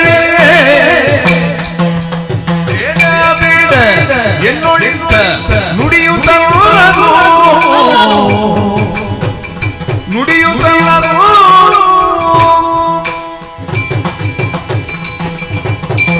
ಈಗ ನಿನ್ನ ವಿಷಯ ಸಂಪೂರ್ಣವಾಗಿ ಗೊತ್ತಾಯ್ತು. ಏನು? ನನಗೆ ನೀನು ಯಾರು ಅನ್ನುವ ಪರಿಚಯ ಇಲ್ಲದೆ ಹೋದ್ರು ಬಹುಶಃ ನನ್ನ ಬಗ್ಗೆ ನೀನು ತಿಳಿದಿರಬೇಕು. ಏನು ಅಂತ? ಅವೀಕ್ಷಿತ ಅಂತ ನಾನು ಒಬ್ಬಳಾದ ಆ ವೈಶಾಲಿನಿಯನ್ನು ಈಗಾಗಲೇ ಪ್ರೀತಿಸಿದ್ದೇನೆ. ಅವಳನ್ನೇ ಮದುವೆ ಆಗುತ್ತೇನೆ. ಆ ಉದ್ದೇಶಕ್ಕಾಗಿ ನಾನು ಹೊರಟು ಬಂದ ವಿಷಯ ಯಾರೋ ಕರ್ಣಿಕೆಯಲ್ಲಿ ನಿನಗೆ ಹೇಳಿರಬೇಕು. ಇಲ್ಲ ಇಲ್ಲ. ಹಾಗಾಗಿ ಒಂದು ಸುಳ್ಳು ಕಥೆಯನ್ನು ಹಣಿಯುವುದಕ್ಕೆ ನೀನು ಹೊರಟೆ. ಅಯ್ಯೋ, ನಾನು ಮದುವೆ ಆಗುವುದಕ್ಕೆ ಬಂದವನಲ್ಲ ಅಂತ ಹೇಳುವಾಗ, ವೈಶಾಲಿನಿಯನ್ನೇ ನಾನು ಮದುವೆ ಆಗ್ತೇನೆ ಅಂತ ಹೇಳುವಾಗ ನಿಮ್ಮ ವೈಶಾಲಿನಿ ನಾನೇ ಅಂತ ಸುಳ್ಳು ಹೇಳಲಿಕ್ಕೆ ಹೊರಟೆ. ಆದಿದ್ದೇನಲ್ಲ ಈ ವೈಶಾಲಿನಿ. ಸುಳ್ಳು ಹೇಳಬೇಕು, ಸುಳ್ಳು ನಂಬುವ ಹಾಗೆ ಹೇಳಬೇಕು. ಅದಕ್ಕೆ ಪ್ರಾರಂಭದಲ್ಲಿ ಆಡಿದ್ದು ನಾ ಪುಸಿ ಆಡುವುದಿಲ್ಲ, ಇದು ಸಟೆಯಲ್ಲ ಅಂತ ಪ್ರಾರಂಭದಲ್ಲಿ ಇದಕ್ಕೆ ಪುಸಿ ಆಡುವ ಕಾರಣವೇ ನಾನು ಆಡುವುದು ಪುಸಿ ಅಲ್ಲ ಅಂತ ಹೇಳುದು. ಇಲ್ಲ ಸ್ವಾಮಿ, ಲೋಕದಲ್ಲಿ ಆಗುವುದು ಹಾಗೆ. ಏನು ಒಂದು ಕಡೆಯಲ್ಲಿ ಹೇಳ್ತಾರಂತೆ, ನಾನು ಆಡುವುದೆಲ್ಲ ಸತ್ಯವೇ, ಸತ್ಯವನ್ನು ಬಿಟ್ಟು ಬೇರೆ ಏನೂ ಆಡುವುದಿಲ್ಲ. ಅಲ್ಲಿ ಹೇಳುದು ಸುಳ್ಳೆ. ಅಲ್ಲಿ ಆಡ್ತಾರೆ ಅಂತಾದ್ರೆ ಇಲ್ಲಿ ಮನಸ್ಸಾಕ್ಷಿಗೆ ವಿರುದ್ಧವಾಗಿ ಹೋಗುವಳಲ್ಲ. ಸುಳ್ಳೆ ಹೇಳುವ ಮೊದಲು ನಾನು ಆಡುವುದೆಲ್ಲ ಸತ್ಯ ಅಂತ ಹೇಳುವುದು ಯಾಕೆ? ಅಂತಹ ಸ್ಥಾನದಲ್ಲಿ ನಾವಿಲ್ವಲ್ಲ. ಮನಸ್ಸಾಕ್ಷಿಗಿಂತ ಮೇಲು ಬೇರೆ ಯಾವುದುಂಟು? ನನಗೀಗ ಅನಿಸ್ತದೆ ನೀನು ಅದೇ ಜಾಗದಲ್ಲಿ ಇರುವವಳ. ಅದೇ ಜಾಗದಲ್ಲಿದ್ರು ನಿಮ್ಮಲ್ಲಿ ಯಾಕೆ ಸುಳ್ಳಾಡಬೇಕು? ಹೇಳಿದ ಹಾಗಾದ್ರೆ ಮಾತಿಗೊಂದು ಬೆಲೆ ಇಲ್ಲವೇ? ಬಿದ್ದಂತಹ ಆ ಮಾತುಗಳು ಅದಕ್ಕೂ ಒಂದು ಬೆಲೆ ಇಲ್ಲ. ಸರಸ್ವತಿ ಇಲ್ಲದೆ ಹೋದ್ರೆ ವೈಶಾಲಿನಿಯ ಪರಿಚಯ ನನಗೆ ಇಲ್ಲ ಅಂತ ಭಾವಿಸಿದ್ದೆ. ಅಯ್ಯೋ, ನಿಮ್ಮನ್ನು ಪರಿತಪಿಸಿ ತಪಸ್ಸು ಮಾಡಿ ಹೂದೋಟದಲ್ಲಿ ನಾನು ಕಂಡ ಚಿತ್ರ ವೈಶಾಲಿನಿ. ಅವಳು ಹೇಗಿದ್ದಳು? ಅರಳಿದ ಹೂವಿನ ಹಾಗೆ. ಅವಳ ರೂಪ, ಅವಳ ಒಣಪು, ವಯ್ಯಾರ, ಭಾವ, ಭಂಗಿ, ಆಯ, ಆಕೃತಿ ಅದು ಅವರ್ಣನೀಯ, ಅನುಪಮ, ಅಸಾಧಾರಣವಾದಂತಹ ಚೆಲುವು. ಅಂತಹ ವಧು ವೈಶಾಲಿನಿಯ ರೂಪ ಇನ್ನೂ ನನ್ನ ಚಿತ್ತಭಿತ್ತಿಯಲ್ಲಿ ಅಚ್ಚೊತ್ತಿ ನಿಂತಿರುವಾಗ ಒಬ್ಬಳು ಸನ್ಯಾಸಿಯಾದ, ವಿರಾಜಿನಿಯಾದ, ತಪಸ್ವಿಯಾದಂತಹ ನೀನು ನಾನು ನಿಮ್ಮ ವಧು ವೈಶಾಲಿನಿ ಅಂತ ಹೇಳಿದ್ರೆ ನೀನು ನಂಬುವ ಹುಂಬನನ? ಚುಚ್ಚಿ ಮಾತಾಡದಿರಿ ಸ್ವಾಮಿ. ಅಂದು ಕಾಣುವುದಕ್ಕೂ ಇಂದು ಕಾಣುವುದಕ್ಕೂ ವ್ಯತ್ಯಾಸವಿದೆಯಲ್ಲ. ಅಂದಿನ ಪರಿಸ್ಥಿತಿ ಹೇಗಿತ್ತು? ಅಯ್ಯೋ, ನಾವು ಎಷ್ಟು ಸಮಯ ಹೋದ್ರೂ ನಮಗೆ ಹತ್ತಿರದವರನ್ನು ಮರೆಯುವ ಕ್ರಮ ಇಲ್ಲ. ಹಾಗಾದ್ರೆ ನನ್ನನ್ನು ಯಾಕೆ ಮರೆತಿರಿ? ನೀನು ಅವಳಲ್ಲ ಅನ್ನುವ ಕಾರಣಕ್ಕೆ ನಾನು ಹೇಳುವುದು. ಹಾಗಾದ್ರೆ ನಾನು ವೈಶಾಲಿನಿಯನ್ನಲ್ಲದೆ ಮತ್ತೊಬ್ಬರನ್ನು ಮದುವೆ ಆಗುವುದಿಲ್ಲ. ನೀನು ನನ್ನ ವೈಶಾಲಿನಿಯಲ್ಲ. ವೈಶಾಲಿನಿಯ ರೂಪಕ್ಕೆ ಈ ಲೋಕದಲ್ಲಿ ಯಾರು ಎಣೆ ಇಲ್ಲ. ಎಣೆ ಇಲ್ಲದ ವೈಶಾಲಿನಿಯನ್ನು ನಿನ್ನಲ್ಲಿ ಆರೋಪಿಸಬೇಡ. ನೀನು ನನ್ನ ವಧು ವೈಶಾಲಿನಿ ಅಲ್ಲ.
ಪರದಿ ಸತ್ಯವತಿ ಸುಮನ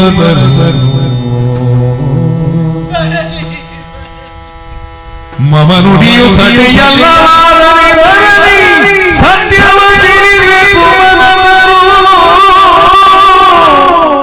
ನಲ್ಲಲ್ಲಿ ಕುರಿದು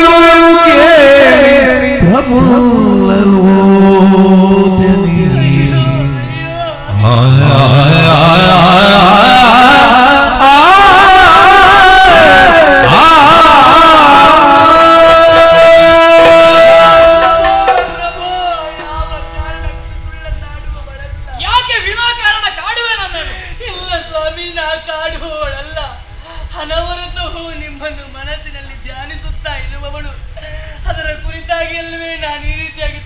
ಆಚರಿಸುವುದಕ್ಕೆ ತೊಡಗಿದವಳು. ನಿಮ್ಮನ್ನು ಮದುವೆಯಾಗುವುದಿಲ್ಲ ಅಂತ ಹಠ ತೊಟ್ಟು ಕುಳಿತುಕೊಂಡು ಬೇರೆ ಯಾರನ್ನೂ ಮದುವೆಯಾಗಬಹುದಿತ್ತಲ್ಲ. ಆದರೂ ಅಂದು ನೀವು ಉಪವನದಲ್ಲಿ ಸಿಕ್ಕಿ ಆಡಿದಂತಹ ಮಾತು ಈಗಲೂ ಅನುರಣಿಸುತ್ತಾ ಇದೆ ಸ್ವಾಮಿ. ನೀವು ಕೊಟ್ಟಂತಹ ಭಾಷೆಗಳು, ಪಣವನ್ನು ಗೆದ್ದುಕೊಳ್ಳುತ್ತೇನೆ ಅಂತ ನೀವು ತೋರಿಸಿದಂತಹ ಶೌರ್ಯ, ಇವೆಲ್ಲವೂ ಅಚ್ಚೊತ್ತಿ ಕುಳಿತುಕೊಂಡಿದೆ ಸ್ವಾಮಿ. ಬಹುಶಃ ಅಭಿಕ್ಷಿತನ ಇಡೀ ಕಥೆಯನ್ನು ಕೇಳಿ ಈಗ ನಾಟಕ ಇಲ್ಲ ಸ್ವಾಮಿ, ನಾಟಕದ ಬದುಕು ನನಗೆ ಬೇಕಾಗಿಲ್ಲ ಸ್ವಾಮಿ. ನಾಟಕದ ಬದುಕು ನನಗೆ ಬೇಕಾಗಿಲ್ಲ. ಯಾರು ಉಪಕಾರ ಮಾಡಬಾರ್ದು. ಉಪಕಾರ ಮಾಡಿದ್ರೆ ನಮಗೆ ತೊಂದರೆ ಆಗ್ತದೆ. ನನ್ನನ್ನು ನಂಬಿ ಸ್ವಾಮಿ. ನಂಬುವುದಿಲ್ವೇ? ನಾ ಹೇಳಿದ್ನಲ್ಲ ನೀನು ವಧು ವೈಶಾಲಿನಿ ಅಲ್ಲ ಅಂತ ಹೇಳಿದ್ನಲ್ಲ. ಸುಮ್ಮನೆ ನನ್ನ ಕಾಲವನ್ನು ವ್ಯರ್ಥ ಮಾಡಬೇಡ. ನೀನು ಹೋಗು. ಹಾಗಾದ್ರೆ ಇಂತಹ ಮಾತಿಗೂ ಬೆಲೆ ಇಲ್ಲ ಅಂತ ಆದ್ರೆ ಬೆಲೆ ಇರುವ ಮಾತನ್ನೇ ಆಡ್ಬೇಕು. ನನ್ನ ಹಸು ಇದ್ದು ಪ್ರಯೋಜನವಾದರೂ ಏನುಂಟು? ಯಾರ ಕುರಿತಾಗಿ ಹಂಬಲಿಸಿದನೋ ಅವರೇ ನನ್ನನ್ನು ತ್ಯಜಿಸುವುದಕ್ಕೆ ಮುಂದಾಗ್ತಾರೆ ಅಂತಾದ್ರೆ ಇನ್ನು ಬದುಕಿ ಪ್ರಯೋಜನವಿಲ್ಲ. ನಾನಿನ್ನು ಬದುಕಿ ಉಳಿಯುವುದಿಲ್ಲ. ಅಗ್ನಿಕುಂಡವೊಂದನ್ನು ಏರ್ಪಡಿಸಿ ಅದರೊಳಗೆ ಅಗ್ನಿಯನ್ನು ನಿರ್ಮಿಸಿ ನನ್ನ ಜೀವವನ್ನು ನಾ ದಹಿಸಿಕೊಳ್ಳುತ್ತೇನೆ. ಸತ್ಯ ಏನು ಎಂಬುದನ್ನು ಆ ದೇವತೆಗಳೇ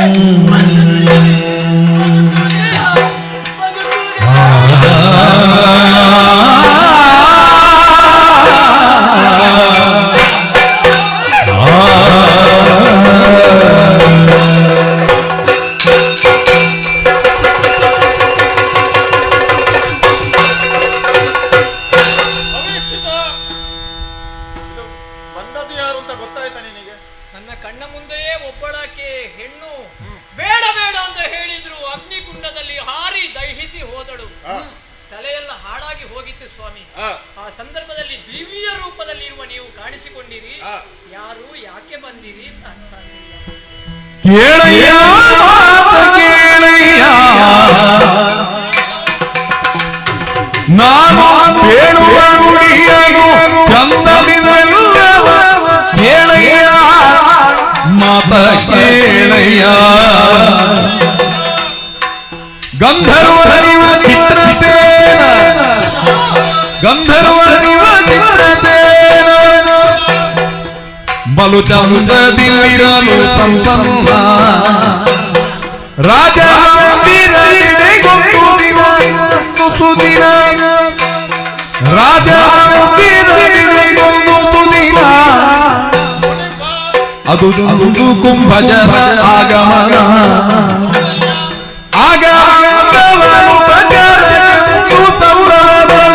ನಂದನೆಯನ್ನು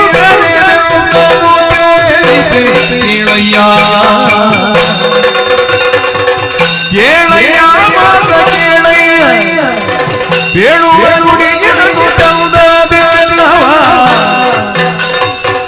ಕೇಳಯ್ಯ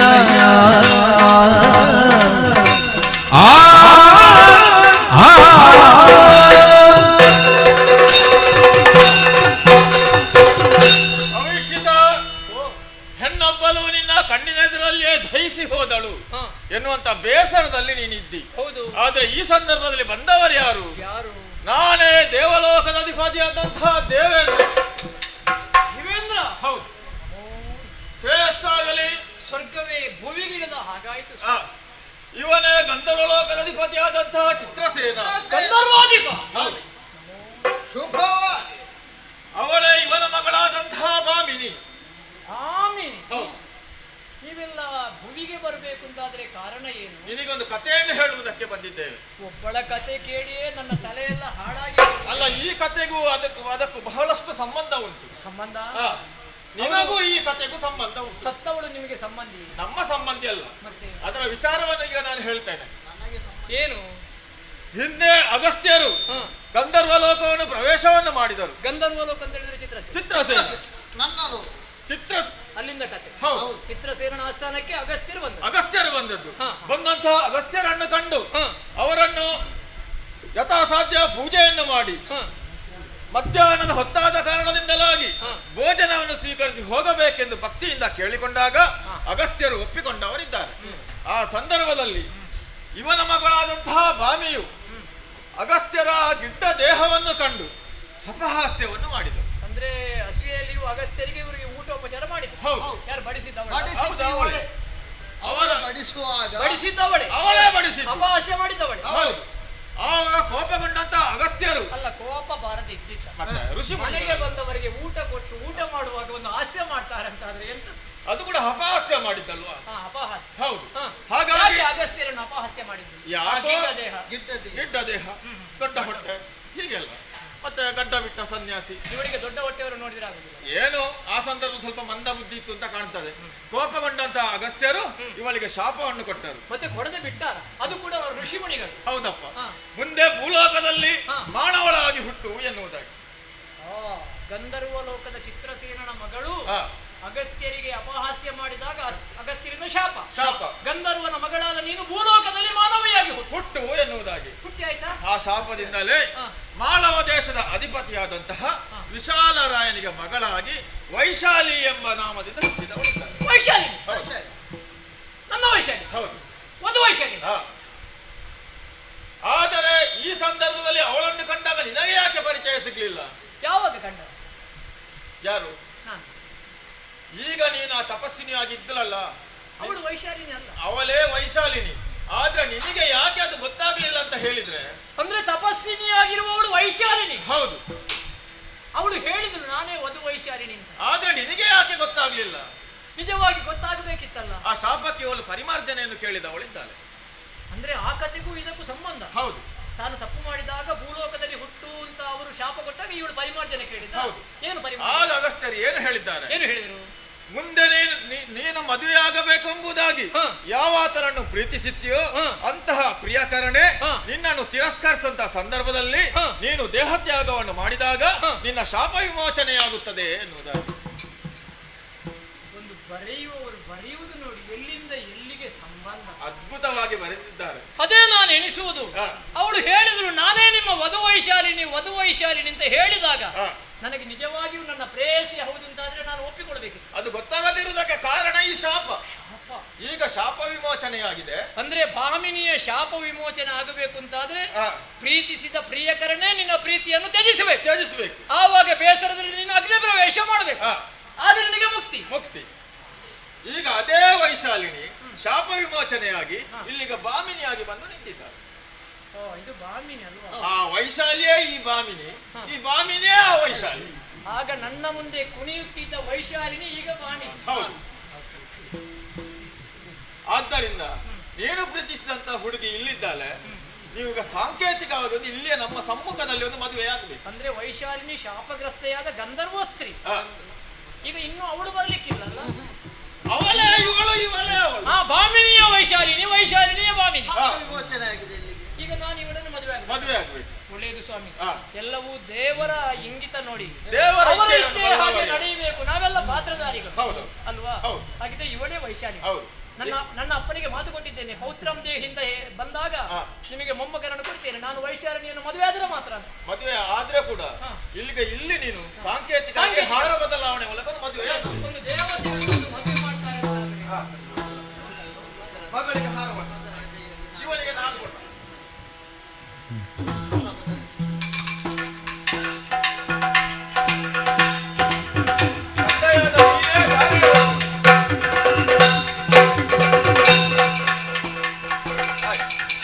ಸಾಂಕೇತಿಕವಾಗಿ ಮದುವೆ ಆಯ್ತು. ಈಗ ಇನ್ನೊಂದು ವಿಚಾರ ಉಂಟು. ಇನ್ನೊಂದು ಕಥೆ ಉಂಟು. ಹೌದು. ಈಗ ನೀವು ಮದುವೆ ಆಯ್ತು ಅಂತೇಳಿ ಈಗಲೇ ಸಂಸಾರ ಮಾಡುವ ಹಾಗೆ ಇಲ್ಲ. ಏನು ಮತ್ತೆ ಮದುವೆ ಆದದ್ದು ಯಾಕೆ ಕರ್ಮ? ಮದುವೆ ಆಗಬೇಕು ಅಂತ ಹೇಳುವುದು ನೀವೇ, ಸಂಸಾರ ಮಾಡಬೇಡ ಅಂತ ಹೇಳುವುದು. ಸಂಸಾರ ಮಾಡುದ ನಾನು ಅಪ್ಪನಿಗೆ ಮಾತು ಕೊಟ್ಟಿದ್ದೇನೆ, ಪೌತ್ರನನ್ನು ಕೊಡ್ತೇನೆ. ಕೊಡು, ಯಾರು ಬೇಡ ಅಂತ ಹೇಳಿ. ಮತ್ತೆ ಸಂಸಾರ ಮಾಡದಿದ್ರೆ ಮತ್ತೆ ಮೇಲಿಂದ ಬೀಳ್ತದೆ ಸ್ವಾಮಿ. ಆದ್ರೆ ಈಗ ಸಂಸಾರ ಮಾಡುವ ಹಾಗೆ ಇಲ್ಲ. ಸಂಸಾರ ಮಾಡುವುದಕ್ಕೆ ಉಂಟು ಒಂದು ಸ್ವಲ್ಪ ಸಮಯ. ದೃಢಕೇಶಿ ಎನ್ನುವಂತ ರಾಕ್ಷಸ ಇದ್ದಾನೆ ಶೋಣಿತಾಪುರದಲ್ಲಿ. ನಿಮ್ಮಲ್ಲಿ ಎಷ್ಟು ಕಥೆ ಉಂಟು? ಕಥೆ ತುಂಬಾ ಉಂಟು. ಆದ್ರೆ ಇದನ್ನು ಆದಷ್ಟು ಸಂಕುಚಿತಗೊಳಿಸಿ. ಶೋಣಿತಾಪುರದ ರಾಕ್ಷಸ ದೃಢಕೇಶ. ಹೌದು. ಅವನ ಪರಿಚಯ ಉಂಟು. ನನ್ನಿಂದ ಪೆಟ್ಟು ತಿಂದು ಓಡಿ ಹೋಗಿದ್ದ. ನಾವು ಇಲ್ಲಿ ಪೆಟ್ಟು ತಿಂದು ಓಡಿದವ ಇನ್ನು ಸುಮ್ಮನೆ ಕೂತ್ಕೊಳ್ಳಿಲ್ಲ. ಅವ ಲೋಕಕಂಟಕನಾಗಿ ಮೆರೆಯುತ್ತಾ ಇದ್ದ. ಅಂದ್ರೆ ಸ್ವರ್ಗ ಲೋಕ ಪಾತಾಳ ಎಲ್ಲ ಗೆದ್ದಿದ್ದಾನೆ. ಹಾಗೆಂದುಕೊಂಡು ಅವನಿಗೆ ಬ್ರಹ್ಮನ ವರ ಉಂಟು. ಅವನಿಗೆ? ಹೌದು. ಹೇಗೆ ಅಂತ ಹೇಳಿದ್ರೆ, ಯಾರು ಮದುವೆಯಾಗಿ ಬ್ರಹ್ಮಚರ್ಯದಲ್ಲಿ ಇರುತ್ತಾರೋ ಅವರಿಂದಲೇ ಅವನಿಗೆ ಮರಣ ಎನ್ನುವುದಾಗಿ. ಮದುವೆಯಾಗಿಯೂ ಬ್ರಹ್ಮಚರ್ಯ ವೃತ್ತದಲ್ಲಿ ಇರಬೇಕು. ಹೌದು. ಈಗಲೂ ನೀನು ಸಂಸಾರ ಮಾಡಿದ್ರೆ ನಿನ್ನ ಬ್ರಹ್ಮಚರ್ಯ ಕೆಡುವುದಿಲ್ವಾ? ಹಾಗಾಗಿ ಹೇಳಿದ್ದು. ಹಾಗಾಗಿ ಅಂದ್ರೆ ನಾನೀಗ ಮದುವೆ ಆಗಿದ್ದೇನೆ, ಸಂಸಾರ ಮಾಡ್ಲಿಕ್ಕಿಲ್ಲ, ಬ್ರಹ್ಮಚರ್ಯ ವೃತ್ತ. ಅವನ ವಧೆ ಆಗಬೇಕು. ಹಾಗಾಗಿ ನೀನು ಹೋಗುವಾಗ ಹಾಗೆ ಹೋಗುವುದಲ್ಲ. ಅಲ್ಲ, ನಿಮಗೊಂದು ಸ್ವರ್ಗ ಸಿಗ್ಲಿಕ್ಕೆ ಯಾರ್ಯಾರ ಸಂಸಾರವನ್ನು ಸ್ವಲ್ಪ ಹಿಂದೆ ಅಲ್ಲ, ದೈವ ಚಿತ್ತವೇ ಆಗಿರುವಾಗ ನಾವೇನು ಮಾಡುವುದಕ್ಕೆ ಆಗ್ತದೆ? ನಾವು ಕೂಡ ಅದರಲ್ಲಿ ಪಾತ್ರಧಾರಿಗಳು. ಅಯ್ಯೋ, ನಮ್ಮಿಂದ ಒಂದು ಲೋಕ ಕಲ್ಯಾಣ ಆಗುತ್ತದೆ ಅಂತಾದ್ರೆ ಅಂತ ಯೋಗ ಸಿಗುವುದೇ ನಮಗೆ ಒಂದು ಯೋಗ. ನಮಗೂ ಕೂಡ ಸಂತೋಷ ಉಂಟು. ಹಾಗಾಗಿ ಯುದ್ಧಕ್ಕೆ ಹೋಗುವಾಗ ಹಾಗೆ ಹೋಗುವುದಲ್ಲ, ದೇವರಥ. ಅಂದ್ರೆ ಆ ದೃಢಕೇಶಿಯ ವಧೆ ನನ್ನಿಂದಲಾಗಬೇಕು ಅಂತ ದೈವ ನಿರ್ಣಯ. ಹೌದು. ಅದಕ್ಕೆ ದೇವಲೋಕದ ರಥವನ್ನೇ ನಿನಗೆ ತಂದು ಒಪ್ಪಿಸಿದ್ದೇನೆ. ಸ್ವರ್ಗಲೋಕದ ದೇವಲೋಕದ ರಥ ನೋಡಲ್ಲಿ. ಹಾಗಾಗಿ ರಥವನ್ನು ಚಲಾಯಿಸುವುದಕ್ಕೊಬ್ಬ ಸಾರಥಿ ಎನ್ನುವುದಕ್ಕೆ ಬೇಕಲ್ಲ. ದೇವಲೋಕದ ರಥಕ್ಕೆ ನಾನೀಗ ರಥಿಕ, ಸಾರಥಿಯಾಗಿ ದೇವಲೋಕದ ಸಾರಥಿಯಾದಂತಹ ಮಾತಲಿಯನ್ನೇ ಈಗ ಕರೀತೀವಿ. ಮಾತಲಿ ವಂದಿಸಿಕೊಂಡಿದ್ದೇನೆ. ಒಳ್ಳೇದು. ದೇವಸ್ಥಾನಕ್ಕೆ ಕಾರಣ ಕಾರಣ ನೋಡು, ಇವನೇ ಅವೀಕ್ಷಿತ ದೇವರ ರಥವನ್ನು ಅವನಿಗೆ ಒಪ್ಪಿಸಿದ್ದೇನೆ. ಈಗ ದೃಢಕೇಶಿಯ ವಧೆ ಆಗ್ಬೇಕು. ಹಾಗಾಗಿ ರಥದಲ್ಲಿ ನೀನೇ ಸಾರಥಿಯಾಗಿದ್ದು ಅವನ ಜೊತೆಯಲ್ಲಿ ಮುಂದುವರಿಯಬೇಕು. ಅಪ್ಪಣೆಯಂತೆ ಆಗಲಿ. ಹಾಗಾಗಿ ನಿಮ್ಮ ಯುದ್ಧದ ಚಂದವನ್ನು ನೋಡುತ್ತಾ ನಾವು ಮೇಲೆ ಇರ್ತೇವೆ. ನೀನು ಗೆದ್ದ ತಕ್ಷಣದಲ್ಲಿ ನಿನಗೆ ಹೂಮಲೆಯನ್ನು ಸುರಿಸ್ತೇವೆ. ಹೋದಂತ ಕಾರ್ಯ ಜಯಶೀಲನಾಗಿ ಎಂಬುದಾಗಿ ಮನಪೂರ್ವಕವಾಗಿ ಆಶೀರ್ವಾದವನ್ನು ಮಾಡ್ತೇವೆ. ಅವರನ್ನು ಕೊಂದ ಮೇಲೆ ನಾವು ಸ್ವರ್ಗಕ್ಕೆ ಬರ್ತೇವೆ. ಆದಷ್ಟು ಬೇಗ ಕೊಂದು ನೀನು ಸ್ವರ್ಗಕ್ಕೆ ಬಂದು ಸ್ವಲ್ಪ ದಿವಸ ಇದ್ದು ನಮ್ಮ ಆತಿಥ್ಯವನ್ನು ಸ್ವೀಕರಿಸಿ ಬರಬೇಕು. ಅಂದ್ರೆ ನೂತನ ವಧುವರರನ್ನು ಮಧುಚಂದ್ರಕ್ಕೆ ಹೋಗುವ ಕ್ರಮ ಅದಕ್ಕೆ ಅಲ್ಲಿಗೆ ಬನ್ನಿ. ಸ್ವರ್ಗ ಸುಖ. ಹೌದಪ್ಪ. ಅವೀಕ್ಷಿತ, ಅದಕ್ಕೂ ಮುಂಚಿತವಾಗಿ ಒಂದು ಎಚ್ಚರ. ದುರುಳನಾದರೂ ಬಲಾಢ್ಯನಾಗಿದ್ದಾನೆ, ವರಬಲದಿಂದ ಕೊಬ್ಬಿ ಮೆರೆಯುತ್ತಾ ಇದ್ದಾನೆ, ಮಾತ್ರವಲ್ಲ ಮಾಯಾವಿಯಾಗಿದ್ದಾನೆ. ಅಂತಹ ಮಾಯಾವಿಯನ್ನು ಗೆಲ್ಲುವುದಕ್ಕಾಗಿ ಚಾಕ್ಷಿಸುವ ವಿದ್ಯೆಯನ್ನು ಇದನ್ನ ಕಿವಿಯ ಈ ವಿದ್ಯೆಯಿಂದ ಆತನನ್ನು ಕೊಲ್ಲಬಹುದು. ಸಂತೋಷ ಚಿತ್ತನಾಗಿ ಲೋಕಕಂಟಕನಾದಂತಹ ದೃಢಕೇಶನ ವಧೆಗೆ ದೇವತೆಗಳೇ ಮನ ಮಾಡಿದ್ದಾರೆ. ಗಂಧರ್ವರಿಂದಲೇ ನಾನು ಬೇಕಾದ ವರವನ್ನು ಹೊಂದಿದ್ದೇನೆ. ಹಾಗಾಗಿ ಲೋಕಕ್ಕೆ ಕ್ಷೇಮವನ್ನು ಒದಗಿಸುವಂತಹ ಒಂದು ದೊಡ್ಡ ಕಾರ್ಯ ಅಯೋಧ್ಯೆಯ ಚಕ್ರವರ್ತಿಯ ಮಗನಾದಂತಹ ಅವೀಕ್ಷಿತರಿಗೆ ಸಿಕ್ಕಿತುಂಟಾದ ಇದು ನನ್ನ ಯೋಗ ಭಾಗ್ಯ. ನಿಮ್ಮೆಲ್ಲರ ಆಶೀರ್ವಾದ ಇರಲಿ.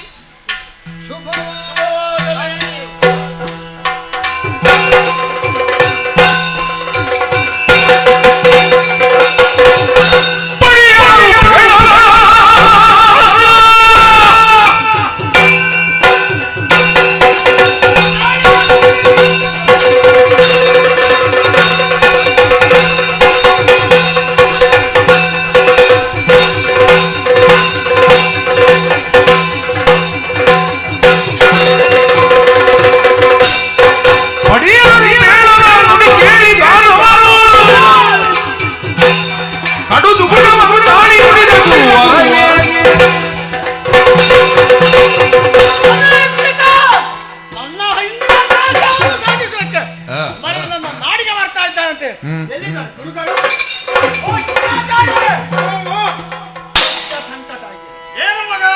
ಗುರುದೇವ ದೇವನಯ್ಯ ದುರದಿಯುವ ಪರ್ಯ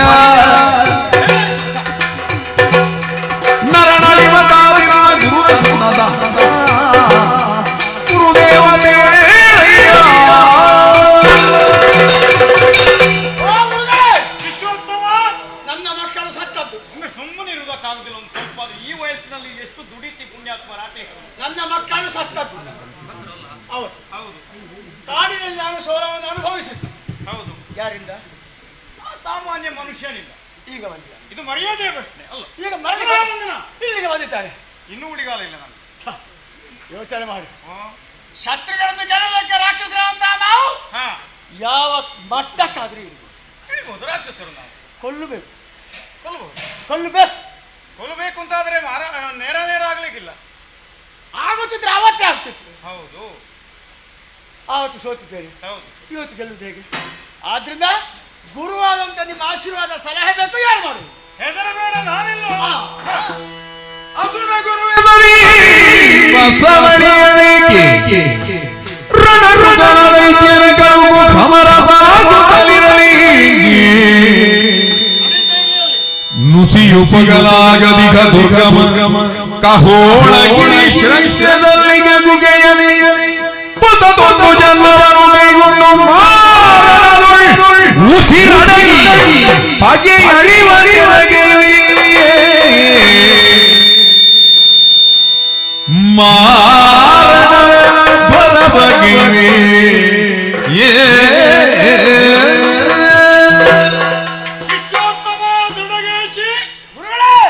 ಹುಟ್ಟಿನಿಂದ ಇಷ್ಟರವರೆಗೆ ನಿನ್ನಂತಹ ಲಕ್ಷೋಪಲಕ್ಷರ ರಾಕ್ಷಸರ ಉದ್ಧಾರಕ್ಕೆ ಬೇಕಾಗಿ ರಾತ್ರಿ ಹಗಲು ದುಡಿದವ ನಾನು. ರಾಕ್ಷಸ ಗುರು ನೀವು. ಆದರೂ ಒಂದು ದಡ ಸೇರಲಿಲ್ಲ. ಕಾರಣ ಏನು? ಇಂಥದ್ದು ಸಂಕಷ್ಟಗಳು ಬರು ಅಲ್ಲ. ಮತ್ತೆ ನನ್ನ ಕಡು ವಿರೋಧಿ ಒಬ್ಬ ಇದ್ದಾನೆ, ಬೃಹಸ್ಪತಿ ಅಲ್ಲಿ ಮೇಲೆ ಸುರಗುರು. ಹೌದು, ಎದುರು ಬರುವುದಿಲ್ಲ. ಎದುರಿಗಾಗುತ್ತದೆ ಅವನಿಗೆ. ಮಹಾಬುಕ್ಕಲ. ಹೌದು, ಹಿಂದಿನಿಂದ ಇದ್ದುಕೊಂಡು ಅವನ ಶಿಷ್ಯಂದಿರನ್ನು ಅವ ಬೈತಾನಲ್ಲ ಅಧ್ಯಕ್ಷ ಮೂರು ಲೋಕಕ್ಕೆ ನಾರಾಯಣ, ಅವನನ್ನು ಚೂ ಬಿಡು. ಅಲ್ಲ ದೇವೇಂದ್ರ. ಹೌದು, ಇದೆಲ್ಲ ತಂತ್ರಗಾರಿಕೆ ಅವರದ್ದು. ಏನೇ ಇರಲಿ, ನಾನೇನು ಕಡಿಮೆಯ ನಿಮ್ಮ ಶಿಷ್ಯ. ಬೃಹಸ್ಪತಿ ಆಚಾರ್ಯನಿಂದ ಒಂದು ಹೆಜ್ಜೆ ಮುಂದೆ ನಾನು. ಹೆದರಬೇಡ. ಈಗ ನೀನು ಪ್ರಥಮವಾಗಿ ಒಂದು ಕೆಲಸ ಮಾಡಬೇಕು. ಏನು ಗುರುಗಳೇ? ಅಳಿದುಳಿದ ಕೆಲವು ಕದನ ಗಟ್ಟಾಳುಗಳಿದ್ದಾರಲ್ಲ ನಮ್ಮಲ್ಲಿ ಇದ್ದಾರೆ, ಅವರನ್ನು ಶಸ್ತ್ರಸಜ್ಜಿತರನ್ನಾಗಿ ರಣರಂಗಕ್ಕೆ ಕಳುಹಿಸಿಕೊಡು. ಒಂದು ಕಡೆಯಲ್ಲಿ ಮಾರಾಮಾರಿ ಯುದ್ಧ ನಡೆಯುತ್ತಲೇ ಇರಲಿ, ಬರೋರಲ್ಲಿ ಯುದ್ಧ ಆಗ್ತಾ ಇರಲಿ. ಈ ಕ್ಷಣದಲ್ಲಿ ಗೌಪ್ಯವಾದ ಒಂದು ಸ್ಥಳದಲ್ಲಿ ಶತ್ರುಗಳನ್ನು ನಾವು ಗೆಲ್ಲಬೇಕಿದ್ರೆ ನಾವು ಏನು ಮಾಡ್ತೇವೆ ಎನ್ನುವುದಾಗಿ ಅವ್ರಿಗೆ ಗೊತ್ತಾಗಬಾರದು.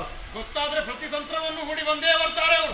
ಹಾಗಾಗಿ ಇದು ಒಂದು ನುಸಿಯು ಹೋಗದಂತಹ ಗೌಪ್ಯವಾದಂತಹ ಕಹೋಗಳ ಎನ್ನುವಂತಹ ಗಿರಿ ಒಂದಿದೆ. ಆ ಕಹೋಳ ಗಿರಿಯ ಗುಪ್ತವಾದ ಗುಹೆಯ ಒಳಗೆ ಒಂದು ನುಸಿಯೂ ಬರುವುದಕ್ಕೆ ಸಾಧ್ಯ ಇಲ್ಲ, ಯಾರಿಲ್ಲ. ಅಲ್ಲಿ ಹೊಸತಾದ ವಿಶೇಷವಾದಂತಹ ಒಂದು ಮಾರಣಯಾಗವನ್ನು ಕೈಗೊಳ್ಳುತ್ತೇನೆ.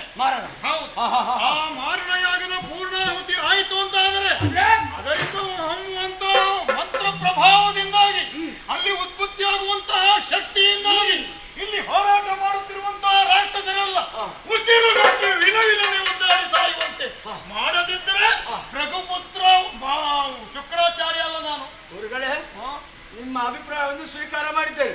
ಪ್ರಾರಂಭ ನಾನು ಯಾಗ ಮಾಡ್ತಾ ಇರ್ತೇನೆ. ಏನೆಲ್ಲ ಬೇಕು?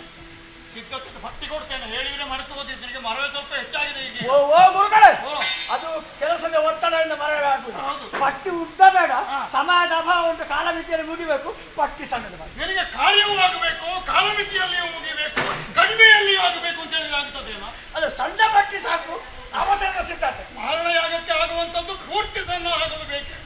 ಹಾಗಾಗಿ ಪಟ್ಟಿಯಲ್ಲಿ ಉಂಟು, ಅದನ್ನು ತಿಳಿದು ಬೇಕಾದ ಸಣ್ಣ ಒದಗಿಸು, ಅವರನ್ನು ಕಳುಹಿಸು, ನಾನು ಹಾಗೆ ಕೈಗೊಳ್ತೇನೆ.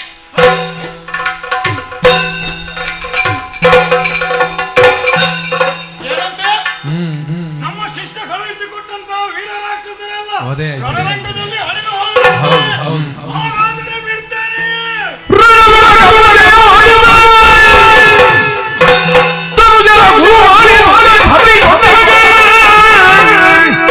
ಧನತರ ಮಂತ್ರದಿ ಧರ್ಮಿ ಹೊರನೆಗಳ ಕಿವಿಯಲ್ಲಿ ಚನ್ನ ಚಂದದೋಳು ಆಗ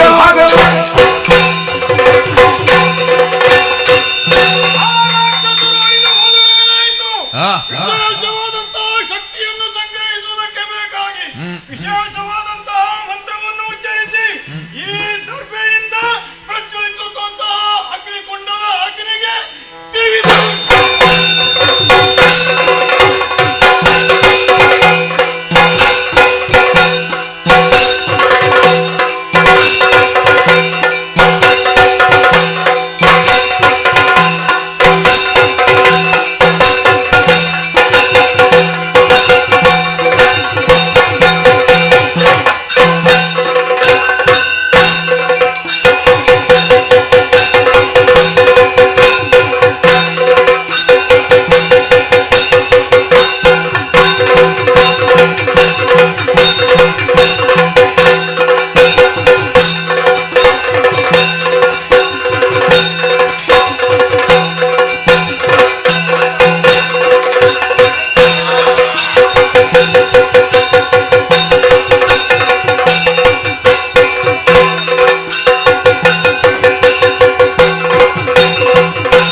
ಯಾಕೆ ನಮ್ಮ ಸೃಷ್ಟಿ ನಮ್ಮನ್ನು ನೋಡುವಾಗ ನಮಗೆ ವಿಶೇಷ ಅನಿಸ್ತಾ ಇದೆ. ಕೆರಳಿದ ಕೇಶರಾಶಿ, ಉದ್ದವಾದ ಹಲ್ಲು, ದಪ್ಪವಾದ ಶರೀರ, ಯಾಕಾಗಿ ನಮ್ಮ ಸೃಷ್ಟಿ ಹೇಳು ನಮ್ಮ ಮುಂದೆ.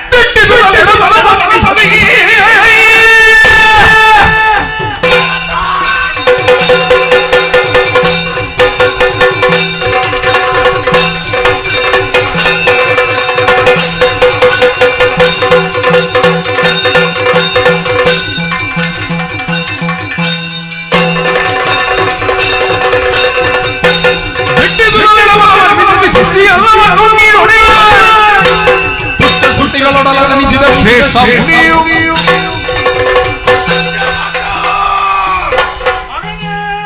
ನಮ್ಮದಾದಂತಹ ಸೃಷ್ಟಿಯಾಗಬೇಕು ಅಂತಾದ್ರೆ ಮಹತ್ವವಾದಂತಹ ಕಾರ್ಯ ಒಂದಿರಬೇಕು. ಹಾಗಾಗಿ ನಮ್ಮ ಸೃಷ್ಟಿ, ಹಾಗಾಗಿ ನಮ್ಮ ಹೆಸರೇನು, ಆಗಬೇಕಾದಂತಹ ಕಾರ್ಯವೇನು ಎಲ್ಲವನ್ನು ತಿಳಿಸಿ. ಮಕ್ಕಳೇ, ವಿಶೇಷವಾದಂತಹ ಯಜ್ಞಕುಂಡದಲ್ಲಿ ನನ್ನ ಸಂಕಲ್ಪದಂತೆ ಹುಟ್ಟಿಕೊಂಡವರು ನೀವು. ಕಾಣುವುದಕ್ಕೆ ವಿಕಾರ ಸ್ವರೂಪಿಗಳಾದಂತಹ ಭೂತಗಳು. ಆದರೆ ಈಗ ನಾವು ಭೂತಗಳು, ಇವರೆಲ್ಲರೂ ನಂಬುವಂತಹ ಸಾಮಾನ್ಯ ಭೂತಗಳಲ್ಲ, ಮತ್ತೆ ಅದ್ಭುತ ಭೂತಗಳು, ಭೂತಗಳು. ಯಾಕೆ ಯಾಕೆ ಮಹತ್ಕಾರ್ಯ ನಿಮ್ಮಿಂದ ಸಾಧನೆಯಾಗುವುದಕ್ಕಿದೆ. ಆದರೆ ನಿಮ್ಮ ಸೃಷ್ಟಿಗೆ ನಾನು ಕಾರಣನಾದ್ದರಿಂದ ನಾನು ನಿಮಗೆ ಅಪ್ಪ, ನೀವು ನನಗೆ ಮಕ್ಕಳು. ನಾನು ಮಕ್ಕಳೇ ಅಂತ ಕರೆಯುವಾಗ ಓ ಅಂತ ಓಡಿ ಬರುವಿರಿ. ಓ ಅವರು ಮಕ್ಕಳೇ ಅಂತ ಕರೆದ್ರೆ ಏನ್ ಮಾಡ್ತೀರಿ ನೀವು? ಹೆಸರು ಬೇಕಲ್ವಾ? ಸಿಟ್ಟು ಬಂದಿತ್ತು ನಿಮಗೆ. ಅದಕ್ಕೆ ಬೇಕಾಗಿ ಲೋಕ ನಿಮ್ಮನ್ನು ಗುರುತಿಸುವುದಕ್ಕೆ ಬೇಕಾಗಿ ಒಬ್ಬನಿಗೆ ತಾಮ್ರಕೇಶಿನಿ, ಮತ್ತೊಬ್ಬನಿಗೆ ರಜತಕೇಶಿನಿ ಎನ್ನುವುದಾಗಿ ಹೆಸರನ್ನಿಟ್ಟಿದ್ದೇನೆ. ಇಂತಹ ಹೆಸರಿನ ಅದ್ಭುತ ಭೂತಗಳು ಕ್ಷಣದಲ್ಲಾದರೂ ಒಂದಿಷ್ಟು ಮಾಡಿದ್ದಾರೆ ಎನ್ನುವುದಾಗಿ ಮುಂದಕ್ಕೆ ತಿಳಿಯಬೇಕು. ಅದಕ್ಕಾಗಿ ಇದೋ ಈ ಗುಹೆಯ ಒಳಗೆ ವಿಶೇಷವಾದ ಯಾಗವನ್ನು ಕೈಗೊಂಡಿದ್ದೇನೆ. ಈ ಯಾಗಕ್ಕೆ ಯಾರಿಂದಲೂ ಯಾವುದೇ ರೀತಿಯ ಹಾನಿಯಾಗದಂತೆ ಈ ಪ್ರದೇಶದ ಸುತ್ತುವರಿದುಕೊಂಡು ಕಟ್ಟೆಚ್ಚರವನ್ನು ವಹಿಸಿ ಒಂದು ನುಸಿಯು ಒಳ ನುಸುಳದಂತೆ ನೀವು ರಕ್ಷಕರಾಗಿರಬೇಕು. ನಮ್ಮ ಕಾರ್ಮಿಕರನ್ನು ನಾವು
ಪ್ರವೇಶವಿಲ್ಲ. ಒಂದು ವೇಳೆ ಬಂದಿಂತಾದ್ರೆ ಜೀವ ಸಮೇತ ಹಿಂದೆ ಹೋಗುವುದಿಲ್ಲ. ಏಕೆ ಬಂದದ್ದು? ಯಾರು ಬಂದದ್ದು? ಯಾಕೆ ಹೇಳಿ?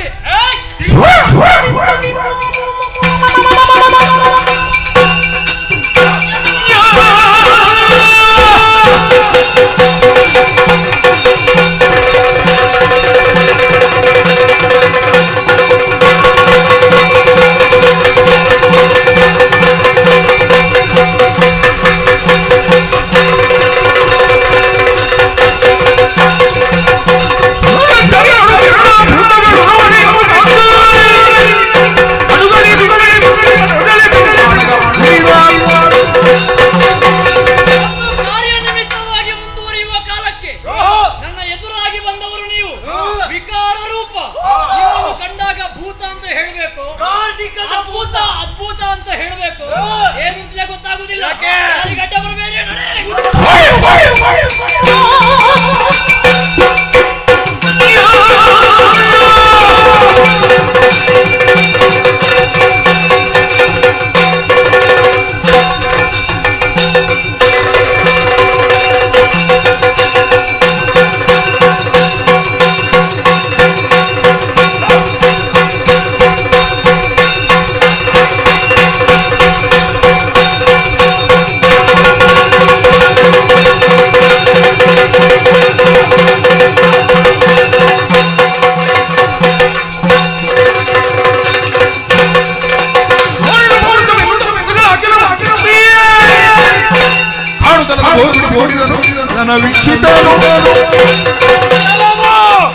ನನ್ನ ತಂದೆಯವರ ಆಜ್ಞೆ ಆಗಿದೆ, ಯಾರನ್ನು ಒಳಗೆ ಬಿಡಬೇಡಿ ಎನ್ನುವುದಾಗಿ. ನಿಮಗೂ ತಂದೆ ಇದ್ದಾರಲ್ಲ?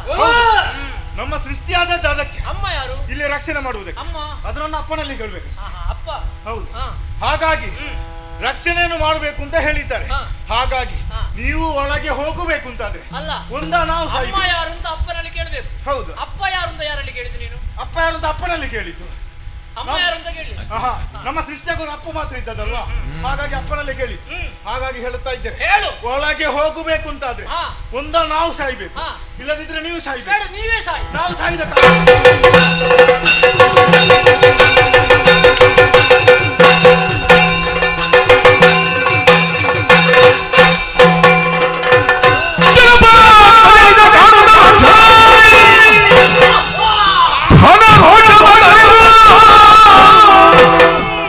ಮನ ದೃಢದಲ್ಲಿ ವರ ಚಾಕ್ಷುಷಿ ಮಂತ್ರವ ಮನದಲ್ಲಿ ತಿಳಿದು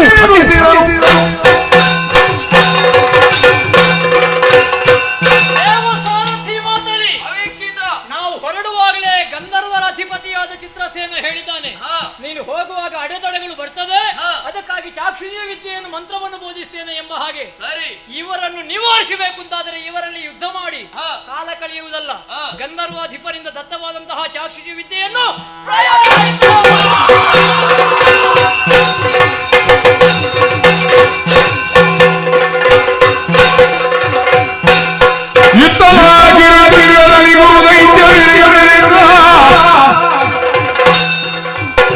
ನಿನಗಾಪತ್ತು ಬರೆಯುವುದು ಯಾಗ ಪೂರ್ಣಾಹುತಿಯ ಸಮಯದಲ್ಲಿ.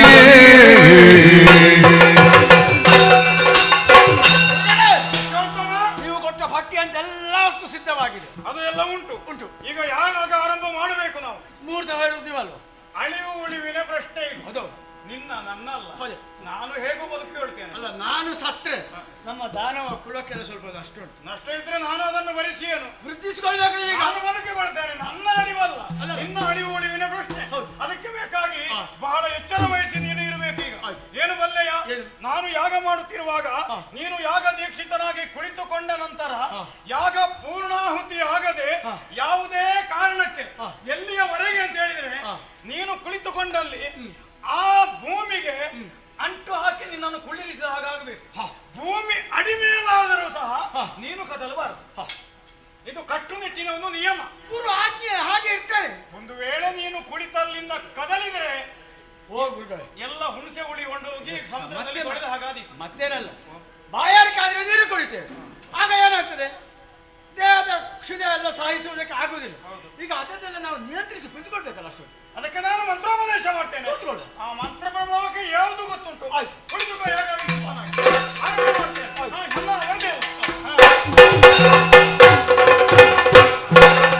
ಸಂಕಲ್ಪ ಮಾಡು. ಆಚೆ ಮನೆಗೆ ಹೋಗಿದ್ಯಾ?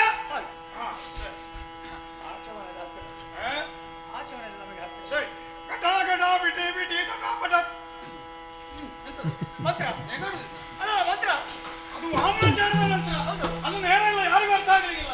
ಗೊತ್ತಾಯ್ತಲ್ಲ, ಅಡಿಗಟ್ಟೆ ಮುಡಿಗಟ್ಟೆ ಕಂಡು ಗಡಿಗಟ್ಟೆ ಮಂಗಾಡಿ ವಾಲ್ಗಟ್ಟೆ ಕುಕ್ಕಡ ಕೋರಿಗಟ್ಟೆ ಗಂಟು ತೂದು ಕಡಿಬಡ್ತ ತೊಟ್ಟೆ ಪೆಟ್ಟು ಬಿಟ್ಟು ಅಂಟುಂಟ ಬಿಟ್ಟುಂಟ ಅಂಟುಂಟೆ ಬಿಟ್ಟು ಮುಖ ನೋಡುದಿಲ್ಲ. ಅಲ್ಲ, ವಾಮಾಚಾರ ಅಂಟುಂಟೆ ಬಿಟ್ಟು ಗೊತ್ತಾಯ್ತಲ್ಲ. ಓಂ ಕಾಳಿ ಕರಾಳಿ ಕಿಚಗಾಳಿ ಮಂಜಗಾಳಿ ಒಟ್ಟಾರೆ ದಿವಾಳಿ. ಓಂ ತತ್ತಡೆ ಬಿಡುಗಡೆ ಬಿಡುಗಡೆ ಮಾರ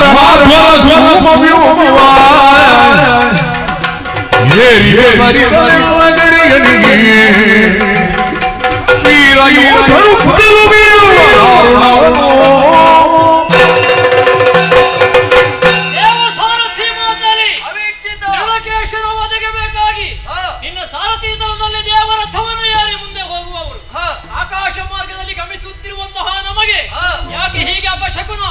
ಯಾವುದೋ ಒಂದು ಹೋಮದ ಧೂಮದ ದುರ್ಗಂಧ ನಮ್ಮ ಮೂಗಿಗೆ ಬಡಿಯುತ್ತಿದೆ. ಮಾತ್ರ ಅಲ್ಲ, ಯಾವುದೋ ಒಂದು ಅಪಶಕನಗಳು ಕೇಳ್ತಾ ಇದೆ. ಹೀಗಾಗಬೇಕು ಅಂತಾದ್ರೆ ಕಾರಣ ಏನು? ಏನು ಕಥೆ ಇದು ಹೇಳಬಹುದೇ? ದುಷ್ಟ ಶತ್ರುವನ್ನು ಬಂದಿರುವುದ ಕಳರಿದ್ದ ಪ್ರಾಪ್ತಿಯ ತಲೆಯುತ್ತ ಸುರಶ್ರೇಷ್ಠ ಸಾರಥಿ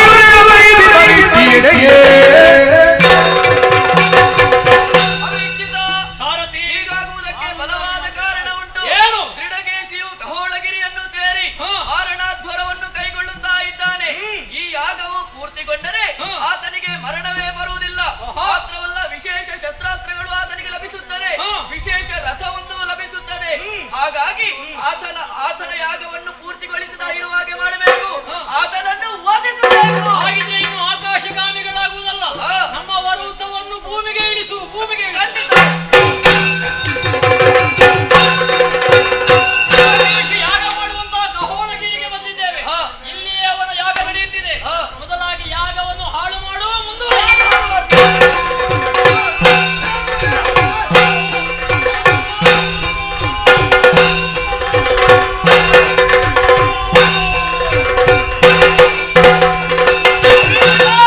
ಯಾಗವನ್ನು ಹಾಳು ಮಾಡಿದ್ದೇನೆ, ಆದರೆ ದೀಕ್ಷಾ ಬಂಧನಾಗಿ ಕುಳಿತಂತಹ ದೃಢಕೇಶಿ ಯಾಗದಿಂದ ಹೇಳೋದು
ದೈವದ್ರೋಹ ಮಾಡುವಂತಹ ನೀನು ದೈವದ್ರೋಹಿ.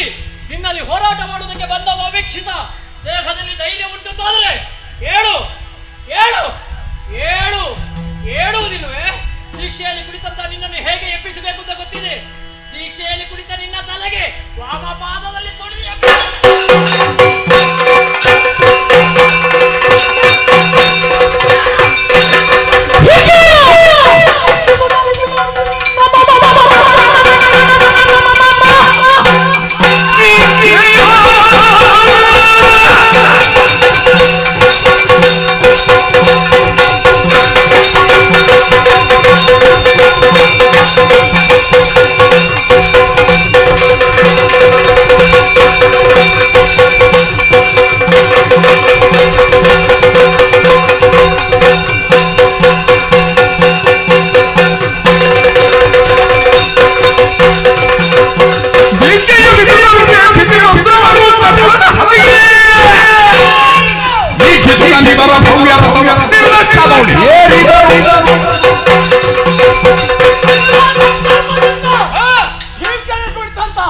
ನನ್ನ ತಲೆಗೆ ಮೆಟ್ಟಿ ನನ್ನ ದೀಕ್ಷೆಯನ್ನು ಹಾಳು ಮಾಡಿದ ದೆಸೆಯಿಂದ ದೀಕ್ಷೆಯಿಂದ ಬಿಟ್ಟದ್ದು ಇದು ಆಯ್ದ ದಾರಿಯಾಗಿ ರಥಾರೋಹಿಯಾಗಿ ನಿಂತಿದ್ದೇನೆ.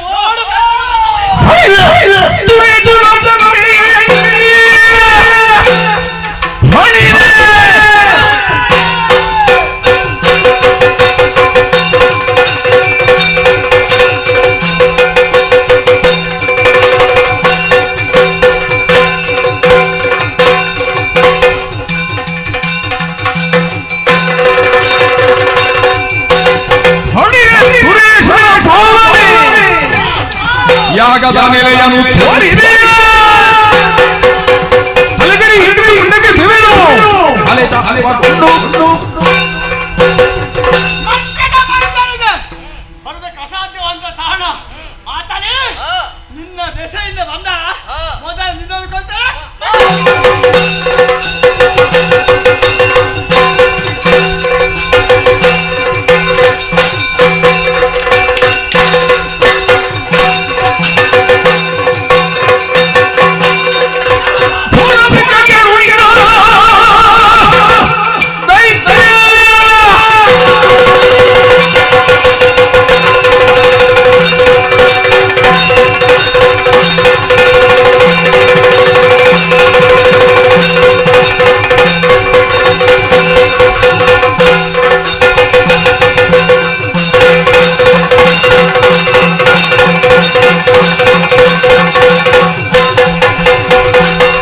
Thank you.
ಕರಲು ಕೆಸರಿ ಕಾಮಿನಿ ಅಲ್ಲ, ನೀನು ವೈಶಾಲಿನಿ, ನನಗೆ ವೈಶಾಲಿನಿ. ಹೌದು ಹೌದು ಹೌದು. ವಧು ವೈಶಾಲಿನಿ. ದುರುಳನಾದಂತಹ ದೃಢಕೇಶನ ವಧೆಯಾಯಿತು. ಆಕಾಶದಲ್ಲಿ ಸಿಂಹವೃಷ್ಟಿಯಾಯಿತು. ನೋಡಿ, ಸ್ವರ್ಗಕ್ಕೆ ಬರಬೇಕು ಅಂತ ದೇವೇಂದ್ರನ ಅಪ್ಪಣೆ ಆಯಿತು. ನಾವಿಬ್ಬರು ನೂತನ ದಂಪತಿಗಳು ಸ್ವರ್ಗಕ್ಕೆ ಹೋದೆವು. 1000 ವರ್ಷ ಸ್ವರ್ಗದಲ್ಲಿದ್ದೆವು. ಅಲ್ಲಿಂದ ಅಯೋಧ್ಯೆಗೆ ಹೋದೆವು. ಅಲ್ಲಿ ಹೋಗಿ ದಾಂಪತ್ಯ ಜೀವನವನ್ನು ಮಾಡಿದರ ಫಲವಾಗಿ ನಮ್ಮಿಬ್ಬರಿಗೆ ಸುಕುಮಾರನಾಗಿ ಹುಟ್ಟಿದವ ಮರುತ್ತ. ಅಯೋಧ್ಯೆಯ ಚಕ್ರವರ್ತಿ ಪೀಠಕ್ಕೆ ಇನ್ನು ಮುಂದೆ ಅವನೇ. ನಮ್ಮ ಅಯ್ಯ ಕರಂದಮ್ಮ ಚಕ್ರವರ್ತಿಗಳು ಹೇಳಿದರು, ಇನ್ನು ವಾನಪ್ರಸ್ಥಕ್ಕೆ ನಾನು ಹೋಗುತ್ತೇನೆ ಮಗನೇ, ನಿನಗೆ ಈ ಪೀಠ ಬೇಡಂತಾದ್ರೂ ನಿನ್ನ ಮಗನನ್ನು ಕೂತುಗೊಳಿಸು. ಅವ ಯೌವನ ಪ್ರಾಯಕ್ಕೆ ಬರುವಲ್ಲಿಯವರೆಗೆ ಅವನಿಗೆ ಹೊಣೆಗಾರಿಕೆ ನೀನು ಎಂಬ ಹಾಗೆ ಹೇಳಿ ಅವರು ಕೂಡ ವಾನಪ್ರಸ್ಥಕ್ಕೆ ಹೋಗಿದ್ದಾರೆ. ನಮ್ಮ ಮಗನಾದಂತಹ ಮರುತ್ತ ಈಗ ಬೆಳೆಯುತ್ತಿದ್ದಾನೆ. ಅವ ಯುವಕನಾಗುವಲ್ಲಿಯವರೆಗೆ, ಅವನಿಗೆ ಹೊಣೆಗಾರಿಕೆ ಬರುವಲ್ಲಿಯವರೆಗೆ ಈ ಅಯೋಧ್ಯೆಯ ಧರ್ಮ ಸಿಂಹಾಸನವನ್ನು ಪರಿಪಾಲಿಸಬೇಕಾದ್ದು ನಮ್ಮ ಆದ್ಯ ಕರ್ತವ್ಯ. ನಾನೀಗ ಆಲೋಚನೆ ಮಾಡುವುದು, ಎಂತಹ ಯೋಗ್ಯ ನಮ್ಮದು ನೋಡು. ನಮ್ಮನ್ನು ಹುಟ್ಟಿಸಿದಂತಹ ದೇವರು ನಮಗೆ ಜೀವನವನ್ನು ಕೊಡ್ತಾನೆ. ಒಬ್ಬ ಮಾನವನಾದವ ಹುಟ್ಟುತ್ತಾನೆ, ಬೆಳೆಯುತ್ತಾನೆ, ಜೀವನ ಸಾಗಿಸ್ತಾನೆ, ಕೊನೆಗೆ ದೇವರು ಕರೆದಾಗ ಹೋಗ್ತಾನೆ. 3 ದಿವಸದ ಜೀವನದಲ್ಲಿ ಆ ಒಂದು ಜೀವನದಲ್ಲಿ ನಮಗೆ ಎಂತಹ ಒಂದು ಒಳಿತು, ಕೆಡುಕು, ಕಷ್ಟ, ಸುಖ, ಸಮಸ್ಯೆ, ಪರಿಹಾರ ಎಲ್ಲವನ್ನು ದೇವರು ಒಂದೇ ಸೂತ್ರದಲ್ಲಿ ನೇಯ್ತಾನೆ. ಅಂತಹ ಭಗವಂತನಾದಂತಹ ಪುರುಷೋತ್ತಮನೇ ರಂಗನಾಯಕನಾಗಿ, ಅವನೇ ಸೂತ್ರಧಾರನಾಗಿ, ಈ ರಂಗದಲ್ಲಿ ನಾವು ಪಾತ್ರಧಾರಿಗಳಾಗಿ ಅವ ಆಡಿಸಿದ ಹಾಗೆ ನಮ್ಮ ಜೀವನ ನಡೆಯಬೇಕಲ್ಲದೆ ನಮ್ಮ ಸ್ವಯಂ ಕರ್ತೃತ್ವ ಅನ್ನೋದು ಯಾವುದೂ ಇಲ್ಲ. ಒಟ್ಟಿನಲ್ಲಿ ಈ ಕಥೆ ಸುಖಾಂತ್ಯವಾಯಿತು, ಮಂಗಳಕರವಾಯಿತು ಅನ್ನುವುದರಲ್ಲಿ ಯಾವುದೇ ಸಂದೇಹವಿಲ್ಲ. ಪುಣ್ಯಪ್ರದವಾದಂತಹ ವಧು ವೈಶಾಲಿನಿ ಎಂಬ ಪ್ರಸಂಗವನ್ನು ಈ ಪುಣ್ಯಕ್ಷೇತ್ರದಲ್ಲಿ ಯಾರು ಆಡಿಸಿದ್ರು, ಯಾರು ಹಾಡಿದ್ರು, ಯಾರು ಕುಣಿದ್ರು, ಯಾರು ಭಕ್ತಿ ಶ್ರದ್ಧೆಗಳಿಂದ ನೋಡಿದ್ರು, ಅವರೆಲ್ಲರಿಗೂ ಕಥಾಂತರ್ಗತವಾದಂತಹ ತತ್ವವೇ ಪ್ರಸಾದವೆನಿಸಿ ಆರಾಧ್ಯ ಮೂರ್ತಿ ವಿಘ್ನ ವಿನಾಶಕನಾದಂತಹ ಮಹಾಗಣಪತಿ, ಕಲಾಮಾತೆಯಾದಂತಹ ದುರ್ಗಾ ಪರಮೇಶ್ವರಿ ಜೀವನದಲ್ಲಿ ಅವರಿಗೆ ಆಯುಷ್ಯ, ಆರೋಗ್ಯ, ಸಂಪತ್ತು, ಸುಖ ಭಾಗ್ಯಗಳನ್ನು ಕೊಟ್ಟು ಕಾಪಾಡಲಿ.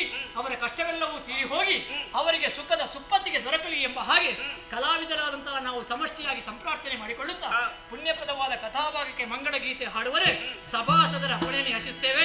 ಭದ್ರಂ ಶುಭಂ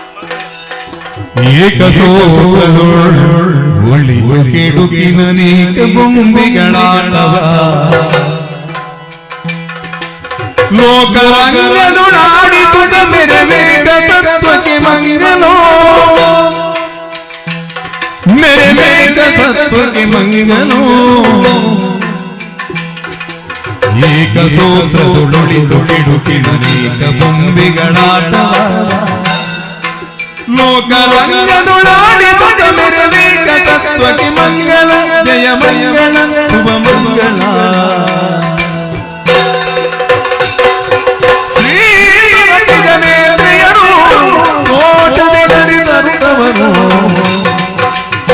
ಭೂಸುರರು ನಿರುಮಂತಾಕ್ಷತೆಯಿಂದ ಸೇಸೆಯ ತಡಿದು ಕೀರ್ತಿಸೆ ಮುದರಿಲ್ಲ ಮಾತದ ಕೀರ್ತಿಯ ಪಡೆಯಿರುತ್ತ ತರುವೀಕೆ ಬೆಳಗಿ ಶೋಭೆ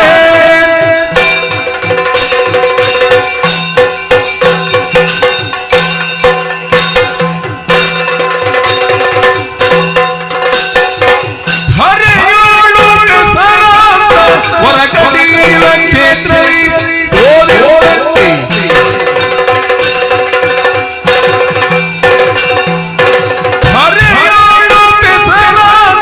ಹೊರಕಟೀಲ ಕ್ಷೇತ್ರವೇ ಚಿರವಾಗಿ ನೆನೆಯಾದ ಭ್ರಮರಾಂಬೆಗೆ ಯಗಿರಿ ನಂದಿನಿ ನಂದಿತ ಮೇದಿನಿ ವಿಶ್ವ ವಿನೋದಿನಿ ನಂದನೆ ಗಿರಿವರ ಶಿರೋದಿನಿ ವಾದಿ ವಿಷ್ಣುವಿನಾದಿನಿ ವಿಷ್ಣುಮತೆ ಮಂಗಲಂ ಜಯ ಮಂಗಲಂ ಶುಭ ಮಂಗಲಂ ನಿತ್ಯ ಮಂಗಲಂ ಮಹಾಗಣಪಗೆ ಭ್ರಮರಾಂಬೆಗೆ ಜಯ ಮಂಗಲಂ ನಿತ್ಯ ಮಂಗಲಂ ಶುಭ ಮಂಗಲಂ